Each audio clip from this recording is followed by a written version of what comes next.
The European Cricket Championship is proudly brought to you by Dream11, HCL Software, Junta de Andalucía and Steak.com, and the official charity partner, Share the Meal by the United Nations World Food Programme. what a start we had to Championship Week yesterday in the Euros of Cricket. The returning champions, the Netherlands, they returned but were defeated. Equipo Rojo, the hosts, well, they won, but then they retreated. And in the night time, the Germans, well, once again, they were heated. Now it's time for day two. Only 4 spots in Finals Friday on the line. Get ready for a show. I'm Mr. Maximo. This is the Dream11 European Cricket Championship, and it starts right now.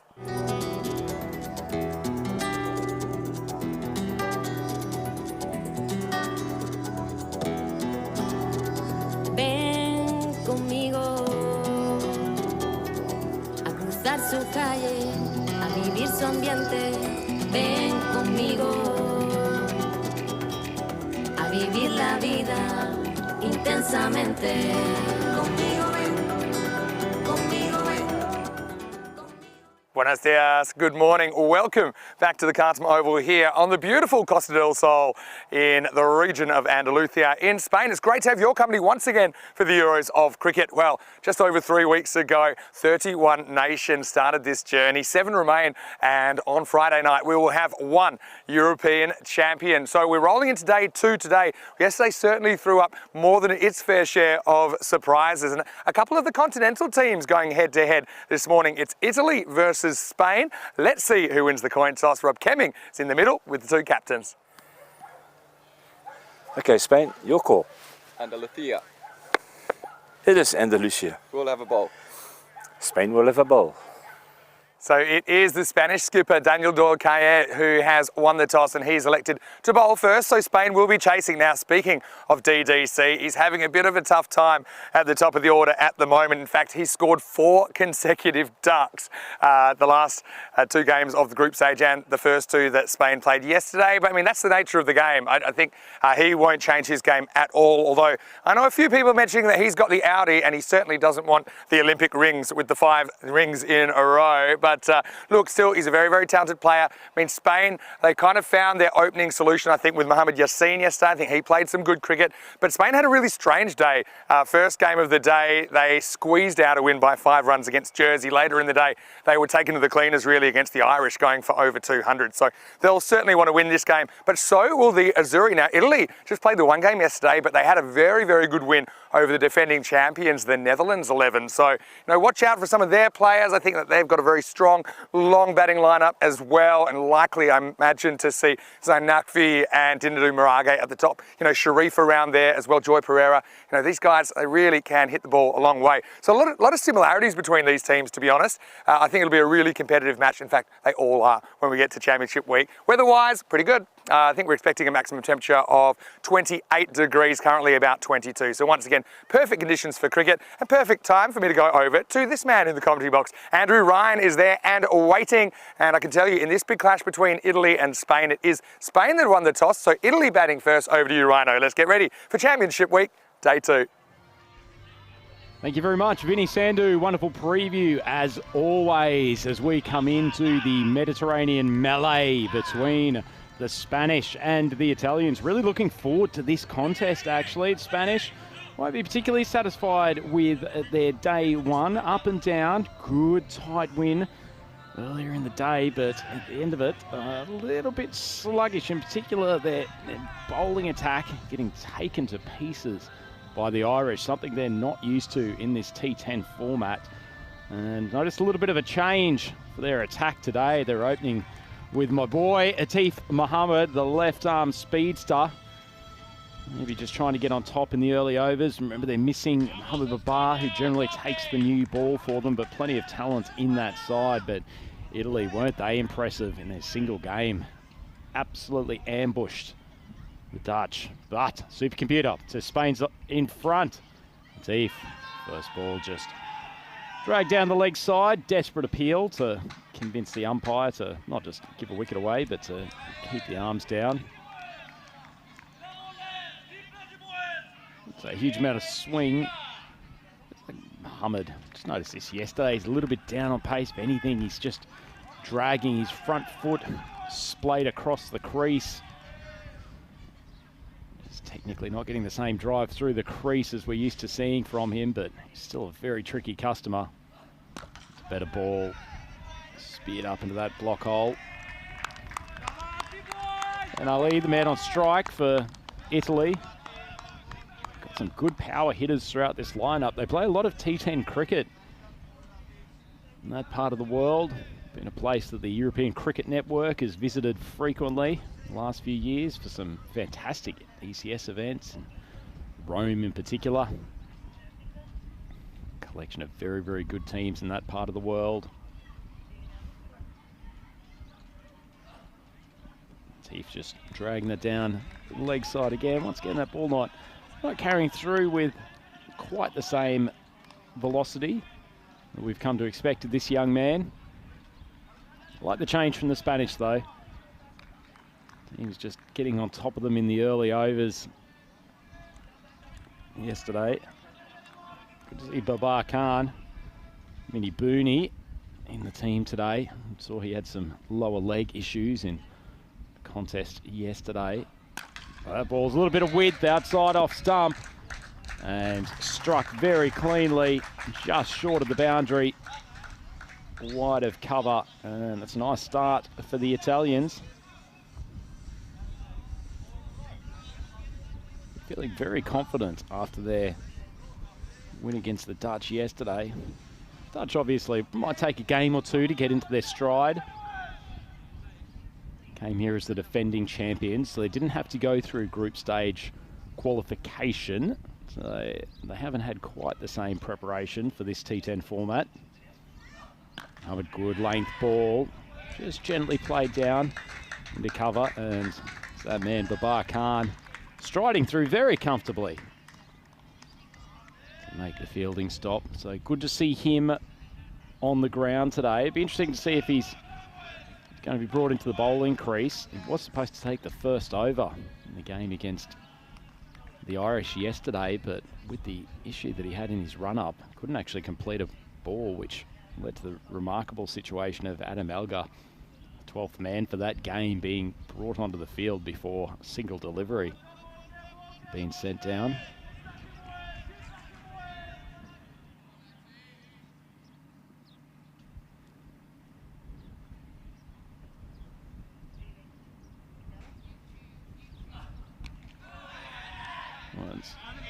Striking pad, just heaved away for the one leg by. But not getting extravagant movement either way, but it's hit a good length the last couple of balls, and particularly with this new grizzly ball, can get some bounce out of this deck here at Cardimer Oval. Just a slight manoeuvring in the field. They've got that third man fairly fine, as is the traditional Spanish way of doing things. That one's short. Doesn't quite get through again, but wicket keeper Wais Ahmed wasn't in great form yesterday. I feel like his sideways movement was quite up to his usual standards, but they scoot through to complete the run. So it's not a bad start from the Spanish. No wickets, but only 9 runs on the board. Final ball coming up here.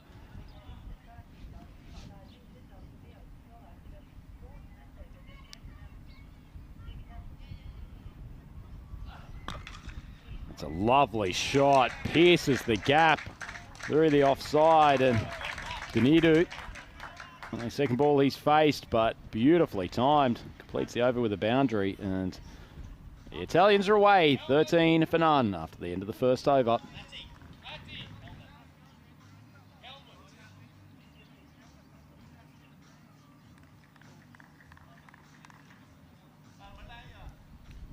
A lovely shot from Marage through the covers. Very traditional cricket shot. No wild swipes across the line from the Italian batters thus far. Although it does look like Babar Khan's come to the bowling crease with his leg spin. We'll have a quick look at how Championship Week sits. As I mentioned, the Netherlands, the defending champions from 2022. So they've had a pathway through to this final week, but they're joined by some of the hottest nations in European cricket.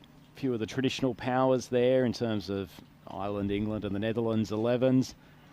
Joined by Jersey, one of the stronger teams in the next tier below the test playing nations, and a couple that are really making waves in this form of the game in particular. Baba, it's a good ball. Popped off a lane. But he wasn't in perfect control. But as it is, flies away for a boundary. Advantage of giving the leg spinner one of the early overs. While that ball's new, they will get some extra bounce. Supercomputer thinks this is a tight one. 49% to 51.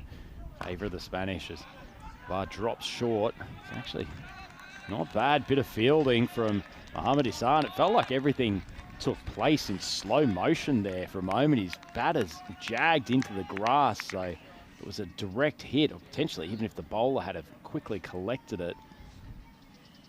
May have been an opportunity for a run out. The bar drops down the leg side, not put away. Fortunate for the bowler, that was a give me ball. Gundy ball, as our boy Rico Full would say.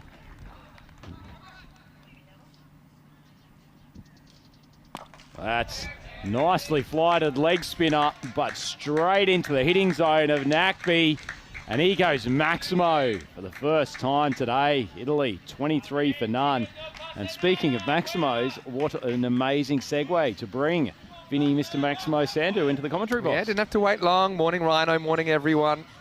Great to be back with you for day 2 on Championship Week. Yeah, well, Nakvi missed out on it was a genuine Gundy ball, wasn't it really? But this one was a bit of a challenge length, and he hits Booney straight back over his head. Nicely Booney walking without too much discomfort here.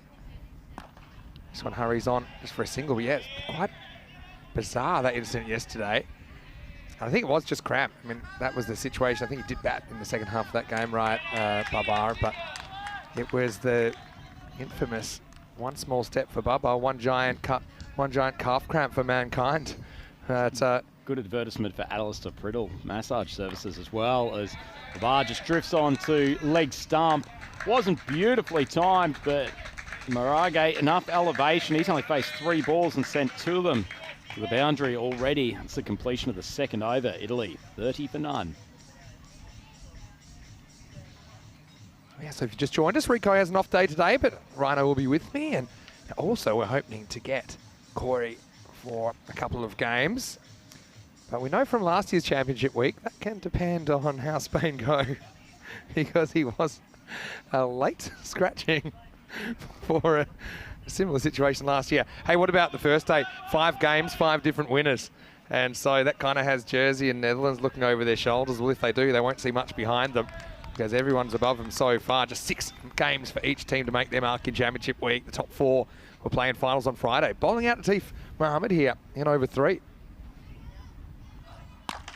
Decent length ball, but he's managed to keep the top hand under control. Nakvi driving straight down the ground. This is a big gamble from the Spanish skipper, DDC, bringing his gun left armour on to be bowled out in the power play. Well, I think they've had some power play problems, right? And they've been playing a bit of catch-up. So they think Atifi's one of their most awkward bowlers for the opposition to counter. So let's bowl him early, even though he wouldn't say he had an outstanding first over.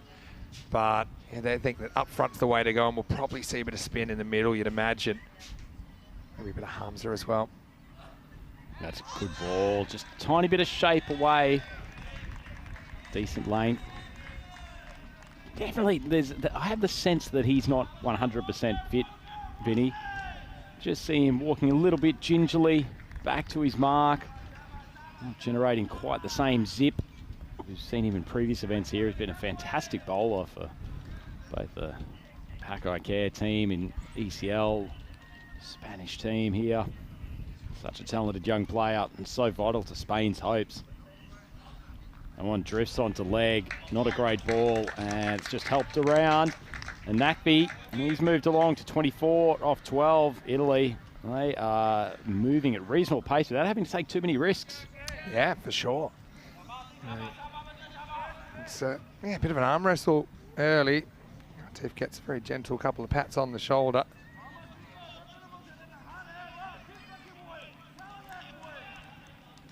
So 38 for none halfway through this third. So Italy hasn't gotten out of control for the Spanish by any respect, but Italy will feel they've set a reasonable platform.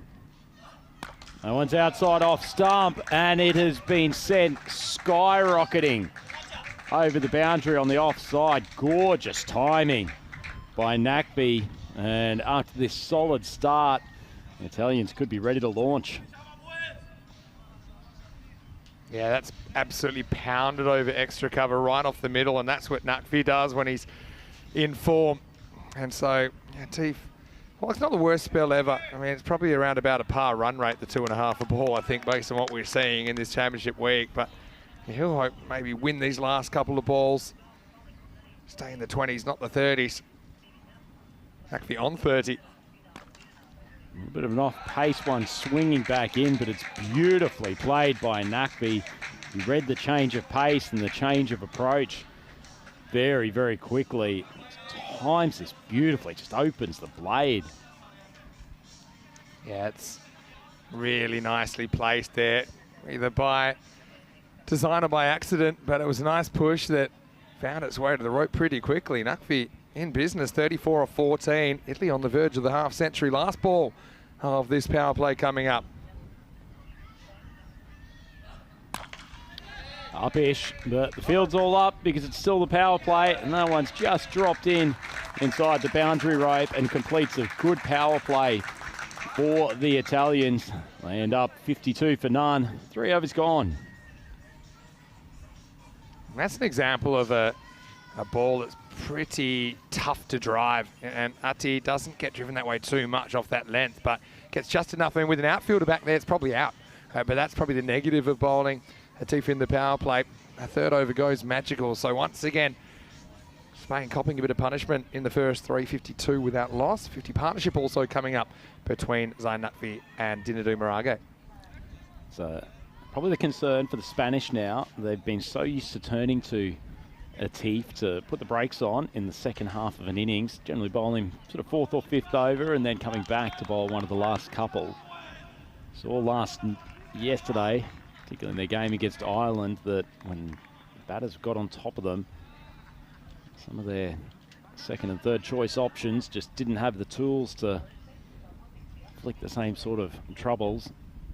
Field's gone back. DDC here very, very straight at long on. That's an outside edge, and it's gone quickly off the deck. It's only the 4th ball that Maragi's faced, and Oase, I hope he hasn't copped that in the face, but it's scooted through his gloves. Yeah, it's definite edge. He's just rushed for pace, whether he's standing too close. But you see, it's in that middle section where you're not sure whether to put your fingers up or your fingers down, really. It was kind of self-preservation mode. Oase didn't see a lot of it, did he? So Moraga has a life on 10, and Roger Adil, well, he'll be spitting chips. He could have had a wicket first ball. Not a bad ball. Well, he's unlucky, the bowler. Outside edge first ball, thicker one on the second occasion, and because of the very fine 3rd man, no chance to cut that off. Boundary 4. Yeah, that one from Oase, obviously he didn't see it very well, but probably the technique there was to kind of bend your knees slightly and take it fingers up. It's often hard to keep going up if balls get big on you if you don't turn your fingers up. So, yeah, that one just was an uncomfortable height, I suppose, but then you can kind of change your height a little bit if you change your body position. So, hindsight is 10-10, like you said yesterday. I like that. We're going to say hindsight's 10-10 now, not 20-20, considering the version of cricket we play here on ECN. So just manoeuvring the field around. 10-10 vision a thing. I've heard of that. I don't understand why it's not. Why does it have to be 20-20? We'll investigate this further. Check out the field here. Very straight mid-off in the circle, and it won't matter because it's going to be slashed away. So Marage, well, he's on borrowed time, but Italy continue to hit boundaries with alarming regularity for Equipo Rojo. Deal. I like that he's continuing to pitch this ball up. I was going to say, when you saw the slow motion replay before, he's keeping a wonderful seam position. He's getting a little bit of a way swing despite coming up from quite a wide angle on the crease. But on that occasion, Marage just too good. So Spain keep on moving the field around in desperate attempt to find a recipe for a wicket. Batter just walking back. I don't know if he's suggesting an issue with where DDC's fielding, almost right next to where the bowler's commencing his run up. Gives us a chance. Well, 1010 vision does exist, but 1010 vision, rather than 2020, only indicates the sharpness or clarity of a vision at a distance. And I suppose with the distance of time, you can have 1010 vision looking back. Anyway, this is in the air, and half an opportunity, more than half an opportunity, really. One stump to aim at.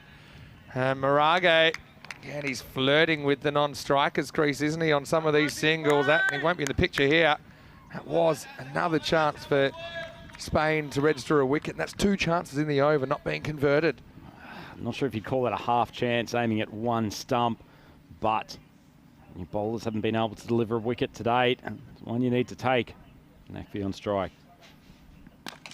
Oh, he's pitched up well, it's driven, and won't take the single. Probably too well struck to contemplate. Yeah, Nakfi scored 100 on the network for the first time on home soil just before this ECC began. David, there's a lot of conversation going on between DDC and Adil. Captain's waiting for you at the end of your mark. Slower ball, read well and struck wonderfully well down the ground. Nakfi, Maximo finished the 4th over. The Italians racing along, 67 for none.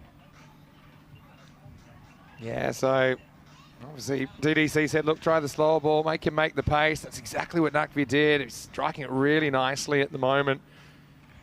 So the rate at the moment, that high 160s pace.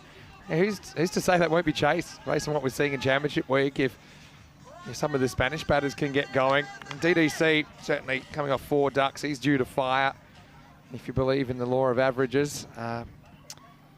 Look, great game to watch. And now here's a bit of a surprise. Looks like this is going to be Mohamed Ihsan coming on to bowl, so searching for some bowling options. Ihsan's regularly a keeper. We haven't seen him bowling a lot. I'm going to have to go to the stats. Has he bowled in ECN cricket He's probably before? played so many games, he probably has, but this one's right out of the blue. Well, Corey Rutgers as team coach, team tactician, team Svengali. It's not, you can expect the unexpected with this Spanish team as Ihsan sends it on a decent length. Dorkale sprints around, taps it back in with his right hand. But they will scoot through for the second. Well, certainly the first one didn't come out too badly from Ihsan. All right, 109 matches. He's bowled 6 overs and he's got 3 for 69, but never for Spain. All right, best bowling, 2 for 28 in 2021. That's a pretty good ECN career, isn't it? 100+ matches. He also has 2,403 runs. And he may be, don't quote me on this, he may be the all-time greatest ECN run scorer, Mohamed Ihsan. Just pushes that one wide of leg stump. Too easy for a batter of Marage's class. Just clips it off his toes. Yet another boundary for the Italians, 73 for none. I'll tell you who I think should be bowling more, and that's probably the captain, Daniel Dorkale. He bowled a little bit in the group, and he kind of medium pace, keeps it up in the block hole. But, I mean, trying Ihsan here. He's got the Southern Cross field, which is a straight fielder, and then a wider long on and long off. Oh, it's just dug out. Good length from Ihsan, at least not allowing the batter to free his arms, but neither of these Italian batters have looked, aside from that one outside edge, which Awais Ahmed dropped. They've looked in complete control in this innings to date. Yeah, the other chances have really been run-out opportunities. Another one just hurled into the block hole from Ihsan. Yeah, Ihsan. He's doing a job just trying to get it in the block hole for mine. So, lovely pure action as that one is hit very purely over the square leg boundary. Lovely timing. Marage and Akvi, they're just picking their deliveries to launch. And that one was hit very, very sweetly. Maximo. Yeah. Time to grab the hiking gear and go find that one. They're going to El Bosque. We're going into the forest. Kind of a ball that threatens to off spin, but the batter's a bit more threatening down on the back pad. Marage escorts it to a new home. Both these openers up and going with such a powerful batting lineup to come as well. Final ball for Isan. Drops short. Outside edge. And it's flown off the bat of Maraghe.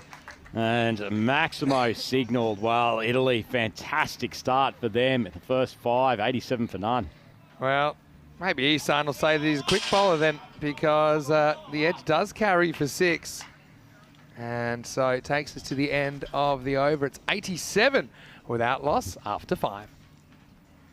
Want to say a big warm welcome to you wherever you're watching from around the world. Vinny Sandu, Mr. Maximo for ECN on a sunny Tuesday and around lunchtime at the moment on the Costa del Sol. Andrew Ryan with me. Corey Ruckers hopefully to make an appearance a little bit later in the day. Rico's off today, but I'm sure he's keeping abreast of what's happening around the world. Now, yesterday was a big day, World Food Day, of course, and we have our charity partner, the World Food Programme, as part of the Share the Meal initiative. It's a UN-backed organisation, helps millions and millions of people every year. So if you're able to, if you're in a position to help, all you have to do is scan the QR code. I'll put the link in the comment section as well. And we got involved yesterday. I've got my empanada pledge at the moment, and they're shut last night, but tonight I'll do a few. And I donate 1 meal for every empanada that I eat.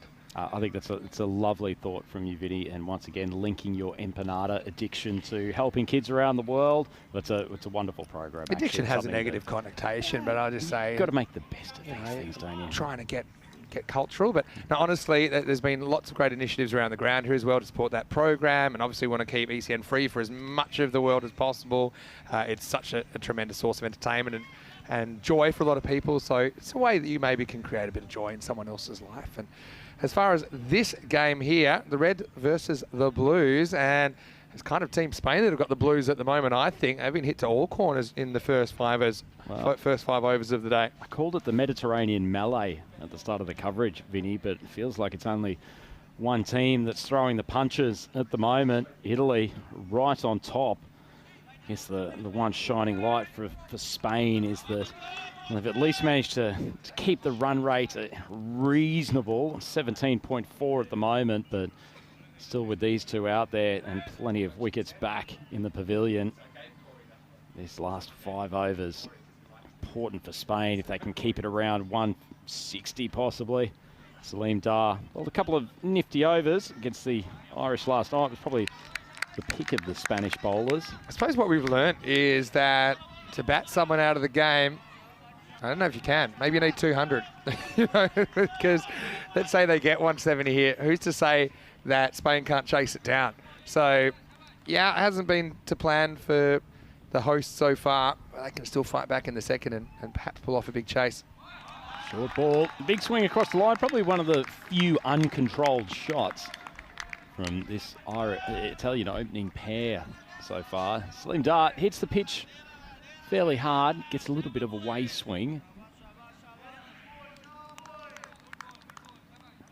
Good control over his line and length. Another one where he's hit the deck hard. Isan's got a bit of work to do. Doesn't complete the task. Salim Dar probably got a right to be slightly disappointed. Gave it the big dive. At this point, the ball just skipped off the turf. Maybe going a little bit quicker, although, Vinny, this outfield is really, really sharp today. It's probably in the best condition we've seen. I mean, this time of year, it really does race. And right now, they're using the outfield sometimes, but other times they're going over the top. Arms up. And he put the brakes on. Oh, it's not an attractive way to bring up what has been a very good half-century for Nakvi.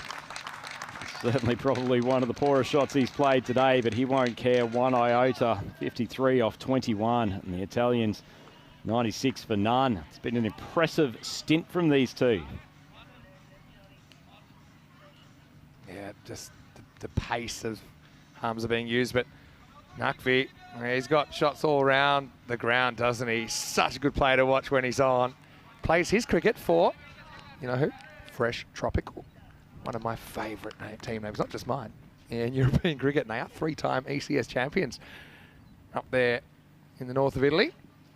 Good length ball from Salim Dar. The first time we saw... Where has that come from? What's the story behind that? It's to do with the company, I think, that is behind sponsors the team. So... yeah, Fresh Tropical. The first time we saw that team name, we thought, okay, this is going to be, it'll probably be pretty lousy. Well, they weren't lousy. They were very good. Amir Sharif plays for them as well. Zahid Shima, friend of the network. Hello to all the Fresh Tropical guys, if they're watching. I'm sure they are. Okay, not a bad over from Hamza here, but now he's going to get pounded on the up, and that one ain't coming back, Rhino. Maximo. That one was a hill topper. Ain't coming back.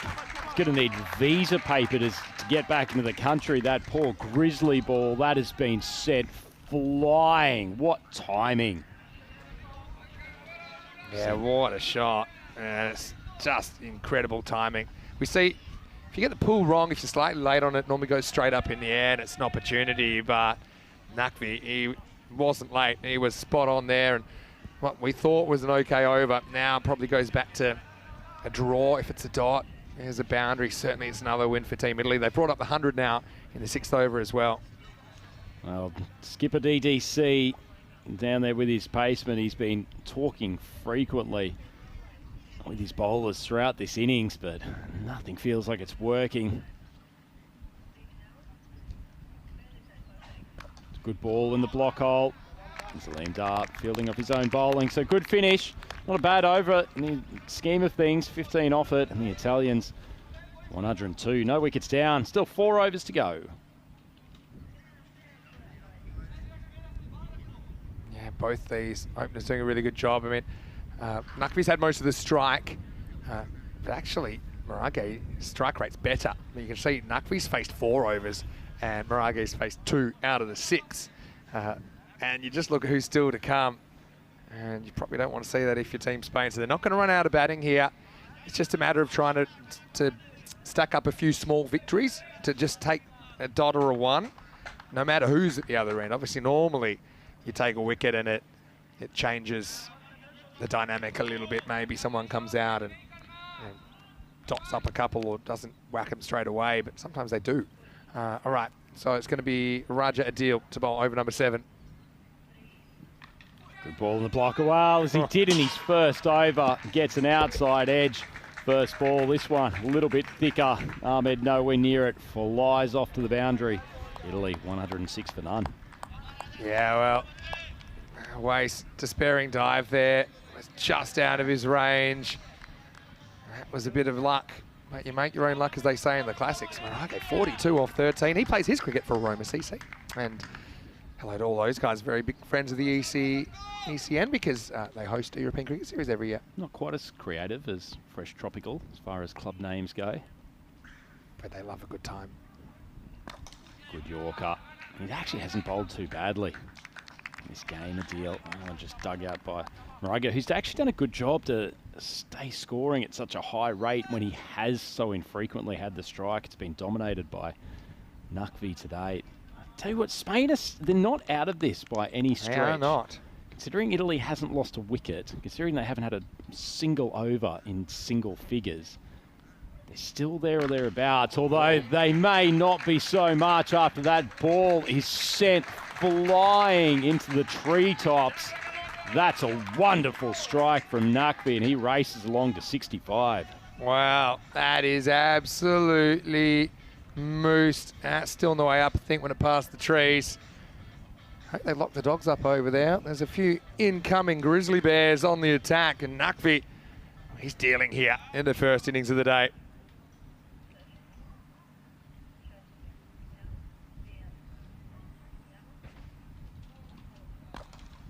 Good cricket shot. Adil tries to go for the Yorker, speared in at leg stump. Naqvi gets his footwork right, wrists just flicking the ball behind square. That's exquisite batting. Yeah, really nice timing. It hasn't all been, well, actually none of it's been what I call sloggy. You know, he's playing genuine cricket shots. He's backing himself. Naqvi, we saw from his wagon wheel when he brought up his 50. He had all the spokes of the wheel. You can stick a circle of rubber around that and cycle your way down to the local corner shop. And he's not in a stroll at the moment. He is going quickly. Both these guys are. Spain, still no wickets here on the second morning. Oh, another full toss. Not as cleanly off the bat that occasion, but it doesn't matter. It carries the boundary by a good 20 metres, and Naqvi continues to punish this Spanish attack. Yeah. Height-wise, I think it's just below, but the ball doesn't stay below. It gets hammered up and out of the ground. Maximo 6 runs. And no matter what happens, looks like Spain are going to be chasing a bunch, but still the wind predictor saying a 1 in 4 chance to do that. I think they have to hold them in this last 3 overs. Now this is just going to fall into a pocket of space, and that's frustrating. Alger does the fielding, but the first false shot we've seen in a while falls into space. You know, it's your day when you miss time 1 for the first time all game and it manages to fall a couple of metres short, but things going the Italian way at the moment. They are 124, no wickets down. Still 3 overs to go. Yeah, 61 days to go until the ECCW. Really excited about that. In fact, both these teams will be represented in the first ever Euros of Women's Cricket. 5 nations, 24 matches over 6 days, 17 to 22 December. And it will be right here at the Khartoum Oval. Now, it is our first time doing ECCW, so we're still trying to put together the plan of how that will work. But I know that there's a lot of excited cricketers around Europe that can't wait for their shot at a European trophy. And yeah, it'll be Spain as well as Italy. Also, we'll see the Netherlands here. We'll see France, we'll see Austria. The Netherlands team, they would start favourites, I think, but they'll also be a bit weakened, I think, by a few players that might be playing in the Southern Hemisphere in the Northern winter. So, interested to see what the squads will be for that. We'll probably know it 1 or 2 weeks beforehand. People doing some very good things with the women's cricket around the European continent. That will be something to look out for. And someone that Spain needs to do some good things. Madia Rahman, first time at the bowling crease today. It's a decent fullish length. Nakvi would have had dreams of pumping that over mid-wicket, but as it is, just missed times. Strikes it down the ground for a single. Yeah, Matty, he's, I suppose he's the hero from yesterday against Jersey, for having said that. Did get whacked for a few Maximos before that, but all's well that ends well. Coming on to close here. Short ball, off speed, but Marage, he's only just reached it from outside off stump, but has managed to drag it across. He makes his way to 49, 1 short of the half ton. Italy continuing to roll along. Yeah, well picked that time by Marage. Just had to hold his shot back a little bit. Gets just enough. You can see that. Slightly slower ball. Not a lot of foot movement there. Just kind of plays on length. These guys, they back their hands, they back their eyes so much. They have to, I think, in these conditions. Marage to 49 for Italy. Full ball. Drives it nicely, but Alger coming around from mid-wicket, and that's a much-deserved half-ton from Marage. Only 16 balls required. Yeah, Marage, not too much fuss about that. And says, okay, that's 50 down. Maybe 50 to go, although he doesn't have too much time to do that. Marage, former first-class cricketer in the Sri Lankan setup as well. Also a pretty handy left-arm spinner. One's dragged down the leg side, and it's helped on its way by Nakvi. He's in exquisite form, and there's some danger signs coming up for the Spanish. Thought Nakvi might have been on century watch, but Marage's faced a couple of balls this over. Yeah. Still got time. Such quick hands to get out in front there. That's the ball that, you know, if you're not quite on, it probably clonks into your pad or thigh pad. He sends that one out to the jungle. It lands just by the ghost chair. We used to have the ghost cube. Now we've got the ghost chair out there. Anyway, Nakvi to 83. Good Yorker. Just gets to drop on the crease, driven down for a single. Shows you how things can change so quickly. I mean, Italy got outplayed by Denmark in their first game in the ECC, and it was quite a comprehensive performance by the Danes, but in the end, Italy were on the rise and Denmark on the slide a little bit towards the end. Italy got the qualification, but I think they're showing they're not just here to make up the numbers. They've already knocked over the Dutch, and right now they've got Team Spain on the back foot. Last ball of the over. Good ball. Rahman comes from wide of the crease. Just misses leg stump. Marage, a rare play and miss. That's the end of the over. Another pretty successful one for the Italians. They're on 139. His over's gone. Yeah, Zayn Nakvi down there, bottom of page 2. So he actually made the last century before the ECC began. And so could he be on there again? Possibly. And the man at number 3 on that century list Yes, as well, deploy. Amar Sharif. Yeah, Amar Sharif is there. Earlier in the year. Due to come in next, although he's probably getting cramps just sitting on the chair doing nothing back in the pavilion for the first 8 overs. Well, you called it, Vinny. The skipper needing to step up. DDC standing at the top of his mark. I think with Matty there, you saw when he got a Yorker in, actually had a decent result. I just don't think we've seen that many of them. DDC goes length. It's not a bad ball, but just helped around by Nakvi. Everything going his way at the moment. Yeah, I don't think he quite has that where he wants it. He wants to get it up in the block hole. And it's not quite there. And, yeah, okay, a bit fortunate for the batter, no doubt. Must be an internal conversation going on in the DDC head. It's been in the ear of most of his bowlers throughout this innings so far. That's on length, and it's sent flying over the long off boundary. That stayed in the sky for an eternity, and DDC goes for 10 off his first 2 balls. Nakvi, he's 1 shot away from a century. Yeah, it's a really, really good shot. Really good shot. And this will be an excellent view of it here as well, where he just picks this one up. It's a genuine cricket shot, just elevated. All right, here we go then. Nakvi on 94. And he goes big again. He completes an Italian renaissance here at the Cardimer Oval. Raises his hands in celebration. Marage, the first one there to congratulate him. And what an innings of striking from Zayn Nakvi. 100 off 34 balls. Yeah, what an innings. And that really shows you he has hit the ball so well all around the Cardimer Oval with a strike rate of something approaching 3 a ball. He has taken this attack apart. No one's been safe in a red shirt. And this is the shot that brings it up. Again, plays off length, kind of opens up that front leg a little bit.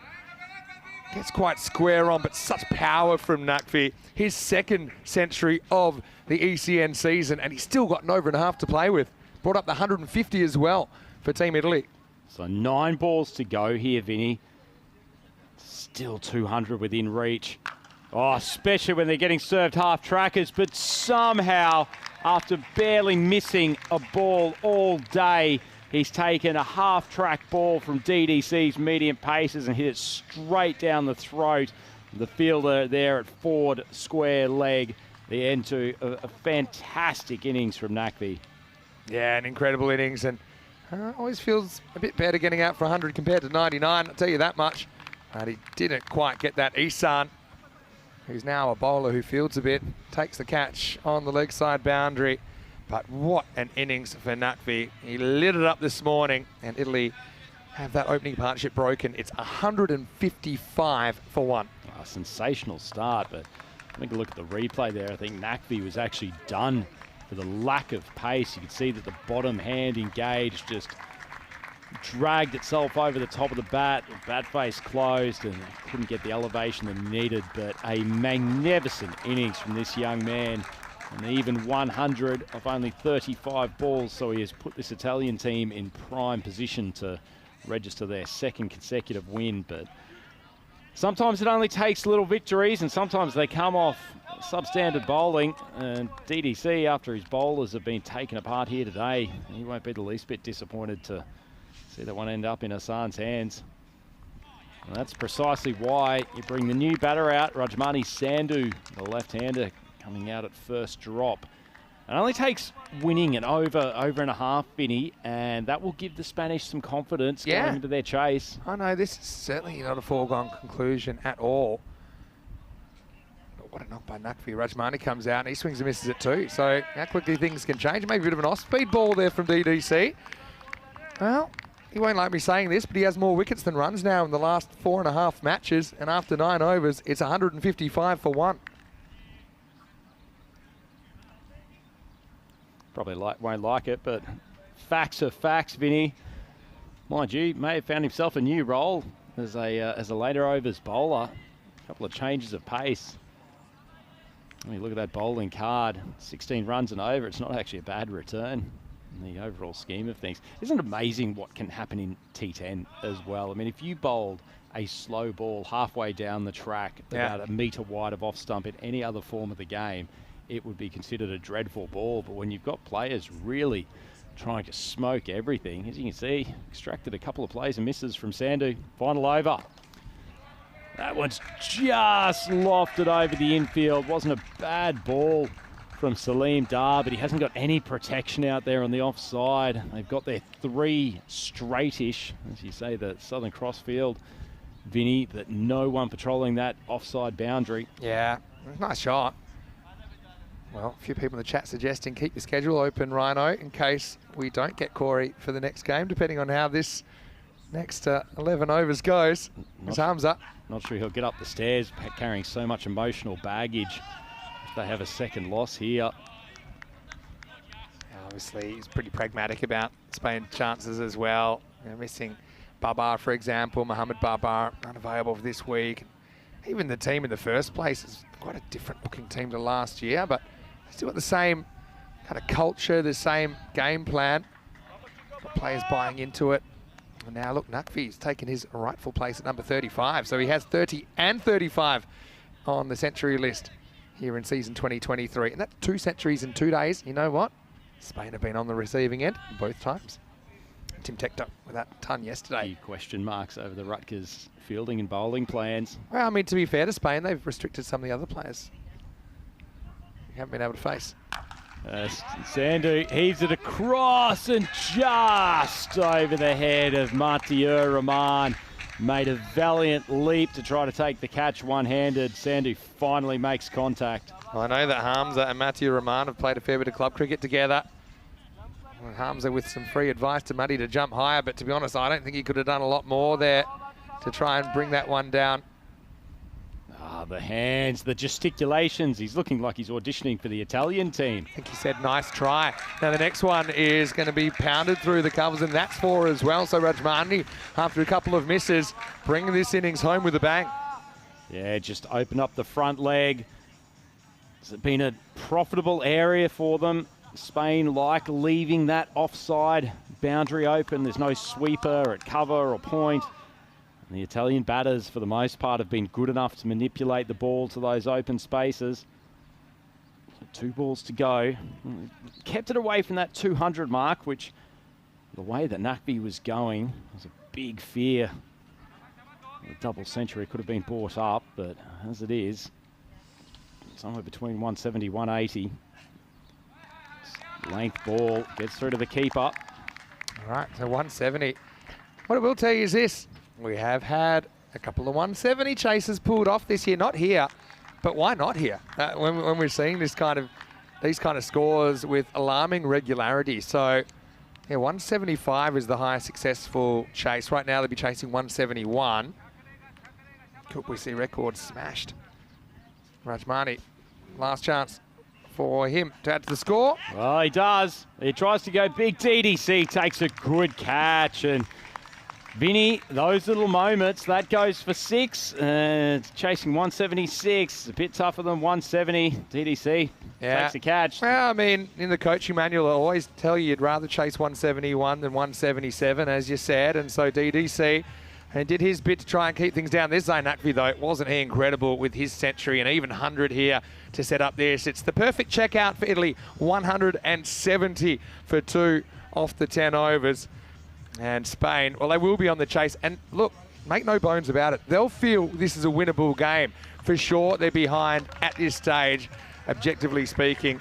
But Team Italy, you've got to say they were brilliant. Good to see the trophy there. Dave B in the background as well. Well, they got Morago, the trophy there. Surely they need a statue of Dave B at some point as well. I think so. Well, there is the trophy making its appearance here in Championship Week at the Kartama Oval. Great to see the cricket school kids as well getting involved. But yeah, the Italian openers were in no mood for mercy, were they? They were going pretty much from ball 1. Nakvi had the lion's share of the strike. In fact, Morago batted with him, but he only faced pretty much 3 overs out of the 10. But the whole point was whoever was on strike, they were attacking. And no matter what Spain threw at Italy, and they threw some unusual options, unusual combinations at them, but he seemed to have their measure. It was a sparkling knock. Sparkling knock, but one that also was very selective in terms of the balls they went hard at. Vinny mentioned earlier in the coverage, there weren't a huge amount of injudicious swipes. It was just controlled striking. And both Nakvi and Morago showed that they're very good all-round batters. And frankly, no matter what the Spanish threw at them, they looked like they were always in complete control this innings. Things went on, they found the boundary and over it with greater regularity.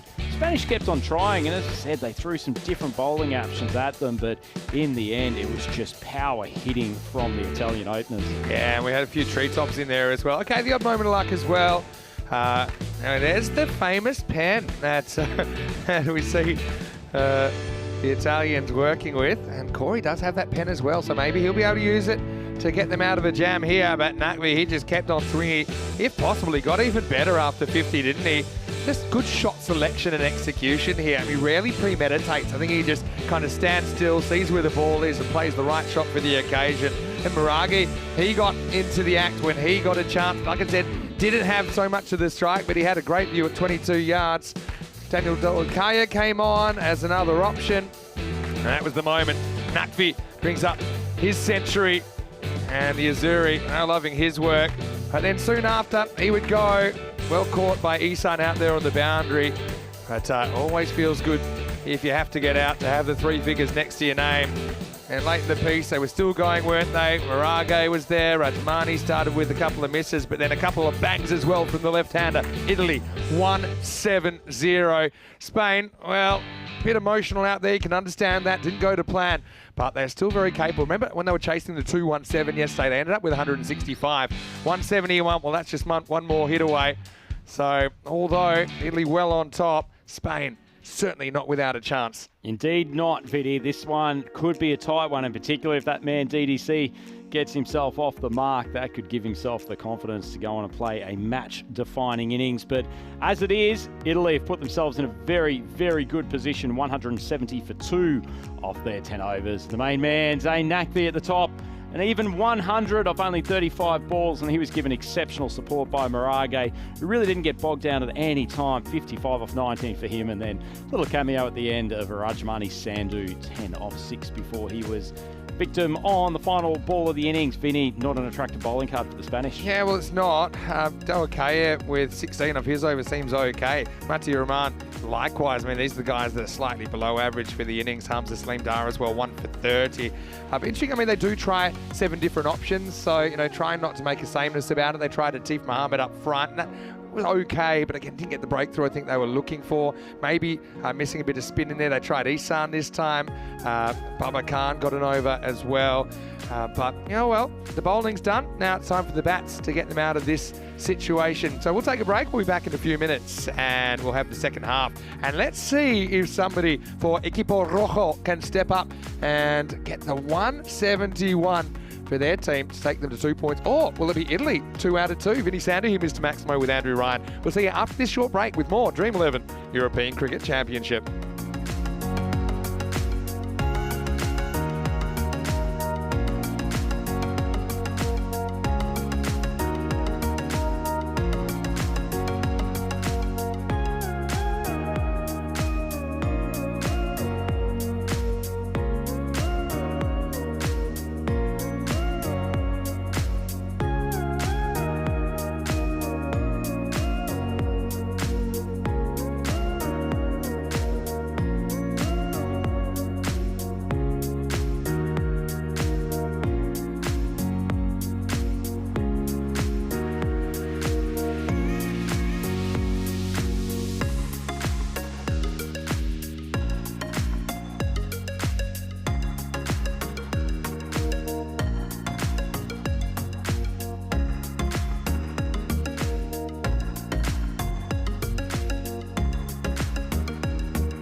The European Cricket Championship is proudly brought to you by Dream11, HCL Software, Junta de Andalucía, and Stake.com, and the official charity partner, Share the Meal, by the United Nations World Food Programme. European cricket family, thank you for joining us back here at the Cardimer Oval in the glorious Andalucía region of Spain. We're here for the Mediterranean melee between Spain and Italy, and it was a little bit one-way traffic in the first innings as the Italians put on a hefty 170 for 2 from their 10 overs. In particular, Zayn Nakvi, Centurion, his second century in recent times in T10 cricket. He is a wonderful player to watch. And he's left the Spanish team with a pretty hefty task in order to chase down their second win of the tournament.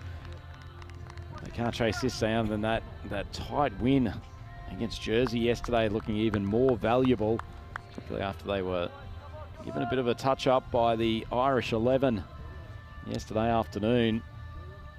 But it's total 171 the target, certainly not out of reach for the Spanish by any stretch. Their batting is most definitely their strength, and it's been quite a number of games, 4 in particular, that the skipper, DDC, Daniel Doyle has not registered a run, and I don't think he's just due, he's overdue more than in the library book back in the 90s. He has to be scoring, and scoring heavily sooner rather than later. And just as we're having a little bit of a break before proceeding to get it away, excellent opportunity to bring Mr. Maximo back to the commentary. Jaspreet's going off, and I think this is to do with the fact he's wearing long white sleeves. And I think there are some kind of rules about what you can have on your bowling arm. So if you had black sleeves, for example, it's not a problem. But he's going to go off quickly and be replaced. Well, I think he's going to try and take those off, because I think the plan was for him to bowl, or bowl soon. So it's a little bit of an aside there to get us going. And that is, of course, with a white ball, you're not meant to have anything kind of white on your bowling hand or arm. I'd like to point out, this is second consecutive day that we've had a 12th man enter the field before a ball has been bowled in an innings. Yesterday, Big Babar Khan had to go off after injuring himself in his first ball run-up. Now we've had Jaspreet sent off for a clothing indiscretion. I like that. Yeah, sent off for a wardrobe malfunction. Anyway, DDC, he's on 4 consecutive ducks. Not that I want to mention it. He'll get a run and he'll feel 1,000% better. And I hope he raises his bat to the crowd. Doesn't even need to. Doesn't even need to. He's off, that's 1, but hopefully more to come. Mohamed Yassin faces up now. Left-hander been brought into the squad as cover for his Pakistan teammate, Mohamed Babar, actually. So left-hander at the top. Amir Sharif does get the first over for the Italians. Going back to DD's shot there, that was probably one of the most tentative strokes I've seen. It's the shot of a man that needs a run, let's be honest. Did not want to have 5 ducks on the track. Neither did Derek. Derek's having a rest this morning, so he wasn't interested, as that one's just dragged down the leg side and called wide. Yeah, Sharif hits the pitch pretty hard. He's not a particularly tall man, but he's got long limbs and gets up that bowling arm fairly high. Yeah, he does. No, he's a really talented cricketer. We didn't see him with the bat today, but he's a very good hitter as well. Wasn't required in the first innings. That one sent down with a reasonable pace, but swing wide down the leg side. So this left-right combination, I know it's something that coach and tactical guru Corey Rutgers really does like to filter throughout their batting lineup. Good old-fashioned left-hand, right-hand combination at the top, especially with the ball swinging around. Can cause the bowler a few problems with their control. Couple swung down the leg side by Sharif early on. Lovely swing of the bat. I tell you what, that has gone flat, but it has gone far. So the arms go up from the umpire to signal Maximo. So he just helps that around backward of square using the pace of the bowler. Yeah, really nicely turned on, and you can kind of see which way Sharif's swinging the ball. It's right to left on your screen, so the left-hander is just waiting for it to come in. He seems a bit more traditional, I think, than other players. I mean, he's scored a bunch of first-class centuries in the Pakistani system. Oh, there's nothing unorthodox about that strike. The top hand and the high elbow, glorious stuff technically, and what a strike. Yeah, what a shot. There's a bit of swagger about that from Yassine. I mean, I wouldn't say he's got a reputation as a snail, but I think sometimes the fact he's so technical, people get the wrong impression that he can't hit. Well, look at that. That's a really good shot. Straight out of the Maximo coaching manual. Oh, good ball, late swing. I think that's going down the leg side. That's a good call from the umpire. Excellent bowling from Sharif, though. Yeah, it's, late tail. You can see it's going down the leg side by quite a lot, but still it's good movement. A bit fuller. Maybe the difference as well. Good appeal. I actually don't think it was missing by that much. It Stump and a swung half. late. Stump and a half. I think if you slow it down, Sarah actually hit him. Great call, though. Yeah, back onto the pads again. An even worse appeal than last time, and DDC alert to the opportunity, so they will scoot through for the one. I should also say these two played for Pakai Care together at the ECL earlier in the year. Daniel Dorkaya was playing for Pakai Care. Pakai Care finishing 4th in the end. Big inside edge on that one too. So, hence the muted appeal from Sharif. So Spanish, 16 for none. Bright start from them. They need to make an impact in this power play. So a few changes to the field from Mary's. Bring the man in from deep square. Probably sensible with where he's swinging it. Decent ball. Played on the up by Dorkai. And just struck straight down to the ground. Well fielded by Simranjit Singh, and that is the end of the first over. And Spain, right on target, 17 for none. Yeah, well, first over's a draw. They're 93 matches since the Golden Ball. I can tell you, if we had a 170 Golden Ball, it would be our highest ever Golden Ball total, because the highest is actually 167 at the moment. So that'd be a new record. So if we're going to have a Golden Ball, make it a big one. Now, Corey, what pen is he using here? He's using the single colour pen. I would have thought that maybe he would be using the multicoloured one, but anyway. I like the way he's put away the colouring book during that film segment and taken out a pretend notebook. It's his thinking face. It's one you often see in his commentary, actually, but probably not what his teachers saw back during his time at school. Jaspreet's back, and his long sleeves are gone. He's going to bowl over number 2. Oh, well, maybe he needs to put the sleeves back on because he's been hoisted over mid-wicket. And that is the DDC we've come to know and love. What a strike. Yeah, fraction short, pounces on it. Back deep in the crease. Look at his back foot. It's always back behind the line. This would be a pretty shot of it. Scrambled seam from Jaspreet. Well, time for DDC to roll up the sleeves and get stuck into this big total. Brilliant shot first up. That would have felt good, wouldn't it, Vinny, after being on a one-way walk down Struggle Street for back end of the group stage and the start yesterday of Championship Week. That one's on length, and he's gone to mid-wicket again. Just heaved for a second Maximo off the over, and Singh may wishing he'd stayed off the field. Yeah, maybe. Again, he knows he's got a bit of this. He has a bit of bottom hand, comes into it towards the end, but you can see they're pretty happy about it, but they know there's a lot more work to be done here. So DDC races along to 14 off 4.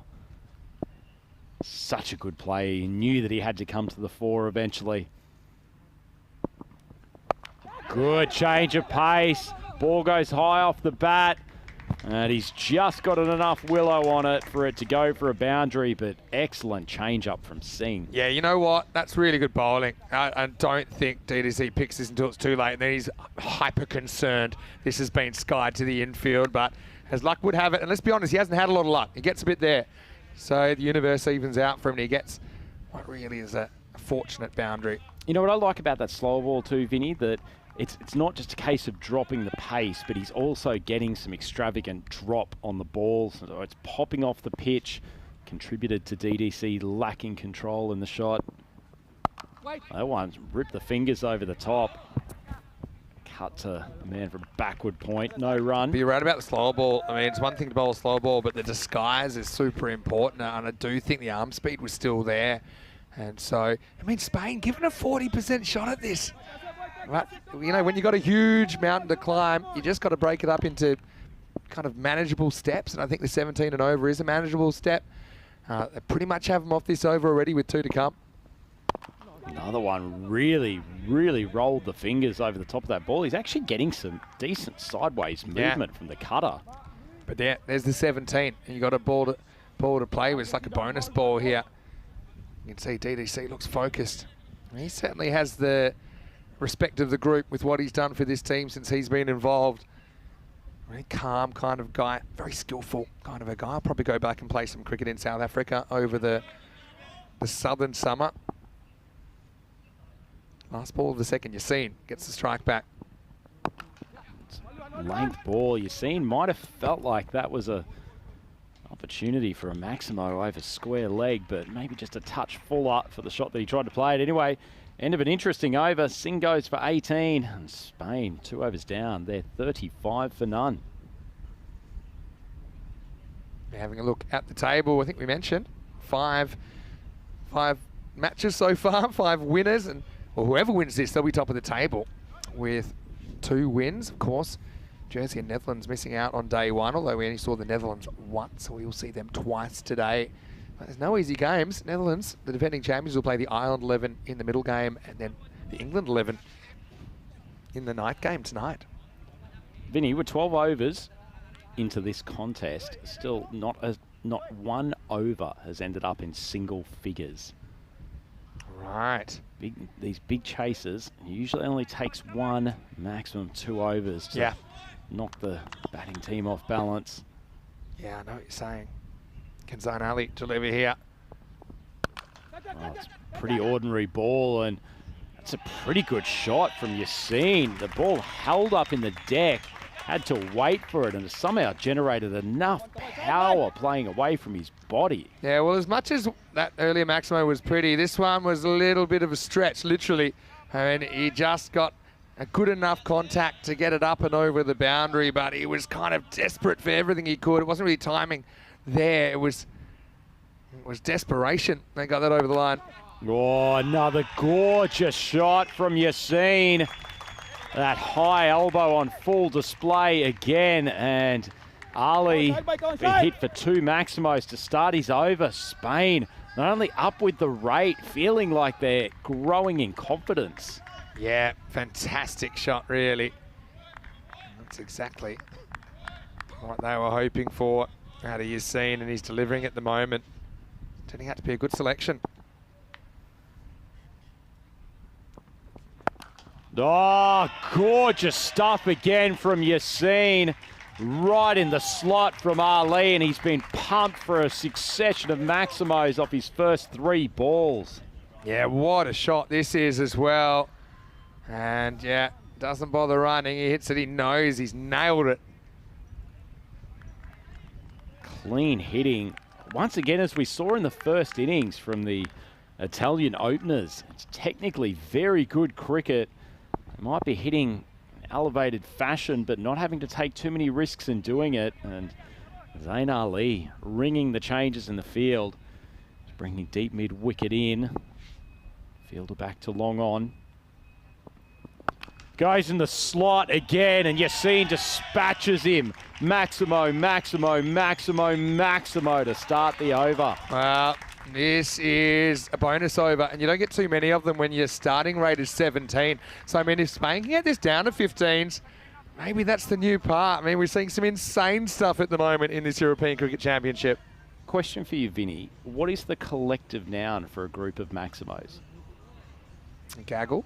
Gaggle of Maximos? I don't know. Maybe someone should tell a murder of Maximos. Oh, murder. I like something that's got a bit of alliteration with it. Maybe we can. Well, I haven't actually. I was thinking a mashup of Maximos, but I'm not sure that's elite. Maybe we could open it up to the YouTube mongoose chat. Of Maximos? I don't know.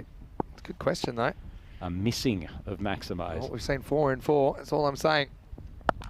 Oh, we've seen 5 in 4. Maybe not. He hasn't got a great piece of that. And it's actually been taken well off the bat I thought Yassine was smoking him for a 5th success of Maximo. As it is, it's gone higher than it has gone longer.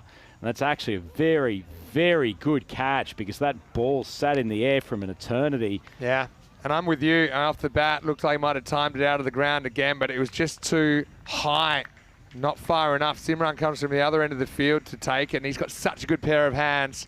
So, I mean, you take that, though, 4-4-4-4 and out, considering the batting they've got to come. Looks like Hamza Salim Dar's going to come out at first drop. But you've seen, certainly gives them what they want. In fact, he faces 10 balls, 6 of them go for Maximos. He goes for 38, and the score 59 for 1. Excellent innings from Yassine. He's done his job at the top of the order. Sure, the skipper be giving him plenty of congratulations when he gets back to the pavilion himself. But Spain, this little opening partnership, put themselves in a reasonable position to at least make a crack at this chase. I guess one thing Italy's done here with that wicket is brought a new batter to the crease, which took an awful long time for Spanish bowling lineup to do the same. They might rue that dropped catch from Awais Ahmed. The bowling of Raja Adil early-ish in their innings. I like left-hander for left-hander here as well. Keeps the left hand, right hand in check. Salim Dar, he goes high, but he goes much longer. What a way to start your innings. And poor Ali goes to the 1 wicket, 5 Maximos, so 30 off his contribution. And the Spanish rolling along, 65 for 1 after the power play. Ali gets in 1 punch, but he's pretty much knocked to the canvas, isn't he? With a supersonic over that's also a successful over in a way. But I think the 1 for 37 certainly is a win for Team Spain. In fact, that's the highest scoring over of this game so far. I mean, just solid overs. 13 the cheapest. That was the first over of the day. First supersonic, we had 3 magicals, but just such consistent scoring. Wow, it's quite incredible what we're seeing this year. And now they're going to try something different. And Damith Kosala, with his left arm spin, he's got a hat-trick here actually at the Euros of Cricket 2 years ago. And I think he had the 4-in-4 dropped. That's how my memory has it anyway. DDC to face up. Nicely flighted, and DDC opens up the face, sends that backward of point, races away for a boundary. I've got the rate down to 156 pace, which is a lot more reasonable, isn't it? I wouldn't say this is very authoritative from DDC. He drives it away, but he gets the timing. Give him a bit of credit there, maybe lets it come to him, opens the blade a little bit, gets the gat. 23 off 8 for the skipper at the moment.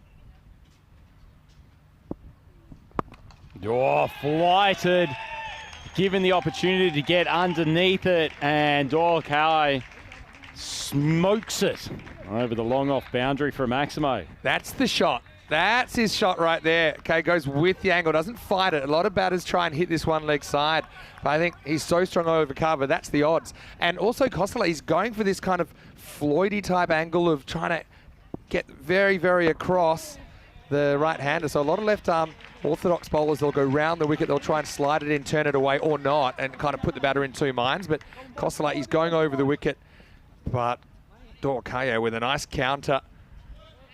Good footwork on that occasion too. Quicker ball, Dorkayo. Spain 61% favourites now. Who would have thought? Oh, wow. 76 for 1, 3.5 overs. Goes short, and he's pumped. Salim Dar sends it flying over the long on boundary, and Spain are starting to believe. Well, I know that we talk a lot about the ECN robot in the comment section, but there are a few 6-hitting robots out there. I mean, these guys are so good at going over, and yeah, Hamza looks at the bottom of the bat, knows it wasn't quite out of the middle, but he's so strong. And when you've got players that can miss hit 6s, they're the ones that are really worth their weight in gold, and Hamza's one of them. Goes short again. Hamza almost throws himself off his feet. It's nicely fielded. Fernando coming around from mid-wicket. Keeps to the 1. Just a quick one for you, Vinny.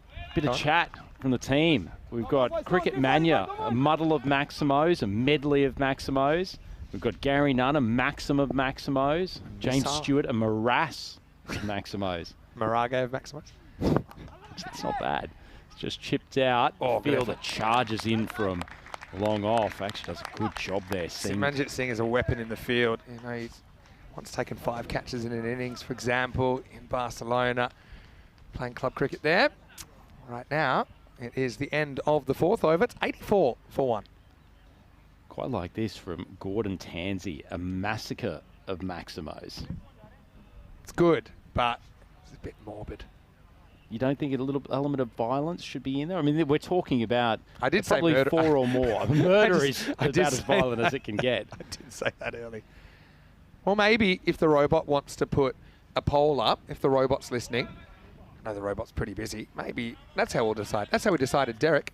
Let's have a look at the highest chases. This would place at 3rd all-time highest run chases if they were to do it. They're chasing 171 here. Right now, they're in the box seat, Spain, but there's still a lot to go, and I've seen a lot of these go wrong, even after a good start, as Jaspreet continues in the 5th.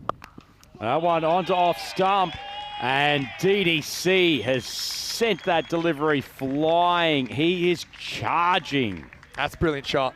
You know, what makes this? It's the fast hands. You see, he's there, and he just releases the hands at the right moment, and it's like a swat.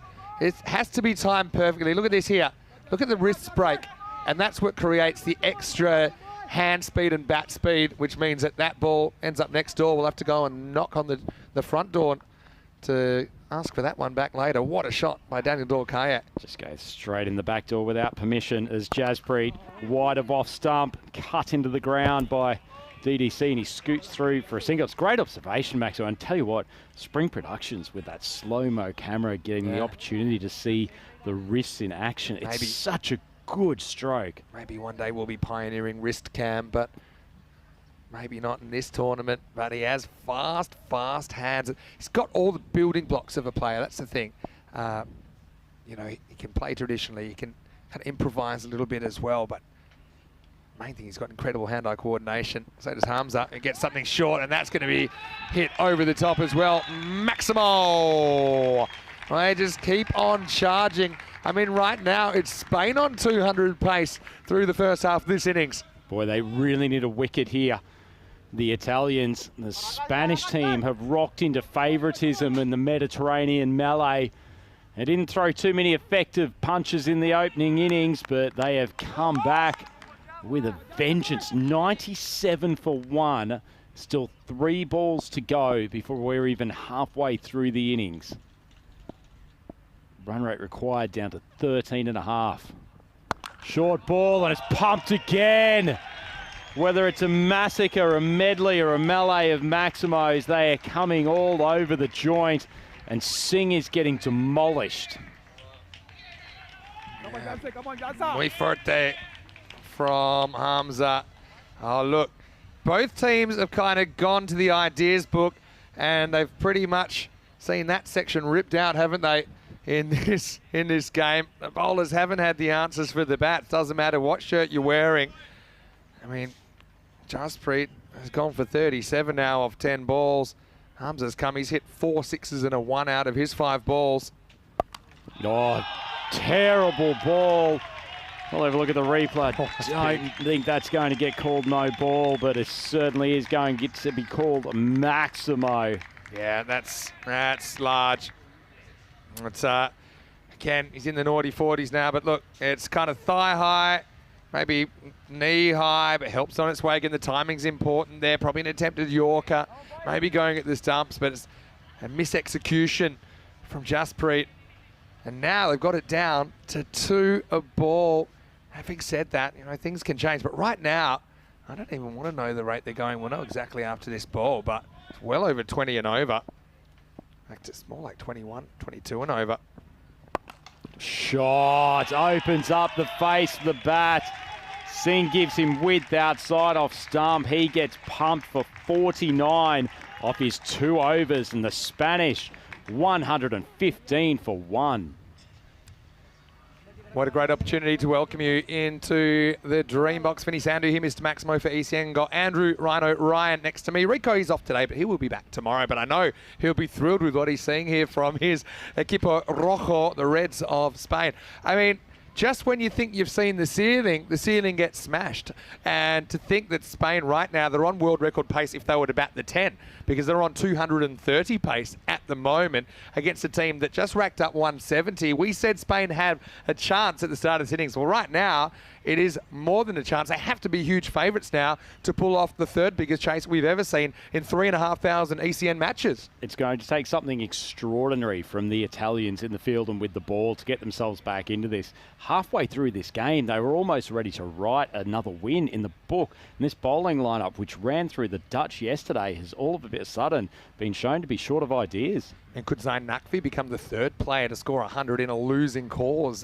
It's only happened this year, and it happened a couple of times. We also had a century in each innings for the first time earlier in the year in Germany. So no matter how much cricket we play, you're always seeing things that we've never seen before. And that's kind of the part of the magic of ECN. And if you are enjoying it, make sure you look us up. Of course, we are on YouTube 11 months a year, ECN European Cricket Network, and you watch cricket from all around Europe. It is a breathtaking format of the game, and right now, you know, it forces you to think on your feet. We saw Spain go to a couple of unusual bowling choices just to mix things up. Maybe Italy will do the same. Maybe they have to do the same right now, because the combination of Hamza and DDC, they're very capable of taking this home for the Spaniards. Certainly are, and they've gotten themselves well ahead of the chasing rate. So Sandhu, he's their idea. He's a good idea as well, because he has a very, very good slower ball. It's well disguised. He's still got 2 overs. So, I mean, you still do need to go at, 11s here. So, you forget that. Not a magical over. We're calling it a tragical over for the batting side, maybe 4 or less. Even like a 6 or less or something. They take anything at this stage. Still no single-digit overs in this match. Wickets are crucial too. Just trying to get new batters at the crease as DDC, probably not his most sparkling shot of the day, still carries the boundary. Yet another Maximo, and Spain down to an even 50 required. Yeah, so the other thing is, when you get to Championship Week, teams do their homework. They know that Rajmani's got this over-the-wrist slower ball. DDC is kind of looking out for it, and he picks that one. Smart to hit it offside as well. Short, wide. Coming off the bottom part of the bat, but it's enough, Willow, to send it to the boundary. Dorkai, it goes along to 48, so just short of his half century. And the confidence levels in that Spanish dressing room are sky high. Yeah, it's been crazy. Now, I had a question from Kai. What's the record score for 5 overs? I think that is the highest ever in the first 5 overs. I have seen 5 overs that are bigger, but that was second half in the 229. Oh, Sandy goes length again, and third consecutive ball getting to the boundary, and that is a half ton for a man who has been up against it in the last 4 games, but he comes out like the champion he is, DDC, 54 off 17 balls. I mean, they say it in the classics, and I'll say it again, form is temporary, class is permanent, and I love his mindset here. Wasn't any histrionics when he scored his first run in 5 innings earlier. No big bat waves or anything like that. He's just laser focused on doing what he needs to do. He approaches his game very professionally, Dorkai. That's a great knock. Oh, that's dragged onto the leg side, and this gamble with Sandhu hasn't worked. It's too easy for DDC. Whips the wrist through that ball, smokes it for another Maximo. Yeah, this is carnage. Kind of reminds me a little bit of when Hungary chased the 174. They did it in 8 overs. That was in the ECI in Hungary against Sweden, and this has a little bit of that about it. It's just insane what we're watching. Rajmani's gone for 22 plus this. Make that 23. Right now, Italy still in with a prayer, but not too much more than that. It's 6 overs down, 138 for 1. I think the Italians might be needing some divine intervention courtesy of the Vatican. They're to take victory in this game. Started off the tournament so well with a comprehensive win against the Dutch, and the bowling attack looked $1 million. This game, though, they have been absolutely carted to all parts of this Carter Oval. Daniel Dorkai atop, the skipper, 61 off 19, and Hamza Salim Dar, 37 off 7 balls. Just extraordinary hitting from him. Stuff. It's over 500. Right, they're going to go to Moraga for something different. But you're not going to get anything different from DDC. That one is going to be tough to find. Maximo into the 140s, and now it seems a matter of time until Team España are going to pull off the third largest chase in ECN history. About the only upside for this for you, Vinny, is that you get a very happy Corey Rutgers in the commentary box for the next game. Yeah, I don't know if anyone had this pegged for an early finish when there's 170 on the board. Those of you wondering what the most runs in the second 5 overs is, well, I can tell you it is 136 by Battle and Sheen, and that was in that score of 229, which is the all-time high.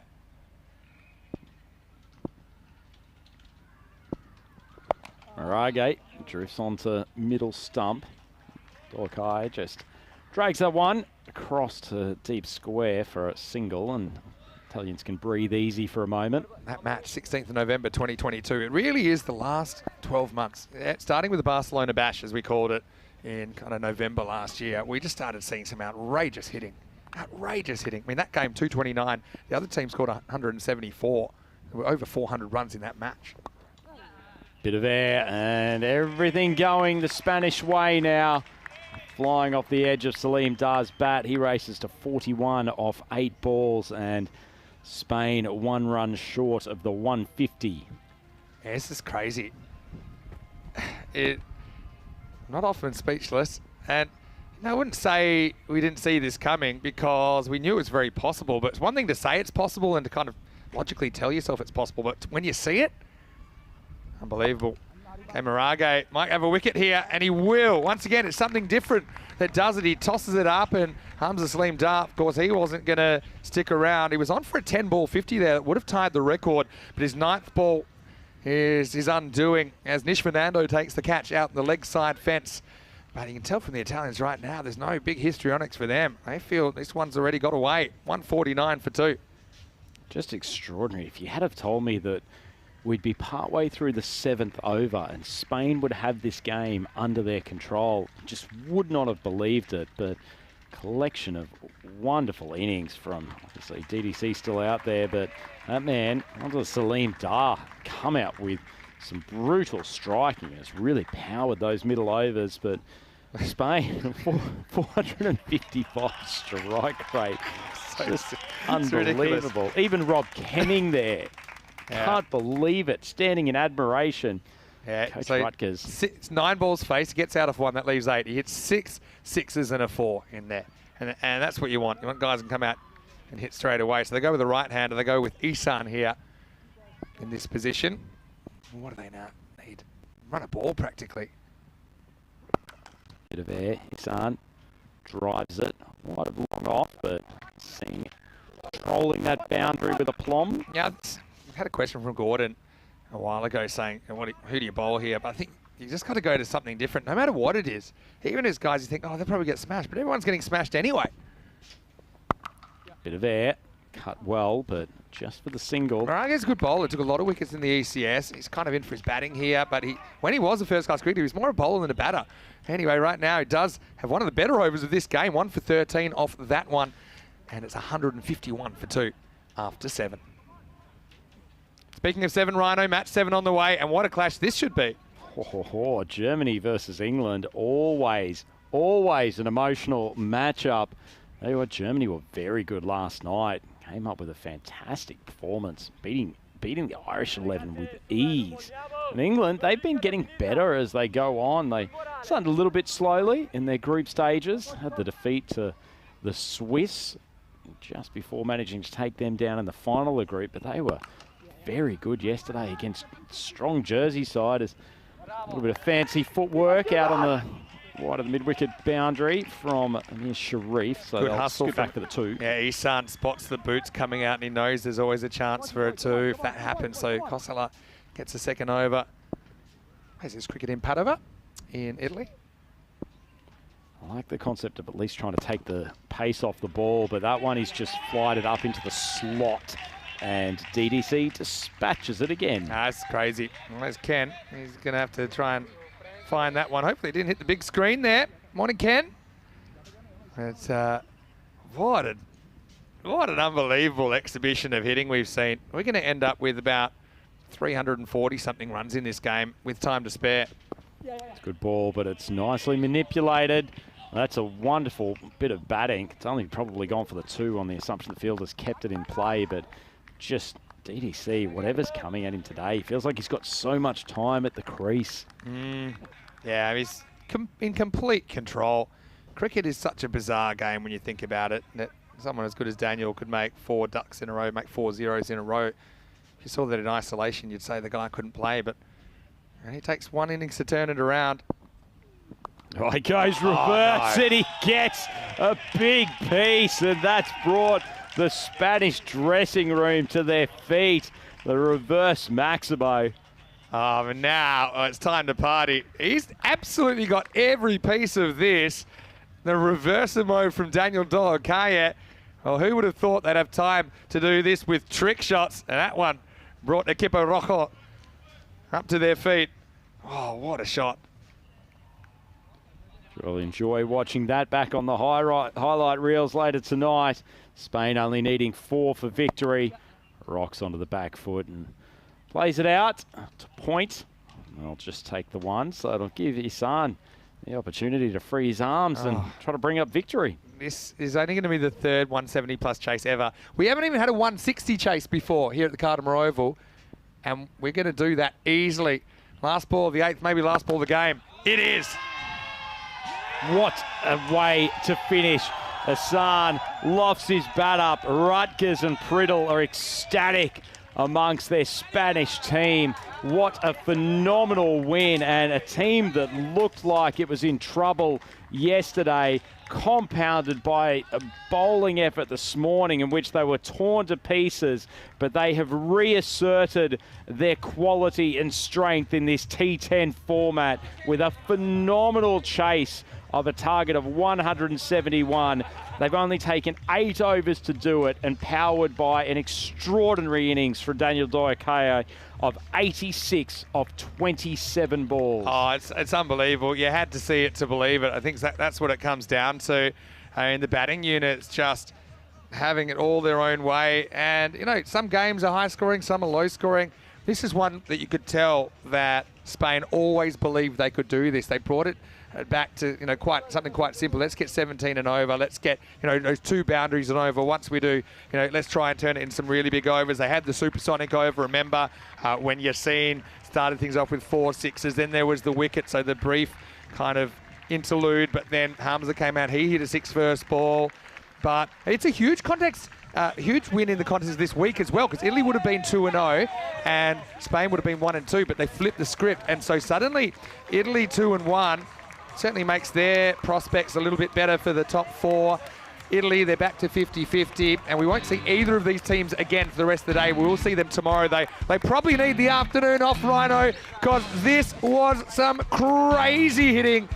And no matter where you were around the world, you'll remember where you were, I think, when you saw the highest ever ECC chase pulled off, 171. And here's the thing, they do it in just 8 overs. Oh, stunning stuff, and what a moment for the players getting to shake hands with Dave B and the rest of the crowd up there. This was just extraordinary stuff from the Spanish, and tell you what, they have won 2 games from very challenging positions in this tournament. You can say what you like about their bowling attack at the moment, but they have got some gun hitters in that batting lineup, and what a return to form from the skipper.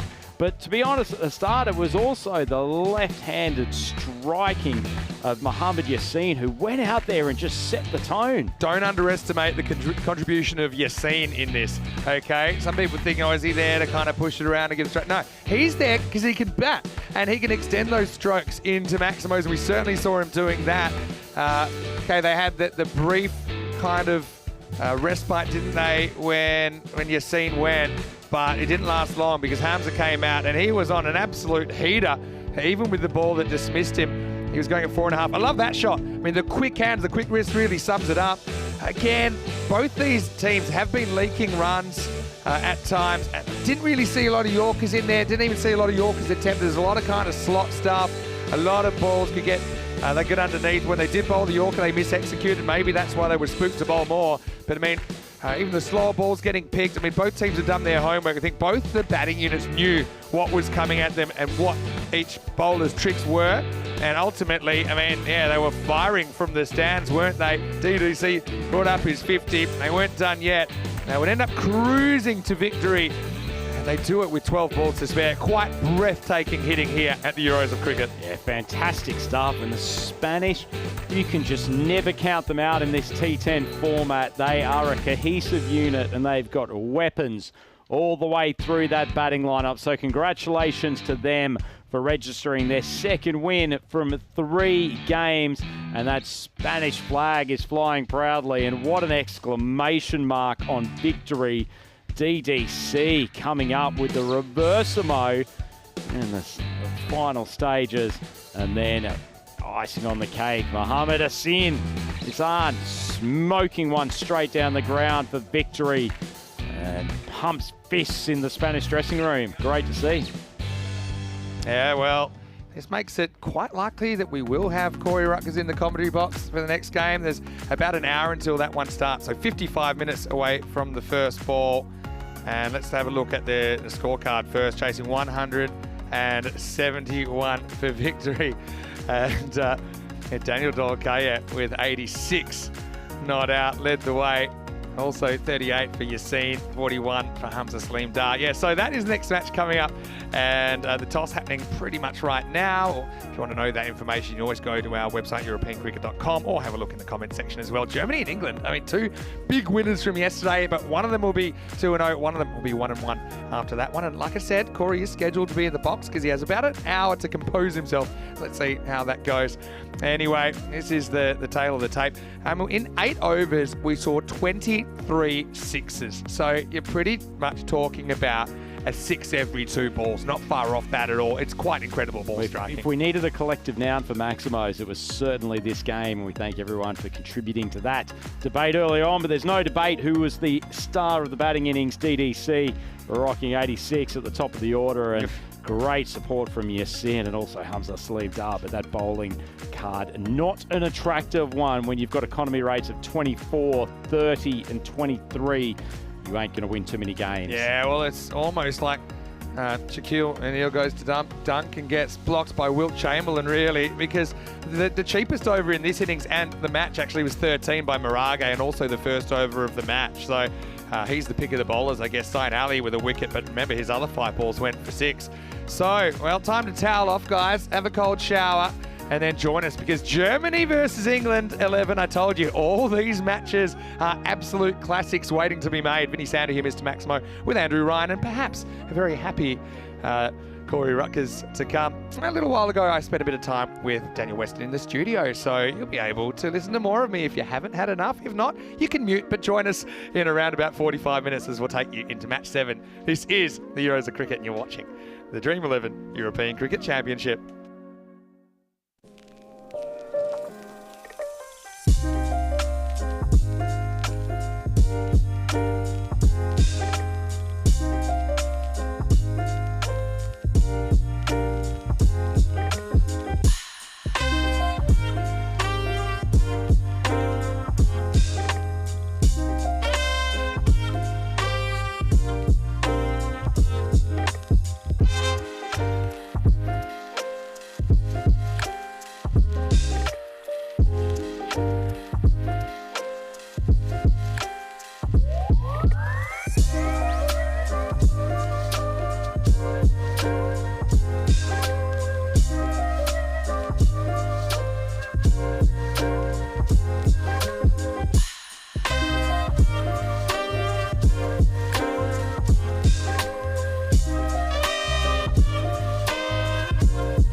Vinny, fantastic to have you finally on the studio. Thanks for being here after your long days in the commentary box.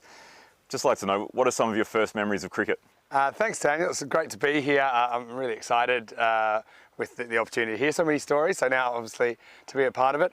Look, my first cricket memory actually is learning about cricket myself. And rather than having a family background in cricket, or rather than having friends that were interested in cricket, then got me involved, I actually read it in a book. So every week at my school, you would go to the library, you would choose a book, and you'd keep it for the week and you'd read it. So I remember quite vividly, being 7 years of age, going to section 796, because I started being interested in sports, and reading a book about cricket. And it was kind of the basics, how to play, also a few little practice games you could play to improve your skills.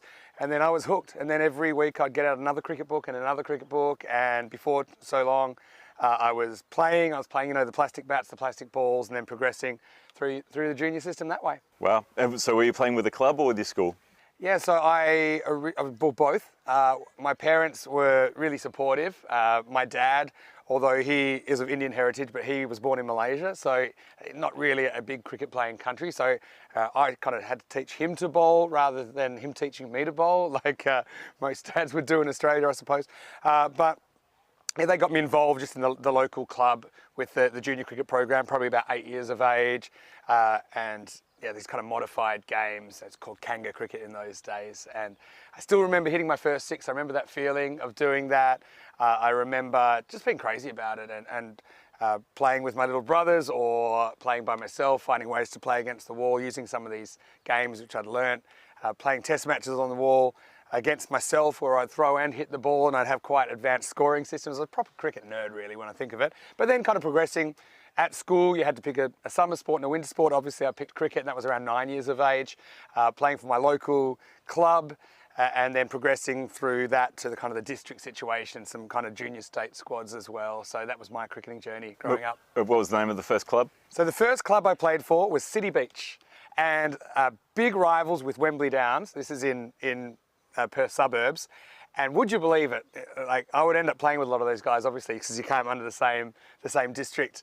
But we had some huge rivalries in those days. But then a few years later, just because of demographics and a few other things, those clubs would merge. So I still proudly have my first City Beach cap, because I was kind of inspired by the baggy greens of Australia. Obviously, I started watching a lot of cricket on TV around this time. This is the late 80s. And yeah, I've still got that cap to this day. It was red. Now it's more of a pink. But yeah, that's something that I'll treasure forever. And then you got into indoor cricket? I did. I was quite late getting into indoor cricket. So I had some friends that had played indoor cricket, which I normally describe it to people that aren't familiar with it as it's kind of like what squash is to tennis. It's the same but different. It's the same concept, but a few different skills are required, but the basics are the same. And so I got into that at around 18 years of age.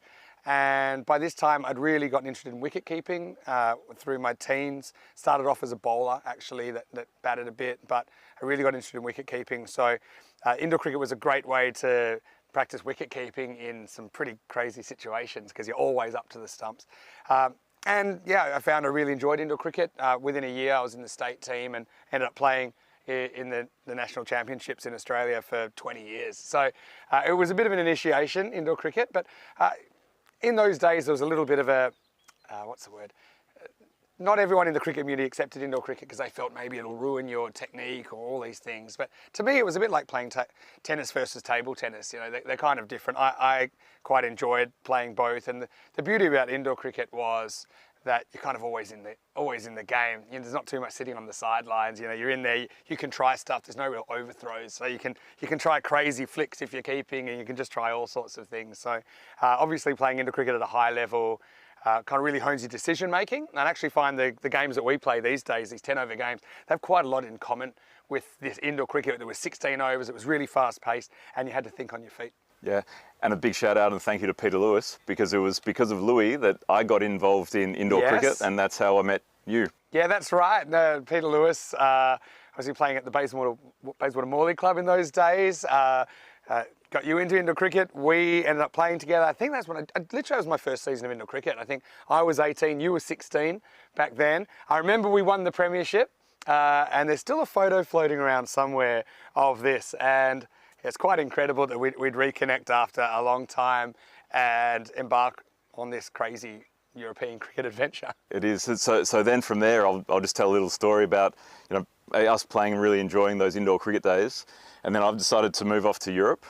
And then we, disconnected for maybe 10, 15 years. And then there's cricket on ice in Switzerland. Yeah. You see cricket on ice in Switzerland from Facebook. I'm there at the restaurant the night before cricket on ice starts, having dinner with James Cantor.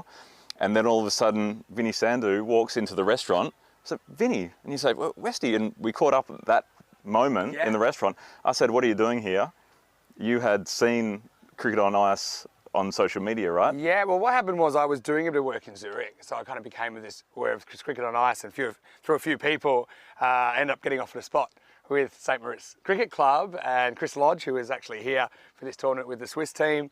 And so, yeah, I just thought it was such a great way to do something crazy. I'd heard of it. I thought this is going to be amazing. Well, it's minus 14 on the frozen lake of St. Moritz. Yeah. Then you asked me what we're doing there. Yeah. And we said, well, we're live streaming it. And then you said, oh, do you need a commentator? Yeah. And then in our kit bag the next day, we didn't plan on having a commentator, but you've said you'd commentate for us. We put in the batteries to the mic, and then you walked around the frozen lake of St. Moritz for 5 hours commentating those matches. Yeah. And that was the first moment that we thought, wow. It was crazy. I mean, we always remember this story differently. I remember you asking me if I wanted to. I probably would have volunteered. It sounds about right. But regardless, I mean, it turned out to be such a great partnership, didn't it? I loved the idea of commentating something that's completely different. So I had a lot of hosting experience, obviously had a lot of cricket experience by this point, having played in the grade system in Australia for so long, and obviously being a cricket nut since I was 7 years of age. So yeah, cricket on ice became, I suppose before too long, the European Cricket League happening a little bit later as far as what the ECM were broadcasting.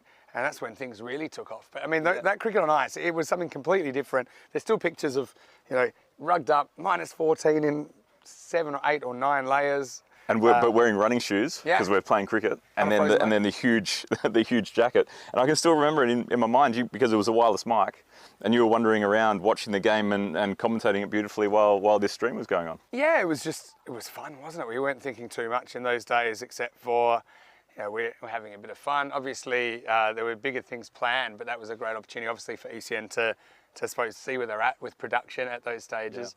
Yeah. But it's very memorable, and what a place as well, St. Moritz.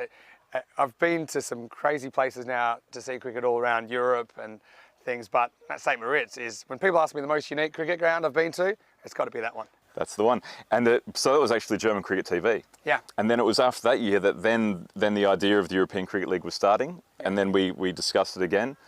You were living in Australia, come across to this ECL. And how did you feel, in those first matches of the ECL with that production and with that scaffolding and that moment? How did it feel to you? Yeah, it was pretty surreal, a bit like everyone else would probably agree, that we turned what was normally a fairly, quite a nice ground, but a fairly run-of-the-mill ground into this huge operation with music and spectator tents and player areas and these big scaffoldings, players getting flown in from all around Europe. It was quite a crazy concept, and it all seemed to happen so quickly. I just remember it was 3 days that was so intense, and no one could really train for it. So we learned a lot on the ground in those first 3 days. But I just remember everyone being completely exhausted at the end of it, at the end of these 3 days. And now sometimes I look back about 4 years later and I think, well, that's just regular 3 days for us now, because you kind of get quite match fit for it. But at that time, and I was only doing half the matches as well back then, but we had such a great mix of characters there, really committed people that were enthusiastic about growing the game and making it as exciting as possible. And I suppose that's a real spark that kicked all this off. Absolutely, and then obviously the moment with Cluj and Pavel Florin, that was just a completely unplanned moment, which was just breathtaking in the way it sort of took T10 for the run rates that were happening that day, and then Pavel's story as a new cricketer in Europe. It was, how do you recollect that? Yeah, I just remember it's the first time I really saw anything go viral. And so the media centre there in 2019, and no one really planned this. But it's also the first indication that no one was really sure what this was, probably including us. A lot of these things were accidents. The fact it was 10 over cricket, not 20 over cricket. The fact that the boundaries were in so far. These were practicalities for those 3 days. These weren't kind of strategic decisions that we made. But yeah, the cricket fraternity took notice in that moment, and obviously Pavel's become a great cult figure and a great friend as well, actually, over the last few years. But to see that happen, and also it kind of kicked off this kind of relationship with the rest of the cricket world, which is, it's not a bad relationship, but I often say that on the cricket pyramid, if you've got kind of test cricket up here, one-day internationals and T20s and first-class cricket and all these things here, right down to your village cricket, that might be there, but we're kind of over here somewhere. This is how I feel about it anyway, because you can't really compare us to anything. You'll see guys who have scored 20 first-class centuries playing in the same team as guys that are maybe playing their first or second game of cricket. That's the beauty of European cricket. It's unique. It can't be replicated in any way. And so I think over time, I think the cricket community has stopped kind of judging and started just enjoying and appreciating what we are, which is something very, very different. Yeah, we're all cricket lovers, and the players that are playing cricket lovers as well. So it is new, it is uncomfortable at times because it is a new form of cricket, but sure, we want to make entertainment, and you bring a lot to that. And also it is with great respect to the game of cricket as well. Obviously some of the dynamics in our cricket are a little bit different. Things like the run rates, the wicket rates even. People talk about lots of runs being scored. We have a wicket taken on average every 10 balls in European cricket. We have a 6 hit every 5 balls in this tournament. So where are you going to see that anywhere else? So it is with great respect to the origins of the game and the evolution of the game that we take on this responsibility. And one thing that I always am thinking is cricket and everything really is constantly changing. So people tend to think of traditional cricket as what they grew up with or what they're used to. But if you go back further, if you go back 100 years, if you go back 300 or 400 years with cricket, I mean, the real traditionalists, they're rolling the ball along the ground, they're hitting it with this hockey stick kind of thing, and yeah, you're protecting the popping creases. That's where you used to pop your bat in because that's what you're trying to protect. So look, the game's changing. I don't think there's anything to be worried about because there's a kind of survival of the fittest, I think, with formats and concepts, that if people like it, it will stay. If not, it won't stay. And that's always going to be the case. People will make the decision. So I'm really excited to offer something to cricket lovers that I know they won't see anywhere else and they can't see anywhere else. Yeah, no, that's amazing. And I mean, now and today is such a key role of the media team and commentary and putting this whole package and product together with us. But after the ECL 19, obviously you went home And then we had some plans for the next ECL. Yeah. Then Corona came in, and then you're actually working from Australia to try and help promote what we did. Then once Corona gave some sort of entry or exit point for you to come to Europe and be involved with it, now you're essentially, you go back and see your family, which is very important, and hopefully your family comes and sees you over here. Yeah. But essentially you're on the road promoting cricket in Europe on a daily basis for the whole year now. Yeah, I mean, there was always some travel involved with me going between Australia and Europe, and that had been happening for a few years, just with some other responsibilities that I had and other interests. But yeah, the decision to kind of relocate, if you like, to the travelling adventure that is European cricket, that was the start of 2021, and I spoke long and hard to my family and friends about this, because I would kind of banking on 1 or 2 weeks a year. When the ECL happens, or when the major tournament happens, I can come over and do that, and maybe 1 or 2 others, but we never envisioned really cricket every day, which is what it's become. So look, I enjoyed working remotely, but also when the opportunity came up and when it was practical, I really felt I could offer something to it day to day at the venue, at the ground, to improve the product, and hopefully that shows how much we've improved, not just because of me, because of the wonderful team around me and you and all of us here, which are bringing something different. But I think one thing I love to do is watch a game from a year ago, 2 years ago, 3 years ago, and just see how far we've come. And at the moment, I'm very, very proud of it. I also think, we're at the stage now, we're talking incremental improvements, because we've got it to a place where we are really, really happy with it. But obviously, I'll keep striving to make it better and to make it all that it can be. Yeah, no, you absolutely do that. And what we want to do is make it the best day of a cricketer's life every day.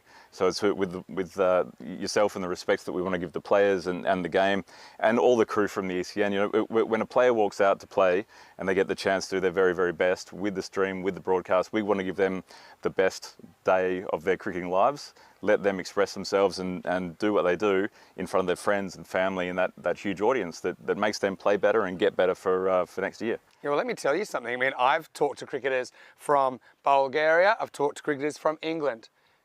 They both had that experience. Okay, just picking 2 countries at random. But I went and I spent a weekend with the guys at Hornchurch in England, the ECL runners-up this year in 2023, and they invited me to be a part of their charity day and their sponsors day, and it was wonderful to be their guest and to hear their stories. And some of these guys, they've been playing for this club for 35 years. And since they were 7 or 8 years old, the age I was when I started playing, and they said it was their best time they'd ever had in cricket this time. And these guys have played their whole lives, and so this idea that it might just be for people that are fairly new to the game or breaking through in a country that is not that established, that is true as well, because then you speak to the Bulgarian guys as well.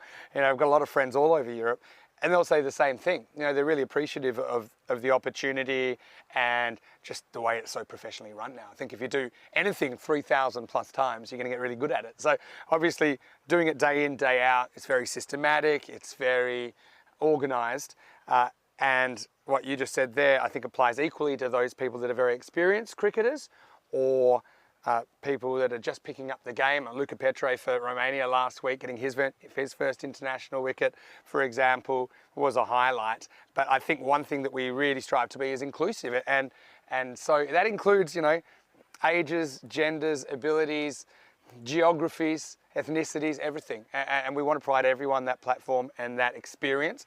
And the fact that we've done that to literally thousands of cricketers, I think, is probably our biggest achievement. Yeah, no, you've summed it up perfectly, Vinny.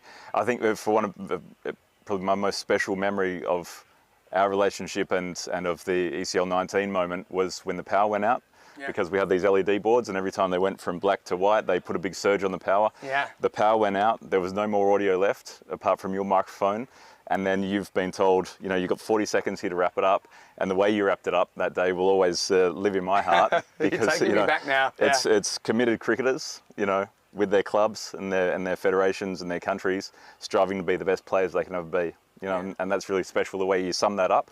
And I think, that spirit comes with me, and we work together for the future. Well, Daniel, come in, bring it in here. Well done, mate. Thank you. Thank you, my man. Right. Look, let me just tell you something just quickly about that moment, though, and that was that the power went out. Of course, this is the first major tournament we'd ever done. So there were times where the power would go out or the scoreboard wouldn't add up, and you know, and this is crazy because this is a broadcast going to many, many countries and millions of people. But of course, you know, we were fairly new. We'd probably bitten off more than we could chew, but I mean, the fact that led to what we've created now is quite amazing. But the power went out, and to be honest, I was up there with Phil Bachstadt of Germany, and we just didn't expect it to come back on. So I actually really enjoyed it. I watched the whole trophy ceremony from the commentary box and the confetti going everywhere. And I was just sitting back, and that was my moment to kind of stop talking and listen and take in the sights and the sounds and everything. So when unexpectedly the power went back on to our kind of module for 40 seconds or something like that, I suppose you just speak from the heart, and it's something that I genuinely believe in for me. It's not just a job, it's a lifestyle, it's a responsibility that now I've taken on, that I'm owning with the help of those around me. And we're so lucky to have picked up more and more people in our commentary team. I've got Rico, we've got Corey here, but there's others, you know, Charlie, Nish, Ujwal, and plenty more that have come through. Joe Regasani, for example. I won't mention everyone, but Rhino. But yeah, Rhino, of course. Rhino's been great. Actually, he's been around for a while now. But I really just think that the people involved, they stay involved because they care about it. And I think that comes through. And I think it's not just a job, it's a lifestyle if you're going to be part of the Blue Crew or be part of European cricket. And that's one thing that I really love about this organisation. And I suppose it takes a while maybe to understand that if you're new to seeing it, if you think it might just be a Mickey Mouse pop-up thing here and there. But the truth is we are doing this all the time. We love doing it, we'll keep doing it. And really, I've got to say thanks to you for planting the seed that's grown into what is now quite an incredible network of people, places and entertainment. And so, yeah, big thanks has to go to you, Daniel, as well. Thanks. Yeah, the European Cricket Network. You know, it's a digital network. It's a network of TV broadcasts, but it's a network of people, clubs, communities, and cricketers, and that's why it's called the ECN. You're a huge part of it, Vinny, and thank you so much. Okay. Thanks, Dan. Thanks again. Thank you.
The European Cricket Championship is proudly brought to you by Dream11, HCL Software, Junta de Andalucía, and Stake.com, and the official charity partner, Share the Meal by the United Nations World Food Programme.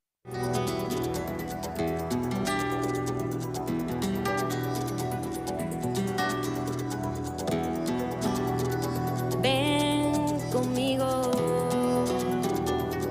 a cruzar su calle, a vivir su ambiente. Ven conmigo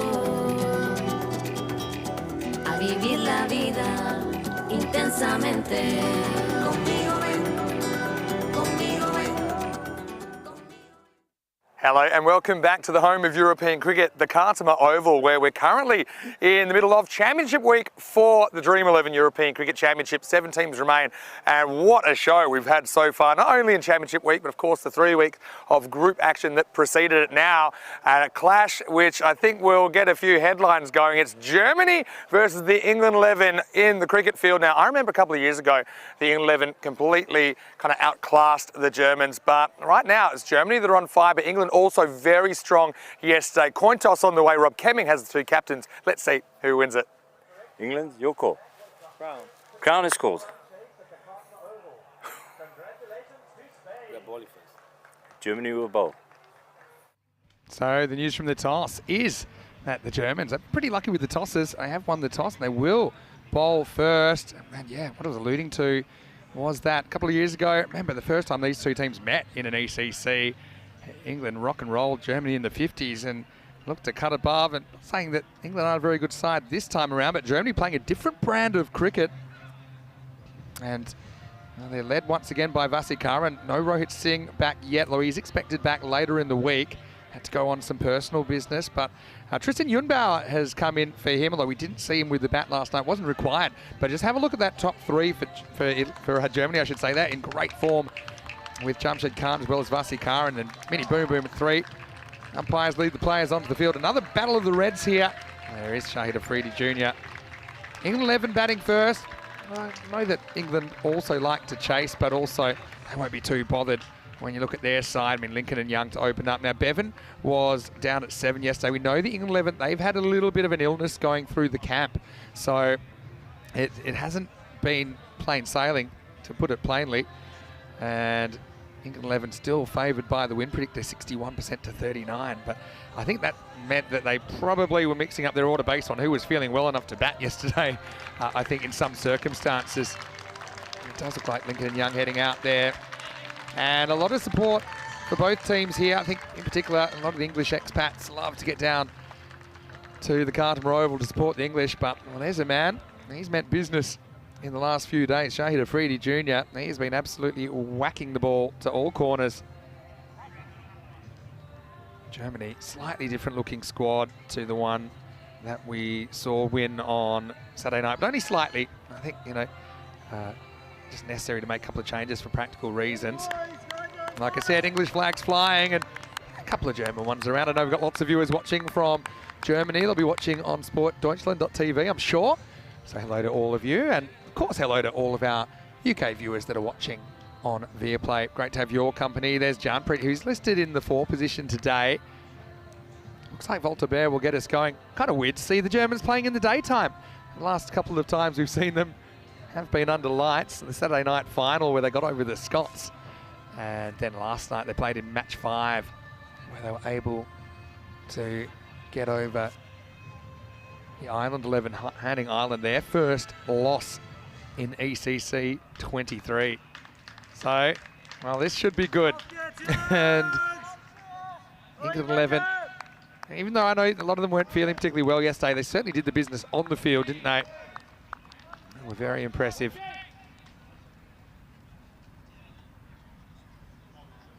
Almost ready to go.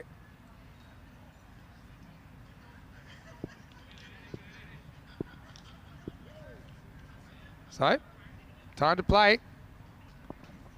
Bear, he floats the first one out. Well, this one is going, it's going, and it's almost caught. I think that's carried the line. Touch and go. Now, I have to have a look at this one.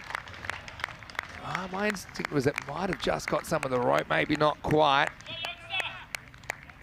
And it is is just 4 runs. So, yeah, despairing dive. I mean, if the fielders round a bit more, that's probably a catching opportunity. But the result's 4 runs. Bear creating a little quarter chance first up. Now, classical off drive, elevated that one. There is no doubt about it. Maximo! Young goes 4 and 6 to pick up 6. And now look who we picked up in the commentary box for the first time today is Corey Ruckers. Corey, welcome to the box, although you've had quite a busy day already. Yeah, looking forward to watching this one, Vinny, and what a shot that is. In the V, a little check drive over mid-off, and scores are ballooning out of control, and this one already 10 off 2. It is insane, isn't it? It is gone bonkers, Vinny. That's the way we like it here on the European Cricket Network. And now goes straight, but has this got the elevation? Don't think so. It is going to be gone. So it will be 4, 6 and out. And it's a nicely judged catch by Sajid Learcat down there on the boundary. So chaos cricket continues into match 2. 2 boundaries and a wicket, and England lose Young early. Yeah, big wicket. Young's very strong, isn't he? And unfortunately, didn't get that one out the middle. Too much elevation. He has to go early. Good comeback from Volta Bear, the German skipper last year, I should say. Vasi Karan leading them in this one. A really good bowling. And the first one will go down. Yeah, it's been a crazy day already. We'll talk about your game in a moment, but right now, I mean, the Germans, they are just the form team of the competition. Reminds me a little bit of CIYMS, the Irish club, how they carried their form from the last group into Championship Week in the ECL. Right now, they're dealing Young with a couple of bombs, but has to go halfway through the first over. Yeah, the big thing for me is in this game, Germany love a lot of right arm seam, quite quick bowlers as well. I think that will suit England 11, but I'm starting to think, Vinny, that the toss, is so important. Teams want to chase. You want to know what you have to get, and I think there's a lot of talk in camps at the moment. What's a good score? Do you want to chase 130, 140, 150? Is 160 now easy? It's just changing every day. So a good matchup this game, and I think England do have their noses slightly ahead. All right, so in he comes and he biffs first ball. Left-hander, sends it over the fence. And the action continues. Maximo! What a shot first up. Yeah, exactly, it's 4-6, wicket 6, and this is T10 on steroids. It really is. I don't think we've seen anything like it, what we've had in day 1, day 2 so far, Vinny. I guess the surprise for me is in the group stage, we spoke a lot about expect the scores to go higher, and they did a bit, but I didn't expect them to go even higher in Championship Week. And right now, it's a bit of a joy to watch if you're not coaching. It is the confidence of having guys that can go out there and hit boundaries straight away. So normally the traditional thinking of wickets slowing things down, look, it might happen, but also might not. Well, most of these teams bat extremely deep. You've got 7 or 8 power hitters that are just ready to go. So it's very difficult to slow teams down. Every run matters. But yeah, I mean, what's the rate been in Championship Week at the moment? I will tell you, but it's a lot. I haven't actually looked it up after the last game, but it's 156 average. Yeah, wow. Well, that's average. Wow. So that's par. Par's 156, based on the first 6 games. Now, this is just flipped away, but straight to the fielder, so rare dot ball as the throw comes in. So we're talking that 15 runs and over are just happening with people's eyes closed. It's just remarkable. Yeah, and if anything, it's the defending champions kind of dragged that down a bit with their 117 yesterday, but we'll see them coming up twice today. They'll get better. Yeah, I'm sure they will. Digs it into the pitch, but Henley's sweating on it, and he's going to escort that one into the DJ booth. Maximo! Successful at first over in one way for Bear, but also he gets attacked. Goes magical. 22 for 1 after 1. Just another over of T10 chaos. 1 wicket, 22 runs. And people are playing some seriously good shots. So we were on the back end yesterday of the Irish, and they thumped it. You're right about that. I mean, of course, this is how we got to Championship Week. What's it like, for example, with the Spanish team? It's pretty much 2.5 weeks, almost 3 weeks since you played a match. So, I mean, are the guys able to do any preparation in that meantime? No, not really. Not really. A lot of them go back to normal jobs and so forth, but they were all very eager and trying to watch as much cricket as possible. They're enjoying themselves. I think they understand that it is chaos and trying to use the underdog tag a little bit and just have some fun. Whatever happens, happens. It's 4 teams will get to Friday, and then it's just a shootout. All those 4 teams that make it to Friday are all going to be deserving of winning. Yeah, no doubt. This is perhaps one of the most exciting weeks of cricket that we will ever have on ECN. As Fayez comes out, and a rare leave. I think Lincoln thinking about flirting with that, decided no, just going to take this ball to get accustomed to what he's delivering. Yeah, I think that's a massive thing as well, that we're not seeing many dot balls, if any. The scoreboard's always ticking over. So for Germany, they'll be confident of chasing anything under 155, I reckon.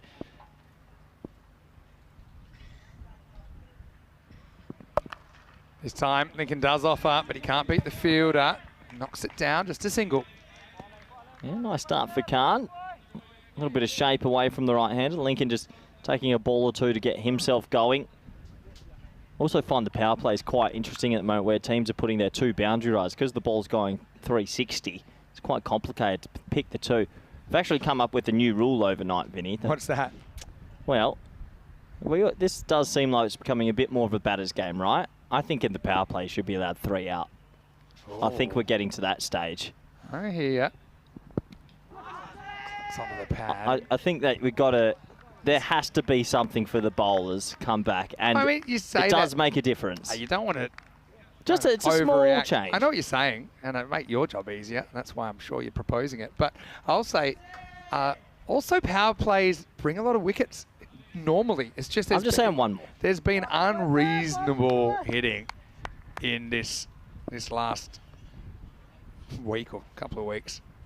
Fires into Lincoln, steps across, and then has to still go offside. Actually, pretty well knocked out. Took a bit of a sideways Tortuga at the fielder. So just one. Hindley back on strike. Hindley certainly has looked to be aggressive from his first ball. I hear what you're saying. Maybe let our viewers... It's only, I mean, it probably wouldn't change too much, but just to give a little bit back to the bowlers. But yeah, difficult. Khan's showing that you can bowl well in a power play. Only 2 off the first 4. If he can get out of this over, this would be a magical over for a bowler. Tragical. For the batter, this is lifted up. Fielder comes around, can't quite cut off the angle. Does well to pick it up on the bounce. And that's Tristan Jungbauer, who's into the side. Pretty much a replacement for Rohit Singh. Plays his cricket in Gloucestershire, I believe. Decent level of club cricket. And yeah, good to see him. But we haven't actually seen him on ECN. He only fielded last night as well. So, Okay, so he's listed 5. Another batter. They do bat deep, the Germans. Last ball of this second over, very good from Khan. Wow, that's quite an extraordinary shot there from Lincoln, who shapes to ramp, then goes the other way, and he gets it over the fence.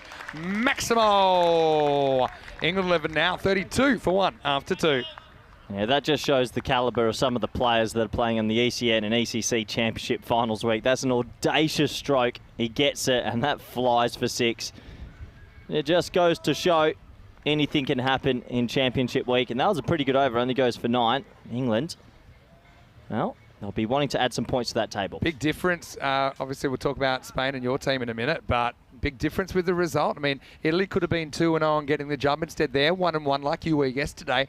You go to the top of the table, first team to register 2 wins, and it's a huge result, isn't it? Especially when you're chasing 171. I think so as well, because it quite easily could have lost the game to Jersey. Got a little bit lucky, I feel, in that game, and also, well, could have lost that, but the batting was from Hamza and Danny and Yassine was phenomenal. So it's going to be such small margins in Championship week. It really is. And that table, I think everyone's going to beat everybody. I don't think there's going to be a front runner. There's no games you say one team can't win. Anyway, this is going to be hit up, and it's Adios Pelota, and well taken.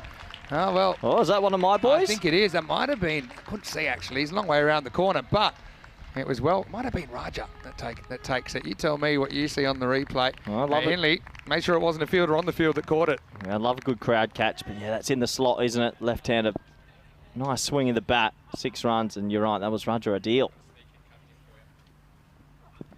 Pitched up, driven again, driven well, driven for 6. What is going on? I can't believe that yesterday seems like it was just a warm-up now. We saw 200 score, we saw a 158, 153. This is carnage at Khartoum. Just clean flush hitting. I also think from this end, Vinny, I know we flipped ends after each week. This end's a bit flatter. I don't think this ball gets as much bounce or much sideways spin or anything off the surface, and you just get shots like this. But it's going to be a little half volley out to Volta Bear. Makes it Pretty exciting, put it that way. Well, you've come to the right place if you enjoy high scores and craziness, and that's exactly what we're getting. England just built on an early lead.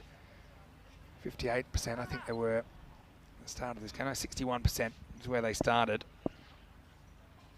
Learcat included for Championship Week, and he gets just a little fall down paddle, wasn't it, from Lincoln, who kept his feet in the end, but the result's another boundary for the English. Yeah, Lincoln's a funky opener, isn't he? Maybe not as traditional at hitting straight as what Hindley's looked like coming out at 3, but he's very good at these sort of pick-up shots, ramps, using his crease. Look at that. How far outside off is he? Unbelievable. That's a great little highlight, and the fielders can only watch it go for another boundary. Lift it up, and it'll get over the field. Another 4. This one not really time from Lincoln. Cuatro Caderas Mas brings up the 50 runs as well, and the 50 coming up within the power play. Yeah, 50 runs up, and another delivery. Not timed this time, but mid-on was in the ring. And this is what I mean, Vinny. Maybe give the fielding team just one more out the ring, and that could have been a single, but the 50's up, and the partnership's blossoming, and this is a magical over already.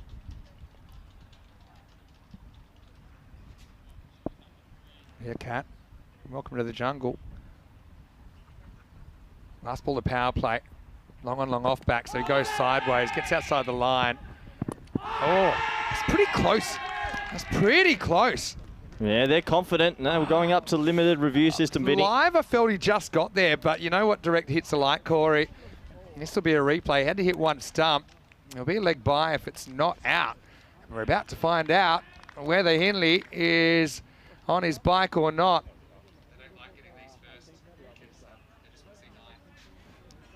Here we go. Oh, Safe. he's just home. Yeah, safe.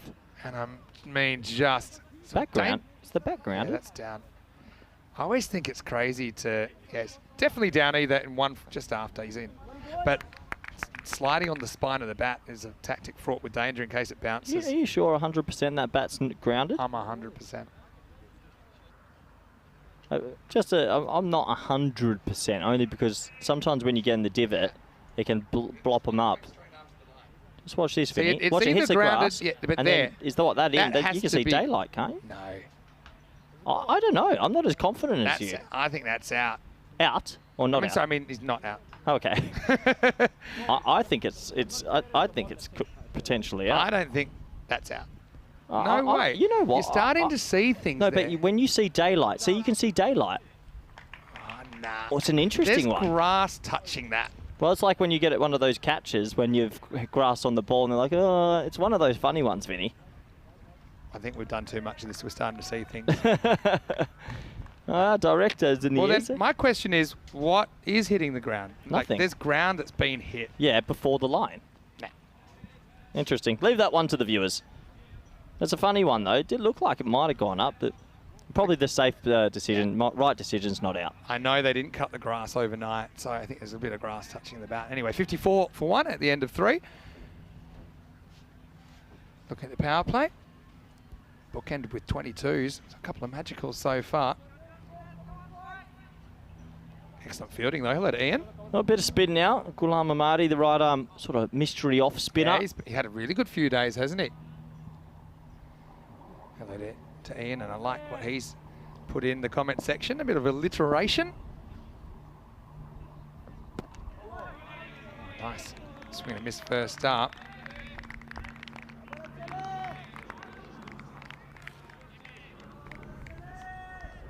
So Ian saying something with a few C's from stumps, umps and beer pumps. Cut away, nice shot. That's 4. It's too short, too wide to Lincoln. He's not going to miss out on that. England continue to motor, even with the change of pace from the Germans. Yeah, nice shot that. Just going away from him outside off and leans on it.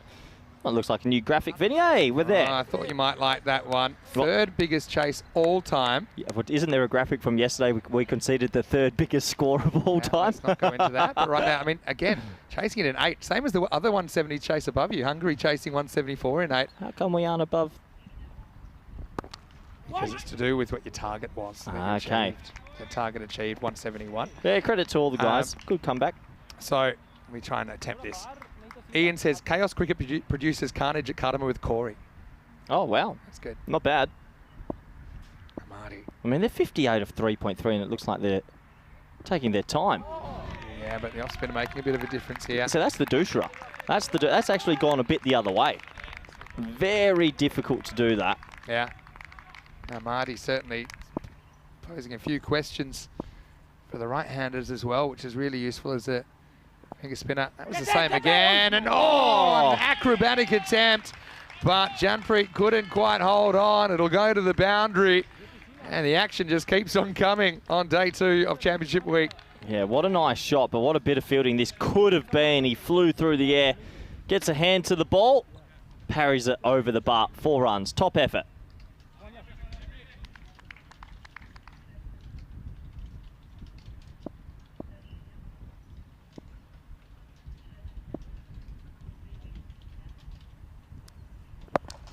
Picked up, and that one's got the legs as well. Maximo!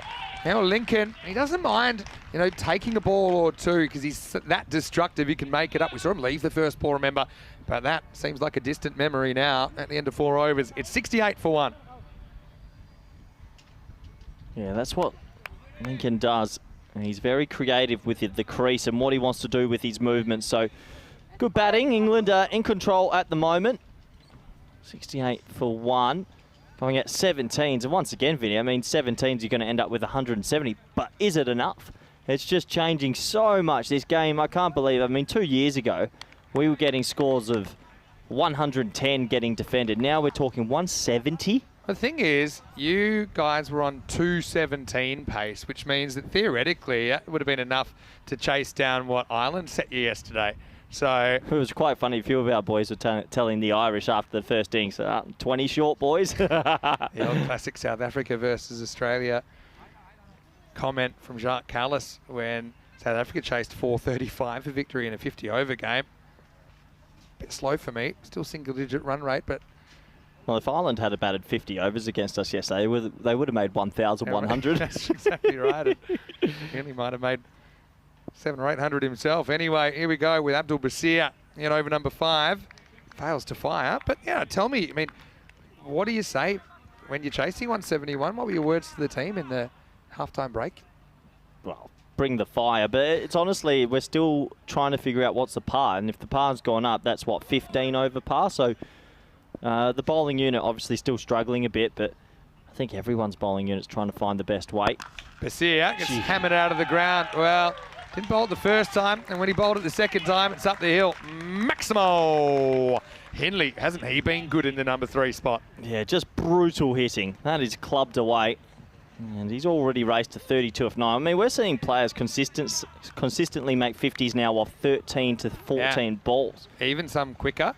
Even a 10-baller in this series, Seamus Lynch. I mean, Seamus Lynch, the way him and was Tector yesterday, was it? Yeah, just that hitting was brilliant to watch. Well, Germany under attack right now.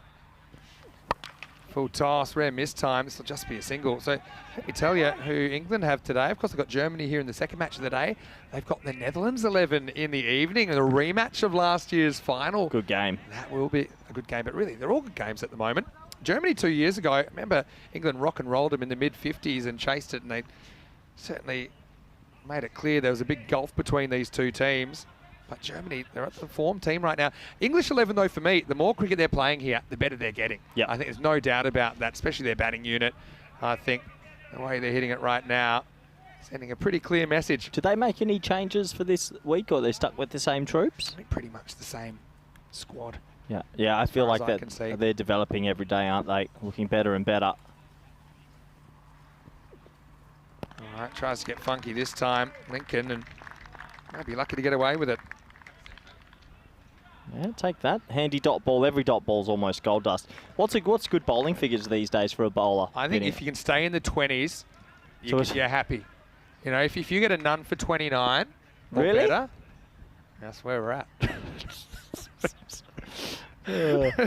Welcome to the new world. He jammed. If this goes for 4, this is too much. 4 runs. Well, I mean, it's pretty much a perfectly executed Yorker. Freddie fires it in anyway out of frustration. And boom, boom, running into a bit of air resistance. But, I mean, look, I don't mind that from Basia. At least he bowls a ball that's difficult to hit. It's almost impossible to hit for 6. So good seam position, in-swing Yorker. That's the draw shot. Is it through the legs? Oh, it is yeah. from Lincoln. That's my Andalusia shot of the day already. Well, the nutmeg coming out at an opportune time for the English skipper, who now walks and kind of clonks one for a single. So Basia, yeah, I'm serious about what I said. If you're in the 20s or better in Championship Week, then you're better than average. So what is 5 bowlers going So at once 29? that's good, 5 bowls going at 29, Yeah, it's 145. Yeah, okay. Yeah, fair enough. So if you stay in the 20s, you've done something right.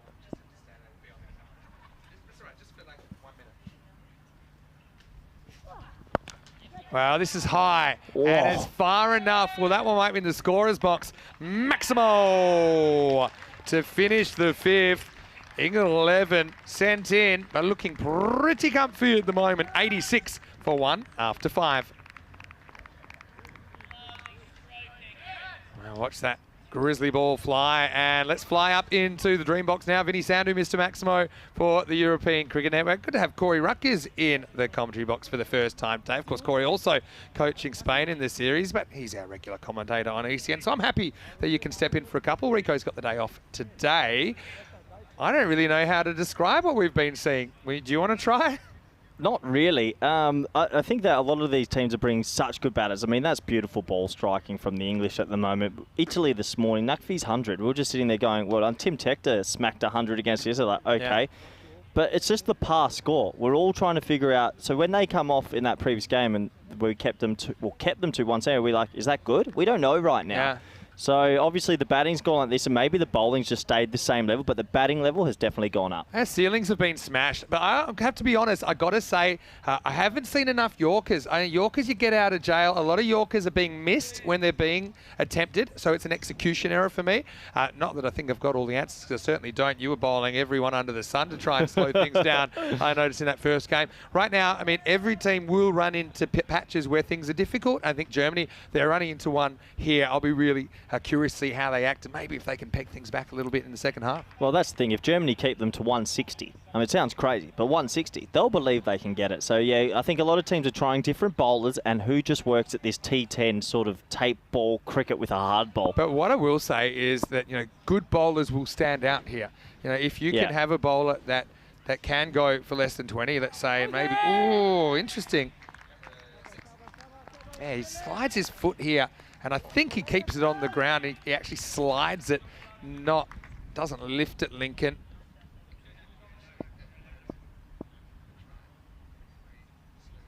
Yeah, good call, Vinny. Just slid it along. Yeah, so, what's Amadi gone for here at the moment? No, he's done well. I mean, 8 balls for 14. So you're saying if his next 4 balls go for 15 max, that's a win for the bowler? Yeah, it's a small win. Obviously, the more you can be under 30, the better. It's a bigger win. Now, this is swatted away, and that's going to be 6. Maximo. Lincoln to 41. England 11 building something pretty substantial here. Looks like, is that Dave over there? He's our jungle specialist now. I don't know if you saw last night, he attempted a catch in the jungle, a diving catch. Oh, no way. Which is fraught with danger with the footing over there. It's good TV, though. That one looked like the carom ball, but it's going to go the same way over the ghost chair. Maximo, Lincoln on, England on, approaching the 100 here in the 6th over. Just crazy ball striking ability. I don't even know if that's fully out the middle. Looked a little slightly high on the bat, but look where it goes into the jungle, Vinny. They're almost on 100, and they've got a big platform for that 170, 180 here. Now, it's going to be just a single out. So point. You think par's potentially 150, or is par 160? No, I mean, look, you don't want to get carried away, but eventually the numbers will move you. Yeah, for me at the moment... I mean, how many scores have we seen under 150? Not many. No, I can check in a minute. That's what I'd like to know. I'd say 150 is par in this championship week. 156. You often got to look at what drags things down. I mean, you'll get the occasional innings. Not every innings goes to plan, right? Yep. So there's going to be some innings where it doesn't go to plan. You have to kind of dig yourself out. You might get a fighting 110, 120, kind of like the Dutch did yesterday. This is a nice cut, though, as Amadi, well, he loses the battle with the 30 marker in the end, because 31 for him as England bring up the 100 off the last ball, the 6th, 103 for 1. Yeah, and what a nice traditional shot that was. Not much room for the cut, but he still gets it away. And England 11, they're enjoying their time so far in Championship Week. Both batters striking the ball really well. I mean, Hindley, he's on a magical rate, isn't he? He's going 43 off 12. We haven't had a single wide or no ball in this innings. Yeah, I mean, it's very hard for the bowlers, like I said, but the good bowlers find a way eventually. I'm talking about guys like Edwards, for example, from England 11. I know Greatwood's not in the side at the moment. I think he's still struggling with a bit of an illness. But, you know, for Germany, they're going to have some challenges to deal with. England have a pretty well-balanced bowling lineup with a lot of spin options as well. Kind of mystery spinners in there. Anyway, here's Mini Boom Boom. Shahid Afridi in over number 7.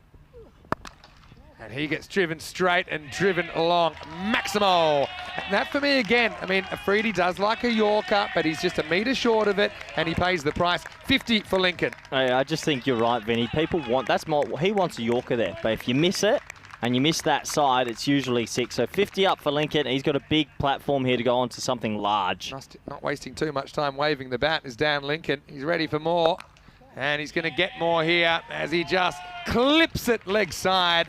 And again, ball that bounced in front of him. Dan's got the answers. And England really flying high at the moment. Well, what's the rate today, just in general? You want me to tell you? Are we on record pace for a day ever? It could be. Yeah, this is just... It's almost as if stick cricket, the video games, come to real life at Cardimer Oval. And some amazing ball striking. It really is. Lincoln's looking the goods now. And he's a 360 player. Not easy for Germany. Rate today's 18.8. Well, and again, well, deliberate or otherwise, will take the result. Straight through the legs of Lincoln. Inside half with the bat and 4 more to the total. Oh, the old double draw shot in the innings. Watch this. He gets this straight through. Oh, yeah. Look, I don't care if he fully meant it or not. That's amazing. Yeah, I mean, to be honest, hey, if you're just trying to get bat on it, that's all you have to do. I mean, if he hits the middle, he's clipping it in front of that front leg, but you're pretty lucky that right leg gets out the way. That would time travel to the 19th century there now. Lincoln, something a bit more orthodox. A pull, they'll only bring him 1. Do you remember the days when 118 off 10 overs right now, their score would be probably enough to get you close to a win? Yeah, so now after those last 2 balls, it's 187 par today. But we're only, look, to be fair, we've only seen... How many sixes did the Spanish boys just hit? Hamzadar came out and was seeing it like a beach ball. 23 in 8 overs. Oh, it just blows your mind. It blows your mind. I think it's going to be the best bowling attack of the week. It's going to win it. Yeah? Yeah, it has to be. Bat for show, bowl for dough. We said it before. All right. I finally got to get 2 breaths in. Hindley, he's flying as well. 43 off 12, and now he's going to nonchalantly clip another 6. Maximo. Hindley to 49. Wow. Wow. That's again, Vinny. He's missed the Yorker only just by a foot, and it's cheekily chipped for 6.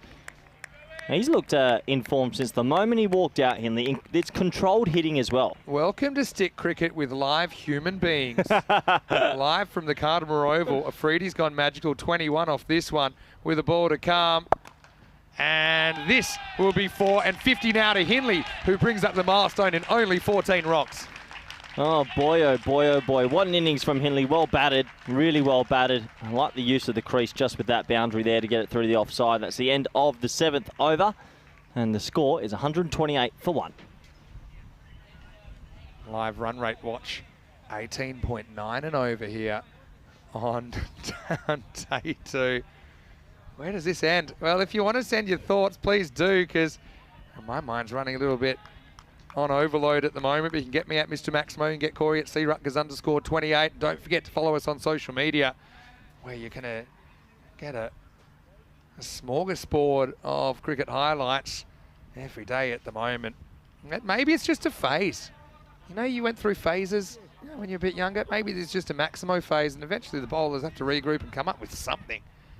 I mean, I literally, if I'm Fires here, I'm just trying to hit the bottom and middle stump 6 times. But that's the thing. If you miss it middle stump, it's 6. If you don't get the Yorker right, it's if you try anything else and you get it right, it's probably 6. That's one that you can kind of challenge and hope that the batter misses it. And that's how it works out first up with the dot.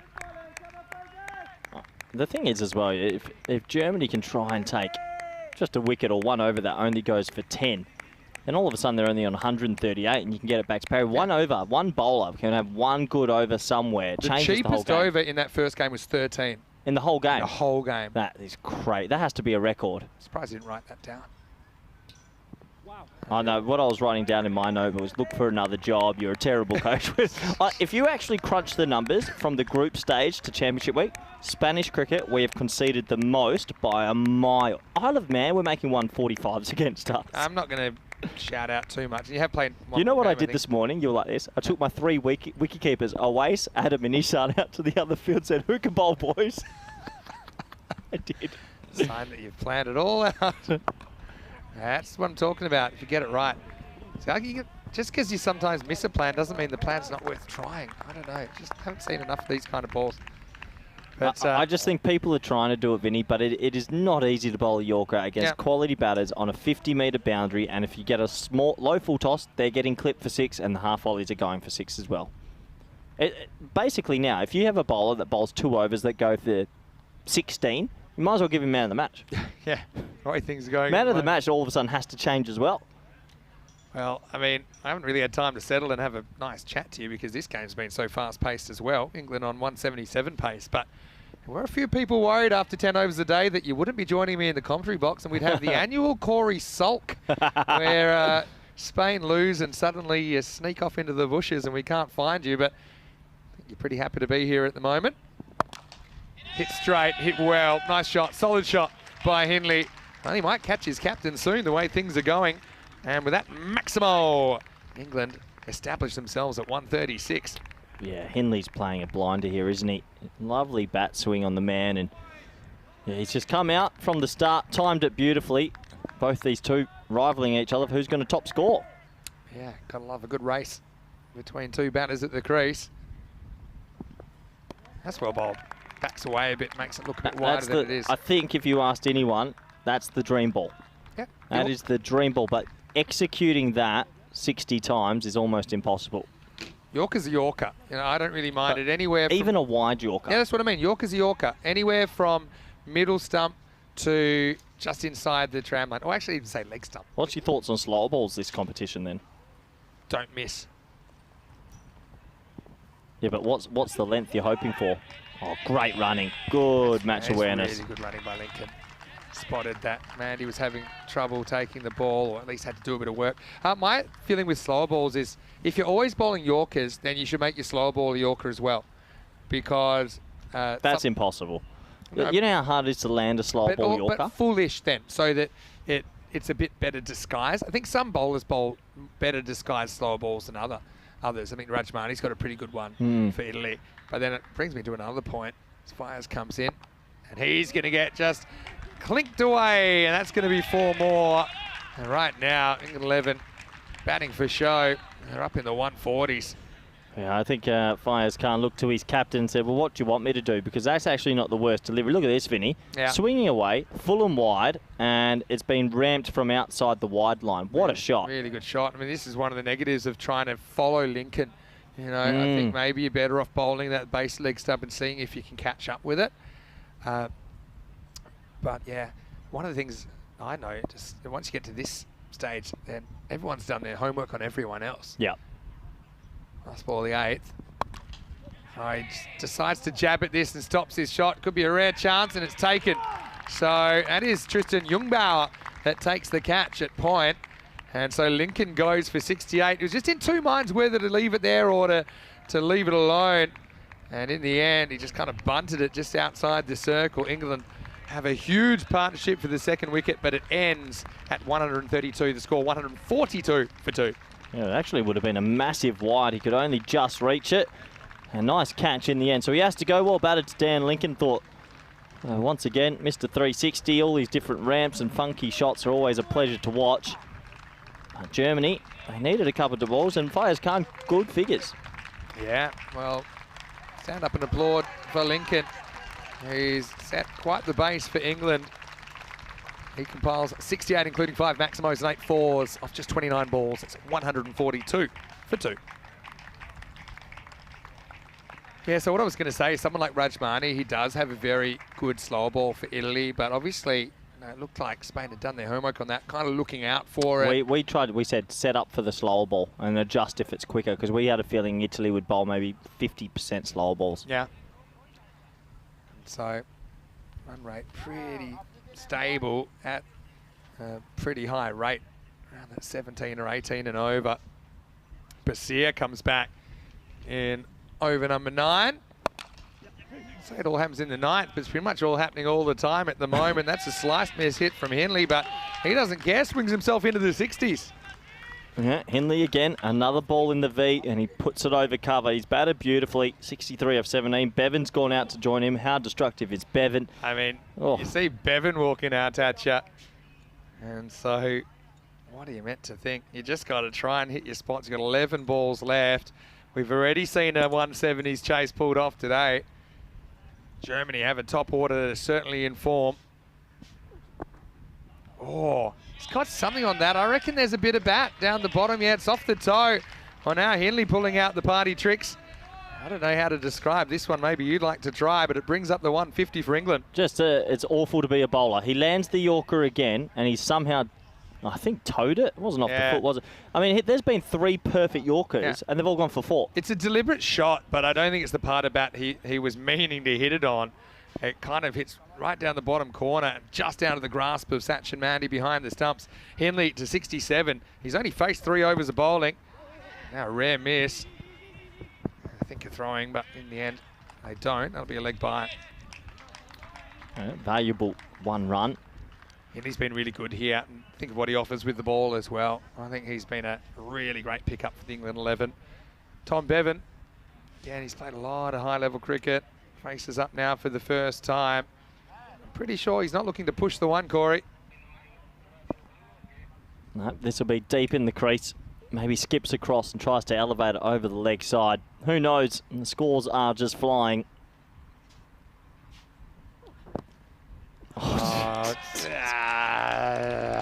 Four-leg bias. Oh. Good Yorker. Well, every good Yorker we have seen has gone for 4. Okay, I'm going to think a bit unusual.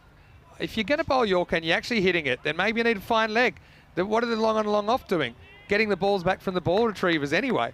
So I don't know, maybe you bring up the mid off and put the fine leg back, because it's so frustrating Honestly, to see them get squeezed away. What chapel was it that underarmed the ball? That's where we're at. You've got to underarm it, roll it, and not let them get under it. I actually suggested that this morning when they said, who would I be bowling? But anyway, yeah. So, yeah. Wow. That's weird. Trying to say it's off the bat. Well, it's off his... Yeah, that was off his foot, wasn't it? Tell you, if I was the bowler, I wouldn't be too happy with that. Regardless, it'll be 4 now. Steps across, and are they going to take it on? I think it seems like a deliberate tactic by England to steal runs when the keeper has to dive. No hesitation. They get through for an extra. Yeah, I like it. You can definitely do that. If it's good match awareness, then it's bonus runs. I think that might have been overturned by the third umpire. I mean, we didn't really have a huge look at it, but I didn't think there was any bad in it. Yeah, not sure. I suppose runs are runs in the end. Here we go. Straight off his back leg. Yep, straight off the heel. Well done, Bevan. You're off the mark.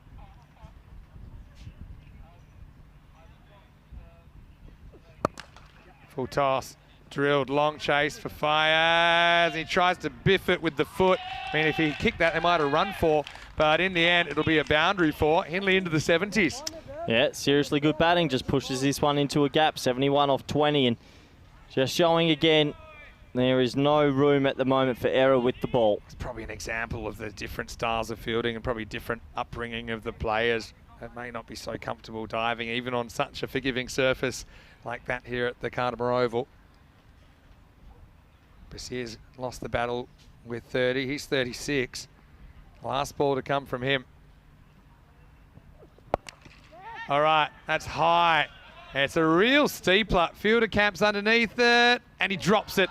And you can just tell by the body language, and England, credit to them, they end up getting 2 in the air because they really legged it out. Henley survives. It's the end of 9, 163 for 2. Yeah, another dropped opportunity. That's 2 extra runs to the total. They're looking at 175, 180 here. It did go miles in the air, Vinny, but he never looked too comfortable under it.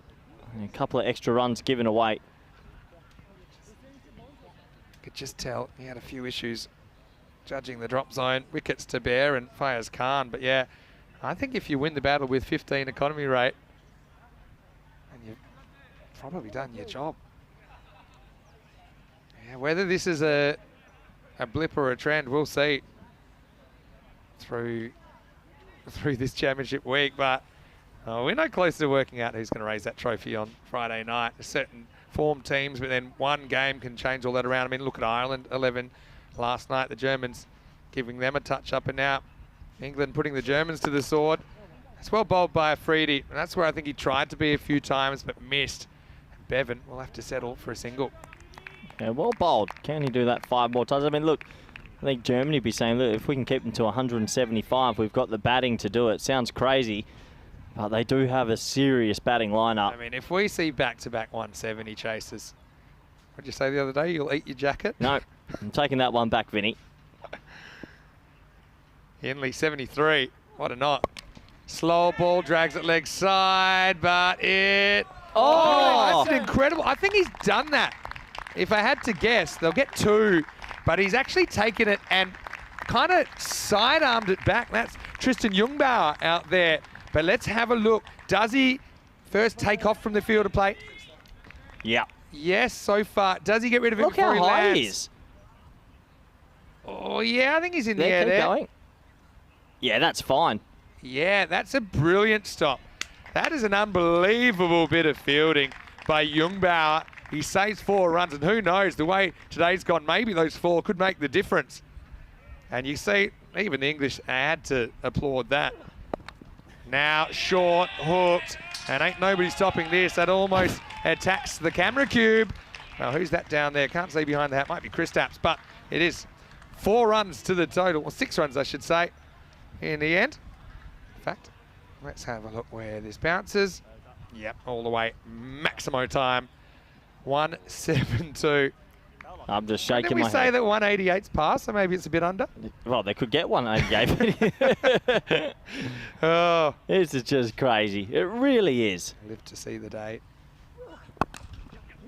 Again, almost to Yorker. Oh, it's dug out for 4 as well. Oh. Henley to 85. Well, who knows if he gets a 7 up here or something, the ton might still be on. But Henley, from the first moment he came out there, he has struck the ball really sweetly and really enjoyed this knock. German fans, though, probably finding it a little bit less enjoyable. Boom, boom. I'll get the right of reply, no doubt. But with 2 to come, England 176. Just unbelievable. It really is unbelievable. 85 off 24 for Henley, and he's looked so calm the whole time. Yeah, again, not the worst ball. Henley will hand it over to Bevan for the last ball with England 177. Yeah, last ball, so 183 potentially. Zishan in Malta saying they're just having barbecue shapes and watching. Plus Imran from Malta is missing Corey. Hope you're having fun. Yeah, the barbecue shapes, they were good. We'll be in Malta soon as well, you know. Yeah, we will. All right, last ball. Can they hit the 180? They will, with some change as well, as Bevan does Bevan things. The finisher in action, Maximo. And England 11, 183 for 2 off the 10. Yeah, bonkers again, Vinny. That's 3 innings today, and the scores are just ridiculously high. Credit to the English 11. They timed the ball from the start. And Germany, they tried their best, but sometimes you just got to tip your hat to the opposition. They will get the right reply, that's it. But Germany didn't really have the answers with the ball, did they? I mean, we know they're a bit of the right arm sameness to their attack. I mean, with the exception of Amadi, I suppose. But, I mean, Germany probably walking off a little bit like the Spanish team were halfway through the first game of the day, feeling a bit down, but feeling like, okay, they've had their go. Well, maybe now it's time for us to take the stage. But they are going to have to handle a pretty testing 2 overs, I think, from Rich Edwards, who's bowling really well in this series. And, of course, you've got others in there, including some spin options, which I think will be a different sort of challenge. I started with a bang and finished with the bang, and there were plenty more bangs in the middle as well for this England side. course, don't forget 2 years ago they raised the first ever European Cricket Championship trophy. Last year they made the final, but, well, right now they're in control of this game. Whether it stays that way, time will tell. Yeah, time will tell. Just sit back and enjoy a lot of these strokes. Dan Lincoln, slightly different player to Hindley. He's a little bit more audacious with the way he goes behind the wicket, whereas Hindley is a stand and deliver player through the V. He was a pleasure to watch. Some of this ball striking straight, clean strikes of the blade, and here's the cameo sort of style of Dan Lincoln. And it's a wild combination to have. It must be tricky to bowl to as a bowling unit. One that hits behind square and the other that can hit so well straight. They tried the spin. That was a lovely reverse Malachi, and that was tapped over the bar. 4 runs to the total. Great effort though. And there was no lack of effort from the German bowlers. You can see everyone out here truly believes they can win this tournament. But sometimes the batters rule the roost. That was one of 2 draw shots. That went for 4 as well, unbelievably. But Hindley just continued on his merry way, striking it straight while Lincoln went a bit squarer. They took down the spinner as well, Amadi, another one that was attacked in the end. That was one of my favourite shots because there wasn't too much width, but he still got it away. And just brilliant batting from these two. This was the second draw shot. And not often you have 2 of those in the same innings. And you do sort of feel for the German bowlers. Every single time they bowled a very good Yorker and went for 4. Just goes to show it's not an easy game. That was Hindley's 50. Lefty-righty combination. Ruling the roost here in game 2 on this sunny Tuesday. Lincoln continuing on his merry way. And it feels like a lot of highlights because there has been a lot of highlights. That was the wicket to fall. That was Jung Bauer, who took a really nice catch before some brilliant fielding to save a few extra runs also. This was another perfect Yorker that ended up going for 4. Just goes to show you can bowl the best ball alive at Cardamom Oval. It will still go to the boundary. This was one of the moments, though, of the innings when Jung Bauer, out at deep mid-wicket, made an amazing stop. Somehow caught it in his left hand and flicked it back right there. That is freakish. And the English players warmly responded to that effort. This one pulled away for 6 as well. And then Bevan, the finisher, does his job. Plenty of runs, big total on the board. This isn't going to be easy. 183 for 2. Crazy. Let's have a look at that scorecard. 68 of 29 for Lincoln, 86 of 25 for Hindley. Bevan a quick fire 11 off 3. Same with Young, 10 off 3, 183 for 2. And is this a sign of things to come for the rest of Championship Week?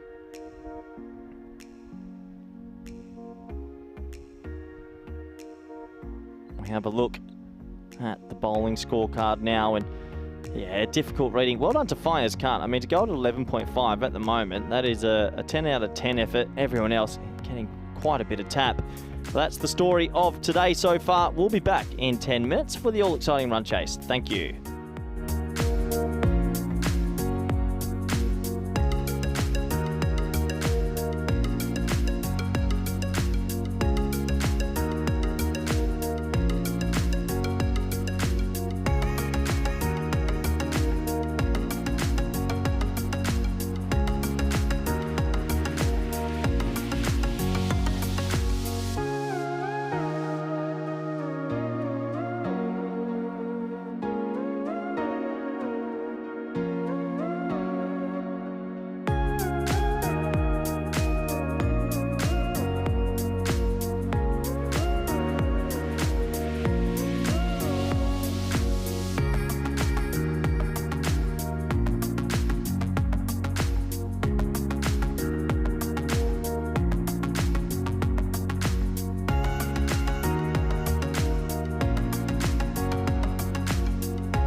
The European Cricket Championship is proudly brought to you by Dream11, HCL Software, Junta de Andalucía and Stake.com, and the official charity partner, Share the Meal by the United Nations World Food Programme.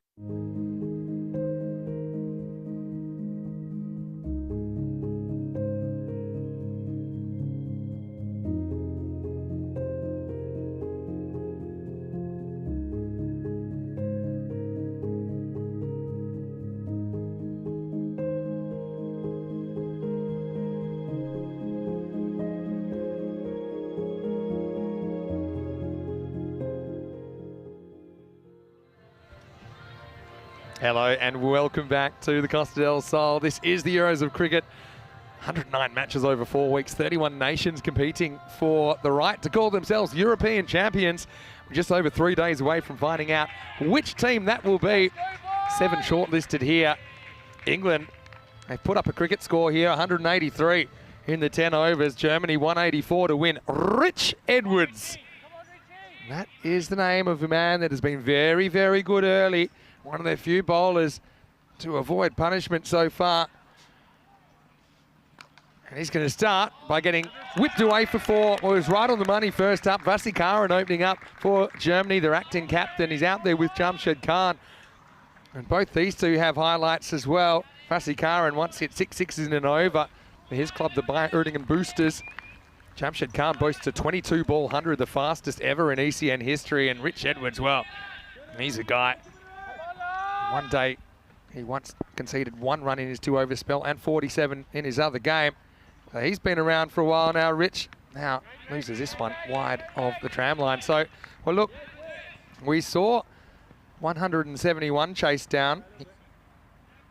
Could we have our first ever 180s chase?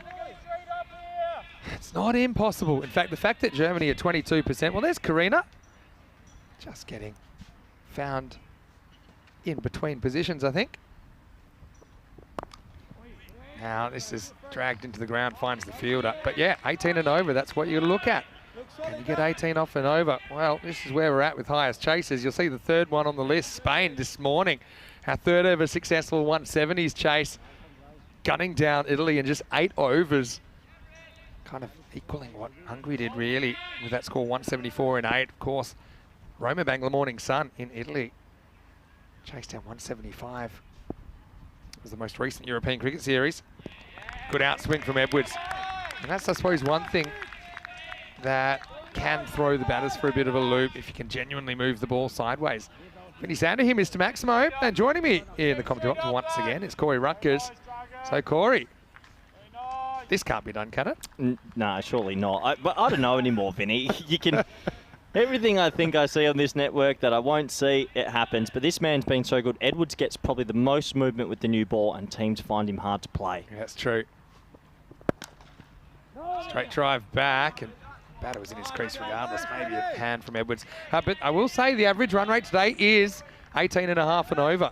So if Germany could keep the average up, if Germany chase win. this, Vinny, I'm done. I'm out. It's very, I mean, if you don't get off to a flyer. Well, this is already a bit of alarm bells. They need a boundary here. If you can't get off to a flyer, it's pretty much adios partido. Goodbye match. And now another miss, and it's going to be inside the tram line. So it's one thing to get 180 in 10, to get 180 in 9. Well, they're going to need 20 and over then.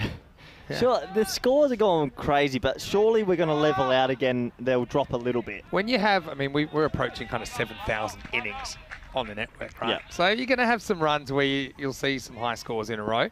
I think it's a mixture of the conditions, but also maybe just one of these hot streaks that we're on at the moment.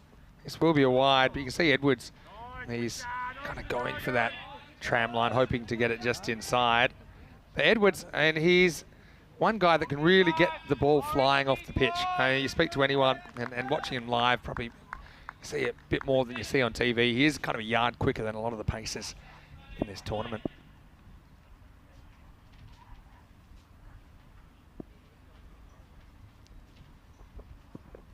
Again, the outswing does the trick. And Vasikaran gets 4, but no more off the bat.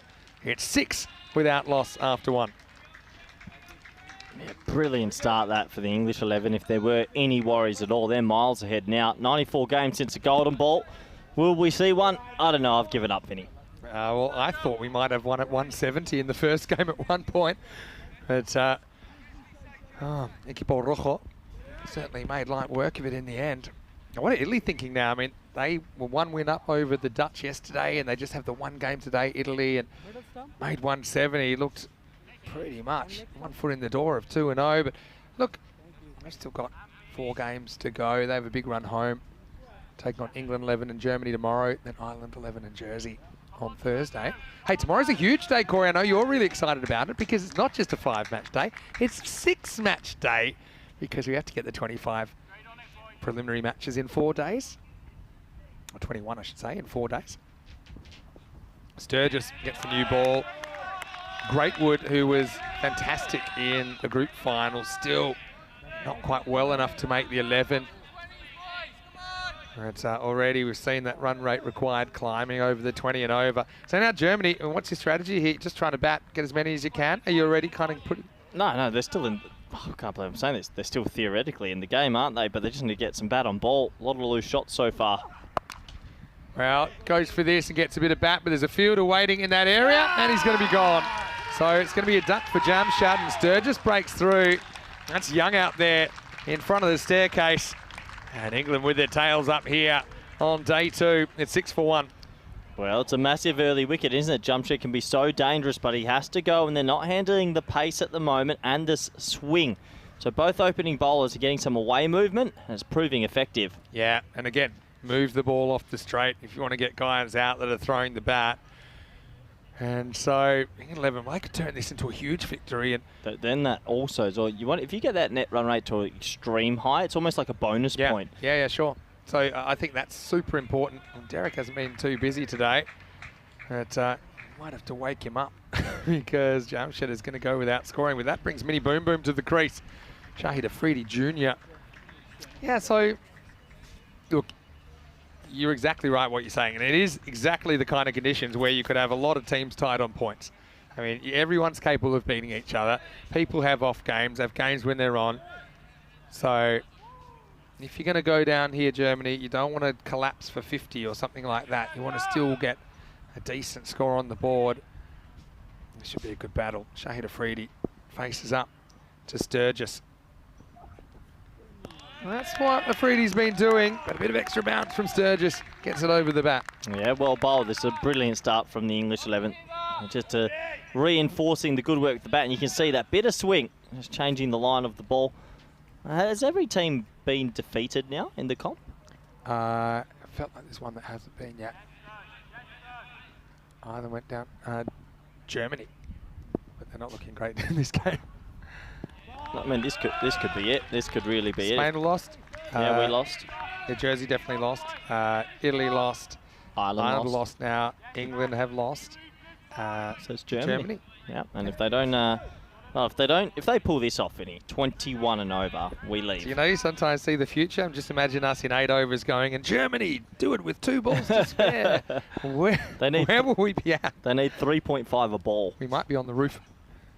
Right, this is the genuine bouncer, and once again, no bat on ball. So England, with the confidence of those 183 on the board, making a solid start. Germany not even run a ball pace.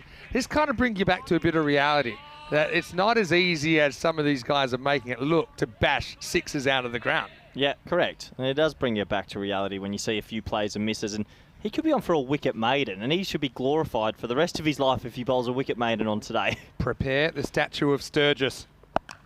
And there goes the ball, and it's out. So it's a double wicket maiden. Well, I thought it might be jungle bound, but that is a double wicket maiden for Sturgis.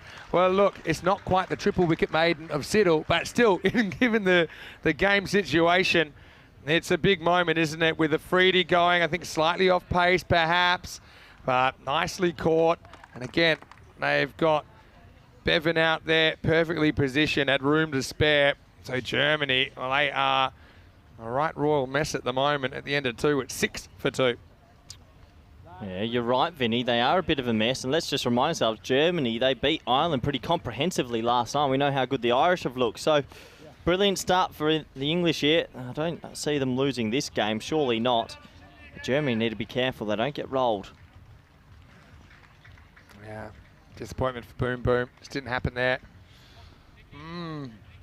This could get ugly. But you know what it is? It? I'm going to say blessing in disguise. But if you're looking for positives, let's see some of these guys in the German middle order that haven't had too much of a hit and lower order.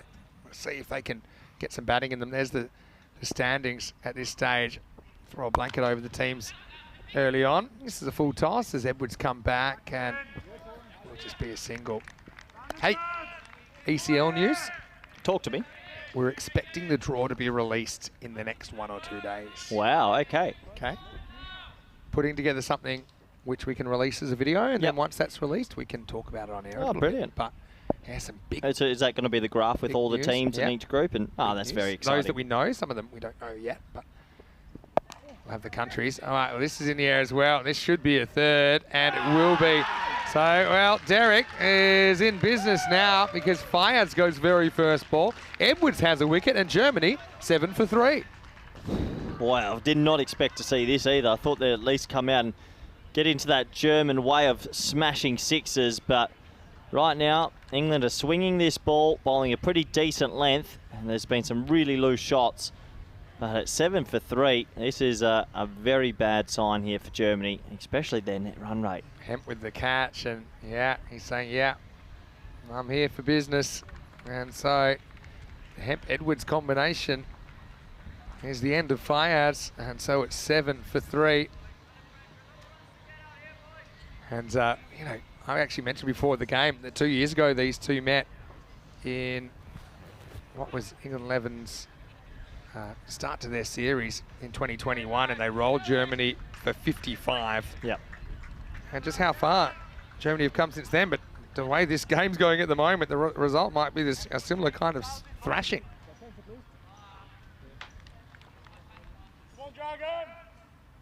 So this will be nice to see. Tristan Youngbauer, of course, is UK based. He plays his cricket for Bishopsgate.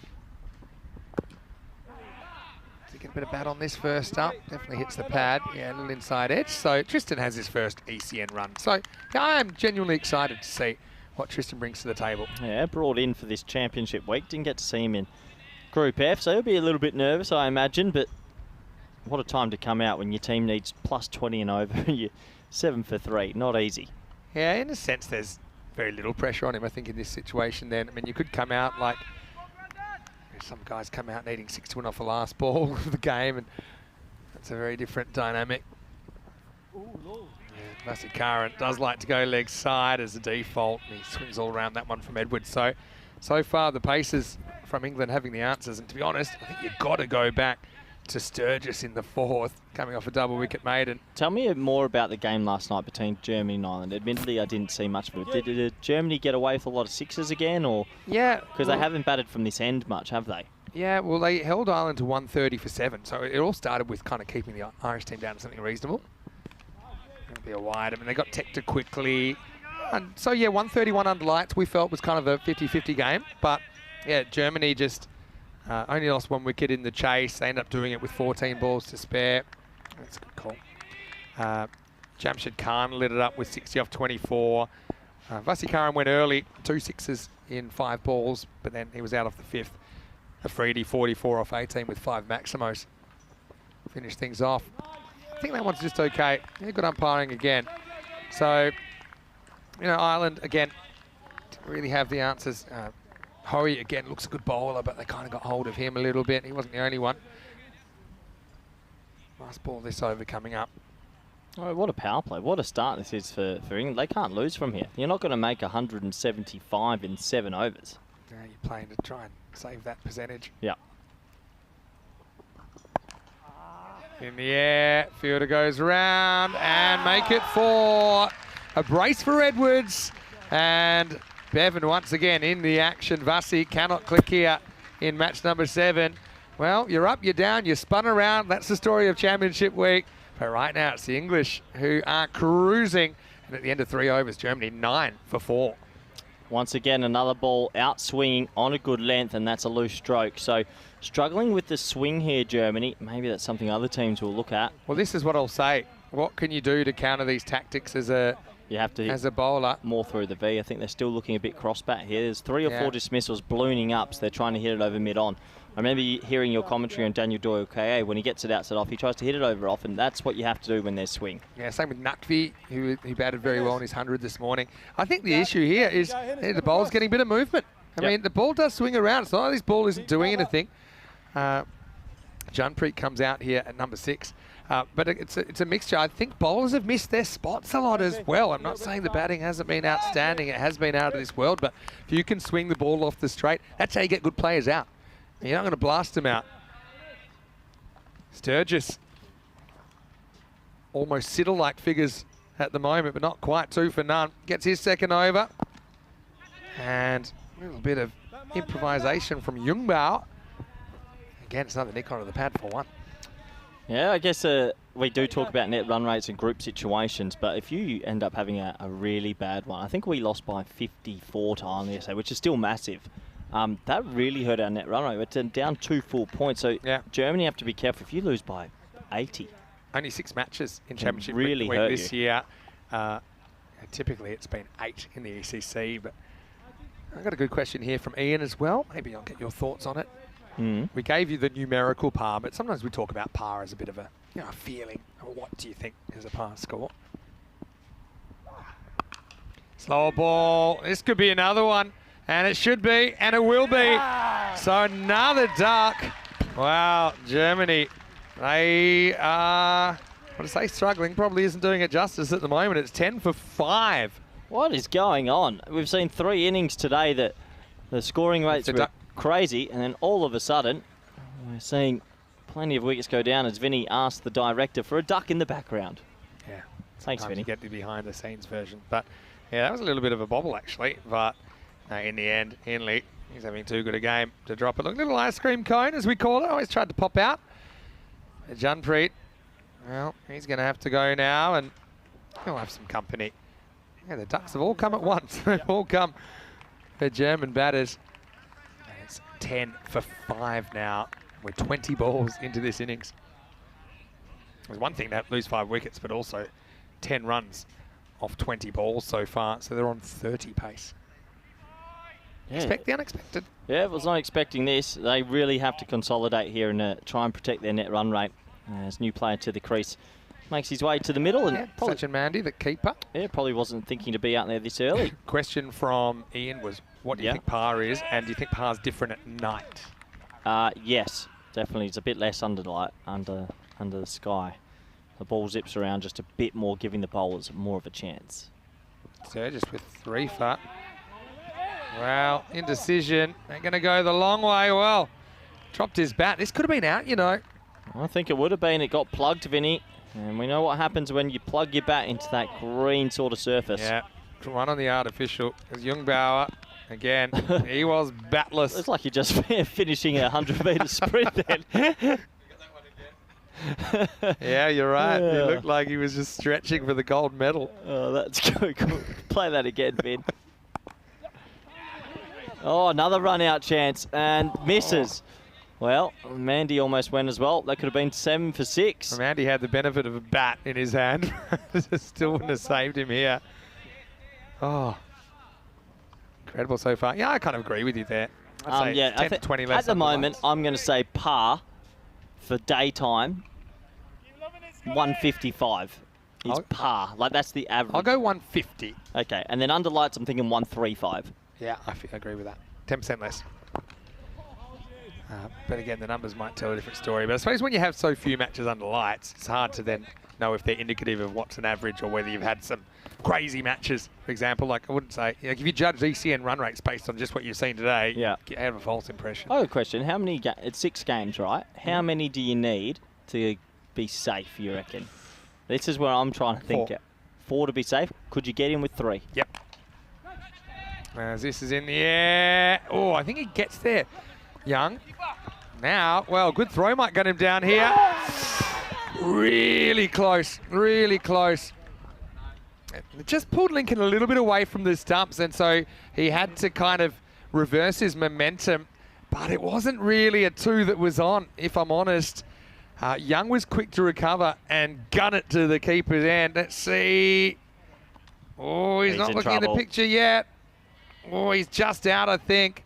Yeah, I think that's going to be out. They're going to have to check the other angle, though. Very tight indeed. Yeah, it's a great effort by Lincoln, to be honest. And we may have the other angle here. You can see he's just short there. That'll show you as well. That's out. That's out. I think that's gone. Yeah, so, yeah, there's the decision. I mean, you can kind of see the stumps had been impacted. We'll show the shot here, where he's just out here. And yeah, the stumps, they're gone there. That's he's still short. That's the frame, isn't it? He's batched just on the line, so. Yeah, you can see that he's gone. I feel a little bit upset for Jungbauer getting his opportunity, but he took on a 2. You don't mess with Young. The young gun goes to the keeper's end. And nice work by Lincoln as well. As a keeper, you got to make a decision there. You got options. You can flick it onto the stumps if you're out of position. But, well, the 2-to-1 ratio continues. Runs to wickets. It's 12 for 6. Oh, I don't think anyone saw this coming after this morning in England. They're about to get a massive net run rate boost if they take 4 more wickets quickly. Yeah, I mean, let's think worst case scenarios now. Like 30? They could be bowled out for like 18. No, that's not going to happen. Well, There'll be someone. Did you think this would happen? No, but there's always one batter. Hey, you bowled out a team for 10. No. And you said, so you, don't tell me it can't happen. And if you're Germany, are you batting a bit more for the overs now, or are you just hoping you have someone get on a heater? I think you need someone to get on a bit of a heater still. All right, Haddo. Ooh. You know what? I reckon he lifted his foot here. It's the only time I haven't seen Lincoln look for this. Yeah, look. Oh, maybe it was a drag. Anyway, in the air, but this is a bit of luck that they need to get to the 20s and beyond. And Mandy will get 4. So, yeah, Haddo had 2 fielders set for that one, but it went through the middle of them. I love what they're doing here. They've got the Southern Cross, fielder straight, so then you're actually protecting different pockets, and the way he bowls sliding across, this is the right field. So some good work from obviously the coaching staff and the captain to figure this one out. Now this is in the air. Is it going to carry? It will. And oh, well, something had to happen. That wasn't something perfect for England, and it's Sturgis, who obviously has an issue with other players taking wickets because his were held, but he puts down a bit of a goober, Corey. Yeah, he got there comfortably as well. Unfortunately, just didn't set his feet, I think. Well, it's another life. Maybe the sun was hurting the back of his head there. Now the next one goes wide of the off stump and will be called wide. Yeah, this is damage control for Germany now. I mean, this could be one of our biggest ECC wins. Could be. I think that's okay as well. So this is one that I think a lot of teams say, when you've got a bowler bowling this side of the wicket, which isn't traditional for a left-arm off, you've got to put your heels on off stump. You've got to make him change again. Yeah. If you let him have that area outside off, it won't work like that. Uh-oh. Well, anyone? Who's going to get this one? Nobody. So I suppose another slice of luck as Learcat will get off the mark. Oh, it's Germany, the only undefeated team in this competition, and they are going to get wiped off the mark here. Yeah, it's not looking good, Vinny. Again, trying to hit it to leg side when it's slow outside the off stump. Just doesn't work. That's 5 overs complete. Scores 20 for 6. Just in case you missed that, it's 20 for 6, not 26, which you might think is a more reasonable score, maybe after 1 over. But look, Germany, obviously not clicking in this game, but they're going to have to recover. They have the next game off, but they do play Jersey, who've had their issues so far with 2 losses on opening day of Championship week. So, I mean, as a coach, what do you say to a team after this? I mean, they've been batting really successfully. They've been playing really successfully, not even losing to this point, but they're going to get thrashed here. So kind of what do you say to the guys to keep them in the right headspace? Oh, it's just about the self-belief. Obviously, they're here for a reason, and you can have a bad day. That's okay. I think we got hit for 217 against Ireland. Yeah. We try to say, guys, That's cricket. Applaud them off. Come back fresh tomorrow. Yeah, the bowling didn't click, but the batting clicked and we chased it down. So you just keep people calm. And this is tournament play. It'll always be like that. Yeah, that's right. But I suppose the difference here for Germany, they're going to have to do that in a couple of hours rather than overnight, where you have a bit more time to kind of decompress a little bit. That's a very good point, actually. Very difficult on the same day. But I think they'll stick to their guns and we'll see a better performance. Right now, they're struggling with the left arm off-spin bowling wide of off stump. Fallows, his turn. This is driven straight to point, and that will be seventh heaven now. Mandy goes on that score. Fallows joins in now, and Germany are 24-7. There is serious concerns, though, Vinny. If Germany lose this by, I'll put out now 140, and you get teams that tie for 6 points or potentially... Like minus half a point is what you're saying. It's almost... You're in a lot of trouble. Yeah. So, controlled bowling display from the English, and Germany just uncharacteristically have collapsed. Yeah. You've got to give credit to England 11. Oh, I mean, yeah. I wouldn't say they're the forgotten sons of the competition. They did win it in 2021. They were runners-up in 2022. They were on the radar, weren't they? But so many new faces. Always, I suppose, a question mark if they click in the format. And, of course, they had that kind of shock loss to Switzerland, I suppose, in qualifier 1 in their group. But since then, they haven't put a foot wrong, really. I thought after leaving the group stage, I wasn't going to get any more blowouts when I'd commentate, Vinny. Well, I know you love an early finish. 1 hat trick, and it's lunchtime. And so this is Abdul Basir getting back. And to be honest, we haven't really even seen any of these guys bat for Germany here. And I know a lot of them from the European Cricket Series, but yeah, they haven't been run out of required. wickets. Yep. I'll actually tell you how many wickets they're averaging per 10 overs with the bat. It's not a lot. There's the round armour from Fallows. Oh, blind throw. I think this might have been out as well, you know. Yeah, I think it would have been good work from Lincoln. Got to the ball extremely quickly. They'll just get the one in the end. Yep. Would have just been out. Germany, interesting case. They've never lost more than 5 wickets before this. Oh, edge, and this is into the gap. So this will be 4. Leocat will get a consolation boundary. They're still well behind, even run at ball pace. Yeah, so Germany averaged in their group 4.1 wickets per 10 overs lost. So when they're batting on average, they only lose 4. Yep. And some of those have been right at the end, so I remember. So, and then yesterday, we saw them only lose the 1 wicket on the way to their successful chase. So, you know, we've seen guys that they haven't really had a bat at all. So I suppose you could say this is batting practice, but yeah, it's one thing to just plot around. You need to try and play some shots. And there's one from Leocat. Nice shot. It's going to go up the stairs. And so that'll be the end of the over. Fallows does take a wicket but goes for 9. Score is 29 for 7 after 6. Yeah, finally a couple of back-to-back boundaries. But still, credit to the English here, completely outperforming their opponents. And 4 ducks in there, Vinny. We haven't seen anything like that so far Championship week, but that whole top order collapsing, you don't often see that.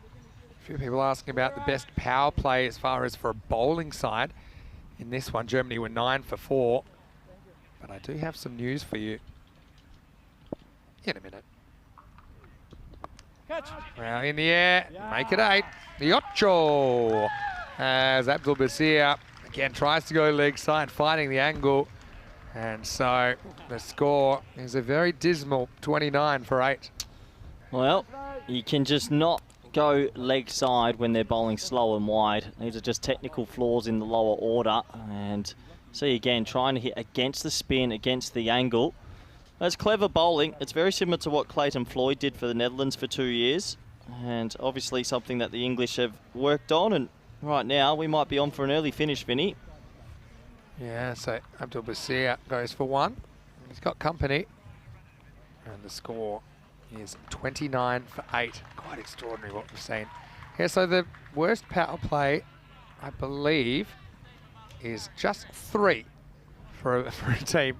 And that was United CC against Prague CC in Czechia, 11th of June 2022.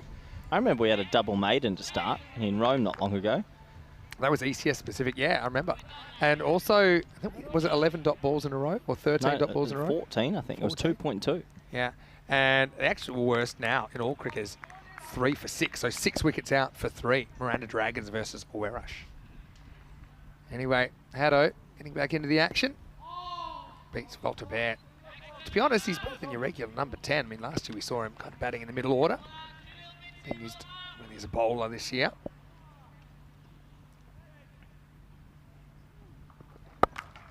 Tempts him into a cut, but picks out the field and no run. Vinny, I know you're quite good with numbers.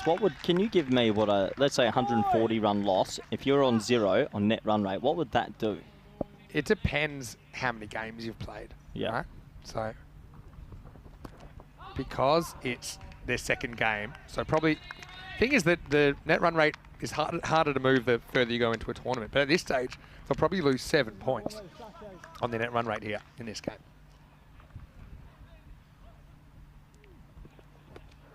And you think a team can get through potentially with 3 wins out of 6? 3 and a good run rate. So that's where it comes down to it, I think.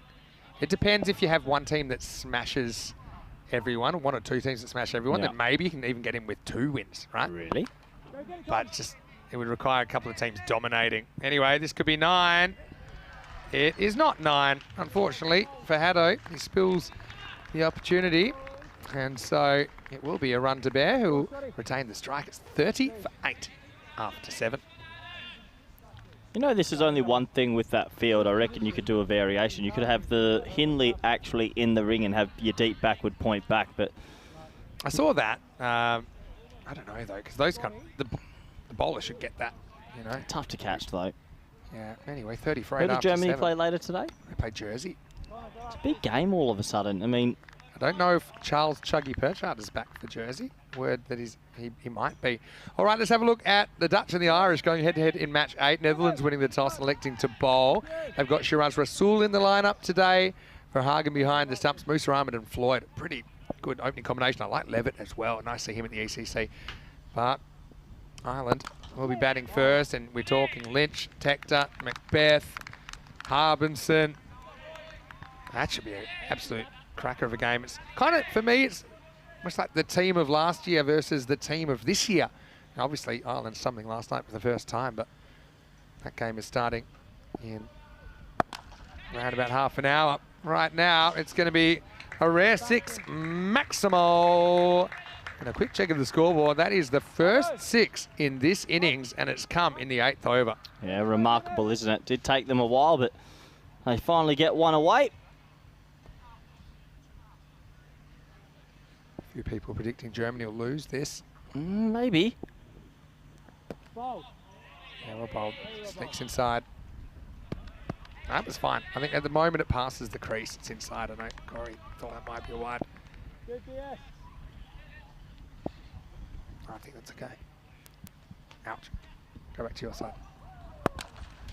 Anyway, it's always tough for the umpire to work out exactly when it's passing the crease.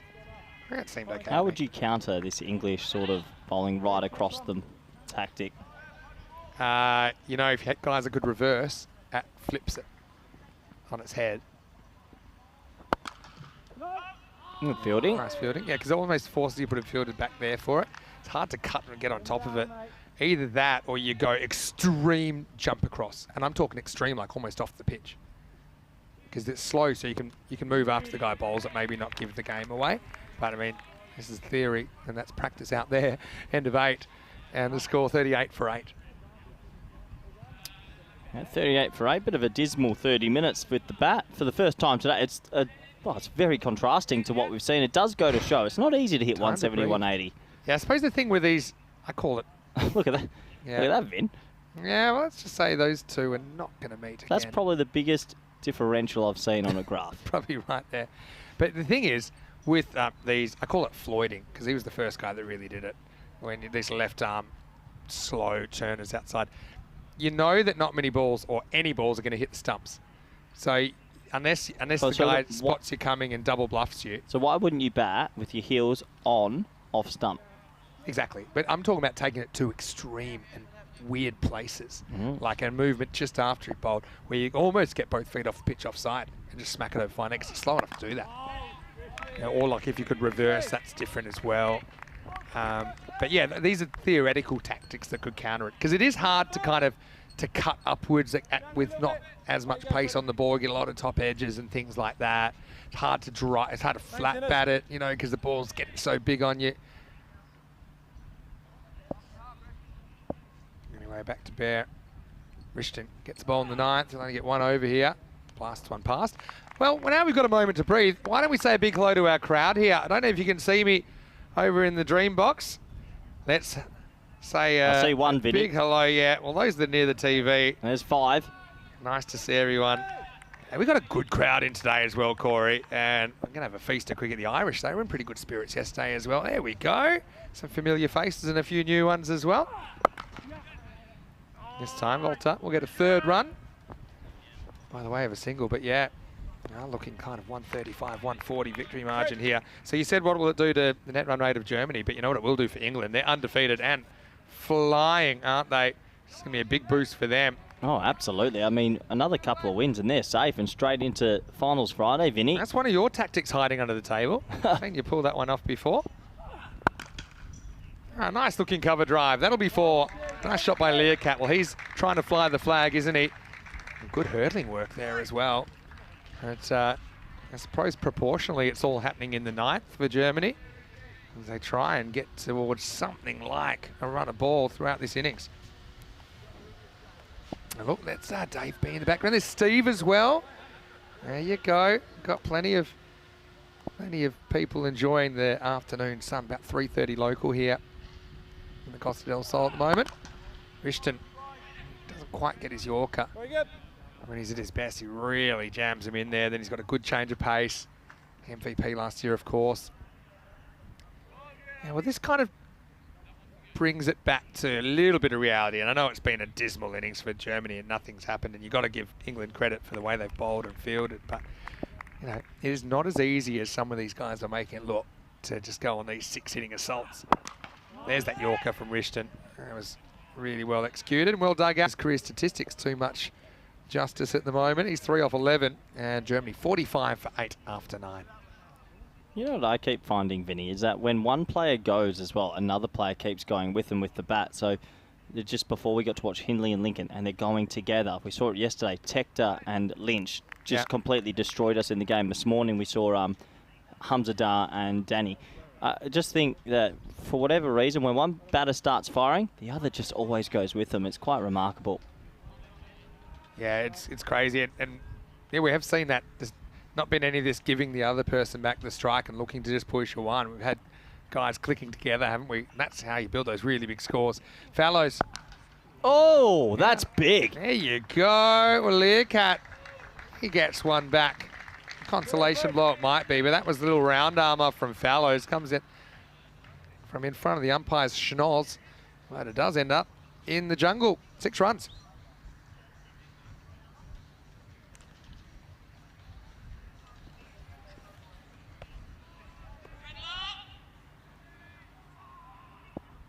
I've got a question coming in from Tony as well, just before we put a line through this one. He said, how much do you think the change to Grizzly balls has affected the scores?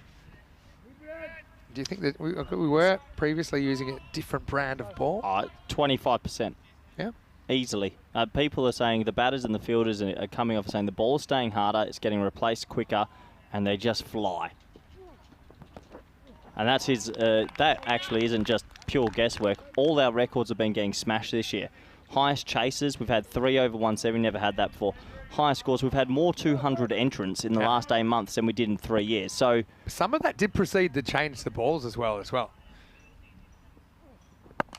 There we go. This is going to be a hit, and it's going to be caught. And this is one that Hindley won't have to give away. Straight down the ground. I know that's the fielding position that you pioneered originally, and it certainly has caught on. But that'll be the 9th wicket down, 52 for 9. Yeah, 52 for 9. The old Southern Cross doing the trick. Fielder right there, I think, is a great little addition when you've got the bowlers that can bowl to it. So another wicket goes down, and we're almost done for this one.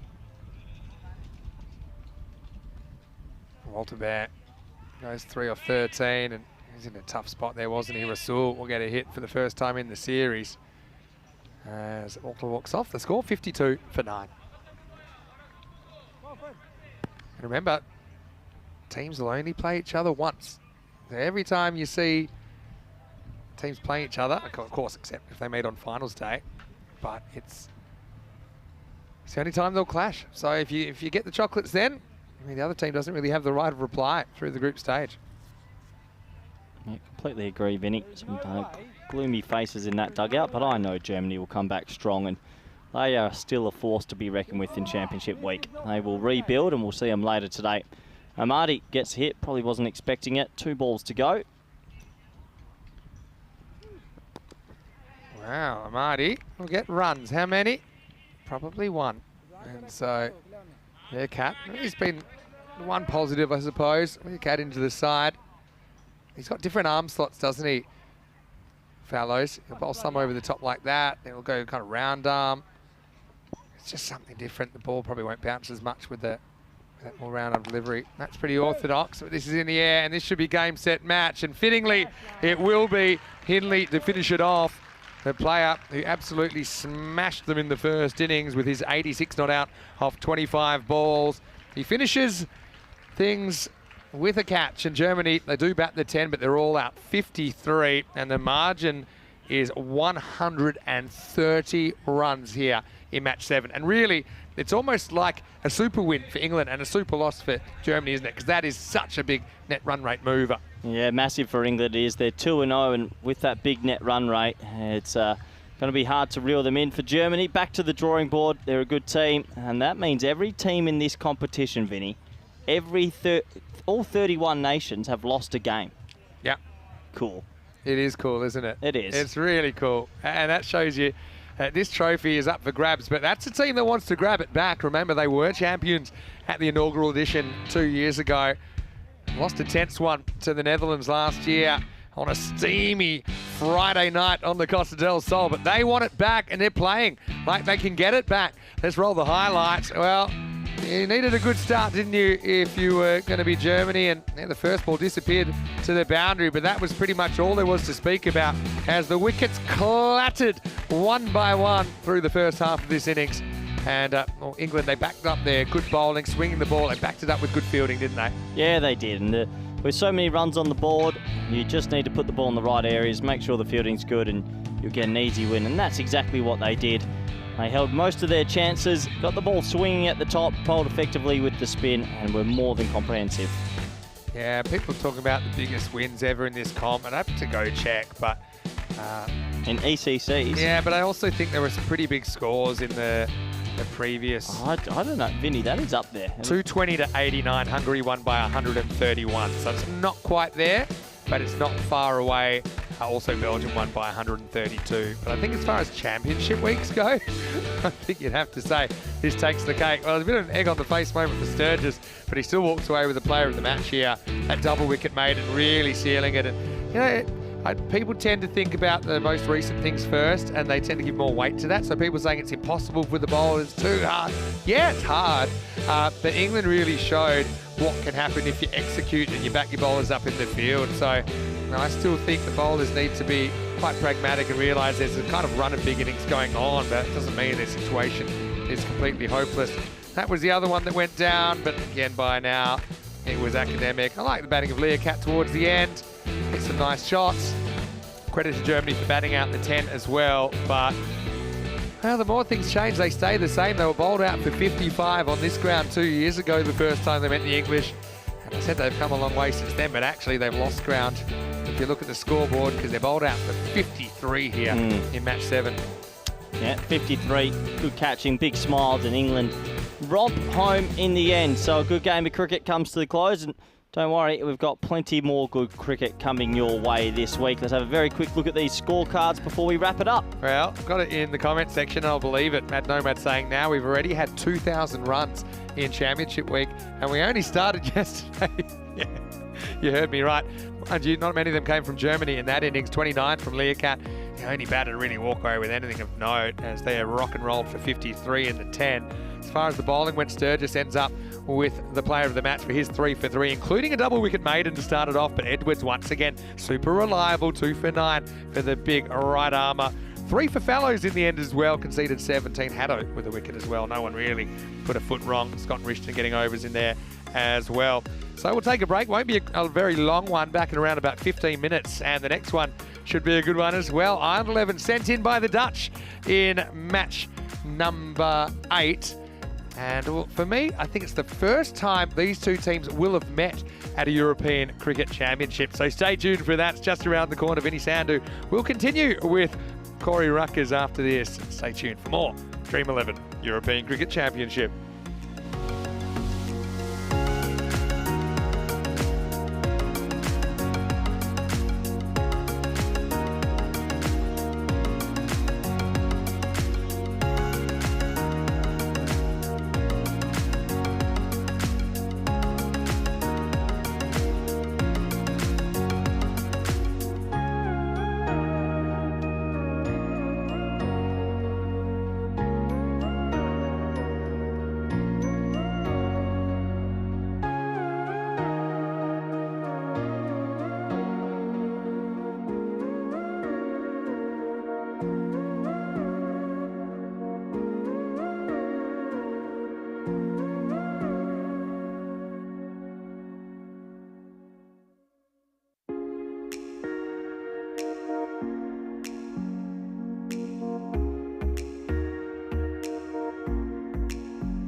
The European Cricket Championship is proudly brought to you by Dream11, HCL Software, Junta de Andalucía and Stake.com, and the official charity partner, Share the Meal by the United Nations World Food Programme.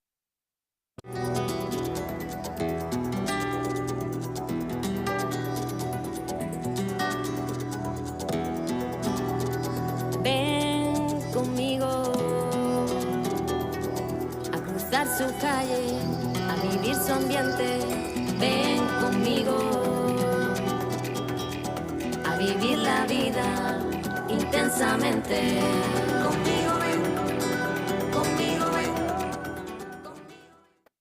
Hello and welcome back to the Costa del Sol. I'm in the outfield of the Cartama Oval. Behind me, of course, we have the ECN studio. Some great ECN Plus content at the moment, 24/7, kind of some in-depth stories and views from around the European cricket scene. So watch out for that on our YouTube channel, ECN European Cricket Network, and a couple of likely characters in there right now. Out in the middle, though, I can tell you that it is time for match number 8. Now, this promises to be such a good game. It's Netherlands 11 taking on the Ireland 11 in this one. Well, with Rob up there, it's Ian Ramage out in the middle with the two captains. Let's see who wins the coin toss. Netherlands, you're the home side for this match. Ireland, you're the away side, so you will call. Okay? Frederic Constant, European cricket. European cricket.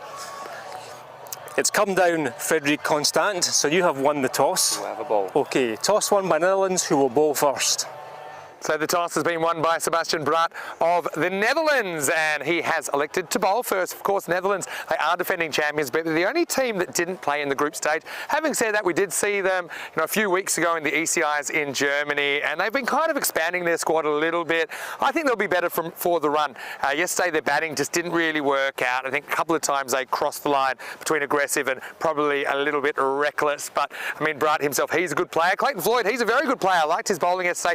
Also, Clayton's girlfriend, Coco, turned 28 yesterday, so she'd like a late birthday present. She told me she'd like a win for the Dutch. Happy birthday, Coco. For Ireland 11, though, we know that Tector's coming off 100 yesterday, but Ireland did taste defeat for the first time last night to the Germans. Let's see if they get back into the swing of things. I still think they're trying to give a lot of guys batting, but I think that the machine, Lynch, he's a fixture at the top. Well, here's a man, somehow he's become a fixture in the commentary box, Corey Rutgers. Still wonder how that happened, but I can tell you this is a big clash. Well, I know he's very interested in how the Dutch go here. It is Netherlands versus Ireland here in match 8, and the Dutch winning the toss. Netherlands 11 will bowl first. Over to Corey. Let's get ready for the start of match 8. Thank you very much, Vinny Sandu. Welcome back, everyone around the world. Looking forward to this one. The Irish taking on the Dutch. What a big encounter that is. And here comes the umpires, officials, and the two teams. Sebastian Braat, who plays his cricket out at Hermes, is leading out the Netherlands 11. They'll be looking forward to this, potentially get their first win in the competition up against a very dangerous Irish side, an impressive hitting unit who looked amazing yesterday, has to be said. Let's look at these lineups and that top order for the Irish. Lynch, Tector, Macbeth, Harms and Frost, just so dangerous. And for the Netherlands 11, they have their own hitters as well, but it will come down to the bowling unit. Ellenbus is important, I think. Kingma, we know what he can do. Arnav Jain also. Netherlands go into this slight favourites, but really it does feel like it's a shootout, a 50-50 game. It could be anyone's who's going to step up and win it for their country.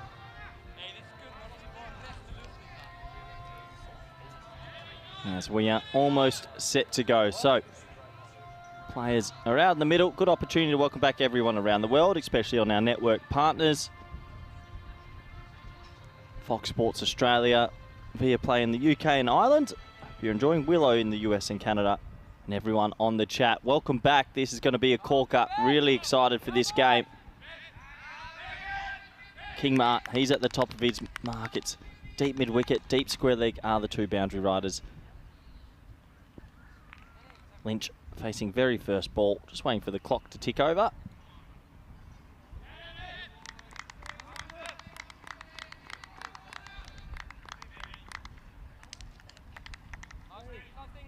Umpire says play. Kingma with the first ball of this T10 International.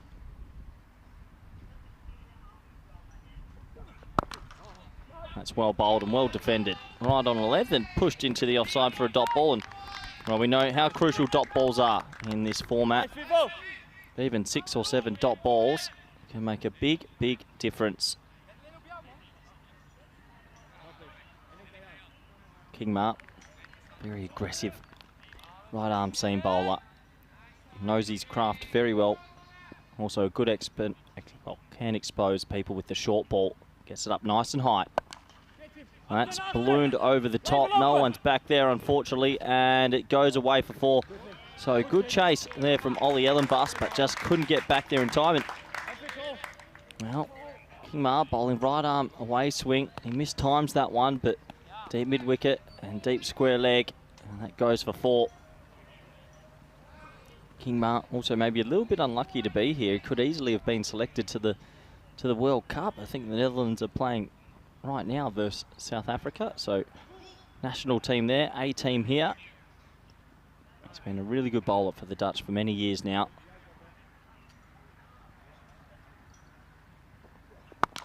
Shot. Oh, that is a glorious hit.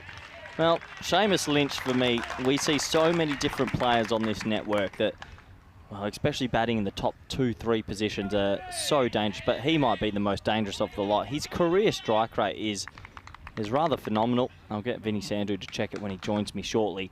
But just his ball striking ability, second to none. And he's got himself to 10 off 3. So, a couple more changes to the field. Looks like it. Deep square's going to go back now, bring backward point up. So,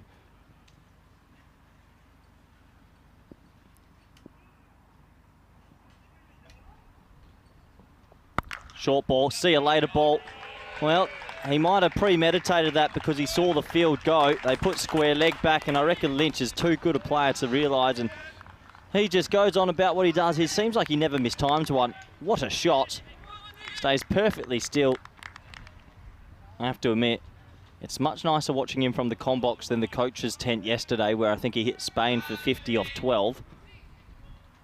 Deep square comes back in now, and Sebastian Brutt will move to deep mid on. So a lot of changes already coming for the Dutch.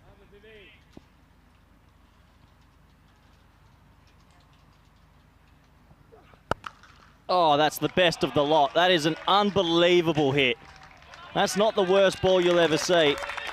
And he just leans on that outside the off stump. That is incredible batting. Oh, oh yeah. Nearly every shot he plays, he has this whole flowing bat. Just a great swinging arc. I'd love to see him on a driving range in golf, actually, or hit a forehand in tennis. He just middles everything. Last ball of this first over. He's on 22. Full toss, timed ever so well. Straight to cover. And Harnup does the fielding. That is the first over complete. The score is 22 for none.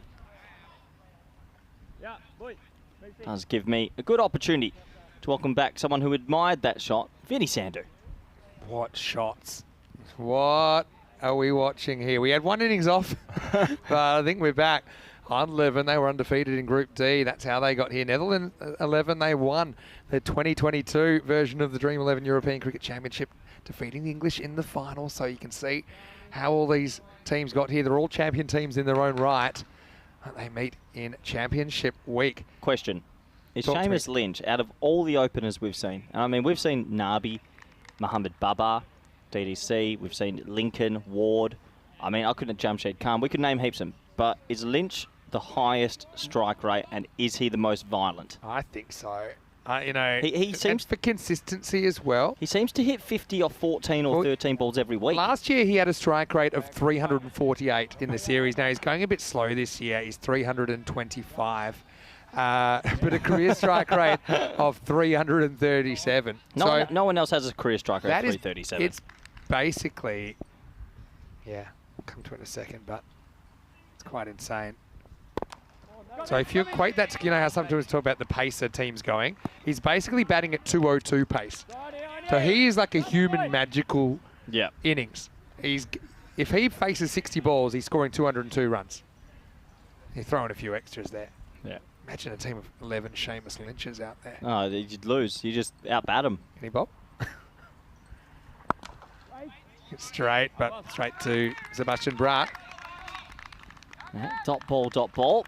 Jane's got such an interesting action. I mean, when you really look at it closely, he has a bit of a bent arm, but he never straightens it.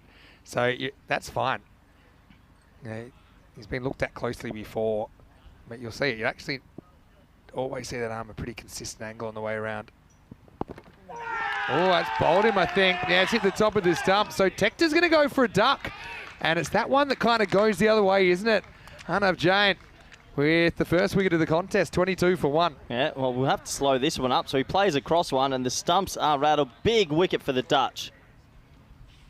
Yeah, just hit the top of the stumps. And so Tector, this time yesterday, was scoring a ton. Today he scores none. And you could see that one, if anything, it looks a little bit of outdrift, doesn't it? And it just took one bail off. Tried to go across the ball that hit the top of middle and off. And Jain, he's pumped about it. Well, I'm sure he is. It's a big wicket. It's the outswinger. Yeah, that's a really good slow-mo, isn't it? How you just see it. See it drifting away. Tector's drifting away too, 22 for 1.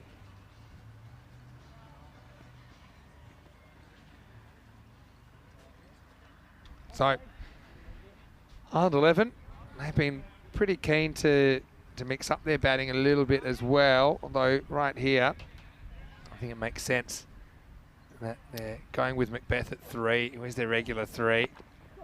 Yeah, there's still plenty of room in this week for their batters to get some time, and you want to win these games. This could go either way. Good comeback this from the Dutch. Look at the Dutch 11. They bring in Shiraz Rasool, who hit the winning runs last year under lights. Wasn't that an interesting game? But I remember that game from memory. I think they were chasing 100. And back then, it was a proper 50-50 job, to be honest. But I just can't see 100 standing up, no matter what the situation these days. Yeah, no, 100 definitely feels like you've got no chance almost. So there's the Irish enjoying a couple of Victoria Cervases. Good to see them all dressed up and ready for the action. Good bunch. Wow, that's hit high, hard, and that one is going to end up in the royal box. Maximo El Machina. The machine does it again. Well, a bit of ZZ top from the Irish fans there, but that'll be the end of another over. It's 29 for 1. Remarkable ball striker. He is someone that I'm going to have a close eye on over the next few years. Wouldn't surprise me if he plays T20 Ice for the Irish. Here's the table, Vinny, and try and surmise that for me, Vin. I will try and summarise it. And well, England and Spain with 2 wins each. I mean, look at England's net run rate now. It's over 10. And Germany took a hit with, I think it did lose about 7 points in net run rate there.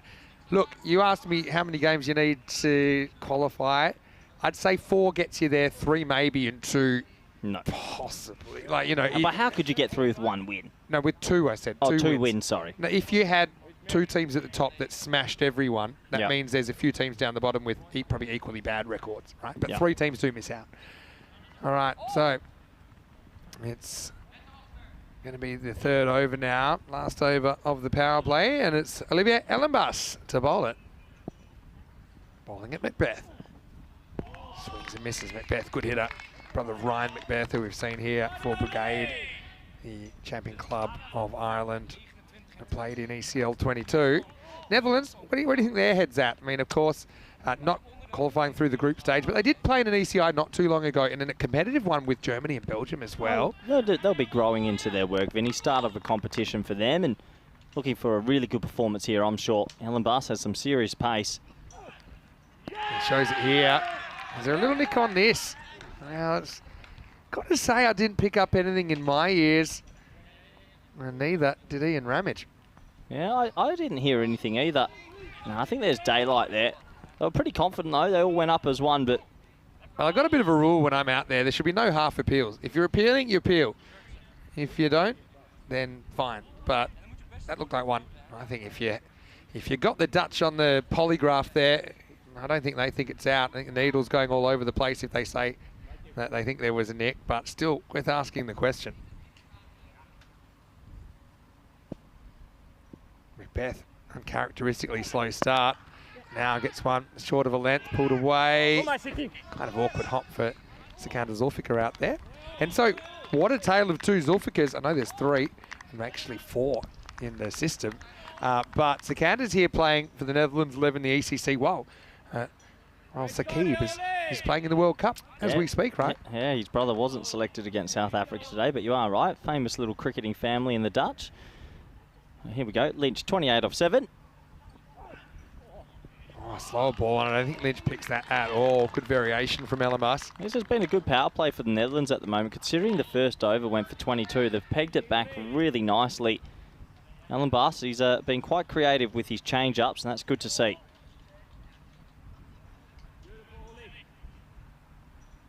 So Ellenbus. Really good comeback. Talk about like a tragical over. We're talking one here. We'll see what happens. El Makina still in position, ready to launch. Miss hit, and he won't get a run here either. This is turning into a really good over for the Dutch. Yeah, very good. Really good power play. They'll be ecstatic with this start. It gives them a very good chance in this game because Ireland do have the capabilities of hitting 60 in a power play. Looks like Ellenbus using the change of pace really well. The over's only gone for one, so top effort from him. If they can get Lynch out now as well, they'll feel like they're well ahead.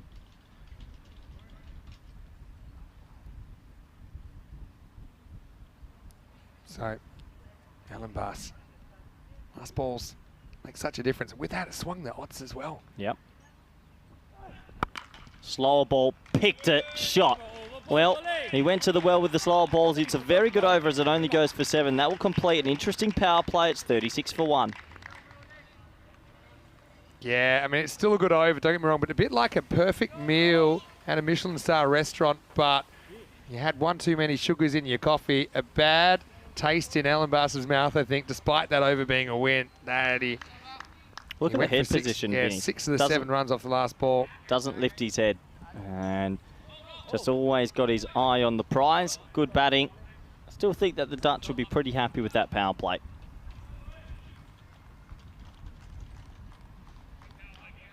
(22-7-7). Quite the comeback from the Dutch. Yeah, it is. Sebastian Bratt, he's going to come on. I think he's a good option as well here in over number 4. And then, of course, they've got spin options in there. You've got Floyd, obviously. Arnav Jain, who we've seen already. You've got Skander Zufka maybe to bowl a little bit as well. Levitt also bowls some pretty handy little swingers. Here's Bratt. He gets edged, and he gets edged for 4. That one is actually going to put Kristaps under fire in the cube, but Seb will be a bit frustrated. I think the Netherlands, they're playing kind of the tactics of last year. They rarely have that third back. This year, a lot of teams think that's almost the first pick. Well, that's both posts rattled over the cube. The Irish are up out of their chairs. But what do you think about the value of having a deep third fielder versus not? Full toss. Yeah, that might be close. You know, these always get looked at, Vinny. I think it's okay, but could be tight. Let's have a look. Where's he's got a high waist. Yeah, that's okay. Yeah, I think obviously third's obviously a region some teams are looking after a bit more. I don't think it's as effective in this end. The opposite end, I reckon, bounced more. There was more carry. But it's definitely a spot you could think about.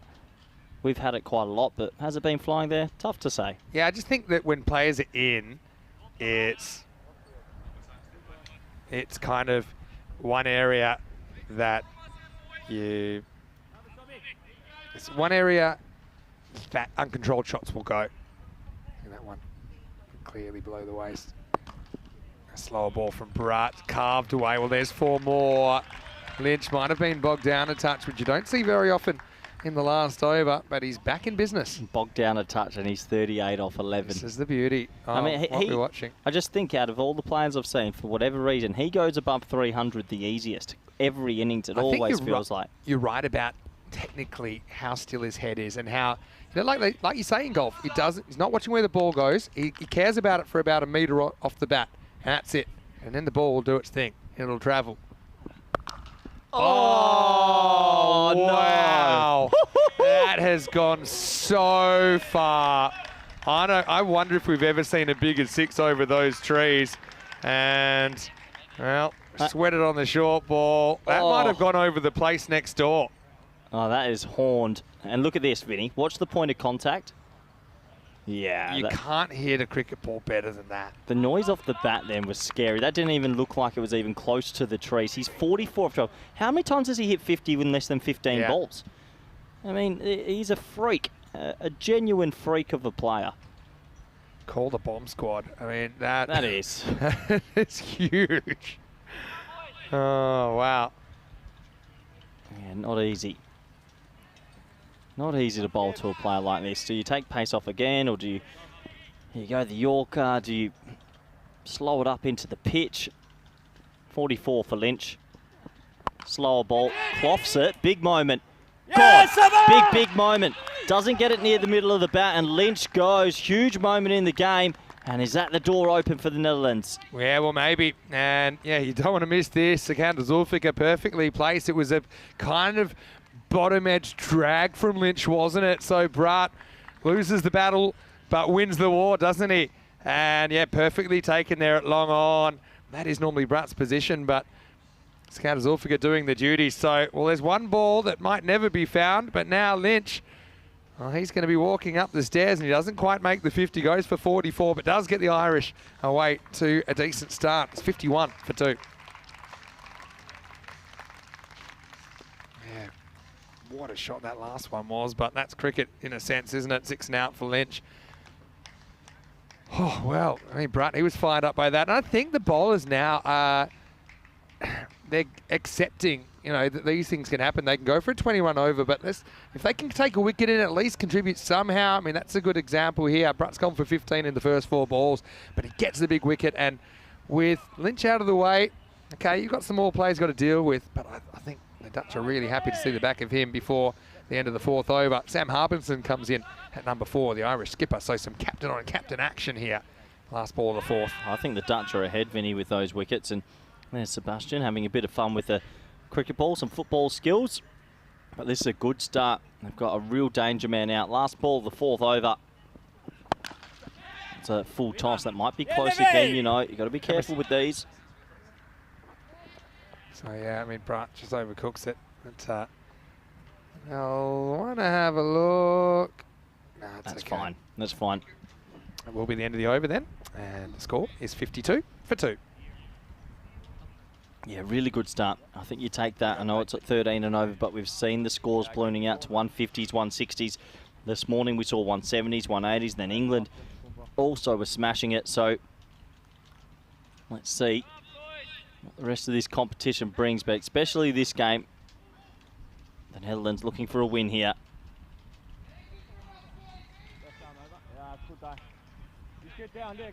All right, so now time for some Floyd ball, which is Clayton Floyd. Also, said in the intro, happy birthday to his girlfriend Coco, turned 28 yesterday. Clayton starts with a quicker one, full toss, has to be cut off, and that's quite remarkable team fielding there. Well, by design or by accident, Levitt gets it to Bratt, who hurls it in. It's just a single. Good fielding. Yeah, Levitt's a gun fielder. Good cricketer. Looking forward to watching him bat a little bit later. Watch this. Full body. There you go. To his teammate. Good cricket. Yeah, grabs it clean, doesn't he, on the fly, Sebastian Bratt. So Floyd will mix up his pace and his lines. This is sliced away, but it's just going to fall safely. Ellenbars didn't have a play on it, but still, good start to this over. Netherlands, okay, yesterday we didn't see their best, but last year we saw them lifting the trophy after a memorable final, and they've still got that class, they've still got that knowledge as well, playing their 3rd European Cricket Championship. A lot of these career, I mean, Floyd was bowling in the ICC qualifier earlier in the year. He's been bowling to New Zealand last year. So in Africa, we're talking about players that have played at the highest level, so they won't be too afraid of anything they come up against. Hovering around the 50-50 this contest. There's this out. He's gone, so must have been a little edge there, and Harbinson playing away from his body is going to have to go. It's well held behind the stumps by Roel Verhagen as well, so the Irish skipper succumbs to Floyd, and it's 54 for 3. Yeah, 54 for 3. Big appeal, and has to go. And Harbinson, he goes straight away. Again, the appeal was pretty much instantaneous. Yeah. Let's have a look. I don't know. I mean, we never know because we're a long way away. You see, Floyd likes it, gives it the triple clap formation, and I don't know, I'm not convinced by that, but I suppose the umpire has a lot better view than us, plus, of course, has the benefit of being able to hear what's going on. But Harbinson goes for 2, and Ireland 11, 54 for 3. 54 for 3, and right now the Dutch are very happy with this start. Going to bring out Jared Wilson into the middle. And a closer look at this, very hard to tell from our cameras. Yeah. I mean, that's the thing with feathers, right? Could easily have been, you know, Vinny. Yeah. Good catch. You know, a really good catch. And talking about the keeping of Verhagen, he got over there, he got his eyes in the right line, and he moved his body, so gave himself the best chance of catching that. So excellent wicket keeping as well. Point that out. So Jared Wilson to pick up the reins for Ireland 11 here in the 5th. That's a slightly quicker one. Wilson, captained the side last year, but he's quite happy as an all-rounder this year. This game a little bit more traditional with the raids and what we've seen, Vinny. Exactly. I find it hard to believe what we saw in the first 3 innings of the day was typical. I still think it's just a crazy run. Anyway, Netherlands 11 picking things back pretty well. Floyd, MVP back in the first edition of the European Cricket Championship. Oh, yeah. Really got over here, so just 4 off this over. Brilliant over, seriously good bowling. They've come back really well. The first over of the game went for 22, 56 only after 5. I mean, Ireland smacked 216 the first innings yesterday, but then had a loss last night. Not really going to plan here. Well, this is going to go between 2 fielders, and trying to work out what happened here. It was Kloppenberg. He was anticipating a small edge. It's Kingma. Kingma's gone running over to 45. Watch him. There he is. Back your screen. He's running the opposite way because he thought he was going to sweep it. And the ball would have gone straight to him. It's quite comical. Don't know if we got that on our screens, yeah, but Kloppenberg had to chase it in the end. But yeah, that was a strange one, wasn't it? But it will be the end of the 5th over, and the score is 60 for 3.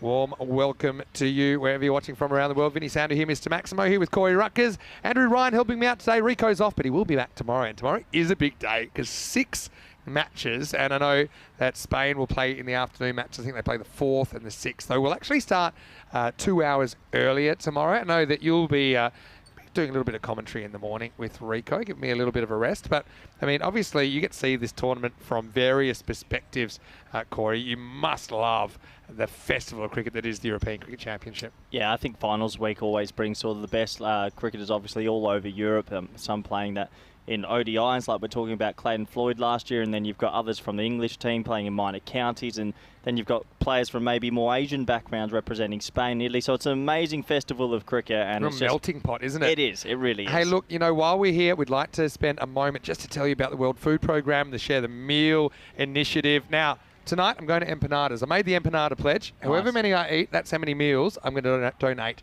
tomorrow. And I did it live on air. So, you know, I wasn't messing about. So if you'd like to donate, all you have to do is scan that QR code, or I'm about to share the link in the comment section. So every time you share a meal, it helps someone out. It costs about 70 euro cents, which is about $1 Australian.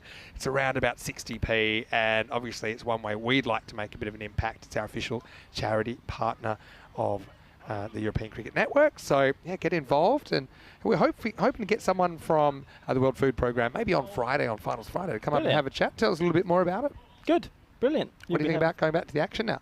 We'll be back there in 2 seconds because Arnav Jain has the ball in hand. Okay. Time to rock and roll. Macbeth hasn't quite been himself. Wide first. Oh. Well, how's that not a wide? Oh, man. Well, that's just a blown call. This is a huge wide. Oh, it's weird. That was weird. Happens, though, in all sports. This is in the air, and now it's going to be caught, and he stays inside. So fantastic outfielding by Zulfikar again. And so Giant starts with a questionable dot, but there's nothing questionable about the catching effort from Zulfikar. And Ireland lose another one. It's 60 for 4. What a grog catch that is. What a brilliant catch. And it was laced actually. Out the meat of the bat, flat, but good hands, and just watching the roll. Perfect. Well done. Yeah. So Sikandar, that's great, because it also robs Ireland of a Maximo, and Macbeth Well, unfortunately, it is a bit Shakespearean because he had it. In this game, he didn't. Just the 1-4 in his 11 balls. And that's the name of the game sometimes. You can't have it all the time. And right now, the Dutch fighting back after a slow start yesterday. They've got the Irish 60 for 4. Yeah, they're in a bit of trouble here, the Irish. They need someone to step up at the back end here. Just goes to show anyone can beat anyone in this group, and the Dutch are pulling away.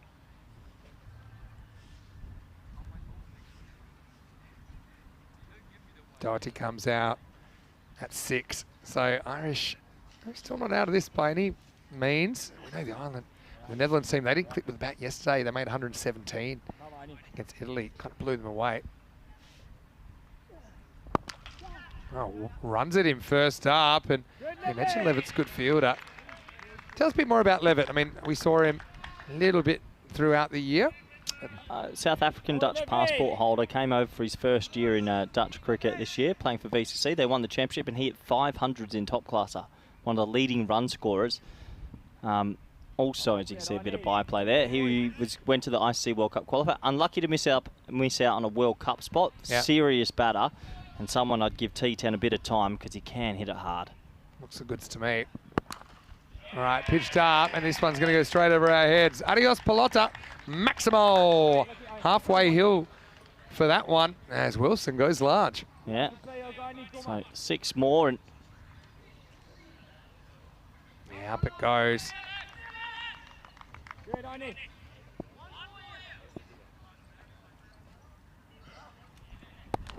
Out cut, and just be a single to Wilson. So Ireland, we know that they've got guys that can hit down the order as well. That's a big game for them. They're 1-1. You don't want to go 1-2, so.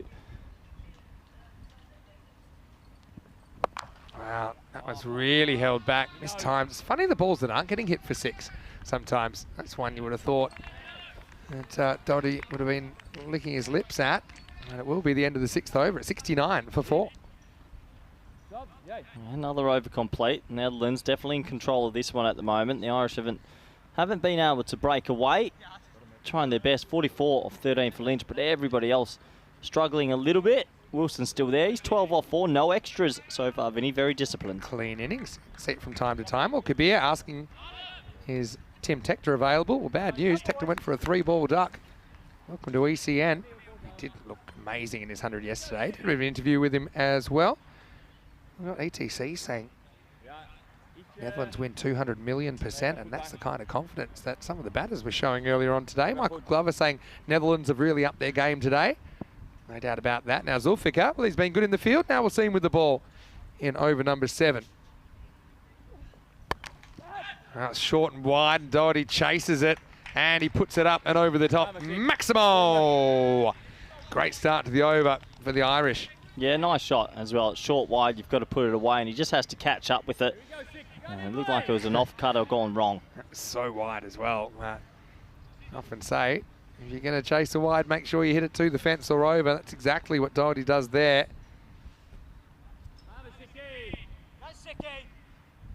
Still hovering around the 50-50, the numbers on this one. Caught it wide this time. Yeah, that's a big wide. Yep, that one's well outside the tram line, even though he ran straight, so easy decision. Netherlands are the masters of what I call kind of soft pressure. Umpires, though. There's nothing, they're not trying to be disrespectful or anything like that, but they'll kind of make it pretty clear how they feel about certain things just with their body language and a couple of little comments. Again, that's that slower ball which kind of dug into the pitch, but with the fast arm action from Zulfikar, and Doherty's only able to get it away for 1.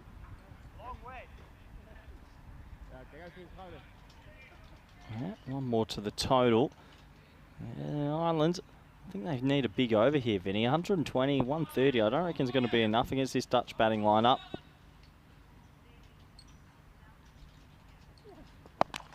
Oh, ball again. He's got this wrong. Bratt will swallow it. So it's been a really good over from Zulfikar, I think. The way that he is just employing those subtle variations. The skipper Yeah, basically returns the favour, doesn't he? And Ireland 11 walking 6 at 77 for 5. Yeah, clever bowling. He's just going pace off, not afraid about getting hit for 6 with the one outside the off stump. So another slow ball, once again, mistimed, and a nice simple catch. Yeah, clever. Just misjudged the pace of the ball that was coming at him, didn't he there? Irish 11 flying a bit close to the sun here, aren't they? Lost half their wickets now. Wilson goes for 12. It's 77 for 5.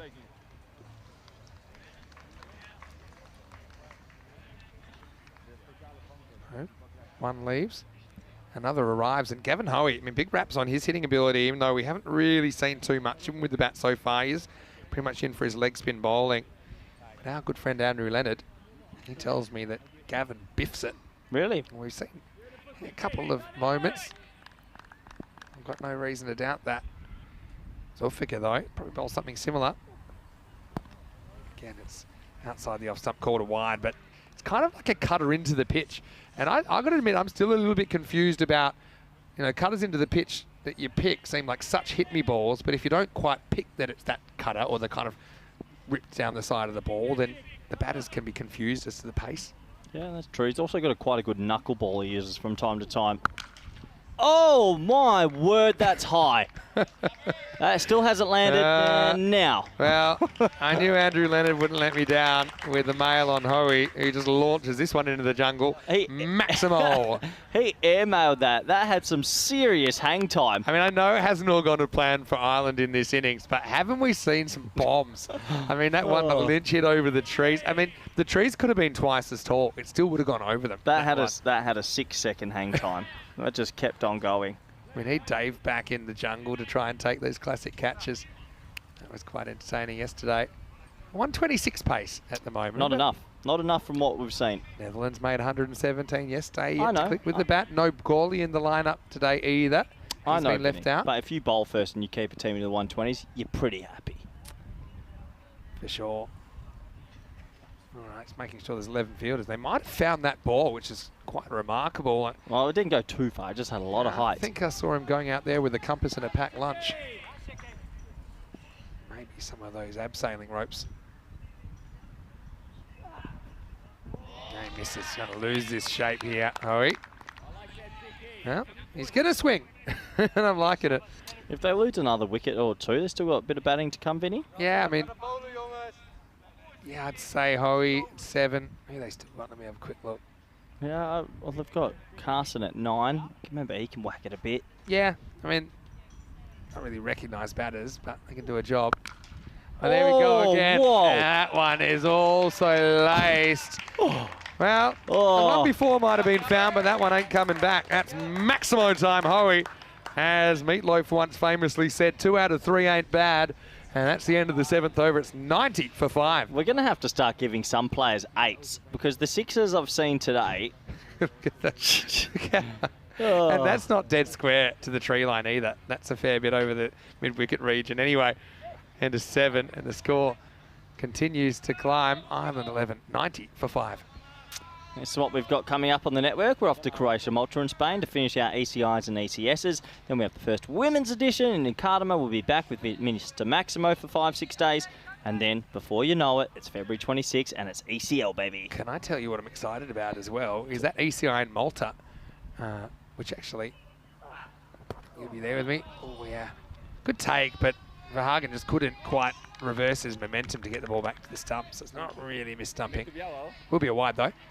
It's actually going to be a mixed event, so men and women. What I don't mean that men will be playing against women, but we'll see the Croatian men's team taking on Slovenia, and we'll see the Croatian women's team taking on Czechia. Oh, brilliant. Alternated matches, so it's a 4-match series for each. Oh, inside edge this time, and should only be a single once again. So that's another first, Corey. That's exciting. The first time we've seen the Czech women and the Croatian women and the Slovenian men actually on the network as a national team. Interrupt you, Vinny, but Floyd once again is doing what Floyd does. He's Floyding. That's a brilliant shot. So that is a way you can play it. He goes across the crease. to change the angles. No one at deep square. I got a runs. question for you. Do you think that Clayton changes his mind what the line of this ball is when he sees the batter move? Do you think he tries to go at the stumps? No, it seems because when he goes at the stumps, he'll fire it in. I think he just got that one a little bit wrong. But Hoey, credit to him, he's come out a quick fire 16 off 4. Look, we got 15 balls left. If you go 2.5 a ball. You want me to work it out? Yeah, please. 37 and a half. Okay, 133 and a half. But I think they want to go quicker than that because you could easily go 3 a ball or more with hitting like this. Maximo will land a hoy as Floyd goes the distance. I guess this is what you see with national teams as well. If you get a team 4-5 down, usually club level or other levels, you're like, okay, we can start focusing on the lower order. These teams bat to 8 or 9. That's the difference between ECL and ECC for me as well. Anyway, Floyd has another go, but he's waiting for it. He times that perfectly. 6 more. Maximo. Cats are jumping out of the bags at the moment. Shot of the day. Shot of this game for me. I won't say shot of the day. So watch this. This is so slow, and he just snaps his wrist through the point of contact. Really difficult shot to play. And another 6 runs, and all of a sudden, he's 28 off 6, Vin. He's twisting it back. Now he might be gone. Yeah, I think that he's dragged this on the full. Yep. Yep, that's out for me. I was just wondering whether he's hit it into the pitch, but to me it looked like it's kind of clunked off the bat and gone on the full. We'll have a look at it just to confirm, but that's out. Yeah, I think that's going to be the end of Hoey, but what an innings. I'll be amazed if this isn't out. Down, up, thank you. Simple decision. Yeah. So that will be gone. But yeah, Hoey, now he's given his marching orders. You can see here that it's not a bump ball, straight off the bat. Well helped by Floyd. Yep. So he wins the war again. But Hoey, I mean, you'd certainly take that. Oh, brilliant And innings. I've waited for him to get clicking, and yeah, we saw it there. And let's see if it translates into some form with the ball as well, because he's a very tricky bowler, but he hasn't really had the success over the last few games. In this one, he goes for 28 off 7 with 4 towering maximos, and Island 11, 108 for 6. Yeah, he comes in and delivers a pretty good punch there as Hoey, 28 off 7. Him and Seamus Lynch have done a lot of the heavy lifting. This is the man I mentioned, Carson, coming out. He can also hit a long ball. A good finish here. Game on. Yeah, Carson. Seen him here for CIYMS as well, who will return to the ECL. Just a reminder. Really? We're planning to release the ECL draw perhaps in the next 48 hours. Wow. Tomorrow night might be on the cards. Just Too many games final tomorrow. things. No, too many games tomorrow. Do it Thursday. You'll be in bed by the time we do it. Oh, well, Carson is going to come to the party. In fact, no, that's Doherty because it was the end of the over. So Ellenbass has come back. Doherty is going to put it in the trees. Maximo, 6 runs. You know the one thing I like the most about the Irish, Vinny, is a development 11. These are a bunch of young men, and it just shows you how young players are these days and their power. If you showed me a bunch of young players 15 years ago, there's no way they had this ball striking ability. Yeah. And this is a real young development team, but they are men. They really whack it. 140 pace here. 135. Just crunching the numbers. Right now, this could be gone, and I think it's going to be a 6 and out. It is for Liam. That was well held. That's out of Jane that takes the catch. But still, 11 on a good pace, but again, they lose another wicket, so they might be a little bit concerned about that at the moment. 10 balls remaining, 114 for 7. Yeah, it banks it into the pitch this time, but with pace on, so hurries him up a little bit, and they do pick up another wicket. Dutch have been pretty steady at picking up wickets throughout the innings. You take that trade-off, wouldn't you? 6 and out at this stage. Yeah. You get 3 a ball for 2 balls. Massive 10 balls in the context of the game. If they don't have a good finish here, Ireland, and they end up on, say, a 129, 130, I think you're behind. If you get it to 140, you believe again. Yeah, I mean, 130s are still 130s if they get there. But 130, Vin, he's got to be under par. Well, maybe not. I don't know. No, it is, but then you could have an above par second half. That's you know? also true. You know, you can still play well. You seen much of Ollie Riley with the blade? I've seen him swing it a bit, but well, that's handy. He's in mostly for his bowling, but good old-fashioned long levers on Ollie. Let's see what he can do. Number 9, that was my position. I love a good hard swing, number 9. And he prods it gently into the leg side. Probably smart. That's one advantage of taking a lot of wickets. If you do get burst through the dam and you get a player in that doesn't have that striking ability, it always helps. McCulloch is batting above Riley, but has to face second. Opening partnership for me is going to be massive. Clayton Floyd and Musa Ahmed. If those two bat well, see you later. McCulloch faces up. End of the bat job, and this should be out as well. Joan backs back, and it's 8 down. So a golden duck for Carson. Right again, down towards the bottom of the bat. So Helen Bass and Joan, they're going to combine again for another dismissal. And Ireland 11, 115 for 8. And once again, banging it into the pitch. Third man's up and backward points up. Could easily go with this over the offside. Instead, trying to swat it, and that's going to be out. So Carson goes for a golden duck. And Netherlands have kept themselves ahead most of this innings. Yeah, well caught. Stayed facing the ball. McCulloch, he's had a bit of a frustrating time of late. And he's got a bit of unwanted company as he walks back up the stairs.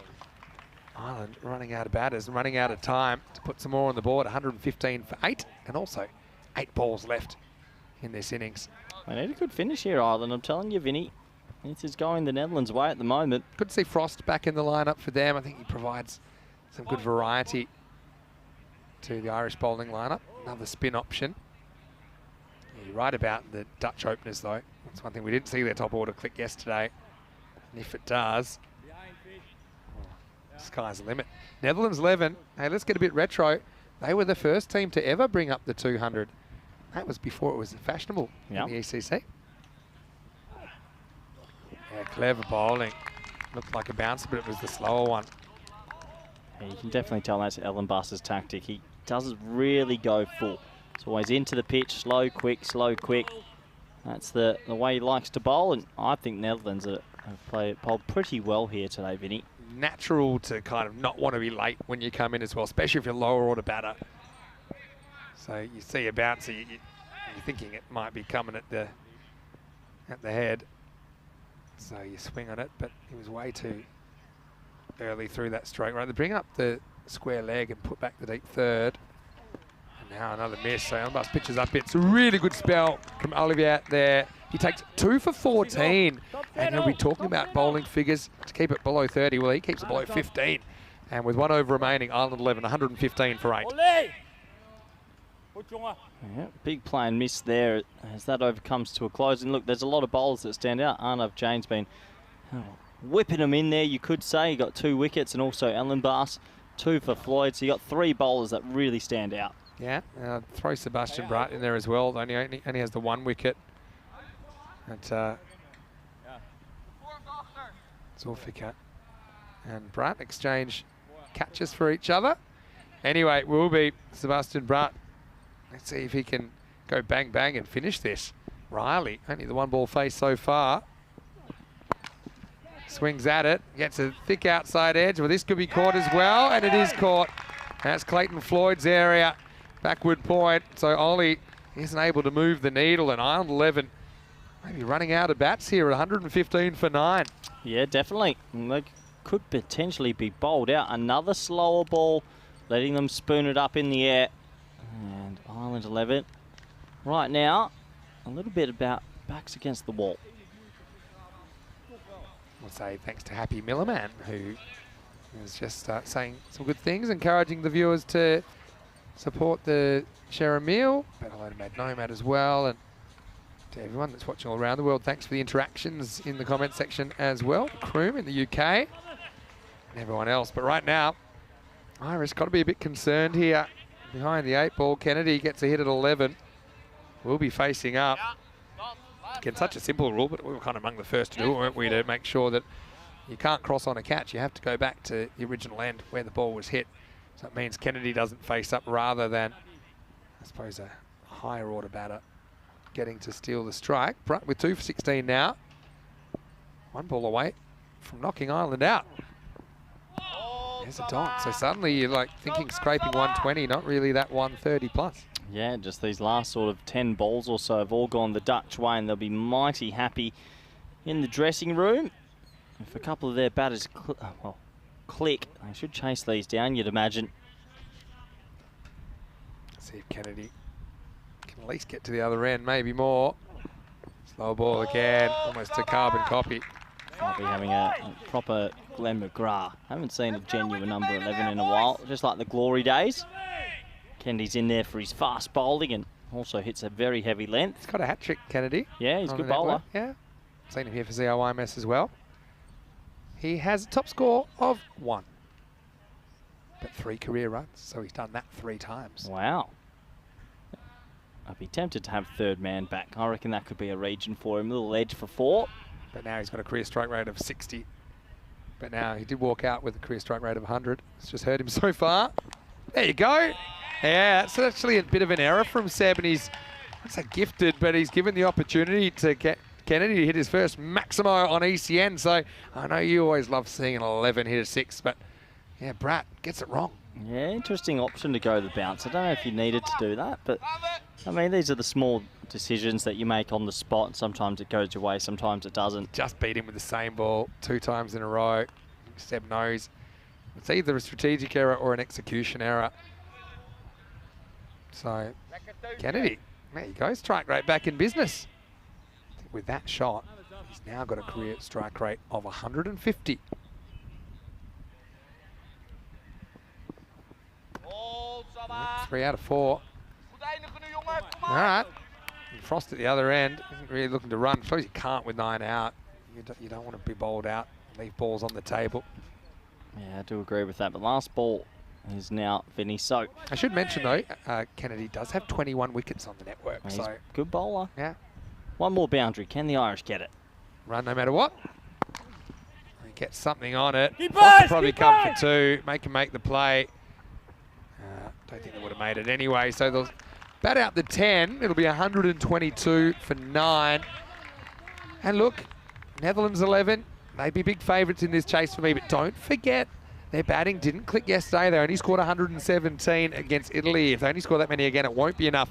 Ireland 11 just finding themselves at a bit of a crossroads in this tournament at the moment, but the Dutch, I think, giving a bit of a better representation with the ball and in the field, what they're all about and why they are defending ECC champions. Yeah, absolutely. They'll walk off as the happier of the 2 units, and overall it's been an interesting 10 overs. Seamus Lynch at the top, who came out the blocks, but once they got him out, it was all the Dutch. Let's have a look at the highlights, Vinny. Yeah, and so it was Tector and the machine out there, Lynch, and oh well, some of these hits were pure. I mean, how about that one?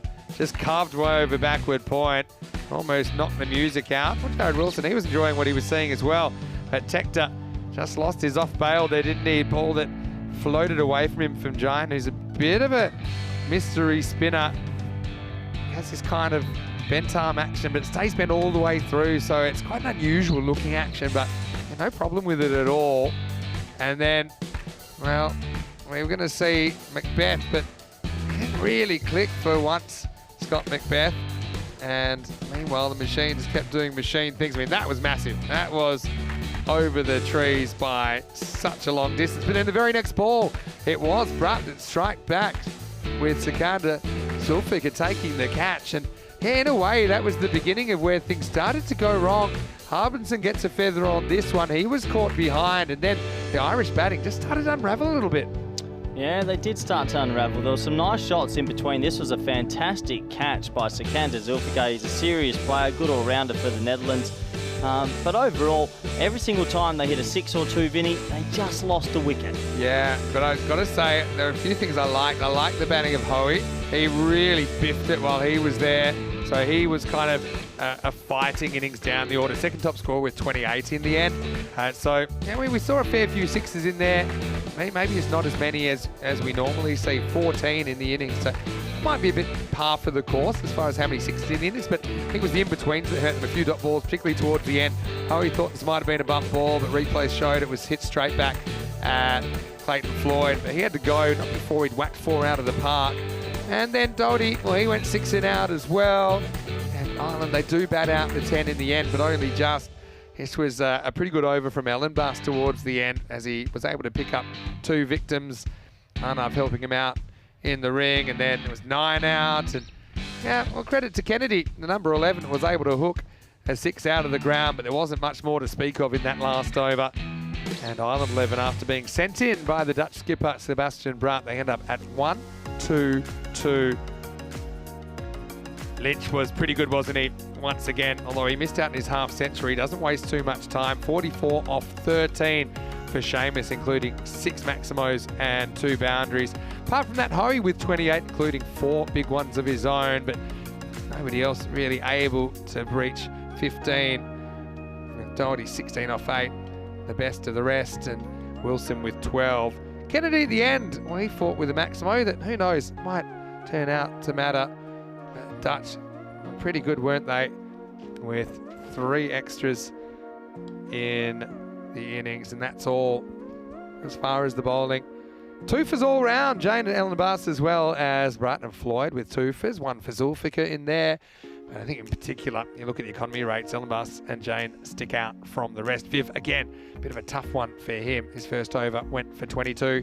We'll take a break and we'll be back very shortly. And when we do, it will be the chase and the Dutch hoping for their first points in ECC 23. 123 it'll be for them to do that. Otherwise, Ireland 11 could get back on track with a big defence here of that 1-2-2. Vinny Sandu here, Mr. Maximo with Corey Ruckers. Back after a short break with more Dream 11 European Cricket Championship.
The European Cricket Championship is proudly brought to you by Dream11, HCL Software, Junta de Andalucía and Stake.com, and the official charity partner, Share the Meal by the United Nations World Food Programme.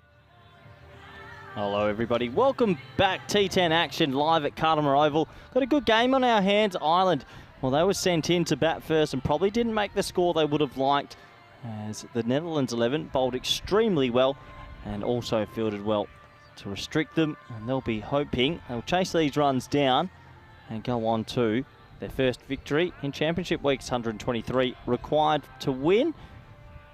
Some of the scores we've seen have been ballooning out. We do think that's a little bit under par.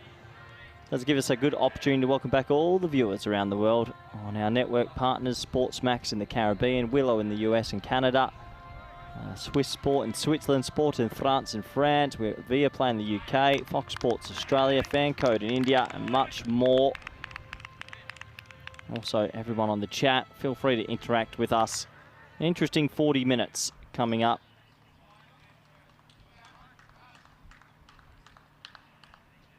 Oh man, Kennedy got a 6 in his innings, might give him a bit more confidence. He'll be bowling the very first over. Umpire says play. First ball to Floyd, dangerous opening batter. Here we go. Oh, that's a shocker to start. He's got that completely wrong, and that'll be a wide. So, yeah, big hand up and an apology from Kennedy. Obviously getting a little bit wrong, or a lot wrong. He's a tall right arm seamer. And you've got to think for the Irish 11 to stay in this game, a couple of early wickets in the power play.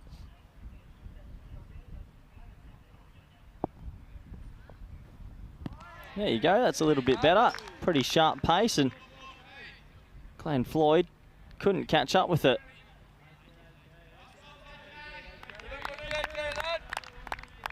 I'll be a little disappointed he didn't get any bound. That no third man or backward point in play.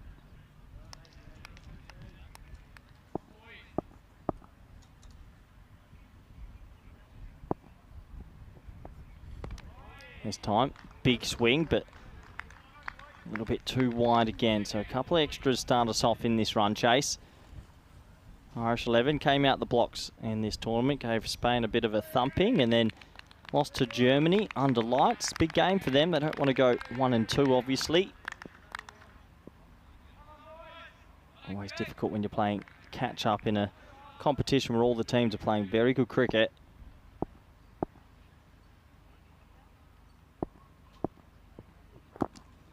Oh, inside edge, and that saves him. He'll get through for a single, but that was very close indeed to being LBW. That looks straight, full, just a little edge.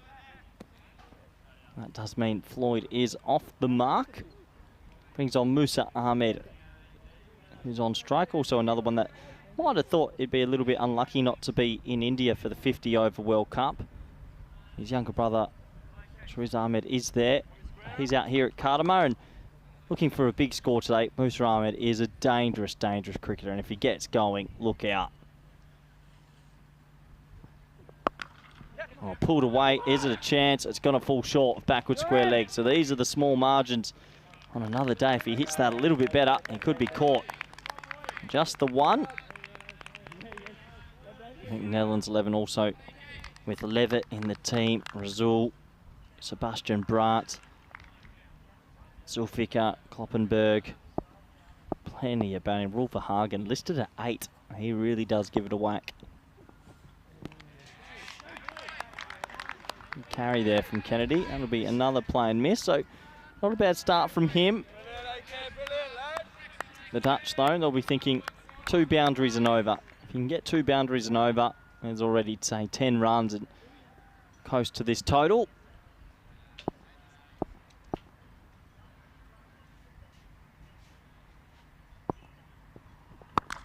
Shot. There we go. That's the Clayton Floyd way, and he bowls well and he bats well, opening the batting here, and he gets that away for a big 6. Yeah, well timed. Good swing of that blade. That went a long, long way, halfway up the hill.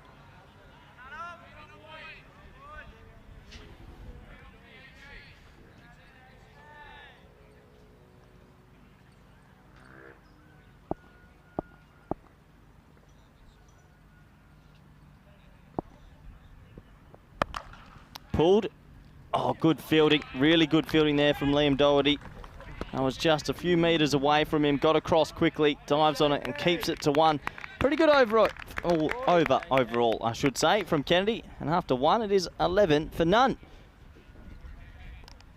As we do take a quick look at the golden ball counter, 95 games since we last had a golden ball. I do think we could get 1 at least during this ECC.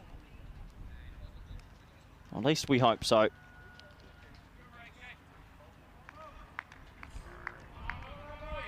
Bowling over number 2 will be Sam Harbinson, captain of the Irish 11. Played Victoria 2s back in the day in Australia. Out in Ireland, playing some this day cricket. Going to have a challenge on his hand bowling to these two. Interesting to see fine leg back as well. High in the air. Is this the first opportunity? No, it's just going to fly all the way for 6. It just goes to show you can bowl the most perfect delivery, get it swinging away, and the edge goes all the way. Quite remarkable, isn't it?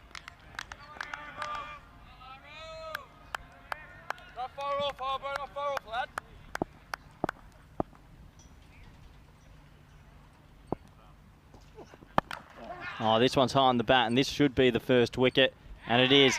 So Floyd has to go. That is a really big wicket because Floyd's the type of player, if he faces 15, 20 balls, he could be on 60. And the first one goes down in the run chase. That does give me a good opportunity to welcome back good friend, co-commentator, Mr. Maximo. Thanks, Corey. Great to be back. And, well, it's classic 6 and out job, isn't it, from Floyd? One of the world's biggest outside edges on one that flew over the fence, but he can't time up this pull shot. Yeah, Harbinson, credit to him. He rushes Clayton a little bit there. Simple catch for Scott Macbeth at mid-on.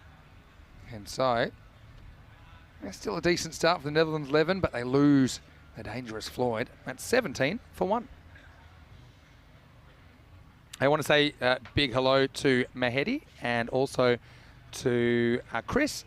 They've become Silver Spanners and ECN Super fans, respectively, which means they're contributing in the comment section to the European Cricket Network. So big thank you to you guys. Welcome to the community. And just a reminder, we do have cricket over 11 months a year now on ECN. So if you subscribe to our YouTube channel, it's completely free if you want it to be free, and you can get this kind of action all year round. There's Harbinson from Melbourne to Malaga. And via Ireland, of course. And this could be a tight one. I think he'd made it home at least, but it'll be a single first up. What's your thoughts on that one of their boundary riders? They're opting with a fine leg. Not many teams have had that in play, Vinny.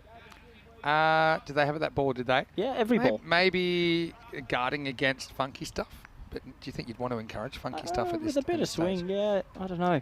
Maybe a top edge off like a skied hook. But once again from Musa, yeah, that sort of fine leg. So obviously they want to employ the short ball from time to time. Little flick away. This one is offside though, and no fielder stopping that. Maximo Musa on, and well, this guy can be so destructive. I still remember in the European Cricket Series watching him go from 82 to 100 off the last 3 balls of the innings. And he's a guy with some experience at the very highest level and showing it here. Yeah, he's a serious player, and for a lefty, he's extremely strong on the offside. So you've got to be dangerous. It's going to be dangerous if he bats for any period of time, and you've got to look out for him. Sorry, got a little bit excited. I'm watching also the Dutch are playing South Africa. Do you want to try and commentate 2 games at once? No. I think I did that before. Well, that's it. It's good to have the Netherlands 11 here and also there. And South Africa, 44 for 4, trying to chase 240. They love the cricket. Cricket everywhere. It's a good day. Do you think there's enough cricket, or do you think we could? We could do another month. 13 months a year. Anyway, Musa goes up, and once again, unattended outfield. This time it's 4. Musa looks on. If he bats deep in this innings, it's hard to see that 1-2-2 being enough. Yeah, I completely agree. They need to get Musa Ahmed out immediately. He's such a destructive player, and maybe they haven't seen much of him before, but I really think you've got to have someone deep on the offside for him. Yeah. And I've seen him occasionally flick one away and get caught leg side. It's one of those shots where you're not really controlling the direction of the ball. Harbinson with the right of reply. Well, he goes short and it's too short. I think it's going to be a wide. I know that we're just talking a little bit to some of our English fans, and Ask me when I was last in England. Well, the last time I spent some time in England was actually about a month ago, maybe slightly more now. I was in Hornchurch for the weekend. I know a lot of them are tuning in, so hello to all my friends at Hornchurch. We'd love to see them back at the Cardimer Oval one day. Maybe you guys would like to come watch the Euros of cricket. This is interesting here. Harminson's going to come around the wicket and I think wants to attack the stumps. Musa, well, what he loves to do is open that front leg and try get it over the offside. Yeah, fighting the angle, but this is always the risk. It's going to go up, and it's a real steepler, and it's been caught. Well, it's Hoey that takes the catch in the end. See, I thought he might want to flick to the leg side because there was no deep square leg. They brought him up, and that's what Musa tries to do. But Harbinson gets the big breakthrough, so Ireland fighting here. It's a really good catch under pressure from Hoey. I know it looks easy, but that was a hanger. And it was up there a long time. Musa goes for just 11, and it's 28 for 2. Well, these are the battles within a battle, and in the end, the Irish 11, well, they've picked up 2 pretty big fish here, Vinny, but I'm telling you, the Dutch bat deep. This is still theirs to lose at the moment. I think so 29 for 2, actually, after the wicket of Musa Ahmed. Well, it does bring out Levitt, and I actually thought Levitt might have opened this week in the championship. Oh, well, the ACC Finals Championship, but they're going to opt for him at 3.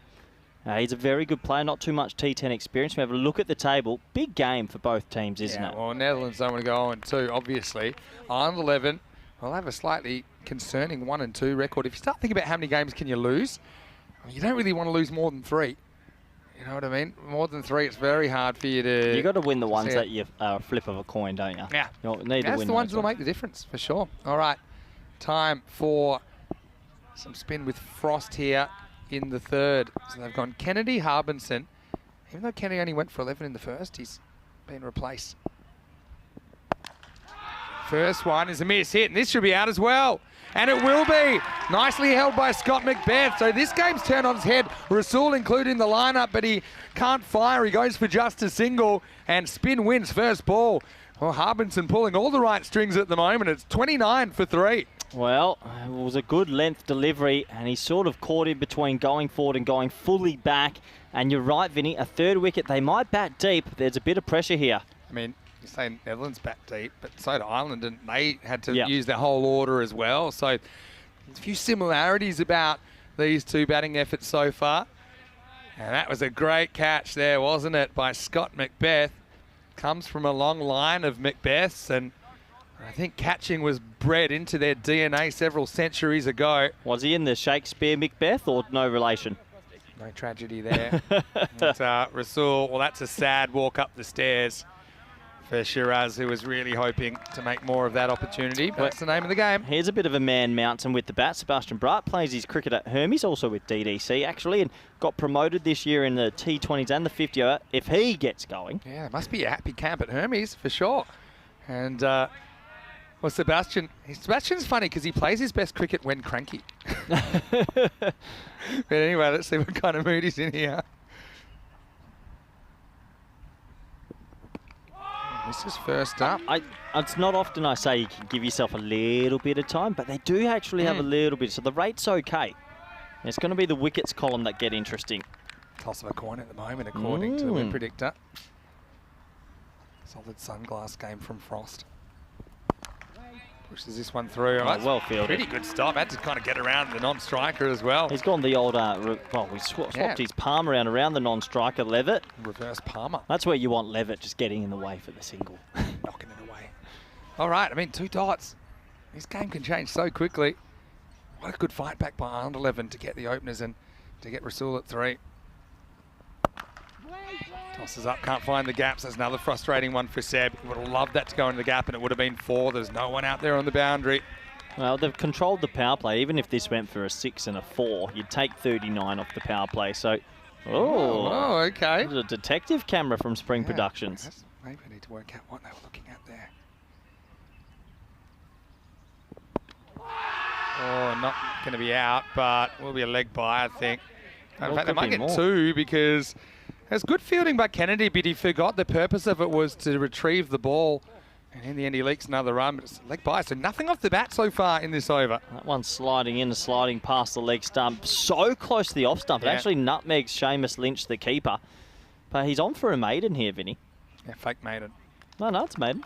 There's 2 runs. See, leg buys shouldn't even be in the game. We should be kicking leg buys out. It's a fake maiden. It's not a fake is. maiden. It's fake maiden. It's real maiden. Real maiden have none off the over. It is none off the over. Well, Seb will get a boundary here, so there's no maiden at all, but still a big win in the third. Power play over as well, remember. And so Frost, 1 for 4, 6 in total off the over. It's 35 for 3 after 3. Yeah, we got a good game of cricket on our hands here. Interesting game to call. Both these teams have plenty of ability. Who's going to step up and win it? Championship week. Where have you been all my life? It's been crazy. Can we just do 4 weeks of championship week? Even this innings, you know, there were hardly any double figure overs. We had a game this morning, the All game, where the lowest over was 13. But Was a lot that of these, honestly, the lowest over was 13. lowest over, it happened in the first over, and there was also an over. Who was it in the second innings? Someone you wouldn't expect. It might have been Mirage. Mirage went for 13 in his over. Who bowled the first over you? Atif. We even threw the ball to Daniel at one stage. That's how bad it got. You throw it to ease. In case you missed it, tell a story about what you did with your 3 wicket keepers this morning. Well, I'm not proud of it. After this ball from Tector, who we have seen opening before. And he's kind of a mystery doorknob spinner. I suppose he's a leg spinner, but he's not really a huge over-the-wrist guy. He kind of flicks it out the fingers. Do you really so what did you do with your 3 wicket keepers this morning? We've probably got a sign about of desperation. 4 wicket keepers in the squad. I'll tell you after this one, Finn. You had been going for a bunch of runs, let's be honest. Let's just say Spanish cricket, we've been chasing 150 in group stages and one thing. We are getting smashed with the ball. So I took my 3 wicket keepers out there, said, bowl to me, boys. Best 3 balls bowls, 1 over. Didn't really look at Ishan's action, though. It's pretty bad. Well, does have 3 wickets in his ECN career in 109 matches. All right, this is lifted up. Another chance, and this one's going to be swallowed as well. Dutch on the defensive now. Tector breaks through. And once again, Macbeth, well, he's got buckets down there at long on, doesn't he? And the Dutch defending champions, but right now they're 36 for 4. Well, once again, it's another shot that's just clothed a little bit. These balls have been flying, but not right now. Irish 11, this development team's very good. They don't miss a trick in the field. And Sebastian Brutt's a big wicket. Yeah, Seb just tries to kind of muscle that off for length. I mean, the thing with Tector, he's not going to spin it a great deal. No. But he's awkward. He puts in awkward spots. And, well, Seb will be cranky now. I can tell you that for sure. As he goes for 4 off 7. Just can't fire here. And the score 36 for 4. Looks like it's going to be Sikandar Zulfikar that's going to come out. Look, I get it, because Sikandar's a serious player. I would have been tempted for Rul Verhagen to bring the left-handed batter out, because at the moment they're going to go spin, spin, spin. You've got Carson to bowl as well. But look, Sikandar, I know a lot about Siki. He's arguably, really good. For a guy at number 6, he is a freak. He plays up for Punjab in Rotterdam, and good luck to him today. Edges the first one on his body. Yeah, I'm a huge fan of all the Zulfikars, really. They're very good players. If you don't know this, Sikandar is one of triplets. Also Saqib, who's playing in the Dutch World Cup squad right now. In India, of course. Assad, we've seen doing the keeping here before for the Netherlands. So all 3 have played in the same team before. But also, there's a 4th brother, Rema, right? Who he's a very good player as well for Punjab Rotterdam. He makes good runs in the domestic league back there. So and I know their father is a huge... Papa Zulf. Yeah, he's also a huge figure in the club. And so, hello to all the Zulfikars right now. He's had to stare down 2 dots. Last ball from Tector. He's got 1 for 1 in this over. Oh, how's that missed the stumps? Well, what an over from Tector. Irish have fought back. We got a good game on our hands. 4 overs complete, 36 for 4. Oof. Yeah, not just that. The foot was threatening to sneak out of the crease, wasn't it? But end of the over, 36 for 4. Well, this is it's just going the wrong way at the moment. Look at that. The Irish almost lost a wicket in every over, Vinny. They don't often see that. But still, besides the first over. Yeah. They lost 1 every over besides the first. Yeah. Wow. So it's one of those things. Well, I don't think they lost 1 in the 3rd. That wasn't them. Anyway. Anyway. More spin. Oh, here, Hurry. Let's see if he comes off. The only thing I'll say for Levitt's a serious player. Honestly, was surprised he didn't go to the World Cup in the squad in the 50 over. He made most top class of runs this year. He hasn't played much T10, and I mean really hasn't played much T10. Do you think he needs to? Because I think he's a pretty aggressive guy anyway, right? Yeah, he is, but I think there is still some learnings. It takes some good players a few games to get used to it. A nice shot, hit hard, and hit 2 straight for the fielder, Harbinson. Zulfiqar off the mark in style, 4 runs. Yeah, nice shot. A really nice shot. Zulfiqar is a very good player traditionally of spin. He'll use his feet, he'll go deep in the crease, and while he's still there with Levitt, despite losing those wickets, I think the Dutch will still truly believe they can get these runs. You got Kloppenberg, Roel Verhagen, Hanap Jane still in this batting lineup. They bat extremely deep. He goes after this and he gets just enough. So good counter-attack coming from Sikandar at the moment. Hoey, I mean, I think Hoey's a pretty good bowler. You know what bowler he actually reminds me of? Is Saqib Zulfiqar with his style. You know, he's a leg spinner that has one that goes the other way. Bowls at a similar pace. But Sikandar had to measure the last couple of balls. Yeah, I mean, look, that's the thing, Vinny. A couple of big strikes and you just back with the rate.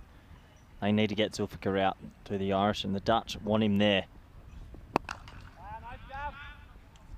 Pulled into a huge pocket of space for a single. Wouldn't have surprised me if they go back to pace the next over.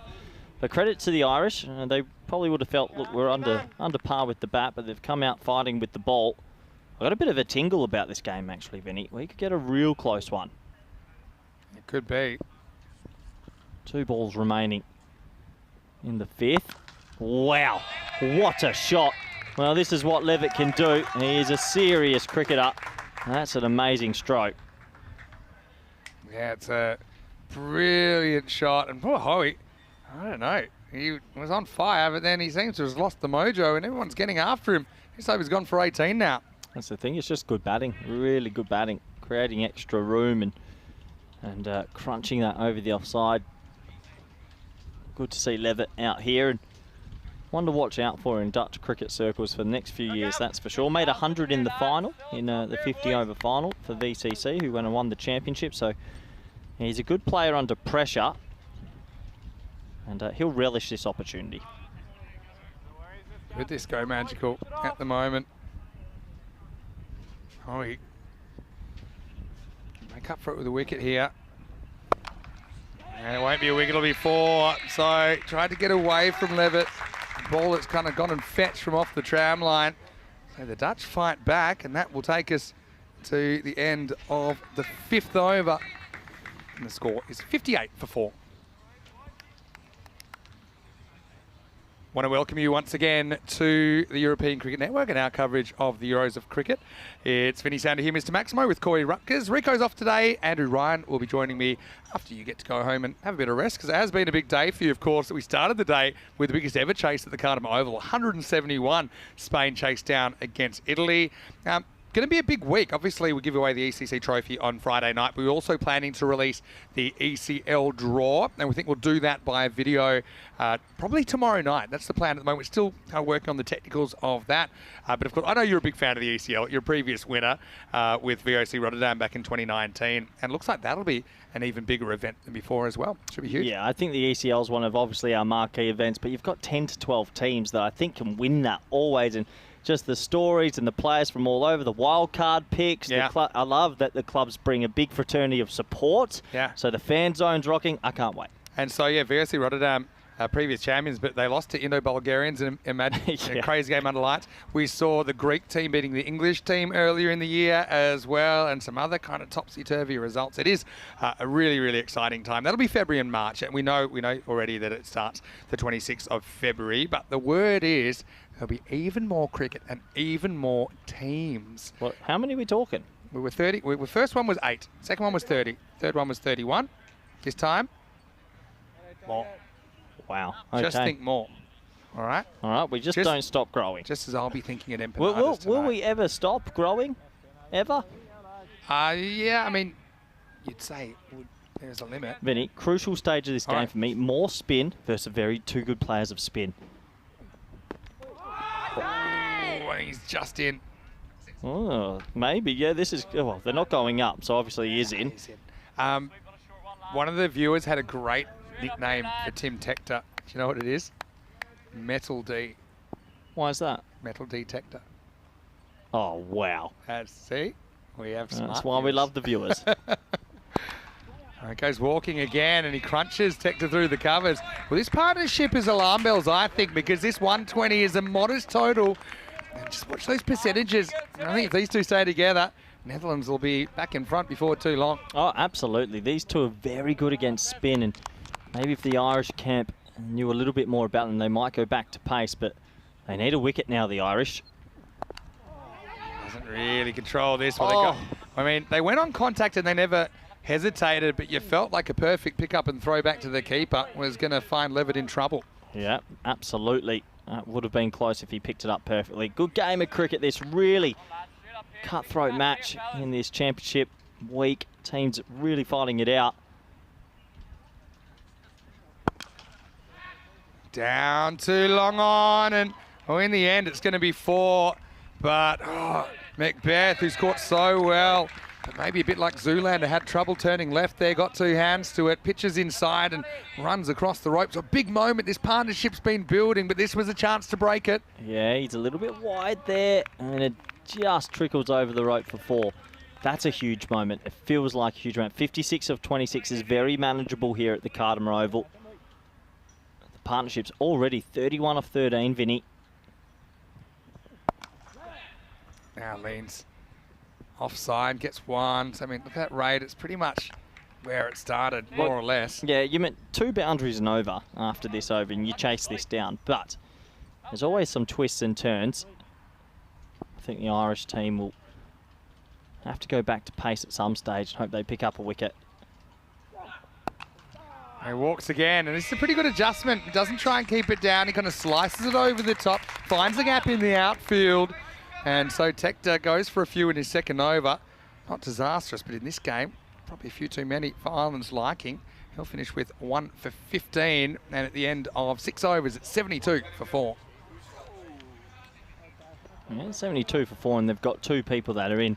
Look, Kloppenberg's a young player, can hit a long ball. Verhagen, left-hander, plays at Excelsior, also hits long ball, and so does Ellenbaas at Hermes. Jane's probably a little bit more of a technical player, and Kingmar isn't a mug at number 11, so they've got the batting to come. I think for me, it's the Irish are going to desperately need a wicket or 2, and I am surprised to see them keep with spin here, because these two have been batting very well against the spinners.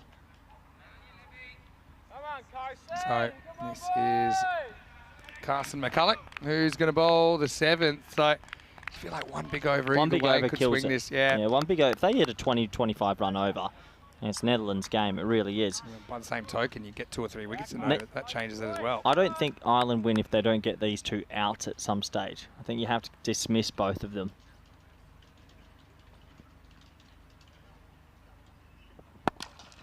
He's dropped it. Oh, wow. Last thing he was expecting when he dished up a full toss, he thought that was jungle bound, but it was just patted straight back to Carson, and he couldn't hold on. Oh, no, he's got to hold on to. I know it's difficult, but that's a big moment.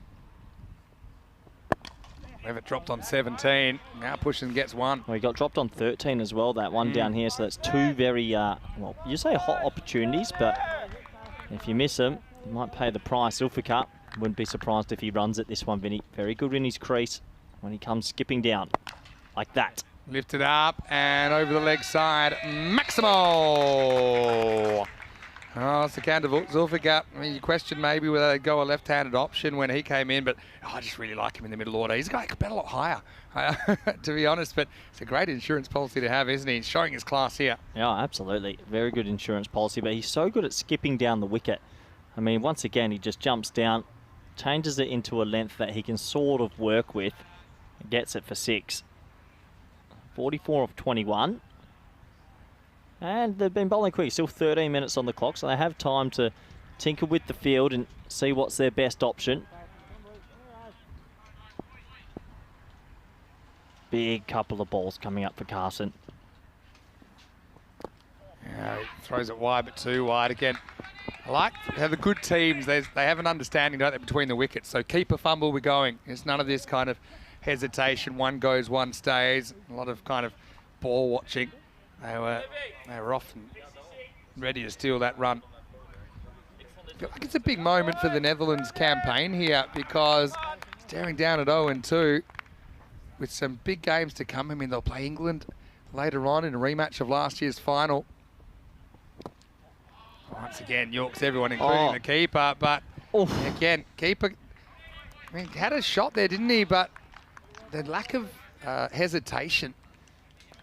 You get away with it more times than you don't. Direct hit out. Oh, would have been tight, you know, Vinny. Spiked the throw. I would have gone the little back flick. Oh, yeah. Now look away. He's got to get out of this over. No more damage for the Irish. I like hitting the spots a couple of times there. Promising for him. Now gets one that almost takes his fingernails off. It's going to end up rattling the fence. 4 runs. So Zulfinger continues, steals the strike back and then does something with it. What a match this is. Yeah, really good match. Netherlands are timing their chase well with these two at the crease. It was hit just above him, but hits too hard. No one's holding on to that. Some teams squeeze or pinch their mid off quite straight at this stage. I reckon they could have maybe done that a couple of times, the Irish. Last ball of the 7th over. This is up, it's in the air, and it's coming towards us. Bang! Maximo! And McCulloch does hit his spots a couple of times, but also misses a couple of times, misses an opportunity as well. That over goes for 19, and at the end of 7, Netherlands 11, 92 for 4. This is what's coming up next, Vinny. Should be a bit of a humdinger, these two teams. Plenty of history in qualifiers and other T20Is meet in the T10 arena this time. Germany taking on Jersey. Big game for both. That game coming up in exactly an hour. I know you'll be heading back to the Sunset Beach. Got anything planned tonight? You've had a big day. No, go back and watch the Spain-Italy game again? Maybe on the bus on the way home, but no, pretty relaxed night. Tomorrow's a big day. Yeah. Good to see none of your players getting timed out today. Yeah, that was a funny one, wasn't indicator. it? 63 seconds he took. Yeah. Apparently at 60 you're allowed. Didn't have his gloves on though. Yeah, he's going to chalk the middle. Oh yeah. What was he going to do? Write a sonnet? Those 5 penalty runs helps. I love that you take credit for things. The clock had already run out by then. You knew what I was thinking. Anyway, O'Reilly. Riley. Actually, O'Reilly is the best initial surname for an Irishman I've ever seen. Over number 8, 31 required off the last 3, and that's a really clever shot. And nudge for 6. Maximo to level it. Such a good player, isn't he? And he's, well, not taking too much time in T10 to find his batting boots. That's just good batting. Use the pace and guides that away for 6. Just goes to show 120, probably not enough on the board. Sort of last chance saloon here for Ireland. They win the over. McCulloch goes for 19. Remember, you had that pat back chance earlier in the over. He couldn't hold on. If he catches that, you never know. Yeah. Ireland. This is where you'd love Riley to pull out a miracle 5 balls, but they're slipping away. About a 1 in 9 shot now. And that's top edge. Well, is this a chance? It's hanging right back to the line, and it's gone. Great catch. Really good catch. And, well, the man affectionately known by ECN fans as Metal D, it's Tim Tector that takes it. And it was a really good catch because he had to be aware of where the rope was, had to almost catch it behind him. But Levitt goes for 24. He's out of lives. And so this game takes another turn. It's 98 for 5. Brilliant catch. Look at that. There he goes in the back of your screens there. Runs all the way. And calmly, he is a calm man. He knows he drops at 6. Almost certainly. It's going to bounce out of his hands and over the rope. So that was just so high, you knew if it stayed in the field of play, someone was going to reach it. That someone was Tim Tector. And Levitt, useful 24 off 11, but he has to tell his story walking. And Netherlands 11, 98 for 5. There's actually a lot in common with this innings and the innings before, isn't there? Some guys have fired, like Zulfiker's fired here. We saw Lynch fire for the Irish 11. They're just losing a bunch of wickets. And I think this is the difference. With those big innings this morning, the 170 game we had, just 2 wickets per side. Whereas if you can take wickets, you can't expect everyone to come out there and be moosing them.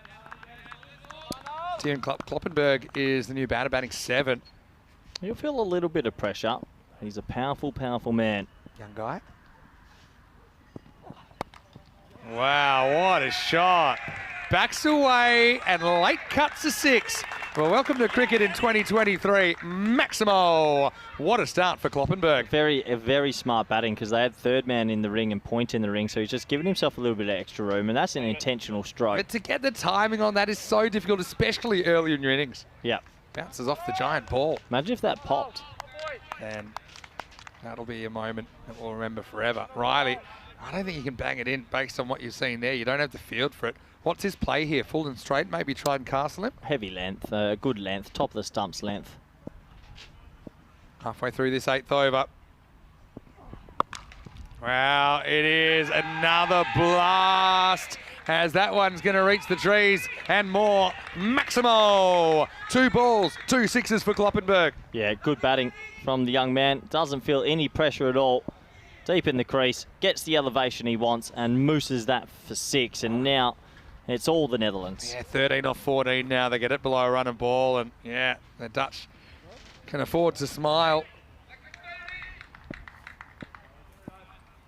Netherlands playing SA in the World Cup as well, right? Pretty sure that game started before this one, but will be finished first. All right, 2 to come. Slow ball. Oh, I thought that was chopped on for a second, but well bowled. Kloppenberg gets away from it. Well bowled. I guess the only thing Ireland can do is a couple of dot balls and hope they get a little bit of luck at this back end. Just the spin here. Comes up, hits the arm, and could have gone absolutely anywhere after that. So, Ireland side just have the one match today. They play Jersey tomorrow in the next game, in the early game. The Netherlands, I mentioned already, we have a rematch of last year's final coming up in under lights tonight. That'd be a good game, that. Very good game. I know you'll be tuning in. Well, steps across, and Kloppenberg is going to get the journey again. Maximo! But what a breakout innings. And yeah, the camp, they love it, don't they? And why not? Because Netherlands hasn't been plain sailing, but it looks like they'll reach their destination here. And that is the end of the over. Netherlands 11, 116 for 5 after 8. Yeah, that really does kill it. Good batting from Kloppenberg. Comes out, hits 3 sixes out of his 4 deliveries. And Netherlands look like they're about to record their first win of this year's championship. Ireland will have a long time to think about it tonight. And tomorrow they've only got the one game as well against Jersey, and that's a bit of a danger game as well. Banana skin game, that. Yeah, and then suddenly you're 1 and 3 if you lose that, and you're kind of playing for your tournament life on Thursday. Who do they play Thursday? England and Italy. There's no easy No game. easy games. It's just chaos. You're like, oh, that's a tough one. Oh, that's a tough one. They're all tough one. Even teams like Italy, they go, oh, okay, Italy. Championship week. They've turned up before Championship week, haven't offered that much. Wow. Guess what? They are this year. Same with Germany. Had a bit of an off game, but apart from that, they've been really on. Harbinson try and perform a miracle in the 9th. 7 required, although this one could be a wicket. He's got to go a long way, but he takes it. Really good catch. That is Carson McCulloch down there. So Zulfiqar batted well, kind of upstaged in the last few minutes by Kloppenberg, but let's not forget Sikander's contribution. He'll go for 36 off just 14 balls, and the Netherlands 11, 116 for 6. Yeah, it's a good first delivery, slow ball. I think he should have bowled a few overs ago. They stuck to the spin for a while, which I don't think helped, but in the end, Zulfiqar goes for a match-winning sort of innings. Oh, well, 4 wickets from victory, if you want to think about it another way. If you want to think positively for the Ireland 11, wickets happen. Yeah. Do you know that on ECN, a wicket falls on average every 11 balls? Really? Yeah. Anyway, there's one there, but not before Sikander does a bit of damage. Great player, even better guy. Very, very nice guy. He's a guy. Zulfiqar. I do think if you got him up the order, I know it's a bit of an insurance, but if he bats at 3, he's making a lot of runs. He is. Anyway, Rule got Hagen to come out at 7. So there's your left-hander. You thought maybe that'd be a good matchup earlier, but Yeah, he's a good player, Rule. He plays out at Excelsior. Usually opens the batting for Excelsior, hits it very hard. Excelsior 20. I'd like to rename them Excelsior 10-10. Anyway, right now he's going to start with a boundary. It's not where Harbinson wanted to be there, and maybe just trying to cramp him up, but I think this game's on borrowed time. Just 3 more runs required now for the Dutch. Yeah, we're almost done. Nice shot for 4. So Ireland 11. We'll have the development team will have to go back to the drawing board. Netherlands have a very big game tonight against England. Very big game. What 3 teams are going to miss out? No idea. I have no idea. We could, Spain could you easily might say Jersey after the first day, but they've got Perchard back. I don't think if we bowl better, we might miss out if we don't bowl better. All right, up, and it's game, set, Maximo. Verhagen finishes things, and Harbinson, well, he battled hard, did have 3 wickets in the innings, but ultimately Ireland were silenced to an extent with the bat, and the Netherlands are able to make the chase, but not after a few kinks in the race. And an over and a half to spare, but the Dutch, they're on the board in the ECC 23. Yeah, they're on the board, and a good comprehensive win. It was done from the bowlers, it feels. They kept the runs down, and when you're chasing 120 at Cardamut this year, it just seems like teams will chase it easily. Yeah, still had to work pretty hard. I mean, you remember that kind of middle period where Ireland were able to kind of remove a couple of threats and keep things really, really tight. Ireland searching their pockets here, and they'll go away empty-handed on day 2, and they fall to a 1-2 record. Let's look at the highlights.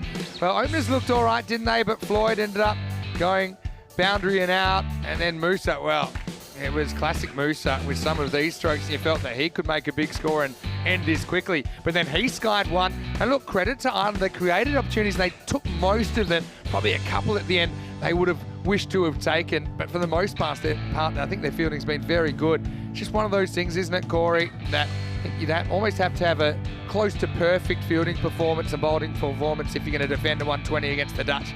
And they were good, but they certainly could have been a little bit better. Yeah, it could have been a little bit better, but overall, the Dutch with that long batting lineup are always going to be in a chase. I mean, we saw what Roel Verhagen could do at the back end, but Zulfikar in the middle, he's so dangerous. And Levitt, I thought, batted beautifully. We know the calibre of the player. He hit it to all parts, and that was the partnership that turned this game in the Dutch way. A big moment, this one. It's a hot chance, but he puts it down, and on another day, if you hold that, maybe you go on to win this game. But overall, it was a good game of cricket. This is probably the biggest moment. Carson, I know it's not easy off your own bowling, but he'll be super disappointed. Yeah, sure will, but Zulfikar really loved his work as he went about his business. This is another one. I don't think he called it chance, really. It was just blasted straight, and Carson didn't really get a fingertip on it in the end. Towards the end, we saw some cracking cricket shots. I've got to say, I really liked Levitt, what he brought to the table. He would hold out late. And you thought that might just put the cat out amongst the pigeons, but Kloppenberg, well, he came in and played an audacious, elevated late cut, which jumped off the giant inflatable ball, and then the next ball also disappeared. 3 out of 4 for Tune, and it was almost all over Red Rover, so pulling the right reins there, the Dutch management. And then, despite that wicket to start the 9th over, Harbinson was fighting hard. Zulfikar went after in a very important contribution, but Verhagen, he made sure this game wasn't going to go to the last. Finishes it with a nice Maximo slapped over long on, and the Dutch back to 1-1, back in business for the Oranje. And so, yeah, really, a bit of a community effort when you look at it, but I've got to say, Zulfikar was outstanding. 36 off only 14 balls. Didn't have a lot of the strike while he was out there. Levitt also, he was good. 24 off just 11 balls. Floyd and Ahmed got them off to a decent start. Kloppenberg and Verhagen, well, they showed no signs of stress late on as they would carry their team to victory with 9 balls to spare. As far as the bowling went, I think Harbinson did a good job, although I suppose you could say he was a bit expensive, but he did pick up 3 wickets. Frost bowled 1 for 4 and never was seen again. A Tector was used in the middle, so spin was effective in there, 1 for 15. Riley with a wicket late on, but ultimately it was Netherlands that were too strong in the end. Well, Corey, you've been great. Thanks for jumping in. I know you've been super busy with the Spanish team. It was really great we could get you in the box for a couple of games. Yeah, thank you very much, Vinny. Think I'll go enjoy an easy night, maybe go to the beach for a little dip. Yeah, well, don't forget, 8:30 tonight, Netherlands taking on England in a replay of last year's final. And Corey, I know you'll be putting your feet up with the popcorn and watching that one. But for now, we'll take a break. We have some ECN Plus content during this break as well, as Daniel Weston will talk to Atiq Uzzaman of the DCP, of Cricket Germany, of course, and that will be very, very shortly after I say goodbye to you now. But I will be back in about 45 minutes. The next one should be a good one as well. It'll be Germany-Jersey in match 9. Until then, Vinny Sandu here, Mr. Maximo. Corey Rucker's on his way, but Andrew Rhino will be back for the evening session. We'll see you shortly for more action right here on ECN. You're watching the Dream11 European Cricket Championship.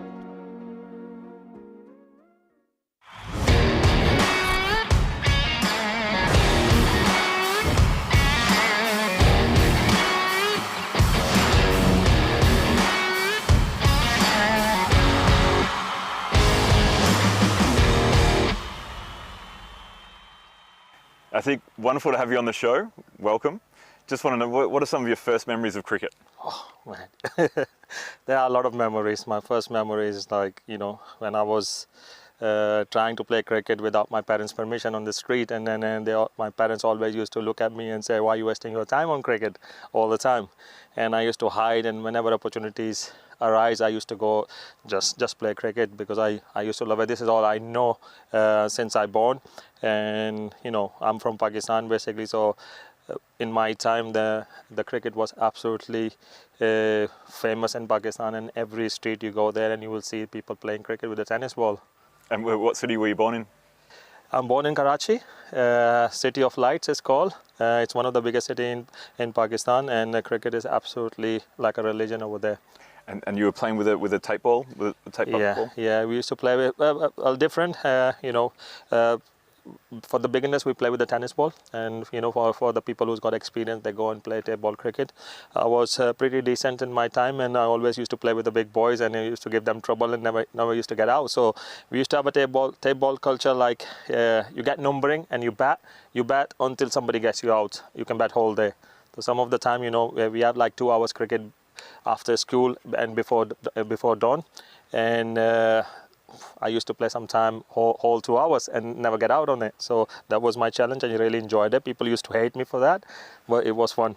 It was very fun. So when you were playing that and batting, were you still playing T20? Are you still playing tape ball shots, or were you playing a technical game, or how? We play a lot of tactical game, trying to survive sometime. Yeah, we used to have like a 2 kind of tape ball cricket. One is like a surviving cricket, and then you could just play. You just wind the bowlers up, and that time the rule was you can get bowled and you can get caught, and also you can get out twice. If the ball hit your body, you can get out twice, you can get out as well. So you have to avoid letting the ball hit your body and get out with the silly shots. And then we used to play matches during the weekends. So it was different. When you play matches, you were just smashing the ball everywhere. Right. And at what age were you when you started playing a hardball cricket? I can't remember. I think I was 12 or 13, and it was a coincidence. It was a very good story when I used to go to my nan to play tape ball cricket. So when I used to take a bus and I used to cross a field, they used to play like 3-4 games in that field. So one day I just stopped and watching somebody was playing hardball cricket, and I was watching there, and all of a sudden one of their captain just came in and said, do you like cricket? I said, yeah, I do play cricket, but I never play with the hardball. So he said, you want to play today? I said, I've got no gears or nothing. He said, we'll give you everything, don't worry. So I just played for them and done wicket keeping on that day. And since that day I started playing hardball cricket regularly for that club. So that was my kick start. What was the name of that club? A United Sports Cricket Club. And I would like to mention the name of that guy called Salman Ahmed, and he used to arrange my transport every day. I didn't have no transport. I didn't have no money to travel on the bus either. I wasn't allowed to travel on the bus because my parents never encouraged me to do those things. So he used to pick and drop me. You used to have some person who used to come and pick and drop me, and every weekend I played hardball cricket for that club, and it was so good. Wow. And he was a coach or just a volunteer? In Pakistan, there was no coaching culture. Even when I played first class cricket in Pakistan, we never had a coach. And we just had a manager, and we used to warm up ourselves, and we used to do throw downs and stuff like that by ourselves, and we used to just get on with the game. So that means that everyone's the leader of their own abilities, their own preparation. Self coach basically. Everybody was self coach in Pakistan that time. Yeah. So then how did you get into coaching? Well, it's a long story again. Obviously I played first class cricket, then I ended up playing test and won international for Pakistan. Let's stop there. Yeah. Tell me about your test debut. My test debut was against Sri Lanka in Peshawar, in Pakistan. Great memories. I was actually blessed, but I was unlucky because I was a wicketkeeper batsman, and we had world-class wicketkeeper in that era. We had Rashid Latif and Moin Khan, and it was impossible to get into the team. Yeah, but I had a belief. I used to work really, really hard, and I had a belief, I will reach somewhere in my days. So in that belief, I was living in it, and God gave me opportunity, and then both were injured, and I was the third choice that time, and I got called and said, you're playing. So in 2 days' time, I was traveling with Pakistan cricket team. Did you think that was good, that you only had 2 days to prepare instead of maybe a month, or? We live our life hard way all the time. We all have surprises, and last minute opportunities. So we born and we bred in that kind of culture. So it wasn't surprise me, it didn't make me nervous at all. I was prepared. I knew that I was prepared and I was ready. And I was working hard. I was in a prime form in first class cricket in keeping and batting. So I was prepared, and it was a good game as well with the bat and with the gloves. I took 5 catches in my debut, and I scored 25 highest. Well done. and who are the bowlers that you were keeping to? Shamin Nawaz, Muralidharan, Vikramasinghe, Jayasuriya. So it was very good team. Fantastic. And who was bowling for you as a keeper? Who did you take your catches from? Shoaib Akhtar, Waqar Yunus, Arshad Khan. The legends. So, yeah. So it was Abdul Razak was bowling as well. So it was a class team, and I was like, whoa. I used to think about, one day I'll meet with Inzamam ul Haq and Amir Suhail and Ijaz Ahmed and Waqar Yunus and all that, and that day I was playing with them. How was the change room? Wow, it was nervous. I was very nervous on my first game. I know that I'm good enough to play, but my nerve was getting on me all the time. I would try to get relaxed in there, and the senior players were very good, especially Amir Suhail was keep giving me tap on my back, and Waqar Yunus was coming at me, and Waqar seen me playing cricket in first class, so he know what I can offer, and he was telling me to stay relaxed and just be normal like you are in first class cricket. So it was good. Just to believe. Yeah, the belief was good, because I knew that I scored runs recently, and the ball was coming on my bat very nicely. Keeping, I was absolutely confident in that time. And was there a big change from the bowlers you were keeping to from first class cricket to those guys in that test? The way they shape the ball, the way it comes through how they make the ball talk? I don't think so. Because I was playing for a team with the superstars in my team, Habib Bank, and I used to have bowler like Kabir Khan, Sajid Shah, Shahid Afridi, Abdur Rahman, who played Test cricket for Pakistan, Danish Kanaria. So I played, and when I was playing for Karachi, I had Mohammad Sami and other people like that, and they were fast and they used to bowl swing. And I was nervous in that sense. I didn't want to make errors on that game. And there are some sort of negativity was kicking in, but I was trying to keep calm and, trying to release my pressure, breathe and think positive. I thought I done those kind of skills. So I ended up doing a good job in that game. Well done. Yeah. And you still love Test cricket? Test cricket is your passion and love, or how's short form cricket changed? No, I still do, because I'm scouting for England now, so I'm a batting scout for ECB, so up to England Lions and England men's team. So I do a lot of 4-day cricket watching as well. So I still like the longer format, because your patience get tested, your skill get tested on those games. You can see how T10 or T20 cricket has changed now. Everybody can go there and smash it. Like today, we chased 157 run, 1.5 over, 1.3 over in the spare. So in Test cricket, you can't do that, because you got to be skilled, your technique has to be really, really good, your mental ability, and you should have a game plan. So I like watching Test cricket quite a lot as well. Yeah, but Test cricket's changing. Obviously, if you're scouting cricketers in England, I mean, these are exciting cricketers that are batting for your team there. The way they approach 4-day game is getting more and more similar to approaching a short form game, right? Yeah. As you all familiar with the baseball now, and then since Brendan McCallum took in charge, and England Test cricket mentality is completely changed. Now they start scoring 400, 500 runs, and it's amazing. And you never used to see those kind of positivity or skills in that game. I think people got more skill because first class structure is getting better, coaching getting better in top level. So therefore the players are equipped with a better thing. So they are getting better as well. So therefore the cricket is improving. Yeah, well, it's improving, and it's just more entertaining to watch. It's more exciting to watch. But when the Ashes were on this year, I couldn't put my phone away. I had to know what was happening, over by over, session by session, because the game just changes so fast now in Test cricket as well. Exactly. A couple of years ago, if you winning 2-0 in a Test match, you never come back and ended up drawing the series or winning the series, and now it's completely different. England lost first 2 games and then went back and then won another game, and then they could have won another game as well, but the rain came in, but they won the last one, so drew the series. It was absolutely amazing and interesting to watch. And for Stuart Broad, it was phenomenal the way that it all culminated there on the after the night before. And so now, congratulations for the role in Germany as the national team coach. So how did you get into coaching? Well, when I moved to England, it was 2003 when I got married in England with a British woman, and I was thinking for opportunities because in Pakistan my opportunities was gone down, not because my game was on decline. That's because the other people was coming in there, and you know in Pakistan when the board changes, selection committee changes, they have their favorite people. So I was pushing it. I was pushing back by the PCB. So I got two choices that time. I had two choices whether I stay in England and try to get myself, eligible to play for England or play for county as a local player. So I chose that option, and I spent 3 years without playing first class cricket in Pakistan, and that wasn't great to be honest because I was not training every day. And it put me back a little bit. Fitness-wise, I'd gone down, but I had county trials after 3 years, and on those county trials, I'd done really, really well. But what happened there, when it comes to the contract thing, playing Test cricket become a negativity on that way because there's a salary cap in ECB. So if you play international cricket, on that time, I think county has to pay 70k or something like that. So they weren't willing to pay 70k for a 31-year-old wicketkeeper batsman. If I was an all-rounder or something, it would have been different. So both county told me the same thing. So I thought, I can't carry on playing cricket and going nowhere.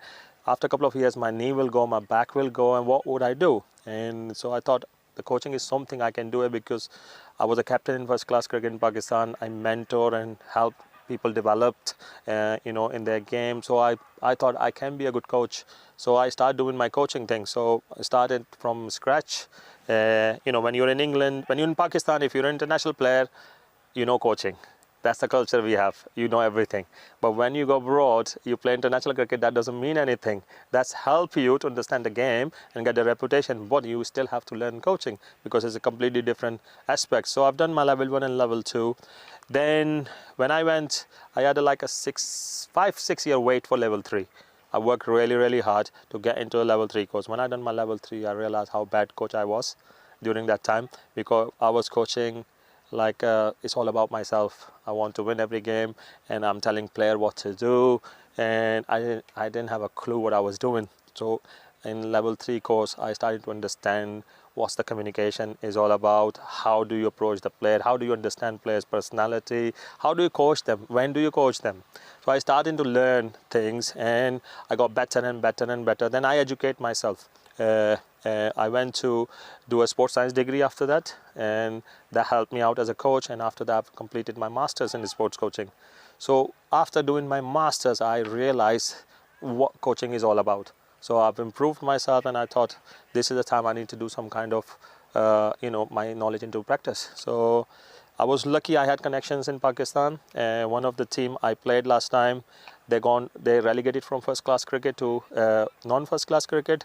So I thought this is the best time to approach them. So I approached them and said, look, I'm not bothered about the money or anything. Can you give me an assignment to just do a couple of months coaching and see if I can bring the team up? So they agreed to it. They paid me some sort of money, which was good enough that time. And luckily, we won the tournament that year and we moved to first class cricket. So I've coached first class cricket for 5 years in Pakistan, and that 5 years I developed that team into the domestic winning team. And last year when I coached them, we had Mohammad Amir, Babar Azam, Shoaib Malik, Sami Aslam, Sohail Khan, Fawad Alam, all international players in my team, and Sui Gas Southern Gas, that team, and the culture we created, because I learned all my coaching in England, and Pakistan culture was completely different than England. I developed that culture. I took that culture in Pakistan, and players loved it. And players loved it. They were playing in a relaxed environment. They don't have to worry about they playing their shots, and if they get out, coach not going to say anything. Coach always going to be there like a father and helping them. Creating a proper sports science and environment in our team. That's what I did. And everybody wants to play. Last year, every Pakistan player, international player, was approaching me. I want to join the Suigas team. But we can't take everybody, so we made a very good side. Unfortunately, when Imran Khan became Pakistan Prime Minister, he had a different mentality. He wanted to bring Aussie culture in Pakistan. So we had 16 teams, so he cut down to 6. So all the franchises, like my team and all that, is being shut down. So there is no first class cricket for us, so everybody is being everybody lost their jobs. So I had an option there. I had a permanent job, whether I stay there and stay on the seat, which I don't fancy to do that because I'm a coach. I'm not going to sit on the seat and do the managerial work.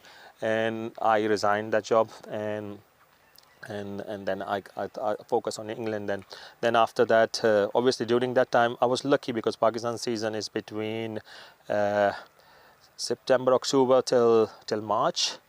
And then England season kick in after that. So I was coaching there. Then I was coming and coaching Lancashire as well. So I coached Lancashire age group. So I was doing all elite players over there, but I was doing all junior players in here. So I was doing both sort of coaching. So I've done 11 under 11 for Lancashire, under 12, under 13. Then I've been promoted to under 19 head coach in Lancashire. Then they asked me if I can be a coach for Lancashire women's team, and I coached one year as a women's head coach. So I was lucky. I've done all level coaching. Obviously, I was coaching club. I always think, don't forget where you come from. The club has given me the first opportunity, and I always want to coach club in the same time. So always in my coaching career, I never missed the club coaching. So I was coaching club, then Lancashire in Pakistan. I've done one season in Pakistan Super League for Lahore Qalandars as a fielding coach, but that was it. And unfortunately, COVID came in 2019, and everything stopped. And I had an opportunity to coach in Pakistan as a lead fielding and wicket-keeping coach for National High Performance Centre. I took it, and I coached 1.5 years for PCB. And I've left that job because my family from UK, my kids was all here, and I was coaching there, and I was going in and out. During COVID time, it was so hard. You have to do quarantine and all sort of stuff. I've done that for 1.5 years. Didn't work, and I left. And luckily, then I've got ECB job as a scout, and then now I'm a German national team head coach. I think that every cricketer, from the test to a franchise, has always been a club cricketer at one point in time. Yeah. So that's what we try and live by here with European cricket, is that club cricket is so important. And that's why we have the ECL and ECS and things, because club cricket is where the best memories and friends and everyone are made. So now you're in Germany. What are some of your first memories of German cricket? My first memory was when I came in there. I had no clue what the team's going to be like. I had no clue what the structure is going to be like, and obviously it's a big challenge. And the previous coach done a decent job, and I knew I've done a little bit of research about the structure and the clubs. There are plenty of cricket players here. I didn't know what they're like. So I watched some videos and stuff like that. So I started to get excited, and I thought, I think I've got a good group of players in there. Then I've been speaking to different people, board captains, and my assistant coach Asif. So I got a very good feedback, and then I thought, I think this is kind of opportunity you need to have it, because if you go there and you do something amazing, then you leave your legacy. And as a coach, it's important for me to not just to win the tournaments, but leave your name. Like when you leave the country, and everybody will remember you for next couple of years, then you've done a good job. So that's going to be my success. So I'm that kind of coach where I can go and deliver the good coaching sessions, develop the players, find the good players, build the team up where everybody enjoy each other's company, and and get a winning mindset. And so yeah, my memory was good. They approached me from nowhere. Normally you get this, you see in the advertisement, you apply for them, and then you get an interview and all sort of stuff. I've been doing it for a few years, but this one was completely different. They already chose me. They probably got a recommendation from somewhere and saw my CV, and then they thought I can do a good job for them. So they approached me, and then things went really, really well. So yeah, it's good memories, and so far so good. Yeah, no, it's exciting. The brand of cricket that Germany plays is a really very, very exciting. The ball striking that you've got in that squad is incredible. A lot of pace at the moment that we're seeing, but some really talented spinners as well. And next year you move towards ICC pathway events again for T20 World Cup qualification, right? Yeah, I think it's a good opportunity for the new guys. I think when I came in there and I saw players has got an ability to hit the ball really, really hard. Okay. All I did just encourage them to do what they can do best. I don't teach them how to play. I teach them how to be organized, how to be calm, how to be relaxed and deal with the situation better, the way you used to do it. So talent is there. Unfortunately, the coaching times I need to have more because it's my first year, and you know I've been reviewing all the stuff where I can improve, where I can do those things. Yeah, the amount of strikers we've got in our group, it's very exciting, and it took me 6-7 months to develop this kind of players and find them and give them this kind of opportunities. And I just want Germany to be the team like, even if 2020 not like 140 runs team, I want them to score 200 or 180 minimum in every game, and because we've got those kind of players there, and they just have to develop the culture, they have to develop the combination. So far we've done really well in T10 cricket because we play a lot of T10 this year. And hopefully in T20, especially in sub-regional next year, it's going to be, I think, in Germany. And, you know, we will be ready for that challenge. I think you will too. Your friends from Pakistani cricket circles, but back home, are they interested in European cricket and what you're doing with the new experiences in Europe and Germany? Yeah, I think everybody, especially my family, my friends, they follow. You know, I went Pakistan a couple of days ago. And there was a 40-over competition was on where Pakistan was playing against Canada or West Indies, and Abdul Razak, Misbah-ul-Haq, and everybody was playing there. So I've just shouted Abdul Razak, I said, "Can I have your autograph?" So I think you're here, oh, Germany coach. So first thing he said, oh, German coach. Yeah. So I didn't tell him, and he knew that thing. So that means everybody is following it because the news when they announced it, the news went really, really big, especially in Pakistan. And every player congratulated me about that news. So everybody know what I'm doing. So most of the people are following German cricket.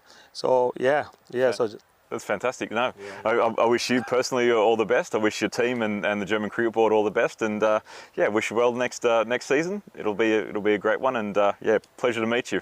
Thanks a lot. Thanks very much. Thanks, Ati.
European Cricket Championship is proudly brought to you by Dream11, HCL Software, Junta de Andalucía and Stake.com, and the official charity partner, Share the Meal by the United Nations World Food Programme.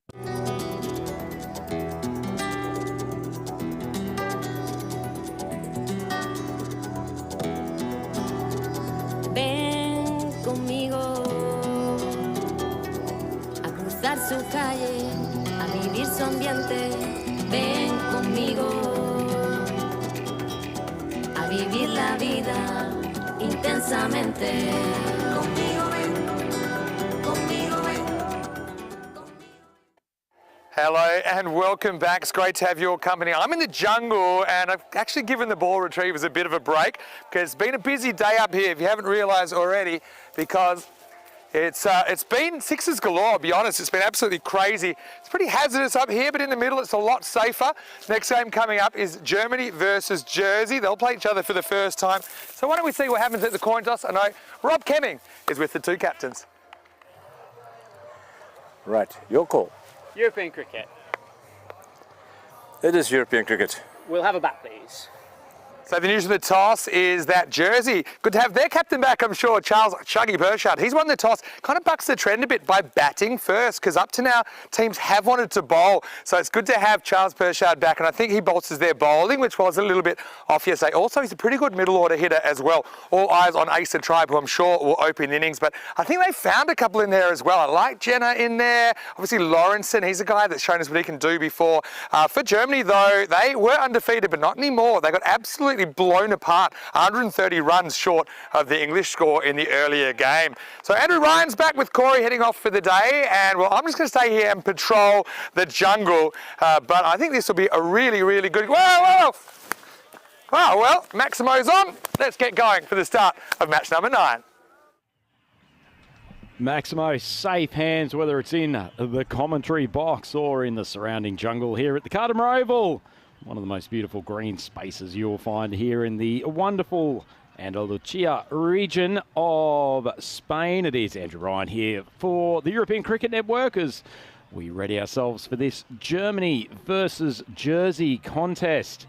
One that is extremely important for both teams, but in particular, Jersey, who managed to lose both of their games on day one here at the competition, including a very, very tight contest against Spain. When it comes to their eventual reckoning in this tournament, they may rue dropping what was a winnable contest there. Have a look at the two lineups. Germany have been Jekyll and Hyde team so far. They started brilliantly last night with their opening victory, but then absolutely smashed earlier today. And as for Jersey, we know they've got a very, very strong and consistent lineup, but nonetheless, they are sitting at 9-2 at the moment, so cannot afford a third consecutive loss.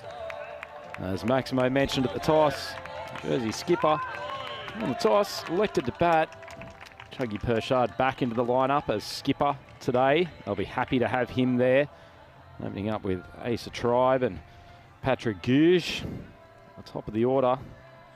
Two young players who have shown their quality during this European Cricket Championship. And a supercomputer giving the Germans the nose in front at the moment, but fairly even contest, as most of these are when we come to Championship week. Certainly no easy games, and finding out so far that it's very, very hard to win consistently at this level of T10 cricket. Very much a matchup by matchup as the German team, a strong cohesive unit, and they come together readying themselves for battle against the boys from the bailiwick of Jersey. A lot of these Jersey players have had some strong experience at international level before. Also, many of them have been out here with the Farmers side, the European Cricket League. So there's no shortage of T10 experience. They know how to play the game. They've learnt and adapted over the last couple of years and showed they were a very, very good unit with their win during the group stages. Obviously, no Zach Tribe for this part of the tournament, but almost a one-for-one replacement with Jonty Jenner, who is outstanding young cricketer. Sure we'll get to see him with the bat later on today, but it's their other young starlet, Asa Tribe, who's out there opening, and Gouge is no slouch himself, the right-hander taking on the first ball. And it's Abdul Bashir. Good sharp delivery, just tailing into the Gouge. Takes a look at a sighter first up. Well, with good pace, particularly last night, this year. I know a lot of the pacemen are enjoying bowling during the nighttime games. Feel like the ball just gets a bit of extra zip off the pitch. Probably the batters just picking it up a split second later, feeling like they've got an extra yard of pace. So he just pulls out of the run up. So attacking decision from skipper Pauchard, electing to put his team in. In a sense, some of these young batters will enjoy going out there without the freedom of having to chase a total. Joshua Lawrenson has really started to come to the fore in recent games. That's an audacious stroke from Gouge.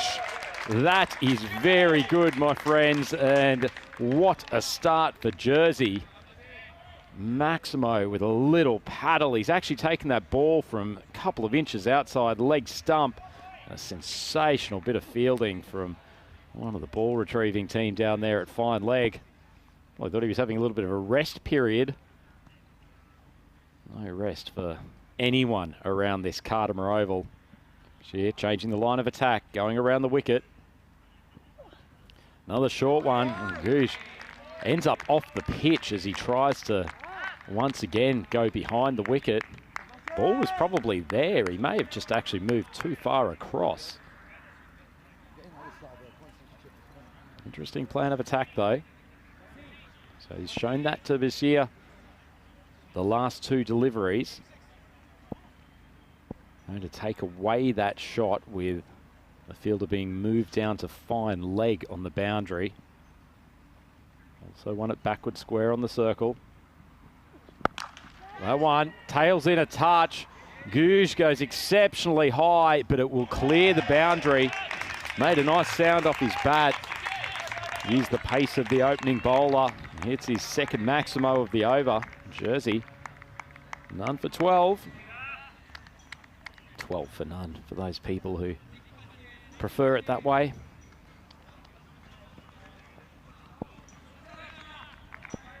Four balls gone in this over. See it continuing with the around the wicket attack. That one once again just tails into the bat of Gouge, but he strikes it very sweetly.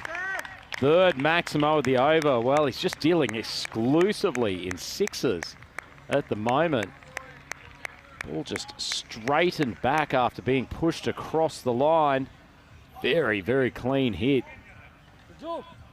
Didn't see too much of Gouge during the group stage. Such as the batting dominated by the Tribe brothers in particular. He's showing that he's a very, very handy option at the top of the order. Excellent start for Jersey, who desperately need to get their tournament back on track. Short ball that is cracked, beautifully timed.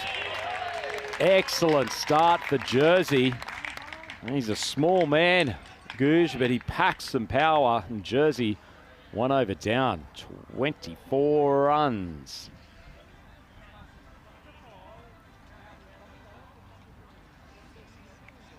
Excellent start. Asa Tribe, he's usually the one smoking bullets all around Cardimer Oval. Hasn't even faced a ball yet. You can look at where we are in championship week. Just saw the reigning champions, Netherlands 11, in action. But the rest of the teams there, they're putting up a big fight to ensure that the Netherlands 11 don't have it all their own way. Really been some good contests so far, and complete absence of predictability when it comes to who's likely to win these T10 contests. Some very, very tightly matched teams. So it will be our first look. There's a Tribe with the bat. One of the stars of our player mic earlier in the tournament. Talked us through an entire over. His off-spin bowling. And who's definitely not bowling off-spin, Fayaz Khan taking the ball for this second over. He also bowled with good pace, got a nice in-swinging Yorker, which he used to good effect last night. One, swings a touch, fielder at mid-on, may have for a moment, just a fleeting moment, thought there was a catching opportunity. Lovely strike from Tribe, he stands so still at the crease. Fluent bat swing. Knows with the field up, if he picks his spots, only got to clear that 30-metre circle.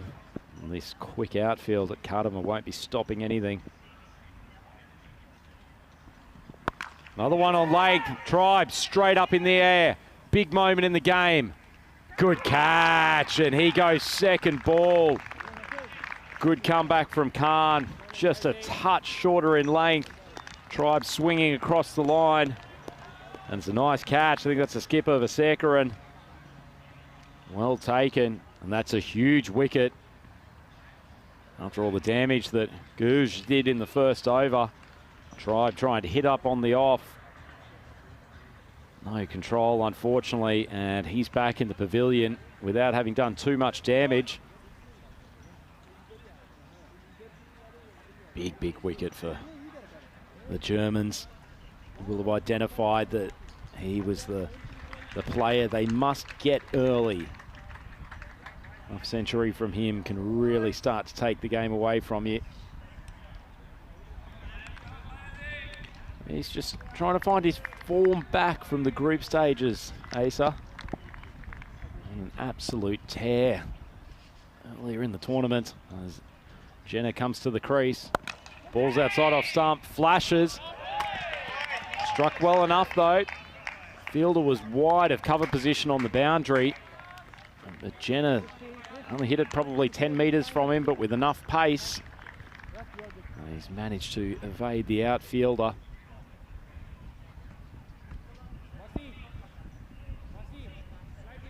Only 25, Jenner, but feels like he's played for Jersey for an eternity.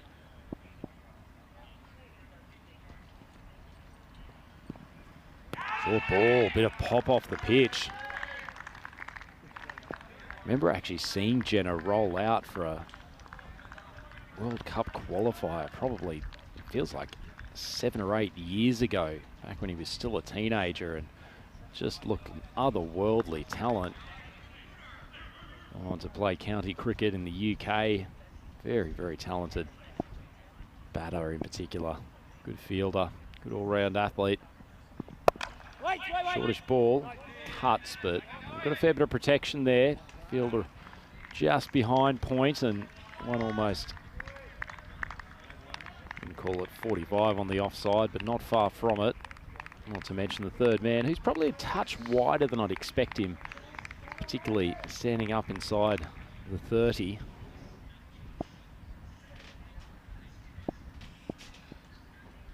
Final ball of the over from Khan. Short ball lifted, beautiful shot from Jenner. You can see the way he's deliberately elevated it. Wonderful strike. End of the second over. And Jersey chugging along at a pretty decent rate here. 38 for 1. And this is an excellent opportunity as we have a look at the standings to bring Vinny Sandhu, Mr. Maximo, back into the commentary box. Well, if you're a Jersey fan, you probably know one thing after looking at that table. Everyone's won a game except your team. So they'll be wanting to do that here. Germany kind of went off the rails earlier on, although England kind of picked them apart in the first half of the game and then really got stuck into the German top order. Jersey, I mean, good to have Charles Perchard back with a bit of experience. Got to say, Jenner, the way he's going, he could end up as the most famous Jenner in the world by the end of the week. Big call, but yeah, but he's got some competition. I love those uppercuts. What a good start. And look, they started 55-45 underdogs, Jersey. They've turned the tables already.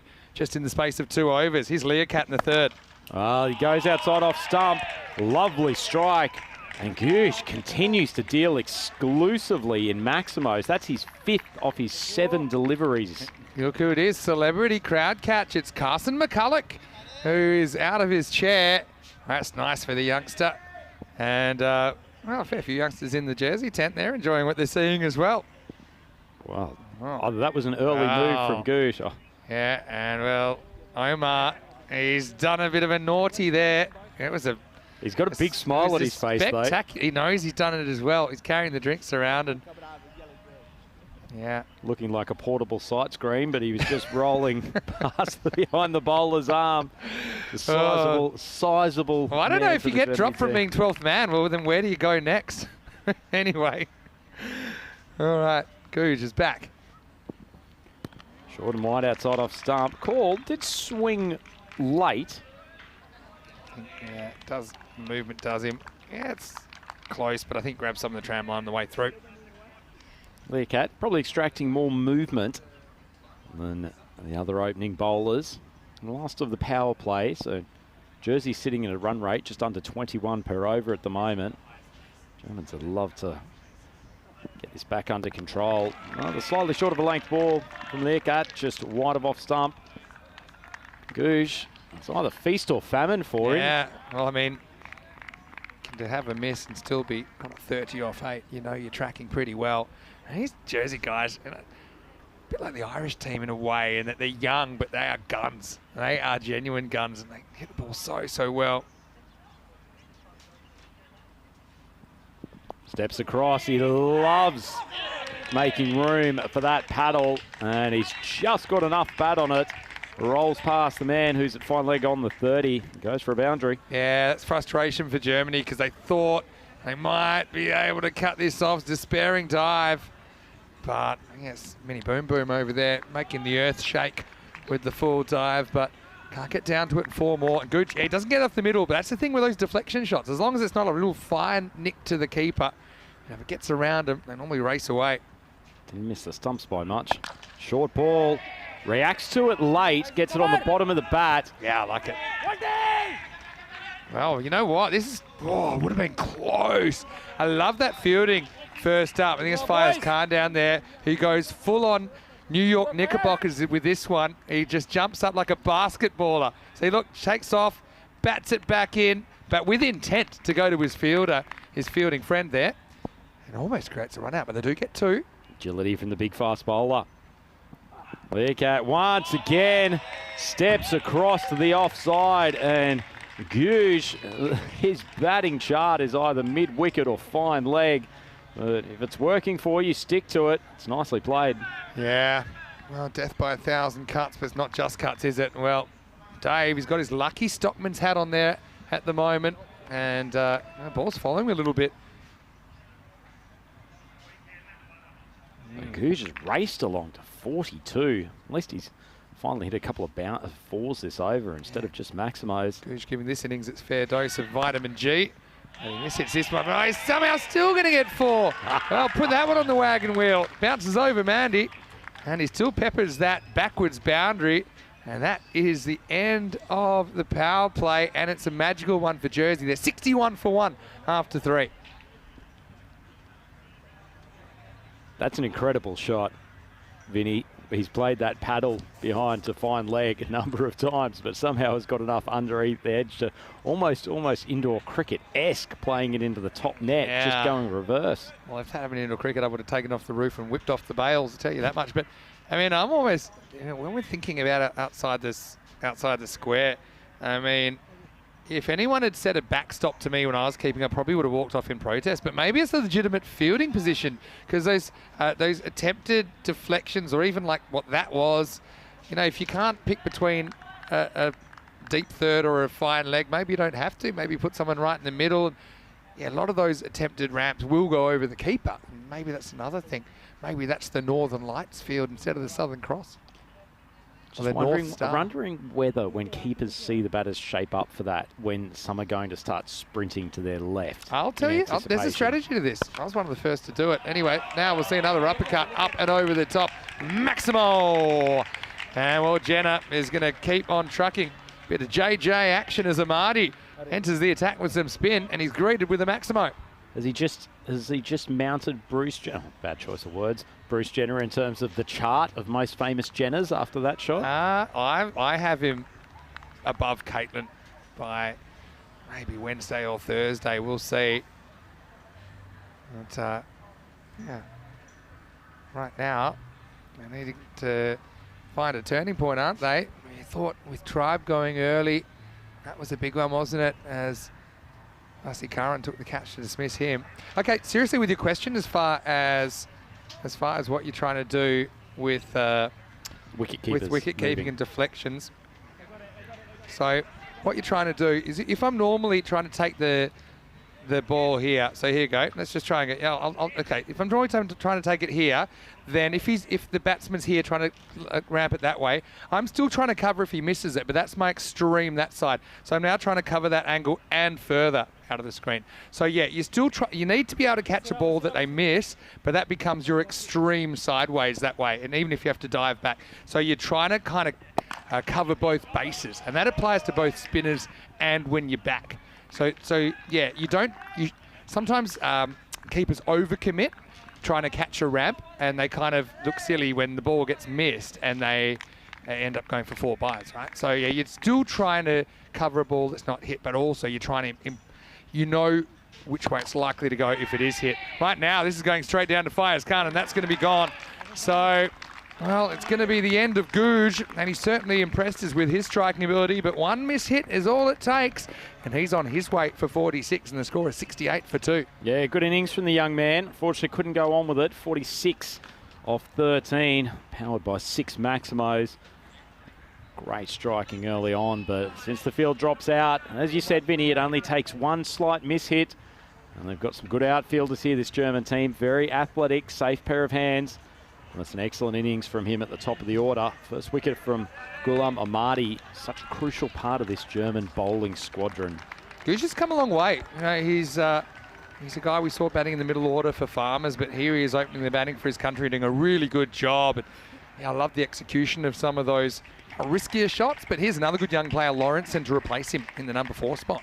He was interesting in the group stages, wasn't he, Vinny? Came here with big raps, probably struggled to get into the groove of T10 in the early games, but he played a fantastic innings in the final of the group stage. Didn't really get a hit too much, I think. That's the other thing with Josh in the group stage, but yeah, he's a class player as well.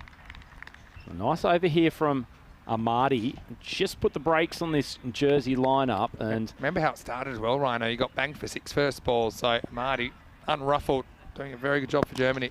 Jenner almost holes out. In fact, the fielder there, Liaquat, had have taken 1 or 2 steps in. He would have had an opportunity at the catch. Kind of froze in time, didn't he, Liaquat? That's probably the hardest thing to do when the ball's hit hard and flat, to work out if you need to rush in or not.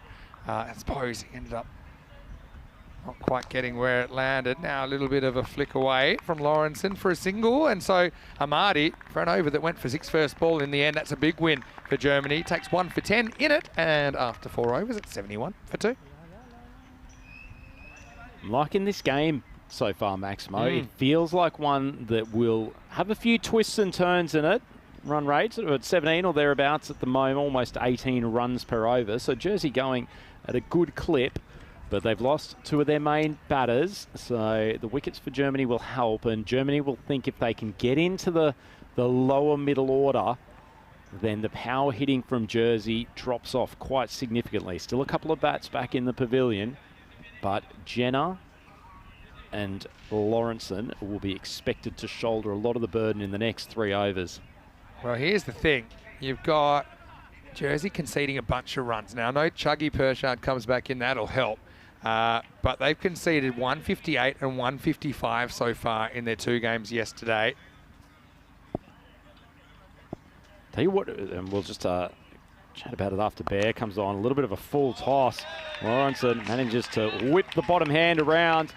Nice shot, but it was just looking down at the flags in that area, Vinny, and Chuggy Pershard probably bowls a bigger in-swinger than just about anyone in this tournament. Yeah. Bowling from this end, that wind is giving him some assistance today. Yeah, excellent observation, Rhino. We swing around corners, but also the Germans, they kind of love picking up those in-swingers. the way that they bat. Baird dribbles on the pads, big appeal, finger goes up, big wicket. Baird, much preference taking the new ball, but he's come on to bowl the 5th. And Lawrenson pushing across his stumps, struck in front. Yeah, well, Bear, he's also a natural in-swing bowler, isn't he? And Lawrenson, yeah, you're right, he just gets too far across here. Let's see it from straight on. He's a long way across. And really, that's a... Oh, yeah, I think that hits him in front of off stump. I don't see that hit him outside line. That's all that might have saved him. I think that's a good call, Vinny. Yeah. And yeah, this will show the ball just tails in a bit. But I think what it is mainly... Yeah, see here. Yeah, I think that's hitting him in front of off stump Rhino, and I think it's going on to crash into off stump. Good decision from the umpire. Well, you think it, I think it, the umpire thinks it. I think that's a verifiable fact. Lawrenson goes for 6 then. Well, 75 for 3. The internet writes it down as LBW, so it must be true. Brings the big hitting Julius Sumaror to the crease. Yeah, Sumaror's a really interesting cricketer for me. Great with the bat and the ball. There he is facing up. Just punches it out to the offside. He's going to have to scoot. Oh, he ball watched for 2 steps too many there, Julian, and he would have been run out first ball if this had hit. In fairness, it only takes him 4 strides to get down the pitch. To strides 3 and 4 took a while to get going. Here you go. When it was time to accelerate, he would have been caught short. Anyway, close call. First up, back to Jenner. Good ball from there, just tailing in late, showing the value of swing bowling. Especially those in-swingers, Vinny. I think if you can shape the ball from probably about a foot outside off stump, make it late enough that the batters have to make an adjustment. It's in that in-between space of whether to hit on the leg, hit on the off. But even outswing, if that's your game, that can be effective. So with Edwards and Sturgis opening the bowling for England 11 earlier on. That one's just lofted beautifully. Backward of square, carries the boundary. Oh, I thought that did carry the boundary, although the initial signal has been 4. But very well struck. Signal 4, but I thought it was 6 as well. Let's see where this bounces. Yeah, that is 6. And they'll sort that out. It's not a 10, so you cross off the 4 and you add on 6. So Sumaror.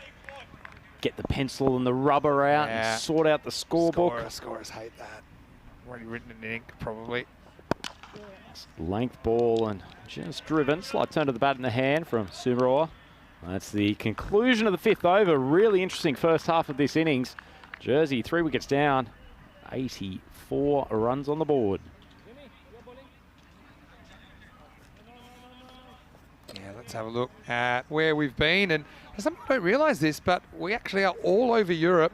And, of course, the European Cricket Series will continue. We have series in Croatia, Malta and Spain, of course, before we return here for the ECCW. But these are domestic matches. Often they do end in an international tri-series as well. Pick out something there.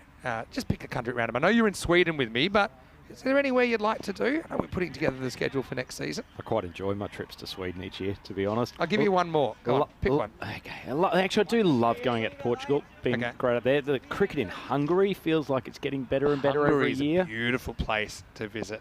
Love Hungary. But really, I can't pick a favourite. It's kind of like choosing between children. Classic Sophie's choice.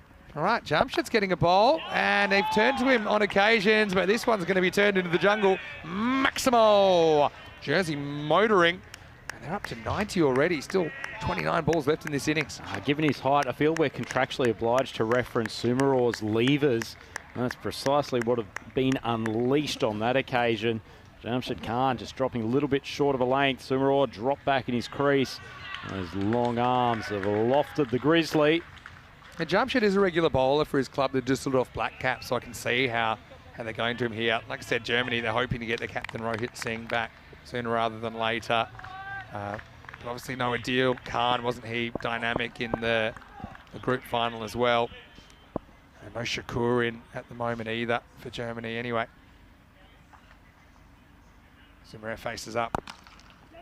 Good length ball, just punched away to fielder at point, but fumbles. Sumaror's charging back. Jenner, probably a little bit late to react to the call. It's good heads-up play by a couple of players there. Firstly, Sumaror thought he could get it too and went, but Not sure that Jonty Jenner was too enthusiastic about it.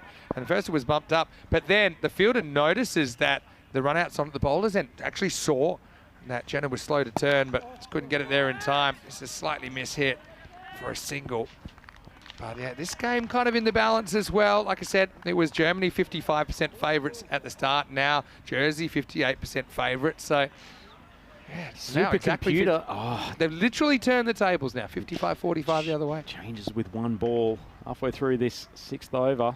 Khan recovered well after the first ball maximum and wide Yorker. Jenner a little bit late to get down on these, trying to angle that bat to get it behind point. I don't want to get too statistician and nerdburger on you, but you know, in a longer game of cricket, you don't see the percentages changing so dramatically on one ball, which you're seeing now before your very eyes, how quick games can change. Well held back. That was a great change of pace, and in a way, Jenner didn't do too badly. You can see he was lining up with the direction of that ball to smack it over the leg side. Checked his shot. So moves up to 20 off 10. Summerall's found some early rhythm. Actually Khan, once again, only 10 off the over, 1 ball to go. That one's on length. Summerall loves that shot. Can't take it from Maximo that time, but they'll be happy to conclude the over with a boundary. So 6 overs gone. Jersey 98 for 3. Jersey flags flying at the moment. Another clipped boundary. Nice shot by Julius Sumarat. That's a visually attractive shot, isn't it, Vinny? Everyone loves a little clip. Looks like we've got Barry in the chat course. Now he's branched out into his business interests into the Middle East, but he's a former Blue Crew member. Hello, Barry. Good to have you with us. And he is saying that Rhino loves a hustling on the curling ice in Sweden. Semi-pro turnout. Is that true? You're a bit of a curling shark, are you? That was my long-held dream of making an Australian Olympic team to hopefully be on the curling squad. Unfortunately, it didn't quite have the balance for it. We can talk about that in a moment. That's a terrible, terrible LBW appeal. But I did actually, when we were in Landskrona for one of the events a couple of years ago, they have a curling rink right next to the Landskrona cricket ground. And I took the team out there for a curling introduction session. Great fun. Basil loved it too. Yeah. Such a good man. Well, you might need to get out the brushes here because that's another one which is going to be angled away. But yeah, this is going to be another boundary. So Jersey building. I mean, the bats haven't really been the problem for them. Problem has been defending and just trying to keep the other teams quiet. Now spinner gets that to drop on Jenner. He was committed to the shot. Popped up and just out of the reach of Amadi. So quick, have you ever curled, Max? I haven't, and that's why I'm actually quite dirty that that was one of my rare series I didn't go to, Landskrona 22. But I'd like to. It's on my bucket list. Well, Sumaror, his bucket list. Getting a few more Maximos here at Cardimer Oval. Gives the signal to Jenner that Amadi's bowling off spin. Thought that would have been flagrantly obvious from the previous deliveries, but either way, struck it well. Yeah, little skip from Julius, and he puts it away. Got some breaking news coming from the cricket world, by the way. Short of a length, just dragged over the leg side. All right. That's well filled. I have a suspicion of what this is going to be. Well, Miss Field's going to create a 2 there, but we'll just let that slide for a minute. Yeah, it looks like the Netherlands are going to mow down South Africa. They've got South Africa 169 for 9. And they still need 77 to win.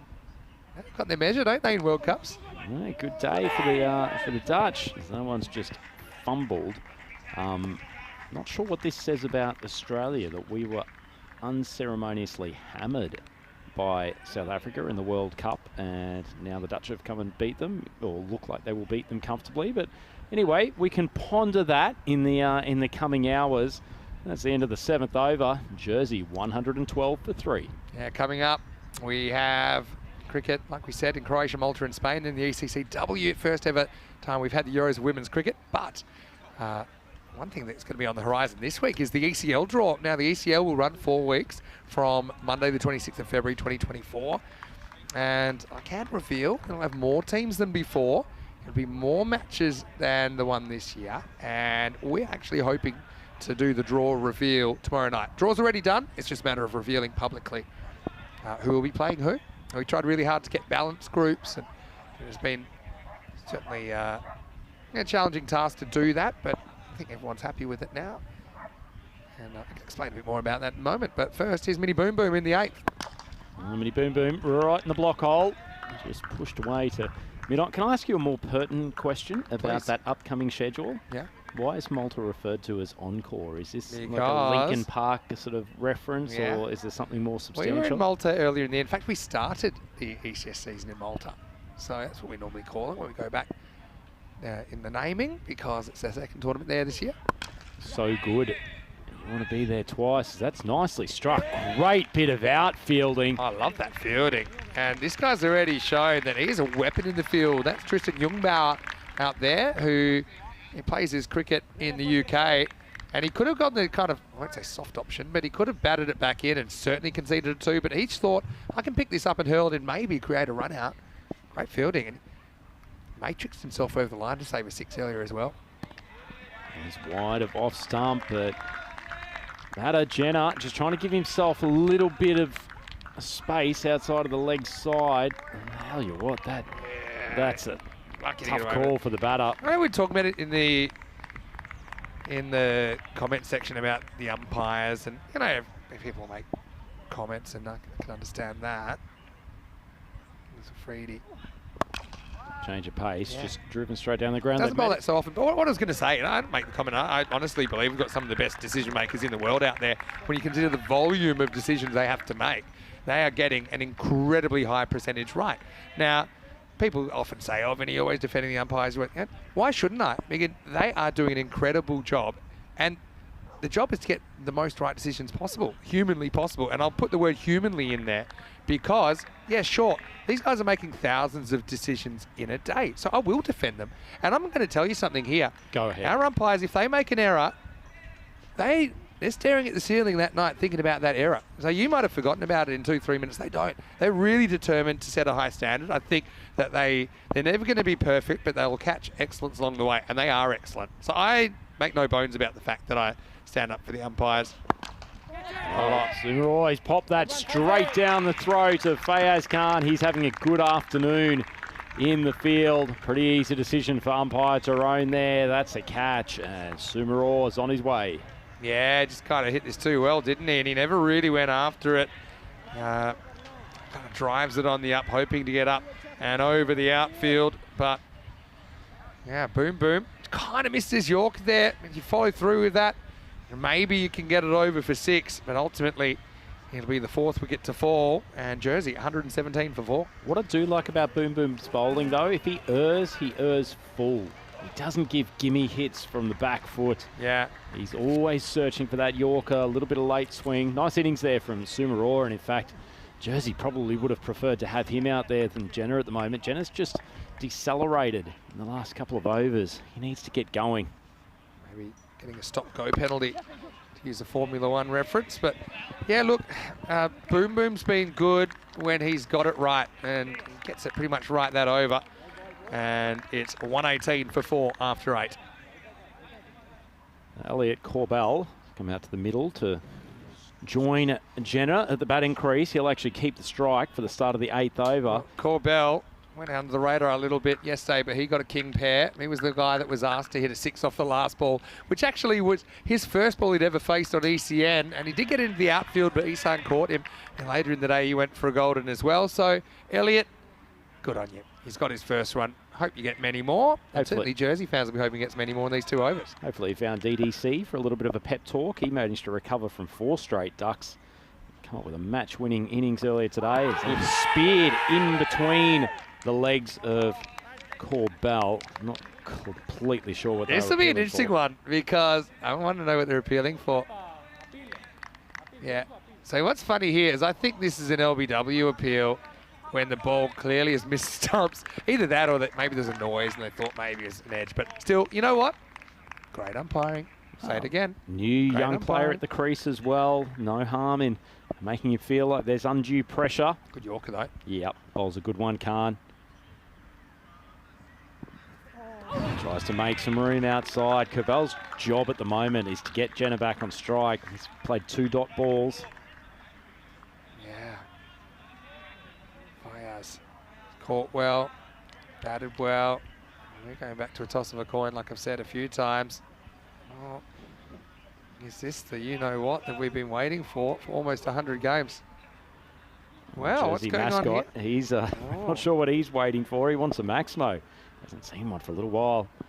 Gant drifts onto the pads, but at least Corbell has just managed to at least change over strike. Am I seeing things, or is this plumb? No. Look how far ahead it. Am I? Okay, this is a good example. Look, look. Oh. Swings late. Okay, it's not plumb. That's probably the first decision I've ever seen you get wrong. Well, the reason was I was glancing behind me to see whose golden ball game this was, but I just saw how far it got across. No. But yeah, probably just sliding. Got so far across though. I like the way you've said probably there, as though it was a 50-50 thing. That's nicely driven down the ground. Excellent bit of fielding. Germany jersey. Oh, hello. Who's got it? Mr. Maximo. Oh, Maxi! He can feel. He We feel it often in his will say, hands. whoever, we allocate games to commentators, there's 4 of us here, and whoever gets the golden ball in their game, they get free drinks from everyone else. Once again, persisting with moving across the stumps. This time, Corbell, who hasn't put bat on ball really to date, manages to flick it for a Maximo over fine leg. Yeah, stuff. Brilliant shot. So, yeah, we're seeing a bit more of what Corbell can do. And I've liked him behind the stumps as well. I know they've got Jack Kemp kind of hovering as well. He's only 15 years old to do the job, but Corbell's been more than handy replacement. What a shot that was. Didn't try and hit too hard, just use the pace a bit. And again, that's the difference between hitting a Yorker and not hitting a Yorker. I think if it's a genuine Yorker, that's almost impossible to do. So true, Maximo creeping under the bat. Great shot from Corbell. Can he repeat it? Thought he would. Hit it straight to Boom Boom, standing there like a colossus at square leg. Not even on the 30 metre, 20 metres in. I mean, where is he? Shade's just kind of wandering in a no man's land about 20 metres from the batter, dead side on. Maybe he was reincarnated as a square leg umpire there, because that's normally where the square leg umpire stands. But yeah, Fayaz, again, doesn't quite get it right, but Corbell can't middle this one. And Boom Boom will take the catch and he'll walk to the bowler's end to bowl the last, because that's also the end of the 9th over. Nice little mini contribution there from Elliott with his first Maximo on the network, but as he goes, it's 126 for 5. I wonder, Maximo, if Paul Boom Boom was feeling a little bit lost at sea there because he didn't have the square leg umpire as a reference point, because the square legs moved to the other side of the ground. Couldn't read the dots. Freedy 1 for 6 will come back and bowl the last. They've just held Jersey here, haven't they? Time for the 10th over. Jenner to face up. One's on off stump, can only drive it straight down the ground, and looking to push the second. Well, that's actually pretty smart play from Chuggy Pershard. He knew that he was going to be the sacrificial lamb if it was a good throw. In fact, they almost met each other mid-pitch, and he only just made it past Jenner in time. I even know that this isn't even Perchard's first diamond duck on the network, because once he got stumped off a wide. But yeah, I got to say, it might have been a strategic error from the fielder, who was spooked by the fact he fumbled. So I thought, you got to go to the keeper here. But in the end, they take the easy option. I think Afridi has some thoughts about then going to the keeper's end, or maybe didn't. But in the end, it's unselfish stuff from the skipper, who gets all padded up for nothing. But he does get Jenner back on strike. And it's a rare diamond Derek there. It's 127 for 6. Derek, he's got so many outfits to choose from. Brings Reece Palmer out to the middle. Palmer's struggling with a groin strain yesterday, and he bowled very well in the over we saw him. But yeah, let's see what he can do, how fast he can run here. 5 to come. Boom Boom once again in the block hole. See, this is the difference between Palmer obviously coming in. I'm actually not sure I would have sent Palmer in this situation, because you want someone that can at least try and get back to the bowler's end, but you can see he is struggling to get going, but now he gets the chance with the bat. Great closing this is from Germany at the moment. Oh, he cleaned up. Great bowling from Boom Boom. He goes whack, whack. on middle and off stump and sends Palmer back to the pavilion. This has been a poor end to the innings from Jersey, and not sure they've got enough on the board against this powerful lineup, Maximo. Yeah, maybe. Well, Germany are coming off 53.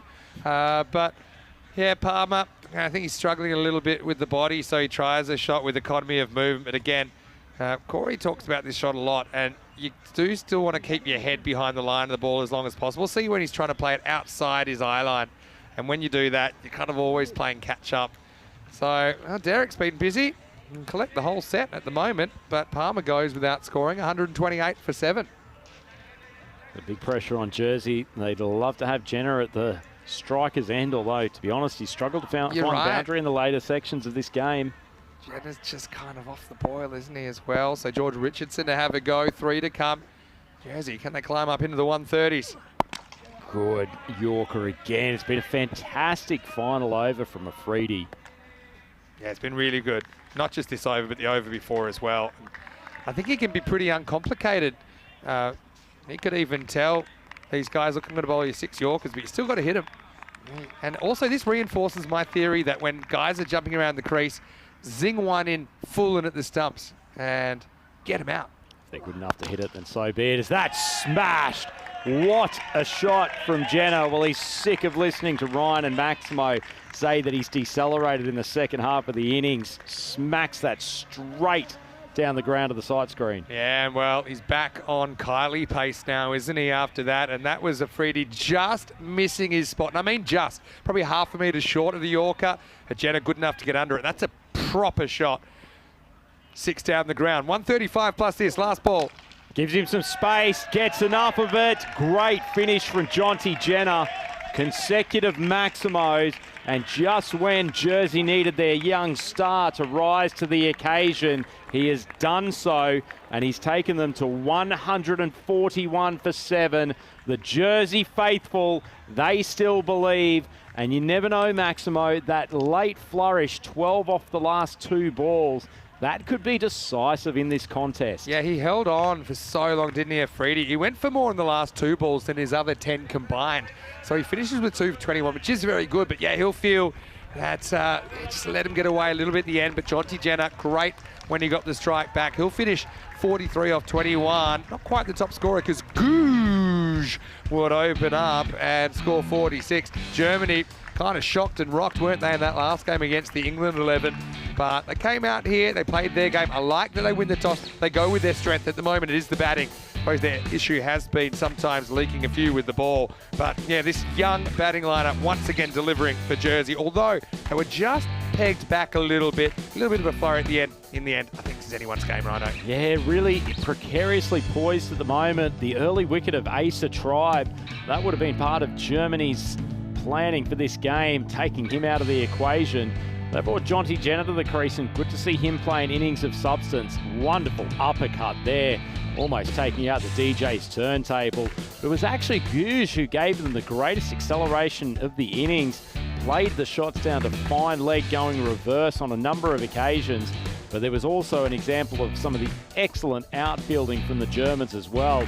Mouths open wide with both the fielding and the batting in the Jersey team. Gouge got creative, underneath edge, popping over the head of the keeper before he ultimately tried to smack one off the back foot. Couldn't do anything other than find the big frame of Fayez Khan. Kisses all round, hearts on the screen, but Gouge, he made his way back to the pavilion after an excellent innings. Lawrenson, he's such an important man for this Jersey team, but got pinned right in front from a really good over from Walter Bear. Good single one from him in the middle of the innings. The German captain has actually worked his bowling attack to a treat in this game. Really felt like they had a variety of deliveries coming at the Jersey team, but they still believe, the Jersey faithful. They believe in their boys, and they've seen them play at their best, and they know they're right in the hunt here. Big Julius Sumaror played a couple of nice shots before he was another victim of the hands of Fayez Khan. An early wicket for Big Afridi. The mascot looking on despairingly in the middle overs, but Elliot Corbell, he was able to play one reverse to get them moving. But then next time he tried to sweep and could only find the massive frame of Boom Boom. Gives the ball a little bit of moisture to help the swing for the later bowlers. Chuggy Pershad, sacrificial lamb here in the final over, but got Jenner back on strike. Fortunately, Reece Palmer was sent back for a golden duck, but Afridi, after that success, unfortunately for him, he encountered a couple of lusty blows from Jonty Jenner, and you never know, the sixes off the last 2 deliveries of the game, they could be a big part in giving Jersey a defendable total, and they will hope that their flag continues to fly proudly around this Cardimer Oval. So this game very tightly placed at the moment. Jersey scoring 141 of their 7 overs. Patrick Gouge, the pick of the batters at the top before he was victim to Ghulam Ahmadi, who bowled very nicely. He's showing that little bit of variety in the middle overs, two overs for 24, just the 1 wicket, but just changing things up from the rest of their right arm pace attack. But I thought most of the German bowlers actually bowled very well. Liaquat Bashir went for a few runs, but Shahid Afridi coming at the back end, 2 for 21, excellent bowling from him. And Walter Bear thought he bowled a particularly good over in the middle part of the innings as well. So pretty good game here on offer. It's game 4, match 9 of the European Cricket Championship 2023. We are here in Championship Week at Cardimer Oval. You are watching the European Cricket Network. Jersey versus Germany. Germany will require 142 runs for their 10 overs to take this contest. It's Andrew Ryan here with Vinny, Mr. Maximo Sandu. Please join us in a couple of minutes' time. We'll be back here with the second innings.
The European Cricket Championship is proudly brought to you by Dream11, HCL Software, Junta de Andalucía and Stake.com, and the official charity partner, Share the Meal by the United Nations World Food Programme.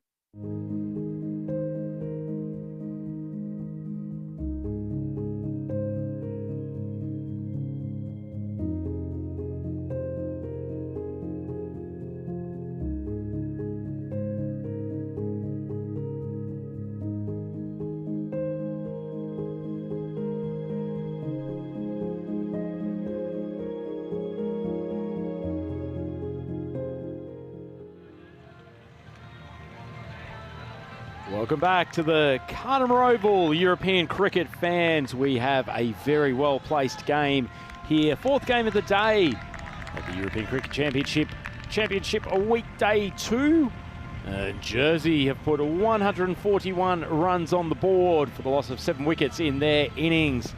And they will try to constrain this powerful Germany batting lineup. It's the skipper, Shuggy Pashad, to get us underway.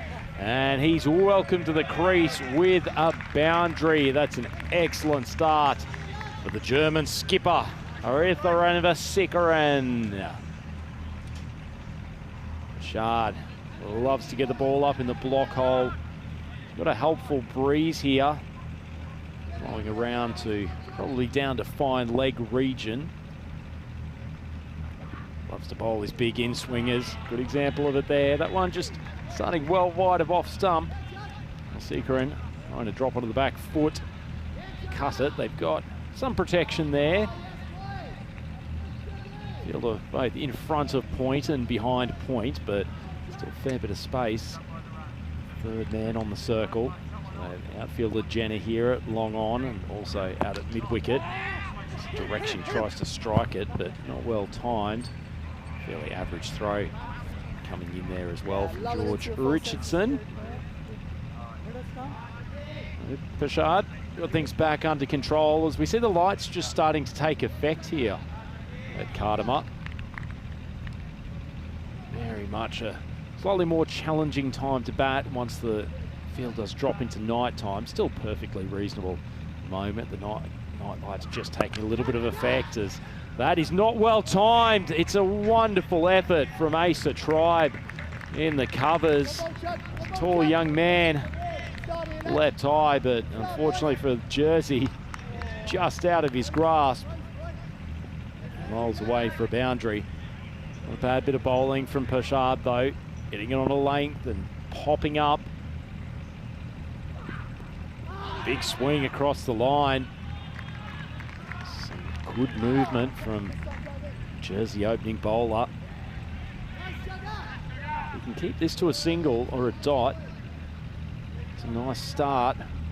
Only defending target of 142. So a couple of tight early overs here. Give Jersey a platform that confident defending from. Another good ball speared in.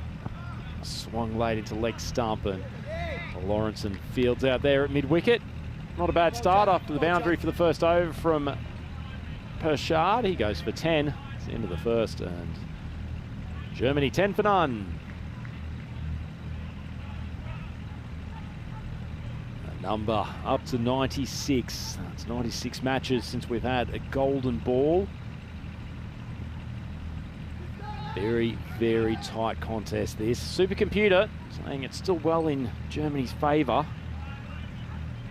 Definitely be slightly happier of the two sides coming in after that break, although the late flourish from Jonty Jenner hitting sixes off the last 2 balls of the innings has given Jersey not just some momentum going into this bowling effort, but certainly 12 more runs to play with. Here's young George Richardson. He can send it down with a bit of pace. Short ball goes upstairs early. Signalled wide, but he's also signalled his intentions. Umpire Tyrone with a big smile on his face. A few wry grins from the Jersey players. I'm sure they quite enjoyed. So Richardson. Just put Khan back on his backside there.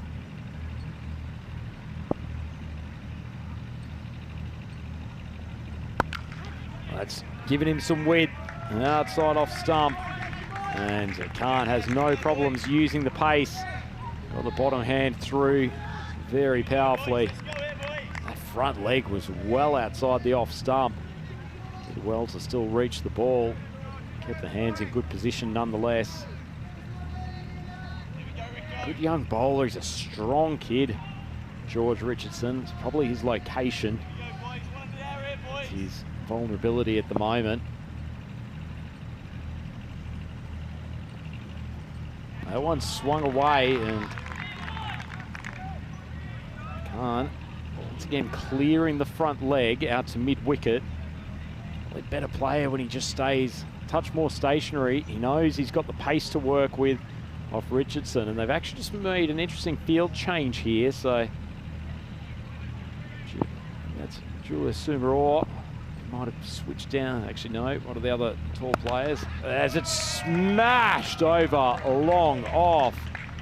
Well, while I was deliberating as to who'd moved into the fielding position, just backward of point, and it is Sumaror there.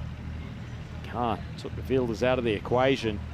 Wasn't a bad length ball actually from Richardson. Climbing, decent length, moving away. But Khan has hit it inside out. Struck it cleanly. Germany pushing along, 21 for none. Another one, that's short of a length. So Khan feels like he's got his eye in against Richardson here. Hits him for consecutive maximos. Needs to think his way through this situation, Richardson.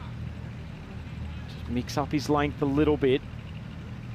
Khan feels like he's got a bit of a read of where this is going to go. See whether he makes the adjustment, tries to spear in a Yorker. Khan up to 21 off 7. Does go fuller, but Khan is ready for it. Once again, clears the front leg, but he's good enough, particularly with that bottom hand. Get the bat through in time, strikes it very sweetly. And Germany, a tight start after the first over from Pashad. Feel like they've got their noses back in front. Khan up to 25 off 8, and Richardson has already gone for 21 off this over.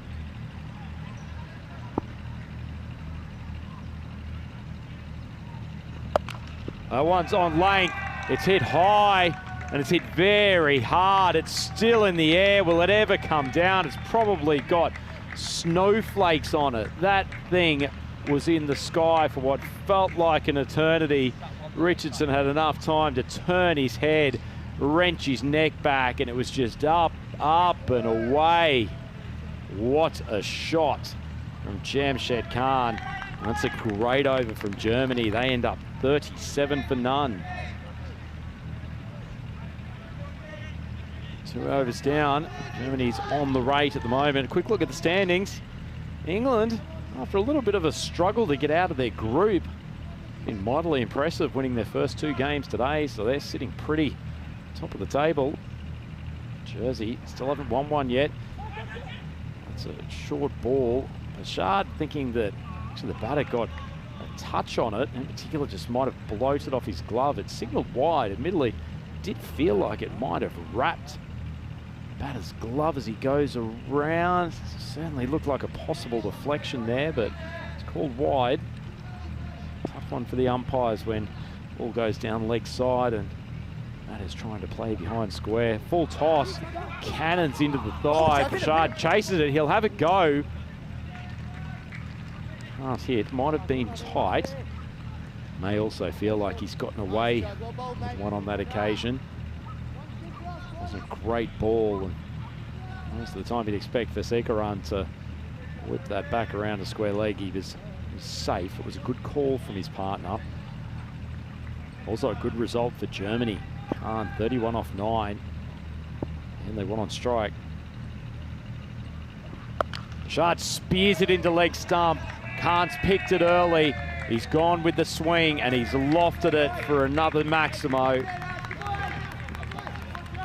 Excellent shot. And he's playing the sort of innings It has certainly given Germany the upper hand. Bouchard probably just starting that one a little bit too close to off stump. Swung in. Khan went with the swing.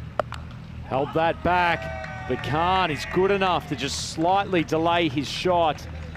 And he's lofted 6 more runs. This is a phenomenal start. Well, his partner's got 5 off 4. He's now up to 43 off 11. And the Germans, they're at the half century already. Still 3 balls left in the power play. Bouchard just dropping onto a length on a couple of occasions, and Khan is playing an absolute blinder here. See what the supercomputer thinks. Giving Jersey far less chance than they had at the start of the game, let's just say that much. 50 partnership up. Bouchard tries to drill it in. Not a good ball. Too full. And it's hit very, very well. And Khan races up to 49, so he's 1 away from a half century himself. He's done almost all of the run scoring in this partnership, and after a good first over, Bouchard taking some punishment in this 3rd over. Jersey desperately need a wicket. Oh, that's on length. And Khan's got underneath it. He sent it for a Maximo, and with that, he brings up a very speedy half century. Only 13 balls required, and Germany are absolutely flying. 63 for none. Still 1 ball left to go in this power play. What a sensational knock. Oh, he's popped again. This might be the best of the lot. He's lofted it. It spent so much time in the sky. This is extraordinary, the height that Jamshed Khan is getting on a few of these shots. And it's another Maximo per shot after a tight first over. His figures are obliterated. None for 41. Germany 69 for none. 3 overs gone. So after all that action, I'll try to sedate myself for a moment and let Mr. Maximo come in and give a few thoughts. Well, just relax and count backwards from 10 for me, Rhino, because, well, it started at 10, didn't it? But then 27 off Richardson, and then 32, including 5 consecutive Maximos. It's quite insane what we're seeing. And yeah, right now, just doing the sums, we've seen 9 boundaries out of the last 10 balls, and 8 of them being 6s. So it's just crazy, and it's just what you want when you're chasing this. What we think now, maybe a pass score or even below, although the light's fading a little bit, the artificial light's taking over. I love sometimes when one batter dominates the power play, and Jamshed Khan's certainly done that. Vasikaran only having to face 4 balls, and yeah, Pritchard, they kind of took him leg side. Jamshed took him inside out a little bit as well. Sumarao, though, he's a good player. See what he can do. He gets 1 past Fussy first up. Well, they probably need to keep Vasikaran on strike for a large chunk of this over if they can. Germany's off to such a heater to begin this chase. Sumarao is a good young fast bowler. Tall boy, gets some bounce, needs to get some dots. Short ball, not sure that was the play. Vasikaran, fine leg up, so not a huge amount of danger, even though he wasn't under great control. Goes for a boundary. Yeah, and doesn't get all of this, Vassy. We did actually see the deep fine leg used a bit earlier, but normally it's up in the circle. That probably would have gone straight to a deep fine leg, but yeah, Sumarao's got some good pace, and it kind of works against him this time. Vasikaran to 9. Imrua continues outside off stump. That's lovely cricket. Vasikaran just playing the ball on its merits. Short ball outside off stump. Steps onto the back foot, just uses his wrist. That's just like a casual kind of back foot contact shot. He knows if he gets contact and it's not an edge, it's going to fly. And there's quite a fine third. And oh, this is just more of the Germany we know. And well, a few people have pointed out already, they have gone a long way past what they scored in the entire 10 overs last time. And in fact, they went past it in the 3rd. One of those big bombs. Fading away here, Jersey. Good ball. That one tailed in late. Sumer's really slippery, you know, off what isn't a huge run. Poor Bell had trouble handling that. I remember Dennis Lilly talking about fast bowling, and of course, you know, he had some injuries that slowed him down a little bit later in his career, but he was talking about fast bowling. He used to think speed. He used to visualise the keeper having difficulty taking his deliveries, and it would fly past the batter because it was just so fast. Bell finding out that time, and he's right back almost on the circle. Yeah, so look, Germany shaking it off, and they need to do that. Jersey, though, they are looking down the barrel, aren't they, here? Especially if the margin gets out of hand here, if this is a quick chase. Because although their first game was a pretty tight loss, second one, it was a bit of a heavier loss. Good ball from Sumeroa. Well, that's the over that Jersey needed. So the throw comes in probably a little bit unnecessary at this time. Only 8 from it. Excellent one from Julius Sumeroa. Tell you what, they may consider getting him back to the bowling crease for the 6th, but in the meantime, 4 overs down. Germany 77 for none. Yeah, so just going back to that Jersey, they'd pretty much have to be perfect, wouldn't they, if they were to kind of somehow get themselves into the 4 from this position.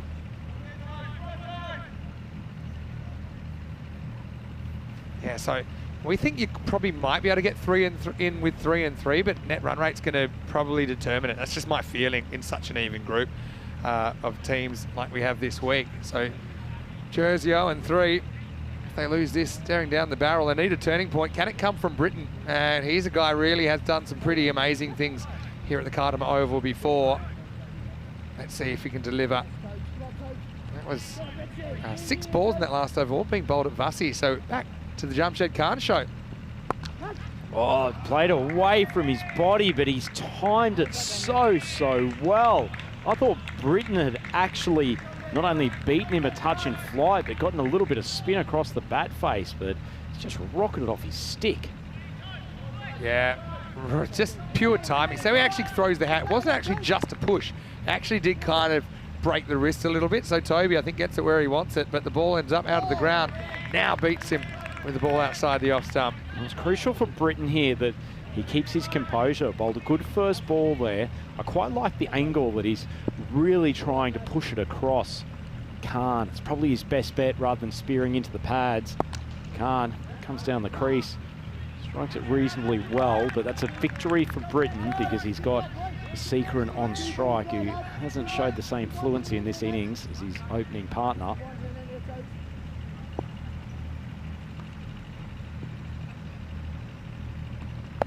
Too much air.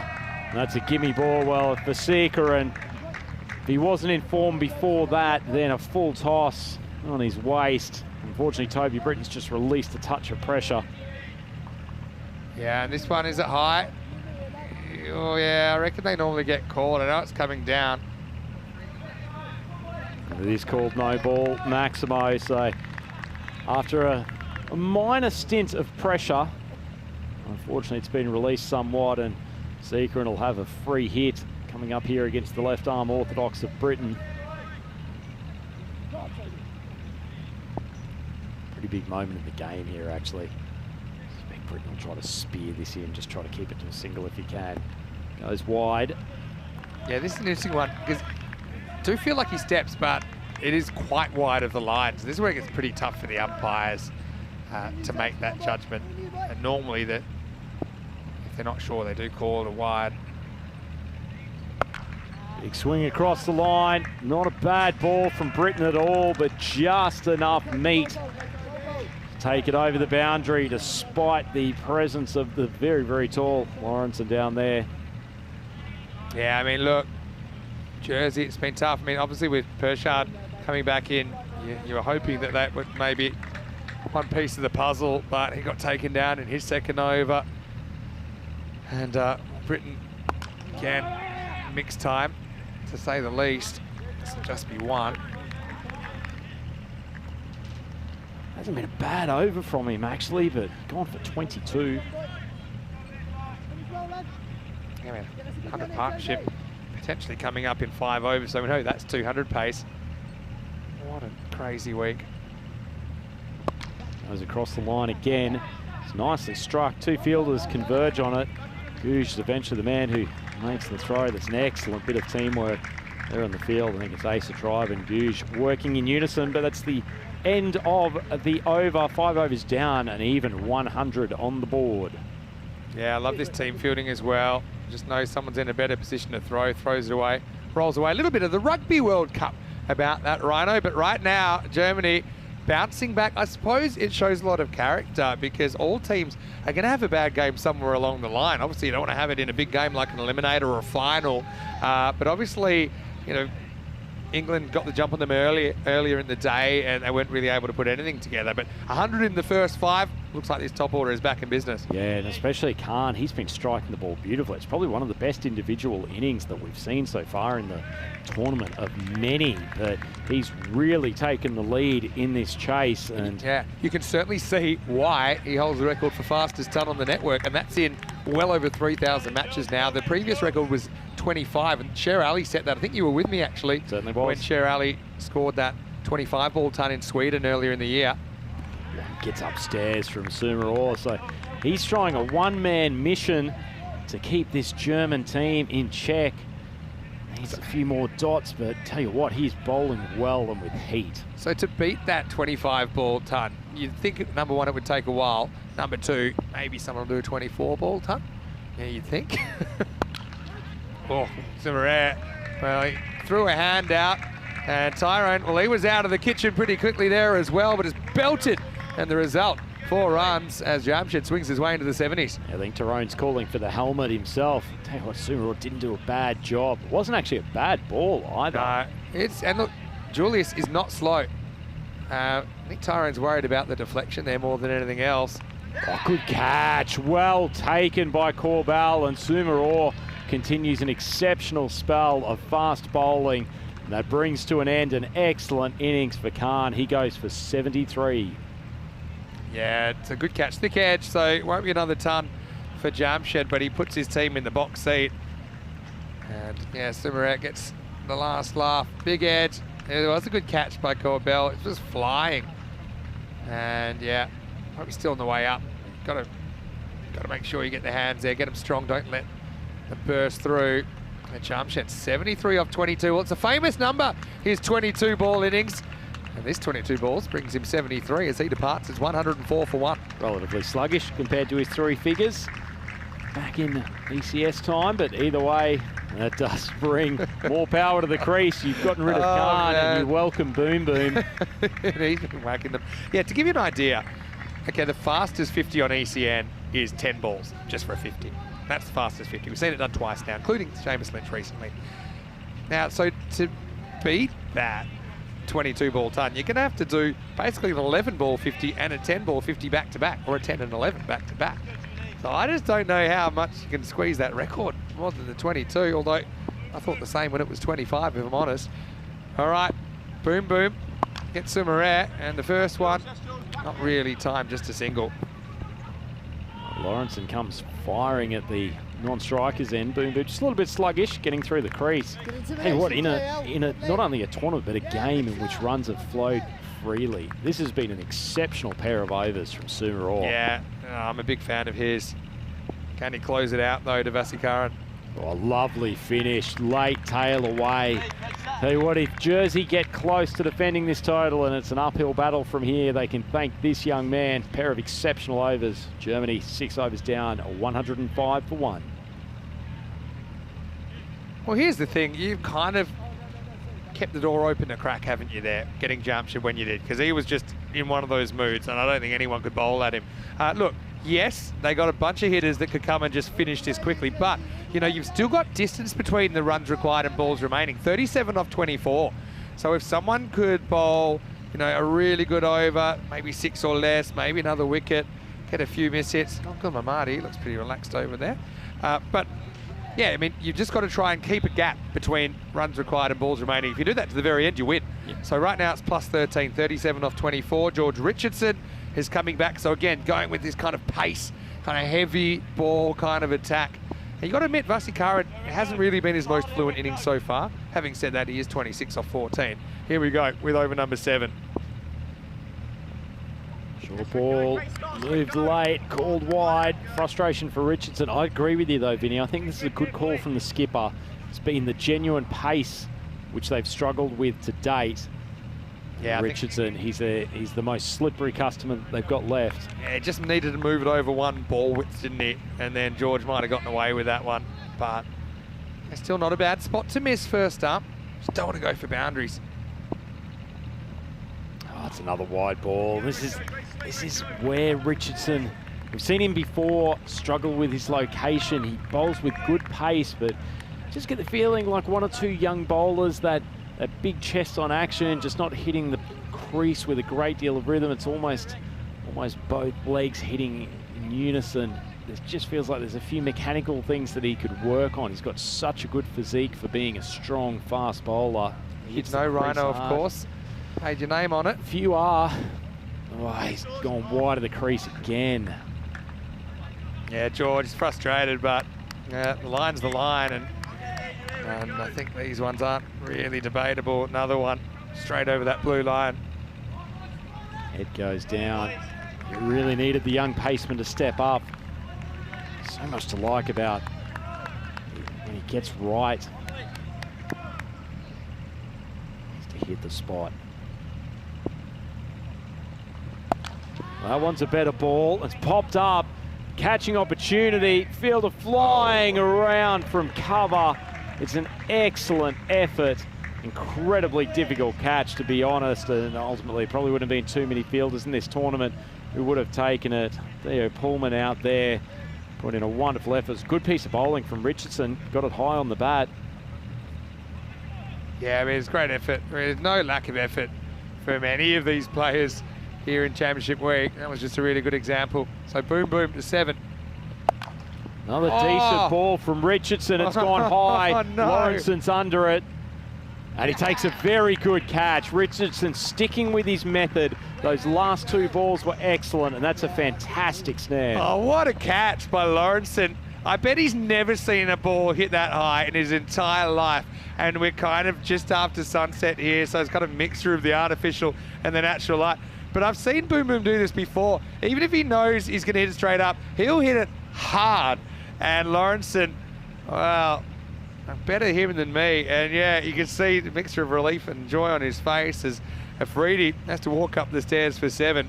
He doesn't make too much of a difference here, just the one Maximo. It's 114 for 2. They do hit the ball high, some of these German batters, don't they? I mean, we saw the opener, Khan, hit 2 balls off George Richardson's first over that just seemed to spend an eternity in the sky. Both of those going for Maximos, unfortunately for Boom Boom. Leaning up in the hands of Lawrenson, stationed at mid-wicket. Gives us a look at Jungbauer coming to the crease with target certainly in hand at the moment. Jersey really need to rip out a couple of these German middle order batters, see if they can get down into the lower middle order and then the bowlers. It's not impossible. Jungbauer, I want to see more of him. He ran himself out earlier, but he looked great in the field, I know.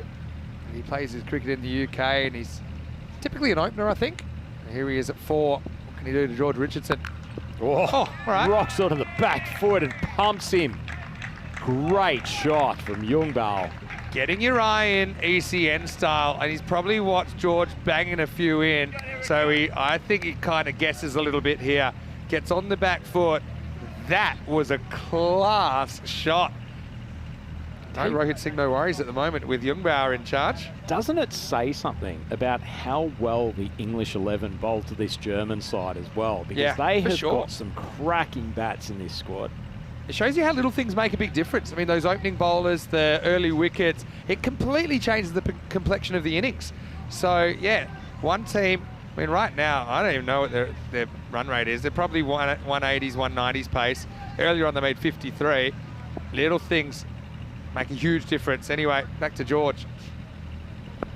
Charges, ball coming high off the bat. It should be caught down there, almost at the backstop position. Patrick Hughes, good set of hands, and Richardson's got his second. It is caught, or is that backstop position I was talking about earlier that kind of covers a few things, including this.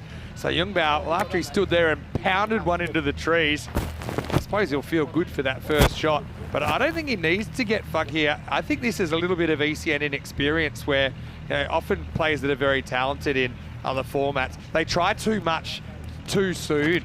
And I think you can actually do a lot of it with traditional batting. So it's kind of a genuine outside edge on Tristan. It's probably one of the best 2-ball innings I've seen anyway, but he'll go 120 for 3. Just opened the door here, haven't they, Germans? Well, I said it was open to crack, and you think it's open, what, 2 fingers worth now? I would call it a jar. I think maybe even a third digit. Where are we at? 22 off 20, so they've kind of cut the gap already. It's hard to see Germany getting bowled out here.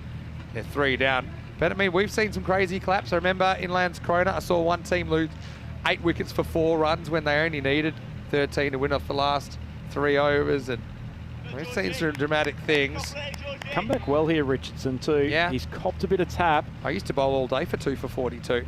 2 to come in the 7th. Oh, my goodness. Wow, you've just taken a wicket. You've got a new batter at the crease, and he's just lost his control again. Corey was asking me where I think the kind of yardstick is for bowlers, and I said, look, if you're going in the 20s or less, I think you can hold your head high. I think you've won. Okay, obviously the more you get below 30, the better. But yeah, that's kind of what I'm looking at now in this championship week, based on what we've seen. It's a better ball. Popped up. Oh, diving effort from Goose down there at third. Man, was that the moment? Khan had absolutely no idea with that pill that he's managed to nick it off for a boundary. Yeah, well, the new slip is 48 metres from the bat. And yeah, how fine is too fine? He's trying to be fine there, Googe, and he's one of their best fielders. It's no accident that he's in that position. A lot are going to fly in that direction. But, well, that does get it down below a runner ball. Remember here, Jersey, even if they lose, they've got to keep fighting hard because, you know, they need that net run rate in good shape if they're to have any chance of qualifying. Ball's on length. Probably not the best time shot of the innings, but Khan, he's 8 off 2. That's not a bad finish for Germany. And they reach 129, 3 wickets down, 7 overs gone. This one more of a traditional drive mid-off up in the circle. That's gamble you take to throw more fielders back behind where a lot of the balls were flying. This is what's coming up. Cannot wait for this one, Rhino. You know why? These 2 teams contested the ECC final last year and they're going head-to-head in match 10. Well, for the only time this week, unless they meet again on finals day, Netherlands 11 versus England 11. Netherlands winning the toss and electing to bowl. Now, it's pretty hard to tear them away for the toss. You know why? All eyes were on the screen and confirming Netherlands have defeated South Africa in the Cricket World Cup 50-over format, winning by 38 runs. And you know, we did eventually pull Seb away when they were 9 down. He has won the toss. England will bat first. England have been really good under lights, though, haven't they? I suppose every team has had to win under lights. Well, that's not a troll doll. That's Ace the Drive with maybe a bit of static electricity. He's coming on to bowl in the 8th, but really this game might not survive to the end of the over. Ball just floated across. I'm surprised they don't use him a little bit more. The bowling crease. Probably a little bit of a reluctant bowler at times, but his variations, this T10 format, can really use it, the Jersey team. One's short and wide, just away for a single. Seagerin's still there. Yeah. It feels like he's just been it's almost like a bit part player in a drama. Yeah. I would be charging him a ticket price really to watch the show. He's, I suppose, he's stayed there, made sure they haven't run into too many problems as far as you guys being exposed. That one is in the slot and it's pumped. Well, Khan wasn't too convincing. First 2 balls of last over, but big Tyrone's got a big grin on his face. He thought he might have had a few moments of rest while that ball was retrieved. That's a great strike. That's a good shot. Really good shot. Had a bit on it. And credit to the umpire, still smiling after a long day at the office here. Drive goes across the face of the stumps. And that is it, ladies and gentlemen. Khan finishes with 20 off 4. Drive pumped for consecutive maximos at the end of the game. And that is a comprehensive win in the end for Germany. They have chased this target, not even needing a full 8 overs, and that is an excellent win. Yeah, back in business, and way to shake it off. We were talking earlier with Corey about, is it easy to come back after a hard game. Well, when he got overnight and you kind of got a bit of time to cool off a bit and come back to your senses, that's one thing. But it's pretty difficult to do when you only have a one-game gap. And that's what Germany had today after getting absolutely blown apart by the English. So they've come back really well. They don't look too phased at all. They're still in a good position. For Jersey, well, that's 3 games, 3 losses. And they would have to win, I think, all 3 games. And that's against Ireland as well as the Netherlands and Italy. So, I mean, there is no such thing as an easy game here in Championship Week. And certainly it's going to be an uphill battle, I think, for the Channel Islanders. But for Team Germany, what a few days of cricket for them. And they will finish the day with a 2-1 record. And in the end, I can't believe how some of these scores are starting to look light on. 1-4-2 the target, but Germany, they do it with time to spare. Yeah, it certainly did. It was a nice opening from Chuggy Bashard. Pretty tight over in the first, but unfortunately, young George Richardson was loose in the second, and in particular, Jamshed Khan. He thoroughly enjoyed the pace that was coming on, smacked into all corners of this lovely Cardimer Oval surface, and then that gave the momentum, and Chuggy was taken to the cleaners in his second over. Started to lose his length, full toss dispatch there over long off, and Khan repeated the damage to 1 in the slot. Lofted his bat after about 2.5 overs for the 50. Sumaror came on and bowled an outstanding 2-over spell. Yeah. He had a good game, I thought, Julius, but look, it's just a tough one for Jersey.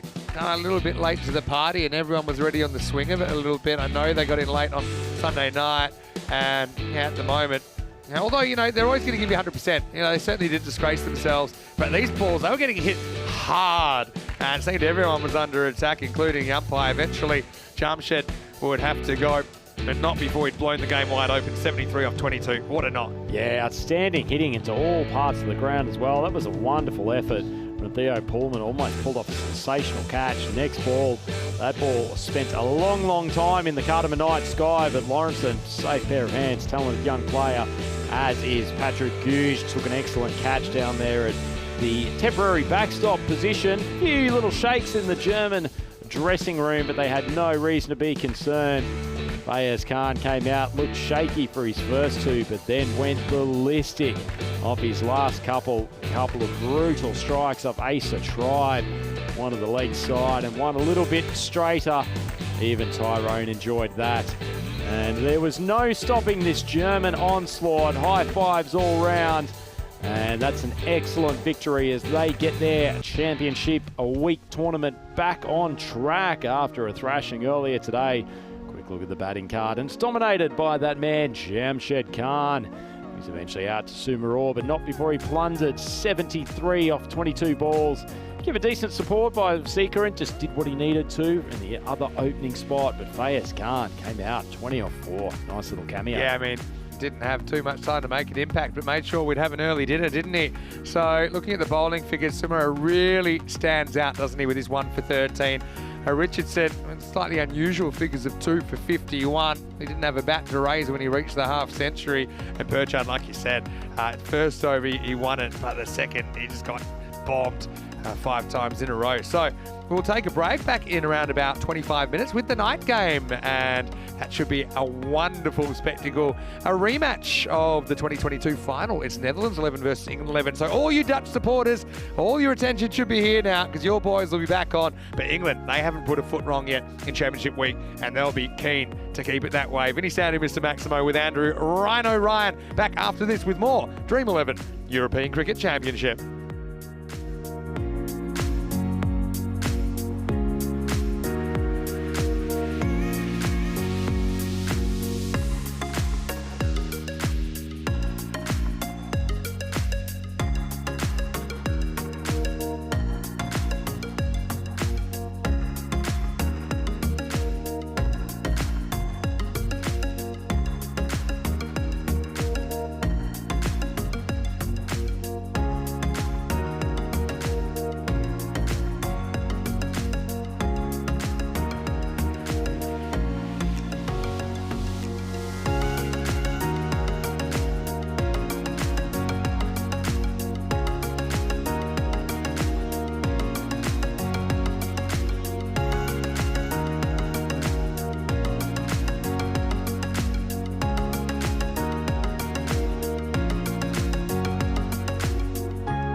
European Cricket Championship is proudly brought to you by Dream11, HCL Software, Junta de Andalucía and Stake.com, and the official charity partner, Share the Meal by the United Nations World Food Programme.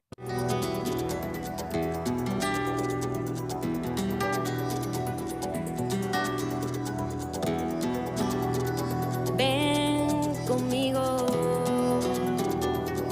a cruzar su calle, a vivir su ambiente. Ven conmigo a vivir la vida intensamente. Conmigo ven, conmigo ven. Hello and welcome back. Great to have your company wherever you're watching from around the world. Time to turn on the lights, and I've just spent a bit of time with this beauty, and this is the ECC trophy. It will be lifted by one team on Friday night. Will it be the Netherlands or England who have lifted it before, or will it be a new team? Speaking of the Netherlands and England, they are here and they are going to play match 10, so it's a rematch of last year's final. Netherlands 11 versus England 11. A little bit earlier, Rob Kemming had the two captains. Let's see what happened at the coin toss. England, your call. Dream11. Your call. Then we will have a ball first. So the news from the toss is that Sebastian Bratt of the Netherlands 11, he's won the toss and elected to bowl first. I think he just wants to know what he has to do, but we know the England 11 have been really good under lights, and they really picked apart the Germans earlier on, putting a big score on the board. So I don't think they'll be too bothered about batting first in this one. Now, when these two teams met in the ECC 22 decider last year, England kind of faltered with the bat first up, only making 99. Netherlands 11 got there, but it took to the last over. So that was a memorable game.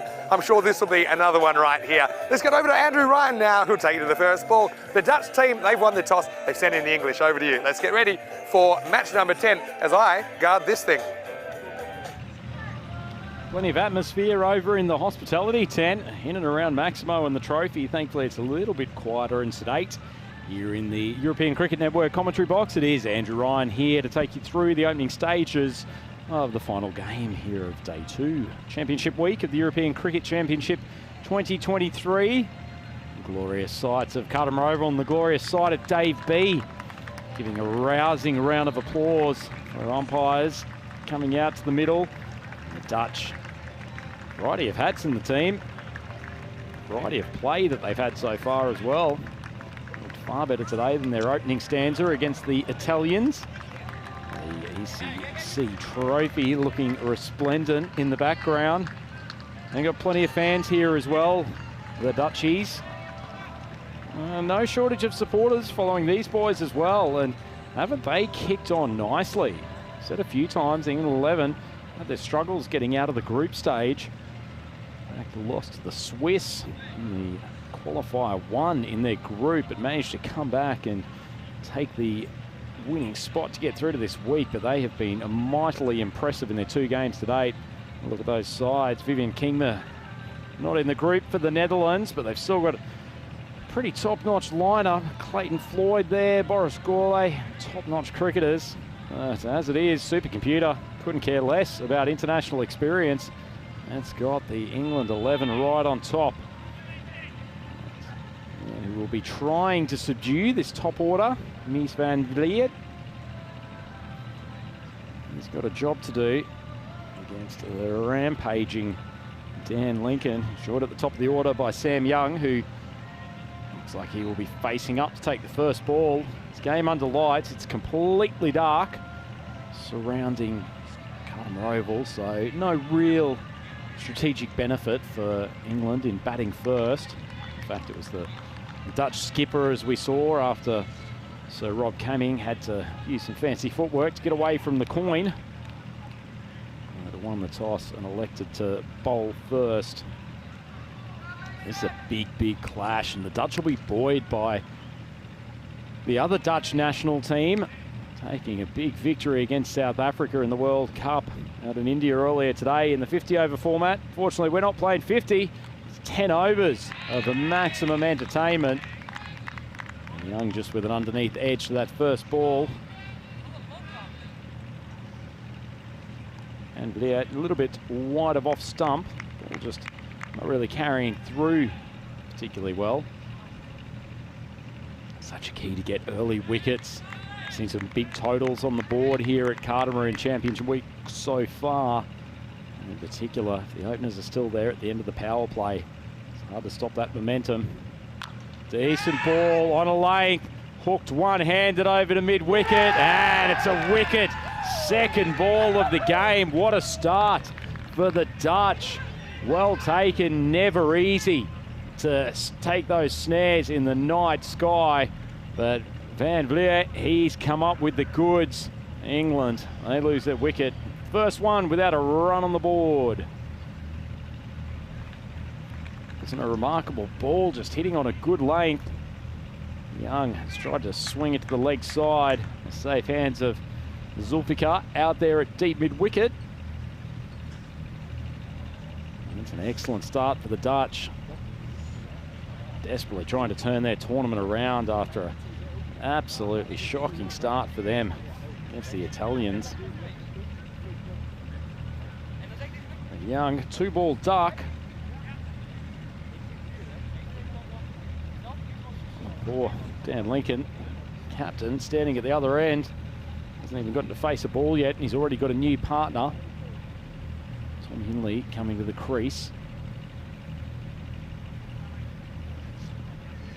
It's a deep batting lineup that the England 11 has, though. They won't be too perturbed on the loss of the early wicket, but as we've seen, early wickets can make a big difference in reaching those 160 to 180 targets when you're batting first.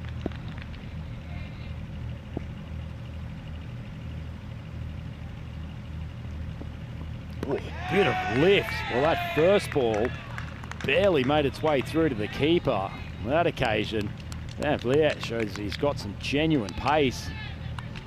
Tall man hitting the deck hard, and that one reared up at the left-hander, Hinley. Certainly woke him up. Practicing a gentle paddle pull shot, but I'm not sure he was ever in position to try it against that last delivery. Speared across him. Decent piece. There's no fielder out there, and he does clear the boundary. Don't mind the tactic from Van Vliet. It looks like he's tried to bowl the away swinger to the left-hander. Almost got it out of the range of his stroke. But Hinley good enough to make contact with the bottom of the bat. Sends it for the first maximo of the innings. An eventful start here under lights at the Cardamom Oval. And a man who does his best work under lights. Welcome back to the microphone, Vinny Sandhu. You are true there, Rhino. Oh, he's making an immediate difference. And he'll do it again. Van Vliet with the breakthrough, and Hinley, he was so on before, but now it's Van Vliet that turns his lights out, and 2 early ones for the Dutch on a big day for Netherlands cricket at 6 for 2. Well, hasn't Maximo woken up as well? What a seed from Van Vliet. Said the last ball, he pulled out the outswinger. That one started on leg stump and has beaten the outside edge of Hinley. Spectacular bowling from the big paceman. Excellent ball, hitting the top of off stump. Hinley swinging across the line. I wonder his teammates are pumped. That's an excellent start. Yeah, I mean, Hinley, oh well, it just wasn't his game, I suppose. With the bat, he'll go for 6, but we'll see more of him, I'm sure, with the ball in the second innings. And Netherlands 11, well, let's not forget that memorable night last year, the final of the European Cricket Championship 2022. It was England that batted first and were only able to gather 99 runs against the Netherlands 11, and then went right to the last over. But it was Shiraz Rasool hit a maximo to get the Dutch over the line. Now, I guarantee you he won't do that tonight because he's not in the 11, but Netherlands, they'll want the points here. It's dead on 50-50 now after this start from England. Oh, there's a spicy bouncer first up, no ball, and that must have been for a second bouncer in the over. It was a spicy one earlier in the over too, Maximo, so Van Vliet try to go upstairs again. Yeah, I mean, you saw most of the start, I didn't, so I'll take the word for it that there was already a bouncer in the over. Yeah, but Mays, you can certainly see he's built for fast bowling. And he's the kind of guy who could probably give you a kiss on the cheek, even if you're on the second floor balcony. But Rishton finds out he's got a bit of spice about him too. So free hit though to finish the first. Rishton hits it and slightly misjudged there in the outfield, I think, by Scatter Zulfigar. Goes for a Maximo. That's just a change of pace from Van Vliet there, and that will finish the first over. It's 13 for 2.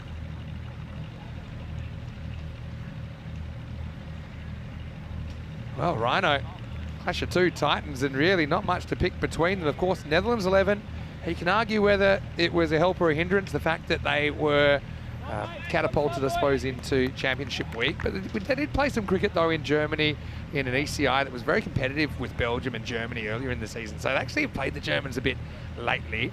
But really, you look 7 teams, their jersey, okay, they've got a hard road home now, losing their first 3 games. They'd have to win 3 and win them well, I think, to be in the picture. But this is the most wide open European Cricket Championship I think that we've ever had. Harder to pick than a broken nose, this one, Vinny, indeed. Knew the Dutch would get better. Certainly that performance yesterday against Italy, didn't see the best of them, and if I'm the Italians, I was pretty happy to play them first up in the tournament. And they're getting better and better, and this man, Arnav Jain, pretty handy man to come on second over. Well, he takes him on straight away, and he goes to the skies, and the ball flies. Maximo! Well, Lincoln, he's been patiently biding his time, gets his opportunity, and yeah, premeditates. He wants to jump outside off. He thinks that Jane's going tram line, and he is. Lincoln gets good contact, 6 runs. He'd have to be one of the most talented batters that we've seen on the European Cricket Network, wouldn't he, Vinny? Just such a creative shot maker, so rarely mistimes a ball. How's the crossword going tonight? Oh, those cryptic crosswords, you ever do those? Occasionally, but they're pretty painful. Yeah, agree. Oh. All right, yes, fair point. That would have been a turn up for the books. Jane executing a man-cat. Yeah, I mean, probably a fair thing to ask non-striker to do. Oh, this is going to go through everyone. Goes through Lincoln's legs, goes through the keeper, goes to the rope. And I think that's going to be 4 byes. It was called a leg byes. I've got to be honest, I didn't see it hitting anything.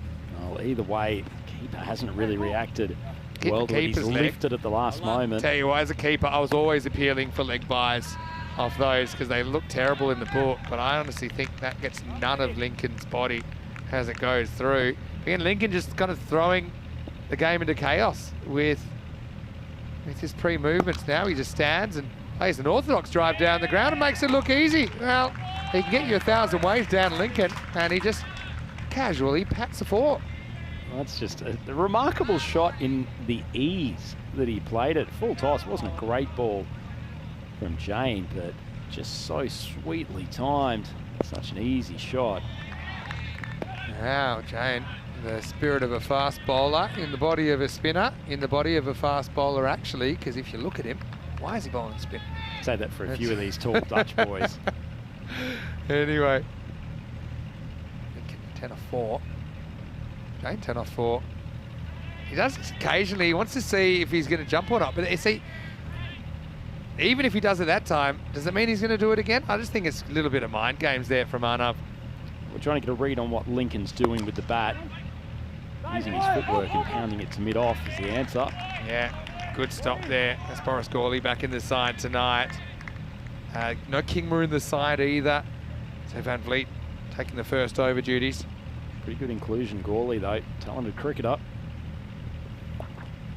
Now just helps it around the corner. Well, that's smart batting. And that might be the softest 4 that you can hit intentionally from Lincoln, who was kind of had, I reckon he had the field engraved in his head and he knew there was nobody there, just needed to make contact. He did, and ended the second over, 31 for 2.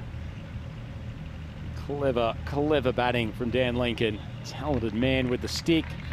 And one of the reasons why this England 11 is sitting pretty on top of the European Cricket Championship league table. 2 wins from 2 and plus 10. I have to say it's a fairly healthy net run rate. Winning an average game by 104.5 runs, which is a lot of runs. It's a gap. I want to actually make that super obvious for everyone after this ball from Van Vliet, who's back. And short and wide, mistimed, and gone! It's Ellen Boston takes the catch running to his left, and Rishton will be 6 and out. Van Vliet strikes with the 3rd wicket. It's 31 for 3. A huge spell. We saw young Julius Sumaror in the last game bowl an excellent pair of overs, showing what pure speed can do. It's an interesting one from Van Vliet. First ball in both overs, he's gone for an off-speed delivery wide of off stump. On that occasion, Rishton just completely out of rhythm, pops it up, and a pretty nifty catch as well there. Good team in the field, the Dutch, and Olivier Allenbos has taken a good grab. Yeah, he goes for the conversion rugby 7 style as well after taking the catch. Rishton, yeah, just the difficulty of playing away from your eye line there. He chases it, doesn't get the contact, hangs in the air. He'll be disappointed, but I'm sure we'll see him in the second half of this game as well. He departs 31 for 3, but the batter's going to keep on coming. Here's Freddie Fallows to take the reins. Freddie Fallows sounds like a character of a comic strip from the 1960s. I love the name. Looking forward to him playing a gem of an innings here. Bit of a cult figure already. How about Mace though? He's providing a few difficulties again. Maybe the idea with the off-speed delivery, thinking, well, he's not going to bowl me an off-speed delivery, is he? Hello. Seems to like to also welcome batters to the crease with a short ball aimed at the snout. So Fellows may well be getting one lifting at him. Yeah, left-handed though. Change the look. Fallows. Area is open down there at 3rd man. Feels like going for the ramp shot, using the pace of Van Vliet. Has its risks as well. The risk is you nick it, and he almost nicks this. Called wide. Yeah, let's try and get a read of this one where it passes the line. Yeah, probably. It's very hard to tell exactly where it passes the popping crease.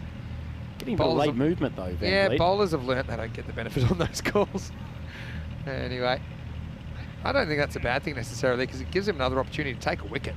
And I know wickets, maybe a lot of people say they don't matter as much, but I think removing top order guys before they can get established and become a threat, you're saving your runs, saving yourself runs down the stretch. Well, this is hit in the air. What a shot. And he just caresses this one on the up. Well, the English team like that. Fallows off the mark with a bang. Maximo! That is a cracking cricket shot, Vinny. Look, this just plays it on the up. Quick whip of the wrists and sends the Grizzly flying. Foot movement, nil. That is one of the best shots of the tournament. The power of playing with the still head and trusting your hands and your eyes. Now, this one, he doesn't get right, and it's 6 and out. Brat takes the catch, and English 11 have lost her 4th. Van Vliet's got all 4 now. It's 38 for 4. Ah, huge spell of bowling. And the young paceman, Fellows sent him flying. He basically repeated the same ball again. May have climbed a touch higher off the deck, but absolutely no timing. And that's an easy catch. And the Dutch are on fire here at Cardimer Oval on Tuesday night. Yeah, Sebastian Brat's an excellent fielder. Really good fielder. This is the thing, you know, people get carried away. You see a couple of games that are high scoring. We've seen some extraordinary things. There's no doubt about that. But you got to realise the game's more balanced than you think. We have more wickets fall per 10 overs than any other cricket in the world. And so the game can quite easily be tipped in the bowler's fashion, in the bowler's direction, because guys are being super aggressive. And that's kind of what you're seeing here. Got a question, Maximo. Who are these people who say that wickets don't matter in T10? Yeah, absolute lunacy. I think Corey said that once. Should have known. Should have known. Sounds like something come out of his mouth. Well, Corey, if you're watching, jump in the chat and defend yourself. Right now, look who's coming out, Tom Bevan. Played pretty well. He's the other day, didn't he? Such a good player. Sometimes I call him the finisher. Bit of a throwback to the mid-90s if you're an Australian fan, but Bevan's good anytime. He's got a bit more than finishing to do on this occasion. Takes the first one fairly defensively. These are fantastic figures from Van Vliet, 4 for 20. It's not just the wickets that he's taken, he's been very accurate. Aside from those 1 or 2 wide of off stump for the off-speed deliveries. Been right on the button, showed some good variety, being up the ball up high. Considering it's his first game in Cardimer Oval, he's looked so rhythmic here. Now, Bevan turns around the corner but finds the fielder. Well, you know, one thing we haven't had so far in this ECC is 5-wicket haul. Oh. And we've got a few, including a couple of sixes there. We've had 26 for the season. Zayn Ali, who's playing for Italy in this finals week, he took one, but that was in the ECI. It's the day before the Euro started.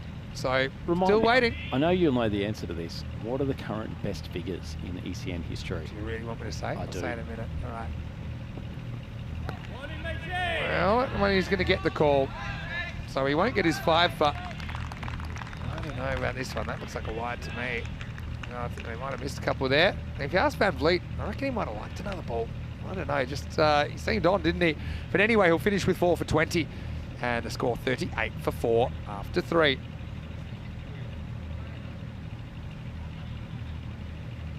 (13, 8 and 7). Van Vliet, bit of a difference maker here. And English 11, look, they've lost 4 wickets, but that run rate, not too bad. It's around the 13 mark. Yeah, it's okay. I'm probably having to reassess their objectives here, and if they can get themselves up to maybe 130 or 140, that would represent a good outcome off this final 7 overs, and particularly with 4 of their top order already back within the comfortable confines of the player changing rooms here at Cartermore Oval. But that man Bevan really becomes the key, although the fact that he's got Lincoln out there, probably considerably almost the 2 best bats in this England side at the crease. Well, now we're going to see why lovingly termed Floyd ball earlier in the day, which is Clayton's kind of unique strategy. There you go. You asked for the best figures. These are all-time best figures. What a play. We've had 9 sixers on the network. Best is our very own Stefan Gooch in Hungary in 2020. Still hasn't been beaten. I still think we're going to get a 7 for at some point. Okay, some of those guys out of the 9 had a ball at a 7 for, and I think if something exists, if a ball exists, then one day we'll get the outcome. I reckon we've had maybe 4 times, because okay, some of those guys took their 6 wicket off the last ball, right? But I reckon 4 or 5 of them had a shot at a 7 for. And choked on the last ball? Yeah, choked. Good enough. Floyd, MVP back in 2021, the first ever Euros of cricket. I mean, he doesn't bowl that kind of loopy one outside the off stump all the time. So I think one of the keys to his success is actually his unpredictability. Some of the other guys, they're kind of sticking to one plan pretty much all the time. They come a bit predictable, but Floyd will mix his pace, and he does have this one. He takes the air out and really makes it bounce outside the off. But Lincoln, he anticipates it and he gets it. Shot, Maximo. English skipper flying the flag here, moves to 21. He looks almost as comfortable playing that shot to deep square as he does playing a simple front foot defensive shot. So rarely does he miss time, miss an opportunity there. In slow-mo, it looked like he gave a bit of a tell that he was going to jump there. So I wonder what Clayton's plan. He'd have like a plan B in mind.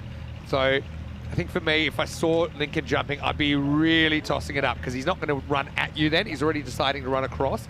But yeah, we're talking about fractions of seconds here. And now, well, I was going to say he looked at what he was going to do, but he turned around straight away. But anyway, it's probably a little bit of mind games there. Now, Lincoln just waiting to get set. Classic old mind games contest here between 2 students of the game. Well, they're entitled to do it. I'm not sure I want to see this become a frequent aspect of T10 cricket. I'm going to throw something at you. We haven't had much time to kind of chit-chat, have we, today? But I'm going to give you a proposal, right? In the air. Oh, doesn't carry. And they'll scamper through for a single. This isn't very well thought through, but this is kind of a brainstorming session. What about once you start your run-up, you got to bowl the ball. Or man-cat someone. Or man-cat. Otherwise, next ball's a free hit. Ooh. Not a no-ball or anything, but it's so easy to feign that you've injured yourself. As that one is that flighted delivery as he saw Lincoln once again make a movement outside. That's fine. Next guy can replace you and he can bowl a free hit. Anyway, into the 4th over, England 11, 48 for 4. It's an intriguing proposition, Maximo. I don't mind it. I certainly don't want us to get to the situation where you have bowlers constantly bowling. The other thing is that advantages spinners so much more. I mean, if you're a paceman, you don't really want to be returning to your mark. It's just one of those things for the scrap board. We're mucking around with things. I haven't given it too much thought. But also, I mean, suppose here you've got the clock. You know, you're on the clock. So if you want to play those kind of games, there's a limit. So, question, and you're a bit of a baseball aficionado. Haven't they made some changes to the where pick-off rule? And this is where I'm going with it, because they made some quite sweeping changes in Major League Baseball start of this season. And everyone said it was a little bit crazy. As we get ready for over number 5. And yeah, slow ball from Ellenbus. He's bowled this one well today. Good to see him on. But okay, I'll go back to baseball in a second. But I'd also have it if the batter pulls away for whatever reason. That, okay, I suppose somebody running behind the bowler or something. Well, that shouldn't happen. But then maybe the next ball is like a free shot. They can't score, but the bowler can get him out. Can I give you an alternative to that, which I'd like to see? Move the front foot line forward a metre if the batsman pulls away. Oh, yeah. Hello. Wouldn't that be a sight? Well, thinking outside the box here. You know, but the thing with baseball, and baseball is similar to cricket, and it's got pretty deep-rooted traditions that go back hundreds of years, basically, well over a century anyway. And so these are quite sweeping changes that were intended to improve the viewer experience, and they took it on. And okay, there were all these pitch clock violations and all these things, but the players got used to it. And the product's improved, right? So, so what is the rule in relation to pickoffs now? So, for example, okay, we're getting very baseball-y for people that don't follow baseball, but you know, you can keep a runner honest at first base if you might be at first base. The pitcher can, instead of throwing to the batter, throw to first base. But now the rule is you can do that a maximum of 2 times, and the 3rd time you can try it, but if you don't get him, he gets to walk to second base. So maximum of 2 times at a single at bat, or I can't remember exactly. All right, in the air and in the gap. Oh, Brutt almost closed the gap, didn't he? It'll be 4, but it's a brilliant effort from the Dutch skipper. There was a moment there, Vinny. I thought he had a chance at this ball. It's just flown wide of his outstretched right hand. He's a good athlete, Brutt. Makes a valiant effort, but much needed boundary for the English. Joe Chalmers in the comment section asking, could I give Stenhousemuir a Maximo shout out? Well, that was almost a Maximo, but not quite. But hello to everyone watching from Stenhousemuir. Good game. All right, beautifully worked away. I mean, that's touch. That's timing from Lincoln, who goes Maximo. And that's for all the folks at Stenhousemuir this time. And also, it brings up the 50. In fact, it doesn't. It brings up the 59, which is even better for the England 11. Yeah, just staying in touch with the necessary run rate to set a half-decent total here, England. Still much lower than they would have liked to put on, but despite the loss of the 4 wickets, they're still chugging along at 12 and a bit and over. Need a little bit of a blast from Bevan and Lincoln in these second half of the innings. Alan Bass bowls of wide. It's a slower ball, all cleaned up behind the stumps by Brel Verhagen. I think he's done a pretty good job with the gloves for the Netherlands. Yeah, so now while you're here, if you are in the comment section, now's the time to let yourself be known. Let us know where you're watching from. Obviously, on the European Cricket Network, we have cricket all around the year. I know it's a bit tough at these major tournaments with all these international broadcasters to stay as interactive with you, but we do really appreciate your interest and following the discussions as closely as we can. This is another slow ball. Lincoln just dabs down on it. He'll take 1 and takes us to the end of 5. Still very much in the balance. We've had runs, we've had wickets, we've had action. It's 61 for 4 after 5. Well, Rhino, great to have your company. And look, I'm pretty excited as well. This is when we normally talk about food chat, but on a serious note, of course, the Share the Meal initiative is a really serious and impactful initiative from the UN World Food Programme. And you see the QR code in the corner right now. I'm about to put the link in the chat as well. I've made the pledge. Empanadas tonight. I think Empanadas, for the viewers. They're like little Spanish pies. They're my favourite thing here. I said for everyone that I eat, I will donate a meal. And if you'd like to take the pledge as well, then that'd be great. Every time you can feed someone for as little as 70 cents. It's about 60p. It's about $1 Australian. And, well, you can be my witness tonight because I'm driving you home and we're staying there before we go home, right? I'll be your witness. I might even accompany you to the empanada store and I might reflect your donation. Although I feel like I almost need something originally Rhino rather than... You've taken the empanadas as a contribution. I might have a bit of a think about this. You can be my auditor, right? You can kind of just verify I've eaten as many as I said. Anyway, this is well bowled by Brutt. Hits his spot. And that's where everyone wants to be. Often they'll flirt with the line a bit too much and find the blue and get the blues, but that was perfect from Sebastian Brutt. Bowling a good channel. Lincoln, 33 off 16. You feel he's really important in this innings. It's a good Yorker once again. Brat just kind of rinsing and repeating there. Pretty uncomplicated stuff from Brat, but the fact that he's getting underneath the bat, a good line, not allowing, in particular Lincoln, loves that area at square leg.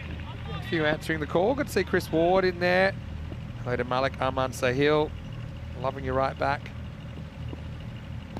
Oh, big early move there from Lincoln. The umpire gave it a thought. Thing is, the return crease is like a hard line. Like once you start missing the return crease. Oh, there's some of the Dutch supporters. And yeah, well, making a lot of noise. Don't look so nervous, girls. You're not in a bad position. Desperate attempt to get the flag out while the camera was still on. I think the game was stopped because the Dutch supporters were getting so much attention on the big screen that it's caused a stoppage in the game. Can you actually have a stoppage in the game from people blushing in the outfield, watching? Yeah, maybe. Trying their desperate best to not notice the camera. Back to the action. All right, well, this is hit, and it's hit really well. So it's a little sideways shuffle from Lincoln this time, anticipating that Brat's going to go to the well again with that widest tramline delivery, but this time he reaches it and he smacks it. 6 runs. Yeah, good batting from Lincoln, up to 39 off 18. One also missed on length as well, allowed him get underneath the ball, use those powerful wrists. Huge spinner, I like that name. Is watching from Perth, Australia. Hello to Samish, who's watching from the UAE. Gordon, a freezing cold 6 a.m. in Melbourne. I can't believe it's the next morning in places. Always find it a bit weird when we're doing these night games. So we literally got viewers watching from all different countries, even from different days. Sending a message from tomorrow. Hello to Rob Thompson in New Zealand as well, and Maya still tuning in from Germany. I know she'll be thrilled about the Germans' turnaround in that last game. Such a dedicated viewer. Great to have Maya with us. Be good if Bevan started moving here. Been very sedate innings from him. 3 off 6, but he's ready to explode. Bevan's a sleeping giant here. Just needs one shot out of the middle. That isn't it. And might have been a slow ball. I do think, you know, with the lights, the artificial light, those variations, they're a bit harder to pick. And I think that's one reason that the scores seem to come down a little bit at night, but not always. Not always, but also, and one thing we talk about a lot, Vinny, kept his arm speed consistent with the rest of his deliveries there. And also, even if Bevan had have picked it, just the fact that it rolls with a very, very bit of grip off the pitch doesn't really come through. A couple of weapons there with the single slow ball. Now goes pace on. I think he just misses. Tight one this, Vinny. Wouldn't mind seeing the replay. It swung a little bit late. Yeah, slightly round arm. I think it is wide when it reaches the batter. No problem. Straight over the line. Seb will probably say, yeah, I agree with you on that call. No, he won't say that because he'll never say that. That's not the worst place to miss. Last ball, the over. Slow ball hit uppishly, but it's not going to carry all the way down to Zulfikar. He's already taken a catch off Sebastian Brutt today, but that will be the end of 6 overs. And right now, we've got a good old-fashioned horse race in the night match. It's 72 for 4 after 6. A good first over from Brutt there. And all the Dutch bowlers contributing to what's been a very tight performance. Almost a one-man band there. Dan Lincoln, reminiscent of Phil Collins back in the mid-80s, playing every instrument possible while the rest of them just stand around and watch. How about the 3 6 and outs in there as well? Genuine 3 6 and outs. Backyard cricket. Yeah, 3 batters hitting a 6, getting out either second or third ball. All right, Floyd ball's back, baby. It's over number 7. The funny thing is, England 11 have some similar bowlers to Clayton as well.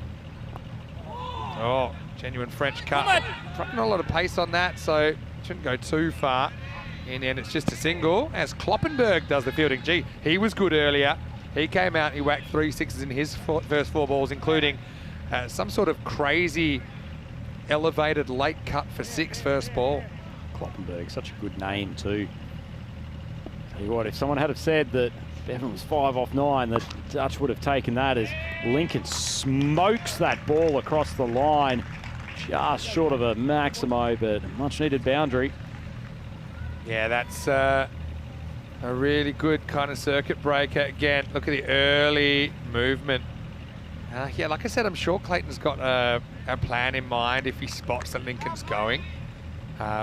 One plan would be to go faster at this time, so if you can make the adjustment in time. Yeah, see, that's not a wide, I don't think. And you see, Lincoln kind of says, yeah, probably fair enough, because he's so far, he's moved it, I don't know, like 6 stumps. And let's say it's 2 stumps outside the wide line, so. Good umpiring. A bit more cat and mouse. The old shadow cricket, I can't see it really turning the fans on, but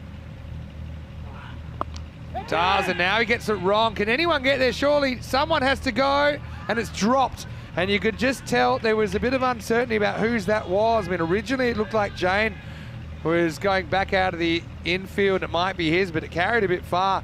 And no doubt about it, Lincoln gets super lucky to still be there.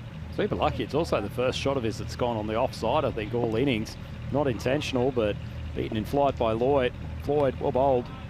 Ellen Bass is the man that saw it late, couldn't quite get there, and this is called a wide grab, some of the tram line. Bevan not really stepping across, so the line stayed where it was that time, I think.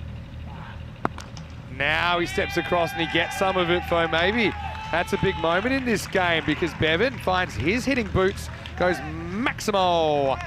And so, wow, England 11, sliding doors moment here in the 7th. Yeah, we knew that Bevan was going to unleash at some point. Can't keep a good man down. Right now goes larger. Well, Bevan on. That one's disappeared into the night.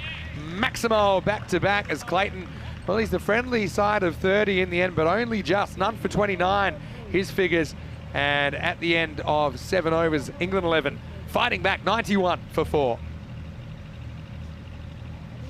Yeah, poor Clayton Floyd might have wished he'd gone and feigned that delivery rather than going through with it. Gets absolutely smashed, but it gives us a chance to have a look at Championship Week now, Day 3 tomorrow, Vinny. I know, Rhino, you're off tomorrow, but we'll come back to that in a second because, all right, well, Clayton's going to bowl another ball here. I had that as the over, so let's see what, that's the dot anyway. So, well, maybe they hit the button twice. I don't know really what happened there. Let's distract everyone while we work that out. But 6 matches tomorrow.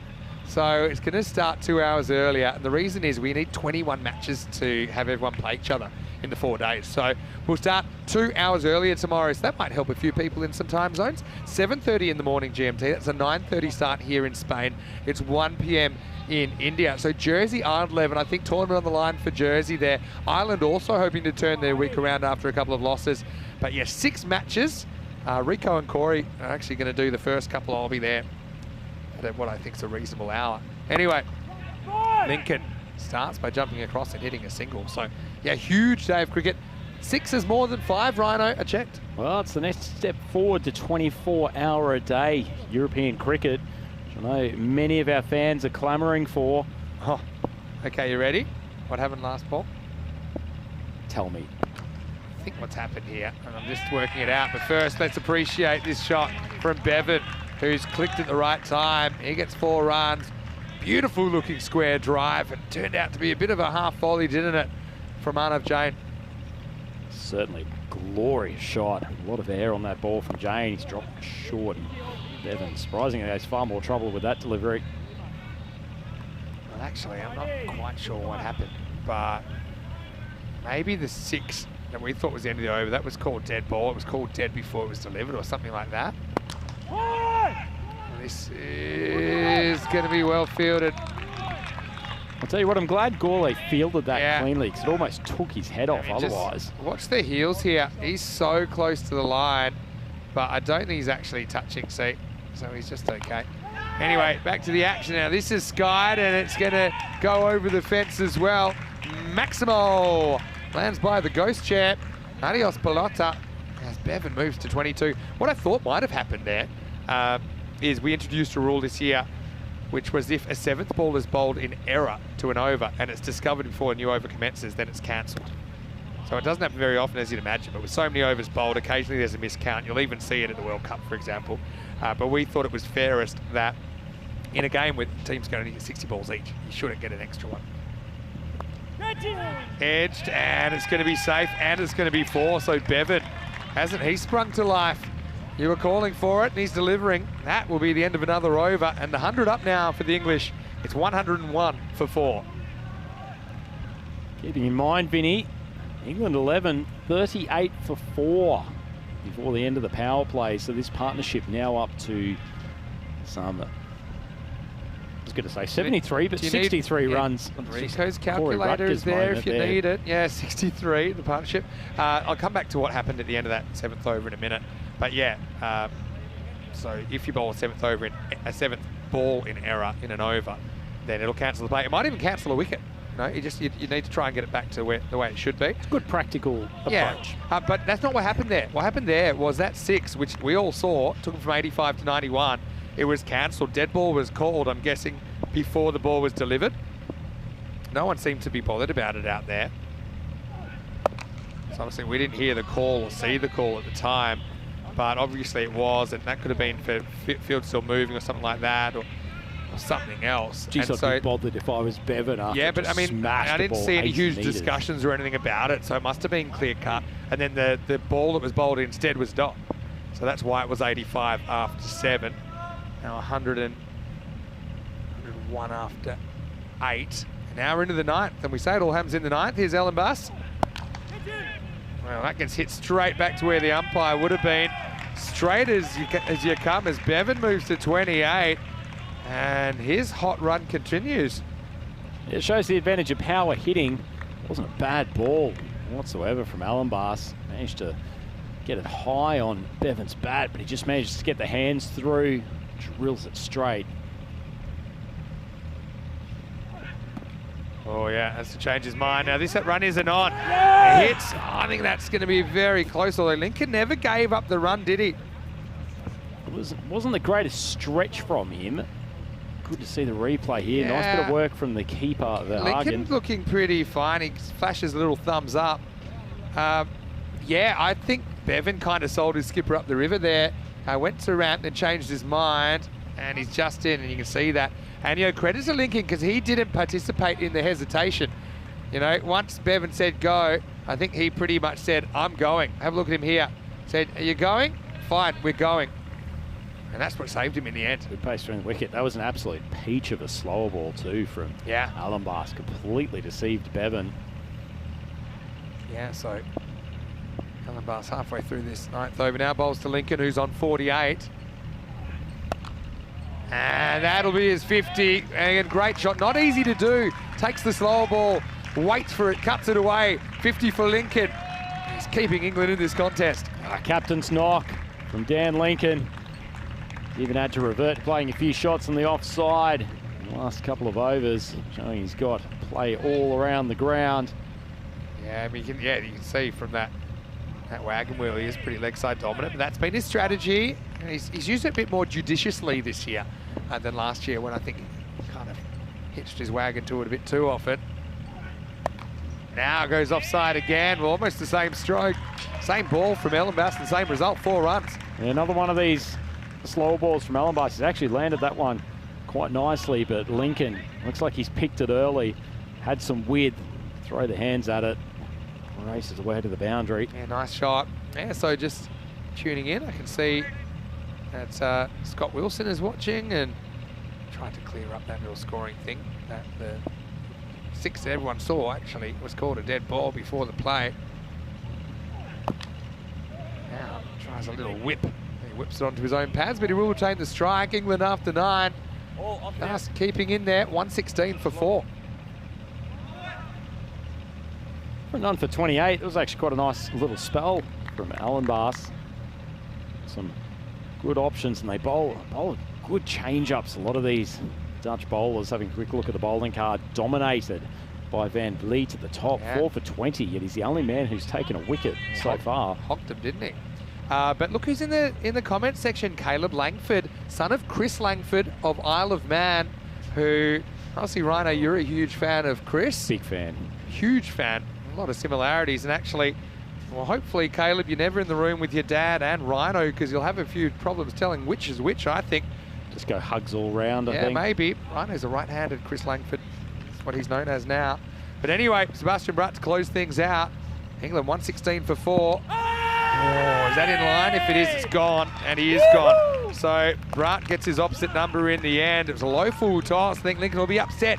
He can't get any bat on it, but it'll look pretty adjacent to me, Rhino. 116 for 5. End of a good knock from Dan Lincoln. Yeah, good knock from Dan Lincoln, but Sebastian Brutt got smashed for 26 in his opening over this tournament. That was the Brutt worst. On this occasion, the late in-swinging Yorker, that's the Brutt best. He's bowled a good pair of overs here. I mean, that is a fantastic piece of commentary, Rhino, but I kind of wish you'd held it back for the German game when Netherlands take them on. But yeah, he knows. And if you miss the Yorker slightly full, some good things can happen. But, you know, take your hat off to Lincoln, who goes at pretty much 2 a ball through 9 overs. And he walks off with 57 to his name. In England, 11, they are 116 for 5. Yeah, tragically, it's Germany versus Netherlands tomorrow, but I'm not here, Vinny, so that had to be unleashed. Yeah, fair enough. Tonight. Got a Dutch-German final, any chance? Whoa, I tell you what. Finals day. The way they're playing at the moment, you wouldn't be surprised. Yeah, so this will bring Scott out. And I tell you what, Scott is an absolute machine as well as far as hitting sixes. Brutt, all the ones there, the picket fence, 1 for 11 off 1.1. Oh, it's just, I hope that stays on screen just for a little bit longer. I'm sorry to say, but it'll definitely change one way or another, unless he doesn't bowl it. Nice shot by Scott first up, but he's picked out the fielder. That's Musa Ahmed out there. Expect him to open the batting for the Netherlands. Saw a little burst of Musa earlier in the day, but no, he's one guy. He is a very, very good player. But interestingly, with this score being kind of under what we expect, but I think a mixture of the fact that Netherlands haven't necessarily been that convincing with the bat, and England's bowling's been on, especially under lights, still around a 50-50, despite the score being lower than what you'd think par is. Good bowling attack, the English. A lot of people were thinking kind of 135 as par under lights here. I suppose time will tell. Just a single here, so Brutt delivering a good last over for the Netherlands. And look, the Netherlands, as was mentioned to be by some of the Dutch players, has any country ever defeated 3 full members in a day? Because earlier on, the Netherlands defeated Ireland, of course. The 50-over team defeated South Africa tonight. Pause as this ball goes up in the air, but it's popped. A little bit fortunate there, Brutt. If they beat England, that's 3 full members in a day that the Netherlands will have beaten. It's almost like a hat trick across 2 games, isn't it? Beating full member nations across 2 different tournaments. I don't think it would have been teams. I don't think it would have been done before. So could we see a bit more history? Where's Rishton? Doesn't he look happy at this total? Not in the mood right now. He wants to let his cricket do the talking. Anyway, this is clipped away and they want to push. I don't think it's going to be on. Again, I love this kind of secondary backing up from Bevan, who's looking for any chance to get down to the keeper's end, but he won't get that opportunity. So it's over to Scott. I think you can trust Scott with the last ball, but Scott will be swinging away here. England 120 looks a bit light on, but we know they've done some pretty tremendous things under lights in this ECC. Last ball, seatbelts on. Scott can't get under it. Again, it's a really good bit of death bowling. They're not even going to try a second. And so it'll be 1-2-1 in the end. Look, Netherlands 11, if you offered them 122 to chase, I think they would have been really happy with that. Having said that, if you said to the England 11 bowlers, do you fancy defending 121 under lights? I think they'd say, yeah, we'll fancy that. So when that happens, I think the game is going to be a good one. And that's where we're at halfway through match 10, which is a rematch of last year's final. Yeah, I agree, Vinny. I think there's one attack that could defend this target against this Dutch batting lineup. It's the England 11. But there was a really interesting innings. Started off, plenty of support there from Dave B and the Dutch ladies. The Dutch ladies had far more to cheer on in those early stages, primarily in the form of the big paceman Van Vliet. That was one of the seeds of the day. Outswinger just cutting across the left-hander, Hindley. And that was a beautiful piece of bowling. Yeah, Mays was on, wasn't he? This one kind of sent the fielder the wrong way a little bit, but Lincoln, kind of a mixture of funky tactics and traditional cricket strokes, and sometimes he was getting fours without hitting the ball at all. You know, Jane, he just got patted down the ground a bit like, her father batting against his 7-year-old son there saying, hey, this is another shot I can play.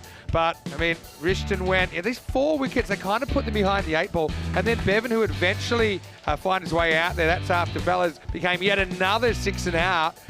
So, yeah, the wickets were toppling. They needed a partnership. And to be honest, they got one, didn't they, with Bevan? Although Bevan took a little while to get going. He did click, and at the other end, Lincoln just kept on kind of performing. Had a couple of close calls in there. But I mean, Lincoln's 50 at least gives England something to defend. Yeah, it certainly was. It was good bowling from the Dutch throughout as well. I was really impressed by Bright. He's a fairly subtle with his change-ups, but really puts the batters off balance and gets good location. Floyd, not a bad couple of overs from him, but a little bit trying to get the batters out of rhythm. That was an excellent attempted catch, but unfortunately one of they really needed to take. Bit of a too many cook situation there, I think. Jane looked like he might have it. Oh, there we go. There's the dead ball call, you see. Again, I'm not a huge fan of that. Maybe, yeah, I mean, obviously they had their reasons why it was called, so kind of cost England 6 there, but I mean, if you call it, you call it. It was definitely called before the ball was bowled. And then, well, Nilkesh had to wake up, didn't he? Because that was coming straight at his melon.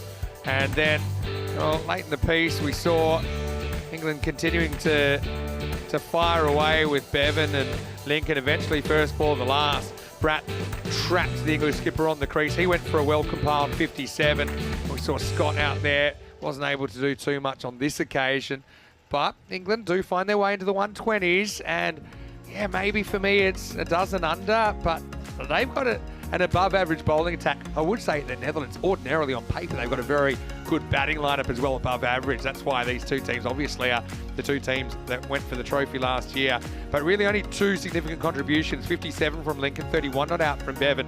3 6 and outs in there. So I suppose you look at those other batters, they didn't waste a lot of balls, did they? So you can't be too critical of them. Mace Van Vliet on his entry to the tournament with 4 for 20. Bratt with 1 later on. But Bratt, for me, I think he was super important at the death, making sure England didn't get the momentum. I mean, the partnership was already up and going, a different kind of last over.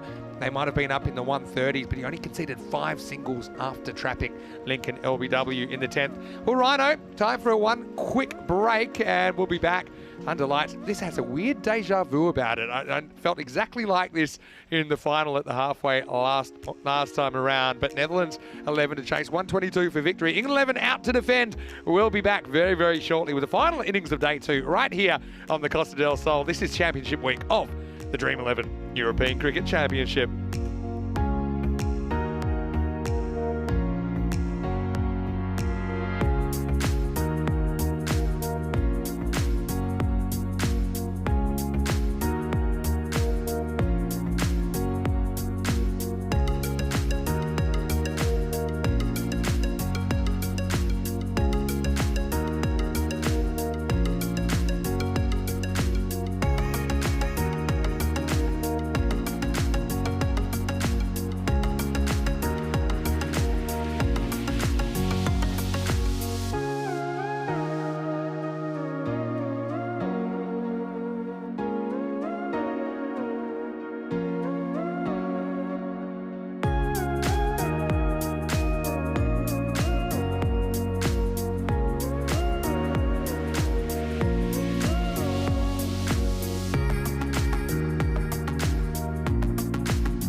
European Cricket Championship is proudly brought to you by Dream11, HCL Software, Junta de Andalucía, and Stake.com. And the official charity partner, Share the Meal, by the United Nations World Food Programme.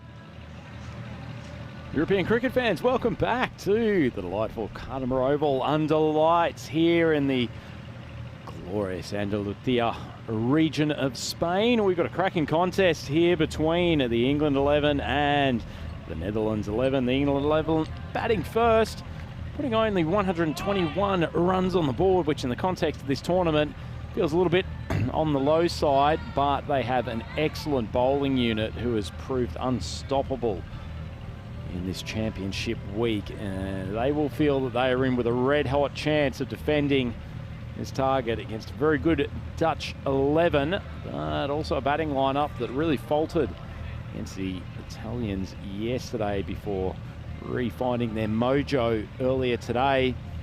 Set up for a cracking contest here. Certainly some early wickets for the England 11 will really set the cat amongst the pigeons. Clayton Floyd and Musa Ahmed like they're ready to open proceedings for the Dutch. Just a little bit of chat going on between the umpires and players. Great viewing for the viewers, just getting to see our officials striding around the ground, but players going back to their marks and their fielding position, so we should be getting underway relatively soon. One of the English players out there at square leg doing a plank, keeping themselves nice and warm and ready. What should be a really grossing battle.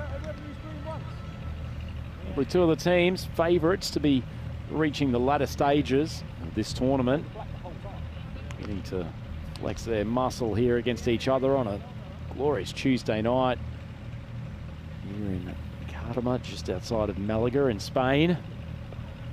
Still a fair breeze pushing down towards fine legs, so the in-swing bowlers will still have some assistance, which that wind's been there most of today.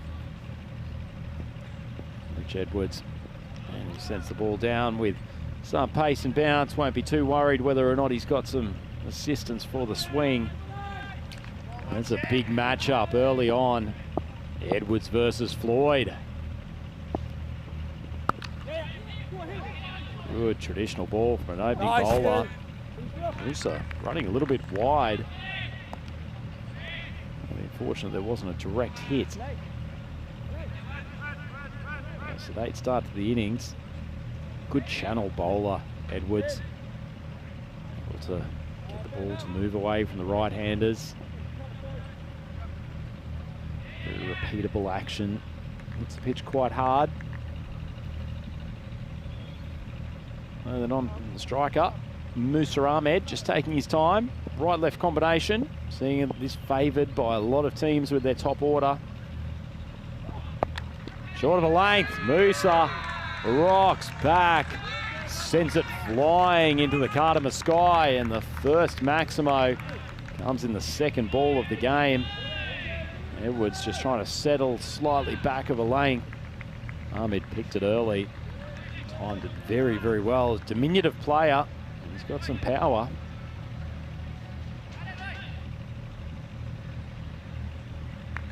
Spoke about the need for some early wickets for the English here. Edwards is spearhead of the pace attack. Enough for him to make an early incision. Ahmed just taking his time. Outfielder's down a bit of a wideish third man on a deep point. That is hit high, should be caught. Fielder comes around, it's a neat catch. Well, Edwards been smashed for six the previous ball. Puts this one outside off stump. A little bit of extra juice on it. Ahmed trying to take it to the leg side. Can't do anything to pop up the catch, and that's a great start for the English 11. Netherlands 7 for 1. Oh, that moment, a dramatic moment to start this second innings. Excellent time to welcome back to the microphone, Mr. Maximo. Yeah, thanks. Nice to be back. And yeah, Musa, we so disappointed. I was going to just make the comment how much a left-hander can kind of throw a bowler off Even Edwards, who he's just so good to the right-handers, wasn't he? Bowling those away hoopers. But Musa, although he whacks one, he also skies one. And Sam Young does the rest. So key player gone early, and the Netherlands 11 7 for once will bring number 7, Boris Corley, to the crease. Now Boris, I want to bring this up, but he's only faced one ball in the series, and it didn't go too well. He jumped across to the tram line and basically lost his stumps. He does like to get funky, but one thing about Boris is you never know when he's going to try it, but he does try it quite often. On the words of D-Ream, things can only get better. Yeah, so the thing is, he actually is a very good, just traditional hitter of the ball, Boris. And I suppose you never know where the line is until you cross it, but I think he does cross it sometimes. But he's not afraid to play it, that's the thing. And right now, with that early wicket, again, we've got a genuine toss-up here. The loss of Musa actually drops Netherlands about 15%. He is a very, very good player. Edwards loses this down leg side, doesn't really get the shape. Speaking of good players, Rich Edwards, I mean, he is a bit of a machine, isn't he, early on? Very reliable guy to take new ball. Still no Greatwood in the lineup, although Sturgis had a very good game earlier on. But certainly Edwards has a bit more responsibility, I think, with Greatwood out. Greatwood, of course, took a hat-trick in the Group B final. Short pulled. Henley will grab it and throw, but they'll scramble through for a single. Sedate start to this Netherlands innings. It's a good example, Edwards, isn't he, of just running hard. Look at the hearts coming from the Dutch team, showing why they're one of the fan favourites. Oh, they're up and about, and you know why? They were glued to the TV during that last game. I mean, I think now we looked at it, we should have scheduled it so that they weren't able to watch it, just to be cruel. But no, it worked out well, didn't it? As this is flicked around the corner, and this is going to be 4. So, yeah, Corley just getting a little bit more traditional, and why not? I mean, he's a good player. And that will end the first over. Netherlands 11, 14 for 1. Such a good shot, Vinny. Using the pace of Edwards' ball, Corley showing his class, but what are we? Last chance for the night, 97 golden balls. I just realised something. We're hitting a ton tomorrow if we don't get one. Well, I know I'm not in until, I think, the 3rd match of the day tomorrow. So Rico and Corey will take it. Actually, if I walk in and there's no golden ball, that's 100.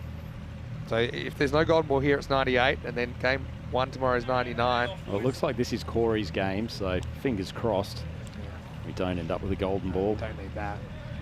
Just wouldn't hear the end of it, would you? I used to say it's not. Hey, anytime you see these kind of percentages hovering between the 40 and 60 or closer together, and it's definitely on. His Sturgis, just mentioned him. He was good earlier, and he gets the first ball fizzing past the bat of Clayton Floyd. He just motions to his partner. A bit of outswing there. Just sort of muscles the ball through the crease, Sturgis, doesn't he? As opposed to Edwards, who really good athlete, sprints in hard to the wicket. Sturgis just uses that upper body strength, sends it down with some good pace and late swing. Oh, he's littered him. I don't know if he nicked it or not. Now he's going to have to run. He's going to get hit again. Wow. Floyd, some sort of ball magnet here. He gets one upstairs, gets one downstairs. Eventually they'll scramble through for a run. Fairly unlucky. He's not only copped one from the bouncer, but the effort from the bowler going and throwing at the stumps and cops it on the thigh. Yeah, he's going to get checked out, and it makes sense. That was a significant impact on the helmet of Corley, who didn't have time for the concussion test. Oh, his name's getting waved away, so Ian Ramage is satisfied that the questions have been answered. Magic Spray Mary, haven't seen much of her today, and that'll disappoint the viewers. But yeah, just have a look at this. Does he hit it? Yeah, maybe. Bit of a top edge onto the helmet. Boris runs through. I mean, it was almost Ben Stokes like, I mean, he almost deserved the extra 4 runs for the dual impact. Bit of double jeopardy for Boris, or for Clayton, I should say, as Boris faces up again. Now it's going to be whipped away for several runs. I think it's 4 in the end. It was almost there. Netherlands kind of absorbing the attack and then punching back. Corley's becoming quickly my favourite player, not just because the name Boris is one of my favourites, but That's a couple of exquisite shots to the leg side boundary. It's underutilised first name, isn't it? Boris. It's sullied somewhat by recent prime ministers of the UK, but nonetheless, Boris the Black Knight back in the day. Boris Becker. Boris Becker, champion tennis player. The double B. Throw in your Borises. There we go. It is random question time. Is there a more famous Boris in history than Boris Becker? Boris Karloff, the man who played Frankenstein. Actually, big tell you what, big cricket fan. Okay. There is actually a net at the ground in South London, the Oval, that is named after Boris Karloff. Oh, is that right? I've got one more in the hole. It's coming in a minute where he tries around this and clever adjustment, I think, from Sturgis saying, well, I'm not going to give you something easy. I'm going to go upstairs. I've got one more, and this is when I'm done. Boris Yeltsin. Ooh, I knew it was a good one. Show us your Borises. It's not some sort of euphemism. It's an instruction to the comment section. Tell you what, I've just searched. No searching. That's cheating. Well, I'll tell you why I'm going to reference that. Boris will go upstairs this time, and he's going to get 4. Didn't really get great contact. Still, I think Sturgis pretty happy with the over as a whole, but will be frustrated to go to the boundary last ball. Into 2, Netherlands 11, 23 for 1. I think it's a key point, Vinny. Just searched most famous Boris on Google. Yeltsin does come up as number 1, although we didn't do a bad job, because then it went Boris Johnson, Boris Becker, and Boris Karloff. So we got the top 4. We know so we've Boris ruined it. Now we're only getting more obscure Borises. Let's have a look at the table. Jersey again. There's a way back, but it's not easy. Netherlands 11, I mean, they want to join those teams on 4 points. England 11, though, they can kind of get the jump here on the rest. Well, there's Tim de Later. I know that he'll be very, very proud. He's been a fixture in the Netherlands side through the mid-90s, through to, I think, 2007 he played his last game. And he had one of, I think, 12 father-son combinations to play at World Cups. But Baz obviously doing a great job at the moment. Baz, another player we've seen on ECN. They called Tim de Later the King of Voorburg. There's Voorburg Cricket Club, or VCC, the club. They call Baz de Later the Prince of Voorburg. And isn't that delicious? Let's just hope it stays for many generations. The other thing about Tim, and the whole family actually, Babette de Later plays for the Netherlands women's team. They are a really wonderful family. They play their cricket, approach their cricket the right way, and it's a balanced part of their lives. I know that it'll be a very proud day for Tim with Netherlands beating South Africa in the World Cup. And he's got some pretty handy scalps to his name, Tim de Later. Famously took 4 wickets against India, including the 2 scalps of Sachin Tendulkar and Rahul Dravid. Oh, well. Tell you what, and as you said, Baz actually took a couple of good scalps himself earlier in this tournament. Very talented young player. Tell you what, I'll add Babette to the list of my favourite names on the girls' side too. At the non-strikers end, no chance for the run out, but this total just sort of meandering along for the Dutch halfway through the 3rd over. It's a good start from Richton.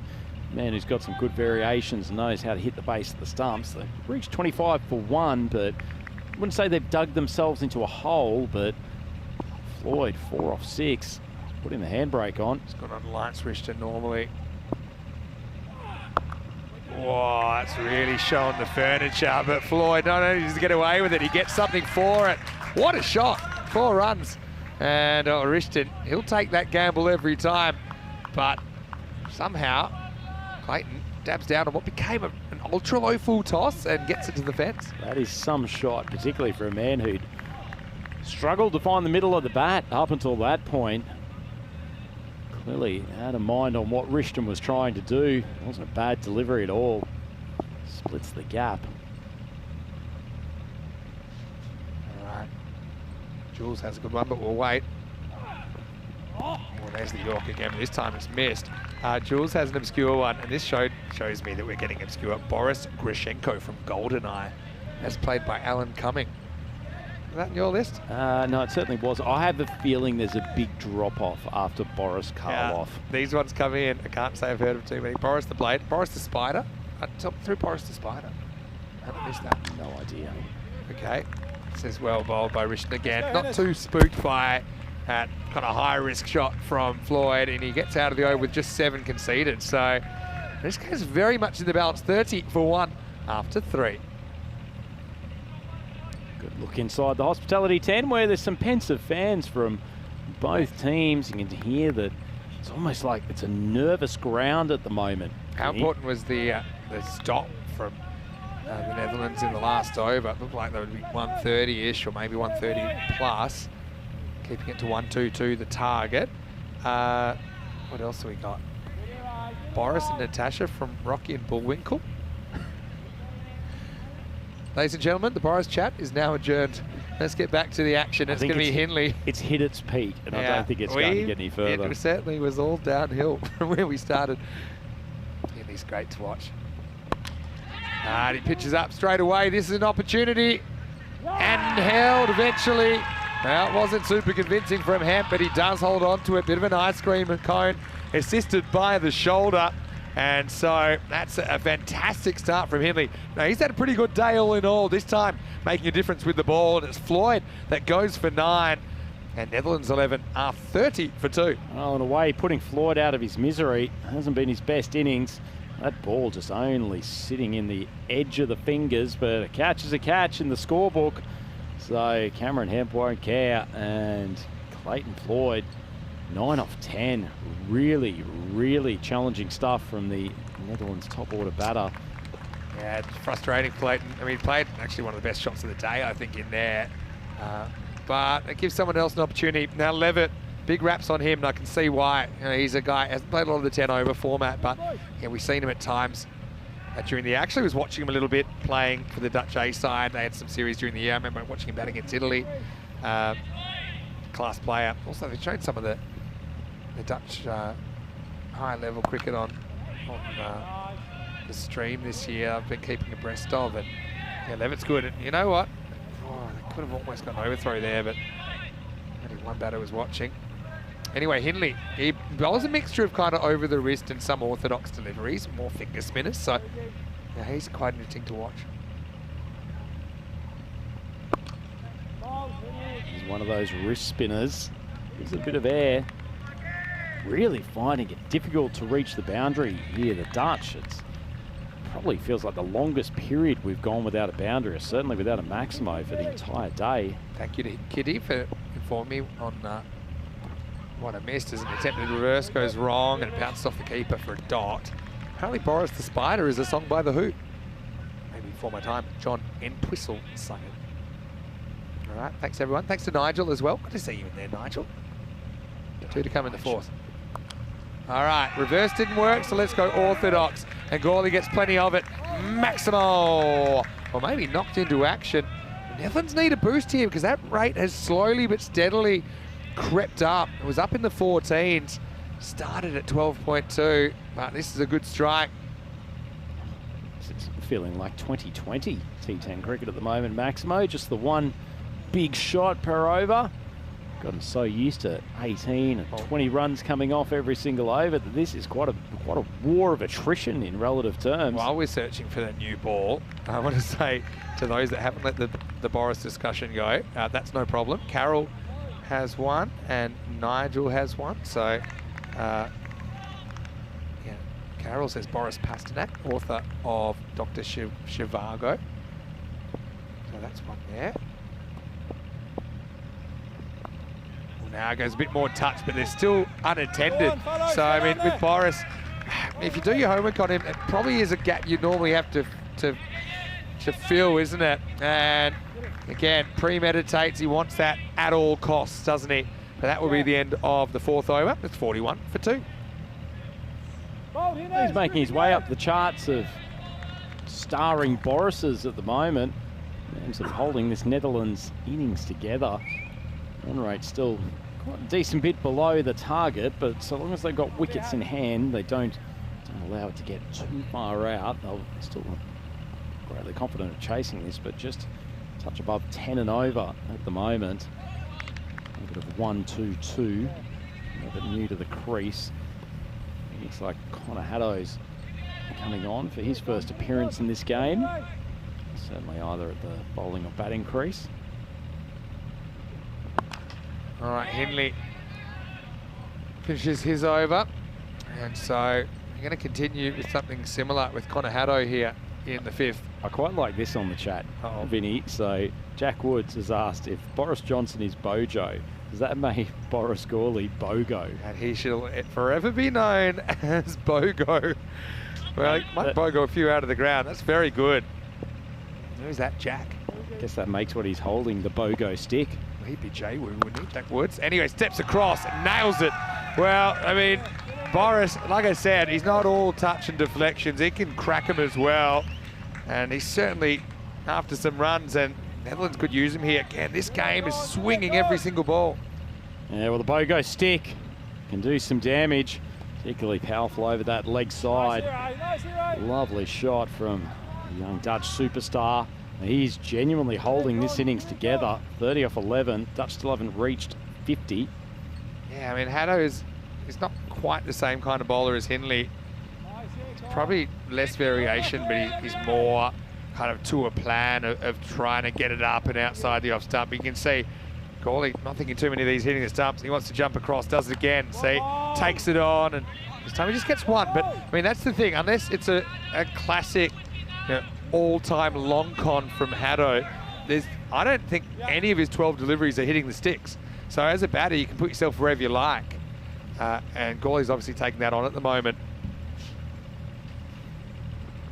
And this time Levitt, well, he's going to hold out, I think, and he's gone. So you see, Levitt may be a bit more inexperienced in the format, played it in more of an orthodox fashion, and it was a hanging top edge. Catch taken easily in the end. Netherlands 11, 49 for 3. As Haddo breaks through. Inexplicable why he hasn't taken a step, a metre outside off stump, tried to heave that over to mid-wicket. As you say, Vinny, just too orthodox, gets it off the toe end of the bat. Sidey catch, and it's a nice piece of bowling from Haddo. Bit of orthodox spin. I mean, Levitt, if anything, he backs away here. Look at the little foot movement. See the skip away? That's just not really on. I mean, you're just going to make it harder to access that, and he'll watch that and he'll learn from that, I've no doubt. But he gets done by a bit of Floyd ball, as we've been calling it, from Connor Haddo. And Levitt goes for just a couple to score 49 for 3. Really at a very, very testing part of the innings now. Wicket loss is not a big deal for the Dutch, but if they get halfway through this innings and they're only just a tick over 50, that target is going to feel a long, long way away. Well, not a bad man for the job here. Sikander Zorfiger batted beautifully earlier. He's the guy that eats up the pressure. England will be bringing it here. All right, pace on. Oh no, he's setting too far up the river. Oh, and half a chance to run out. Gawley at the non-striker's end.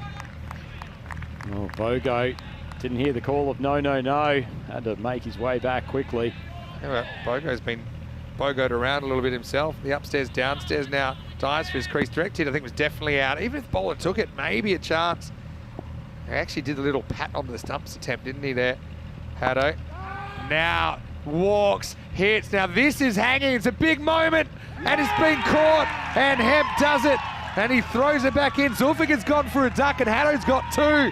This game takes another turn. End of 5, Netherlands 49 for 4. Oh, you called it, Maximo. Big moment in the game. 4th wicket down for the Dutch. They haven't even reached 50.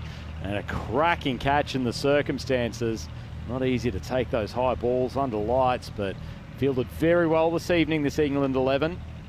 Yeah, Sikander may be done by a little bit of turn. And so, well, second baller for Sikander Zorfiger. That's a huge wicket in the context of this game as well, because he batted so well before, but he's got Derek for company. And that is the end of the 5th over. It's 49 for 4. Yeah. Well, gives us an opportunity one more time while the action's going on in the middle to welcome you into the box. Vinny Sandu, Mr. Maximo, with Andrew Ryan here. Rico off today, but Corey stepped in a bit for us. I know he's having a busy week. Tomorrow even bigger with 6 matches just because of the format. So we'll have an earlier start tomorrow, 2 hours earlier. And really, it's getting to crunch time for some of these teams, particularly Jersey and the Irish 11 who play first up in the morning. And that, I think, is their only game of day 3. I'll have a little bit of time to think about it tonight, but it's essentially do or die for the boys from the bailiwick of Jersey tomorrow. Huge, huge contest for them, and they've got some tough games still to come too. But as you said earlier today, Max, they essentially need to go through undefeated through the rest of the tournament. Yeah. Anyway, back to the now, back to these two teams, and start of a new over. And looks to me like that Sturgis coming back, and he gets dabbed away for one first up. Oh, magic late contribution to the Boris. I'll allow one more. We're in injury time here. One more. Raphael R. Boris Gardner, who had a #1 hit in the UK with "I Wanna Wake Up With You." I know that song, but in a million years, I've never heard that name in my life. Boris, what a legend. I'll be waking up with ECN because hopefully it'll be about 9:29 when I open my eyes, and I'll flick on the TV. Maybe 9:25. I know Rico always gives good introduction. It's a good bouncer. Yeah, it's over the shoulder, not over the head. Surprisingly quick, Sturgis, isn't it? Talked about it earlier in the innings. He doesn't really hit the pitch particularly hard, but he's got such a strong upper body action. That short ball managed to crack Floyd earlier in the innings. That's got to be a one-hit wonder, doesn't it? Yeah, I don't think Boris did too much else in his singing career. If you read lyrics to songs without the music, some of them sound so silly. All the love inside me has been sleeping. Does love waiting till the right one came along? Come on, give me the rest. Give me the rest. Anyway, guess who's still there? Bogo, and he wants more. And to be honest, his team's backs to the wall now, approaching 16s, but he's got an ally in Brat at the other end, and we know that he's a match winner on his day or night as well. An early movement from Boris, I think, wanted to hook something and did. 6 runs. Yeah, certainly did. Loves that space behind square on the leg side. He's a class player. The pace and bounce of Sturgis won't worry him too much. It's 38 for 14, so it's Bogo 38. The rest of the Dutch, including extras, only 19. Saw Dan Lincoln as a dominant player in the England 11 innings. Yeah, being replicated here. Well, the lines are a lot about the first thing. I want you to be the first thing I see when I wake up. Well, the first thing I want to see when I wake up is the beautiful face of Rico Full in the morning, 9:25 a.m. That's when I'll be setting my alarm. So the bigger concern is whether Corey Rutgers gets up in time to take his place. That is also a concern. That's got to be a wide. Now, this one almost bounced off the moon on the way at Sturgis. Maybe it was a kind of pace-off bouncer, but not a bad thing to try, I suppose. I don't think it was meant to be that short. Oh yeah, it's a no ball because it's the second of the over. Of course it is. So that's going to create a free hit for Gawley. And if you want a guy that's not afraid to funkify in the best of times, give him a free hit. They do have the fine leg back though, so to be honest, if I was Boris here, I stand and I hit. That can't have been intentional. Just must have stuck in the fingers of Sturgis. All right, free hit time. Does stand and hit, and he blasts it down the ground for 4. Well, I think Sturgis was wondering how much he liked his ankles. In the end, I think he does the right thing, getting out the way. It's a long week, but the result 4 to Netherlands. Yeah, great shot. Wasn't a bad ball from Sturgis whatsoever, but drilled straight back down the ground. And Bogo continues to play a cracking innings here, 42 off 16. Netherlands still need to get that run rate up, 60 off 25. Last ball of the over then for Sturgis. He's gone for 22. Slower ball. Boris, I think, just wanting to control the strike at the moment. He's on at the moment. He's 43. Sturgis goes for 23. Not the worst figures we've seen today. That's no doubt about it. It's 63 for 4 after 6. Yeah, there's one good thing about these lower scoring games, Vinny. Actually, a little bit of that strategy comes in. That was clever play from Bogo. Got himself back on strike. He can face the majority of these remaining balls. The Dutch will feel confident that they can chase down this target. I think Boris will like Bogo. And yeah, I mean, a good defence lawyer might have got Sturgis off in that second bouncer, saying, well, where's the video evidence it was above the shoulder?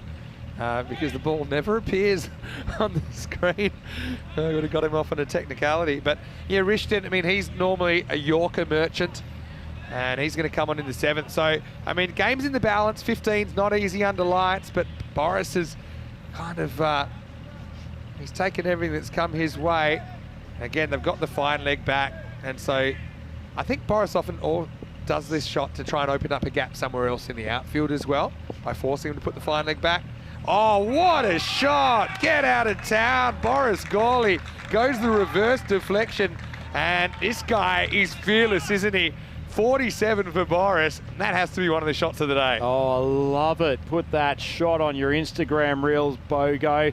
That's an absolute cracker. I was about to say, I was wondering whether or not he might just pick and choose his options here with Rishton, because he's so good at spearing it in at off stump. Oh. One way to deal with it. Back to you, Andy. Yeah, good comeback though. You know, bowlers must be so easy to get flustered. But Rishton's got a plan. And if you're not sure of the plan, I'll tell you the plan. That kind of ball, block hole, don't miss it. And you can see there, Rishton using the whole crease there, but that's fine. Something was behind the line. But yeah, really good comeback ball. I like that. Now Brat, again, he would like to contribute here. 14 and over, so you kind of look, you want 2 boundaries and over. You want that second boundary, and a third probably puts your head in the over. Brat as well also recognises the situation, probably doesn't mind a single here to get Gawley back on strike. Look, Vinny, I know he's on an off day, but I feel the need to call Rico full and see if he has a golden ball tingle at the moment. 53 of 21. Rishton being bowled out here, so England 11 using one of their best death bowlers. We've had a few tingles in the chat already. All right, this is up, it's in the air, and it's going to be 50 for Gawley. Maximo! Well, that was the variation, I think. I'm not sure it was picked straight away by Boris, but look, he's all business here. It's a quick little tip of the bat to acknowledge the fans. It's been a great innings, really. When he comes off, he is something else, Boris Gawley. 54 off 20 rocks. Yeah, most of the action happening behind the wicket. He's played some stunning shots. Fantastic innings so far. They need more, though. Top ball, and Brat has to scramble back. 14 and over. So now I start looking at overs now going, right, if you get more than 14, you win the over. Or maybe we'll call that 15, depending on what happens on this ball. And if you get less, you lose the over. This game is really hanging. 11 percentages say they should defend this. Last ball for Rishton. And he goes upstairs, but, well, what a shot once again by Gawley, who takes it on. He actually gets it in front of square, gets the gap, gets 4. Great end to the over for Netherlands 11. 7 down at 79 for 4. Special stuff from Gawley, and he's just taken Rishton for the most expensive over of the innings. It's gone for 16, 3 boundaries in it. That's a great shot. To get over it that way, at that pace, that was outstanding batting. So this is what we got tomorrow. Like I said, early start. So set your alarm clocks. I know I will be. 7:30 a.m. GMT, 9:30 in Central Europe, 1 p.m. in India. So that's 8:30 in the morning if you're watching from the UK, and there's a lot of viewers over there. Jersey versus Ireland 11 first up in match 11. Bit of a crunch match. Anyway, we're back to spin. Early movement. Yeah, and see, this is where I think it's outside the return crease. So even though he takes, you know, a triple jumpers type step, once you get outside that return crease, it's a hard line. So it's a good take in the end. Yeah, so he has to go straighter, and it doesn't work out too well. Brat puts him in the trees. Maximo! 6 runs to start the 8th. In fact, make that 7. Well, what a shot. That is a way to introduce yourself to the batting crease. Sebastian Brat just takes one look at Haddo, sends him flying into the garden.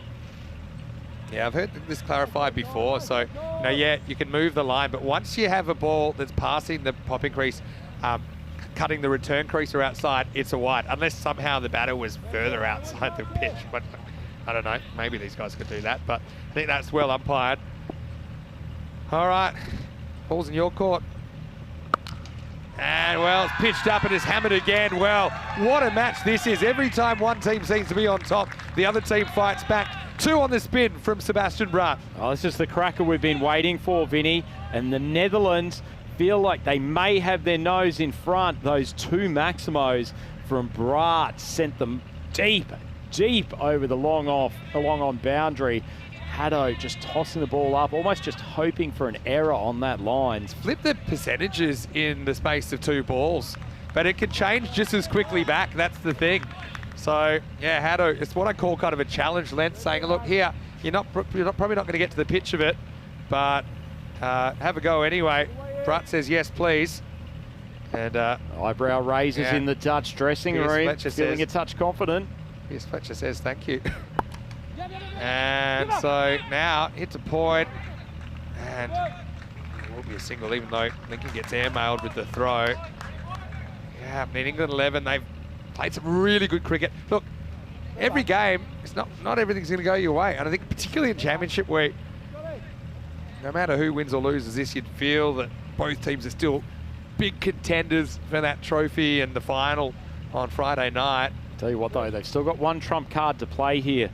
England, Rich Edwards, big fast bowler. He's still got 1 over to go. Probably won't be quite as dangerous with the ball. I don't mind this. 8 overs old. They got clock to work with, and Lincoln maybe making a few field changes. These might be for a point, or maybe you'll move someone and move them back. You know what it does? It just slows down the game. You know how you might use a timeout in basketball because you feel Netherlands, they've got the momentum. So he just kind of takes a few extra moments there. Sebastian Bratt steps across and he beats the field. So there's 4 more. That's excellent batting from Bratt. And Haddo right now, he's searching for answers, isn't he? This over's gotten away from him. Yeah, lovely shot. Stepped way outside off stump. Played some excellent strokes in that region. Logo, and he's just timing the ball so well on the leg side. So maybe we're seeing an answer of how you play this kind of bowling. Like I said, they can only move the line to the return crease. So you can get across there, and if you don't like it, you can probably let it go for a wide. Or the bowler could actually aim at the stumps. That's the risk. Bratt goes straight this time. They brought the straight fielder up, and well, they'll regret it because it sails over the 50 partnership in no time at all. Maximo! And the Dutch bring up the 100 in the 8th over. Yeah, lovely, lovely shot. Uses his feet down the track. Bogo just continues. Probably not the sweetest stroke that he's played today, but as you said, Maximo, mid-off up in the, or the mid-off fielder, that one down at long off. It's a pretty safe shot. Yeah, Gawley got that strike back, of course, and now steps across, and that's a rare kind of miss hit. It's kind of skews away on the offside for a leg by, but well, I mean, a couple of wickets the other way. England might have been well on top of this stage, as it is. Netherlands, it's theirs to lose, really, with 2 overs remaining. They need 18 to score 104 for 4. 18 off 2 overs required. What a game. Interestingly, Vinny, it looks like they may be turning to Hindley for this 9th over. I thought for sure they would go back to Edwards, see if he could break this partnership. Yeah, we got 2 right-handers, and Rich has been really good at right-handers. I still think even with an older ball, it swings here.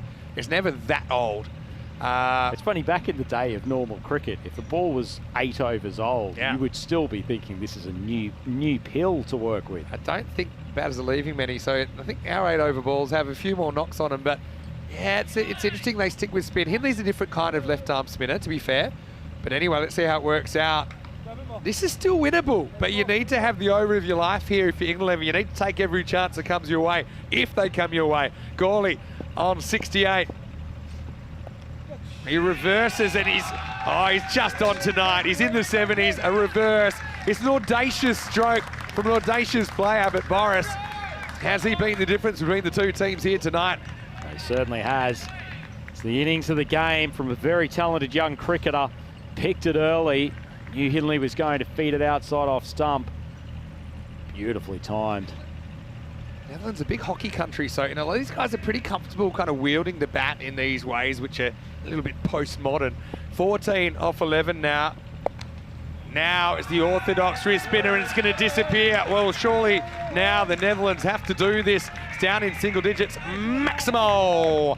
Well, how quickly a day can turn around. I mean, Boris earlier in the tournament, he went for a golden duck. We didn't see him in the 11 this morning, but he's come out firing under lights here on day 2 at the Cardimer Oval. I think you've seen in those first 2 balls precisely why Edwards should have been brought back for this 9th over.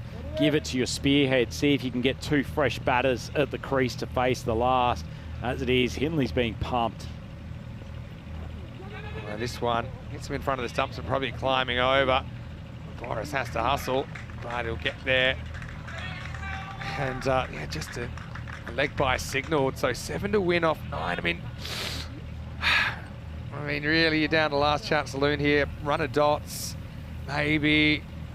maybe anytime you take the last over, you know, we've seen some weird things happen, but tell you what, Bratt has been happy to use his feet for the left arm orthodox spinner. If I was Hindley, I'd give this some air wide of off stump, see if you can get him hitting across the line, pop one up to that outfield and the offside. Got to gamble, don't you, really?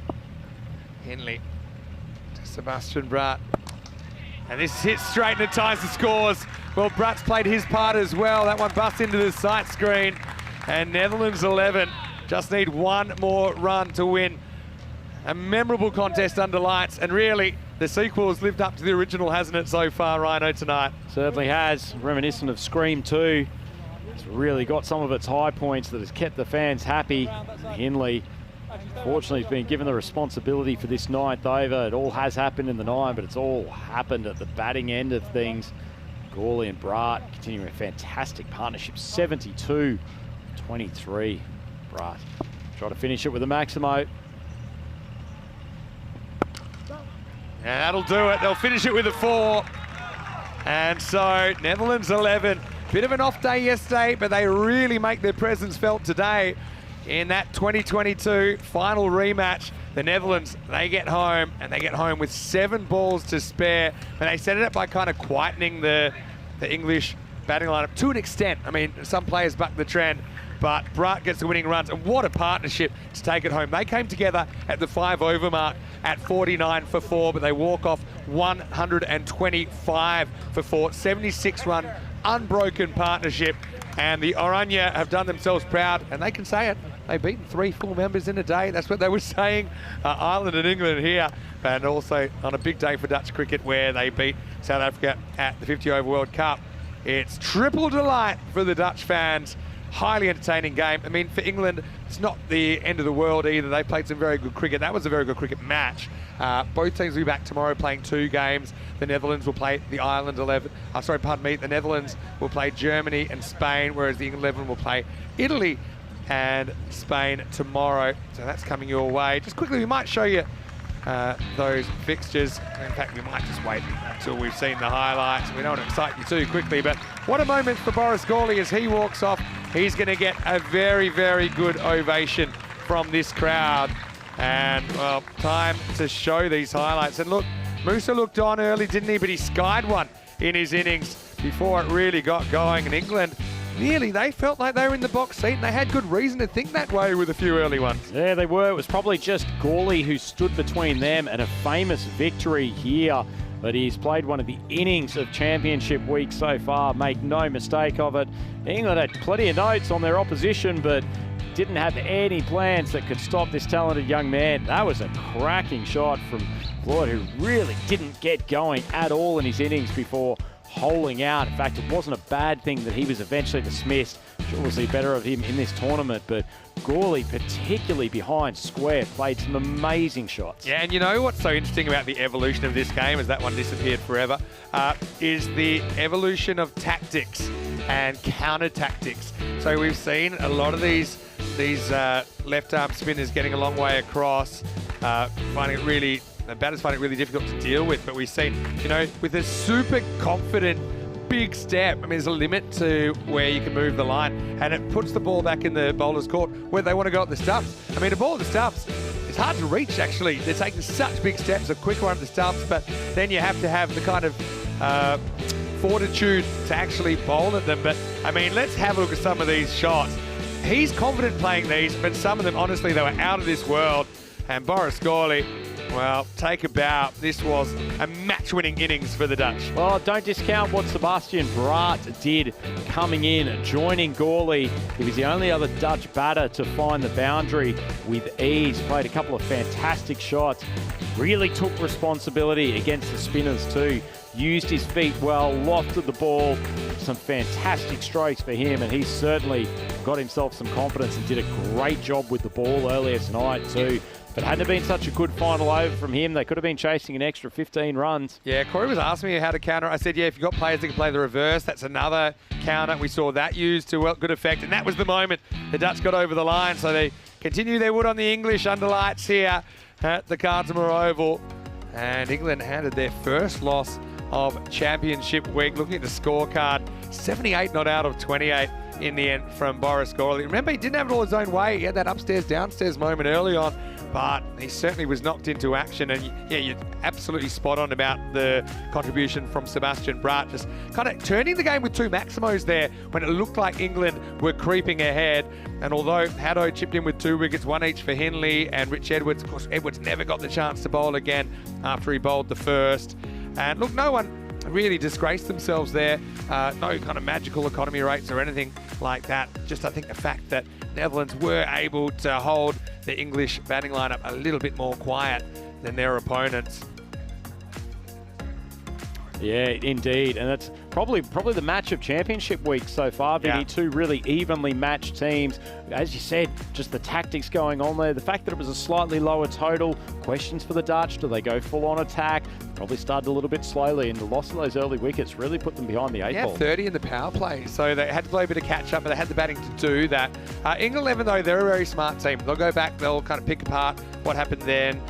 I just have a feeling these two will meet on finals day somewhere along the line. It's quite likely, but still some work to do to get there. And what a day we had. Don't forget, we've had, you know, a century. We've had the 3rd highest chase ever. And in fact, we started the day with the highest chase ever at the Cardham Oval with Spain chasing down 171. So can I chime in? Go on. 2nd consecutive day that we've had a 12th man enter the field. Yeah. Before a ball is bowled, let's hope we get a trio of those. Something ridiculous happening tomorrow on Wednesday. Yeah, it should be great. So this is what's coming tomorrow. And like we said, it's an earlier start time. So it's going to start 2 hours before we normally start. That's because it's 6 matches tomorrow. The reason is because we need to get 21 matches to get everyone to play each other. So you can see there that Netherlands 11, they'll be here. They'll take on Germany and Spain. England 11 take on Italy and Spain. But Jersey Island 11, that's one first up that you don't want to miss. So yeah, make sure you tune in for that one. So just finally, before we go, I want to say a big thank you to you, Rhino, for another outstanding day of action. I mean, I feel a little bit fatigued after that. I want more. Actually, that last game has energised me for more T10 cricket, and we're going to have to wait. I know it's only till 9:30 CST, CET tomorrow, but it's still a long wait. But you can watch it. I know you've got the day off. I want you to use it prudently, Rhino, because I want you back and giving your best on Thursday. And it's hard to believe that Thursday will be the last day of group matches, essentially, before we hit finals on Friday. Just before we go, big thank you to our crew at Spring Productions. I honestly can't say enough how much they bring to the broadcast. You guys have been outstanding today. It has to be one of the best days, I think, I've ever seen on the box. Also, I want to say thanks to the Blue Crew, to all the helpers around the ground, to the ball retrievers, all the officials and the umpires and all the spectators who came in. We had a great day with them. Big thanks to Corey Rutgers for stepping in. I know it's not easy for him, but he said, yeah, no, I'm still happy to call a couple of games, even though he's got the duties with Spain this week. And he's actually probably going to start the day off tomorrow with Rico. Okay, in the distance, I think I can hear the end-of-day highlights music coming up. Final shout. Go to EuropeanCricket.com. Check out the home of European cricket. Check out the social media. Tell your family and friends. If you're watching on YouTube, like the video, subscribe to the channel. Tell everyone about the European Cricket Network, because this is a show unlike any other. On behalf of the European Cricket Network and the European Cricket family, Vinny Sandhu signing off with Andrew Ryan. We'll see you tomorrow, nice and early, for Day 3 here in Championship Week at the Euros of Cricket. You've been watching the Dream11 European Cricket Championship. Enjoy these highlights of Day 2. It's never to be forgotten.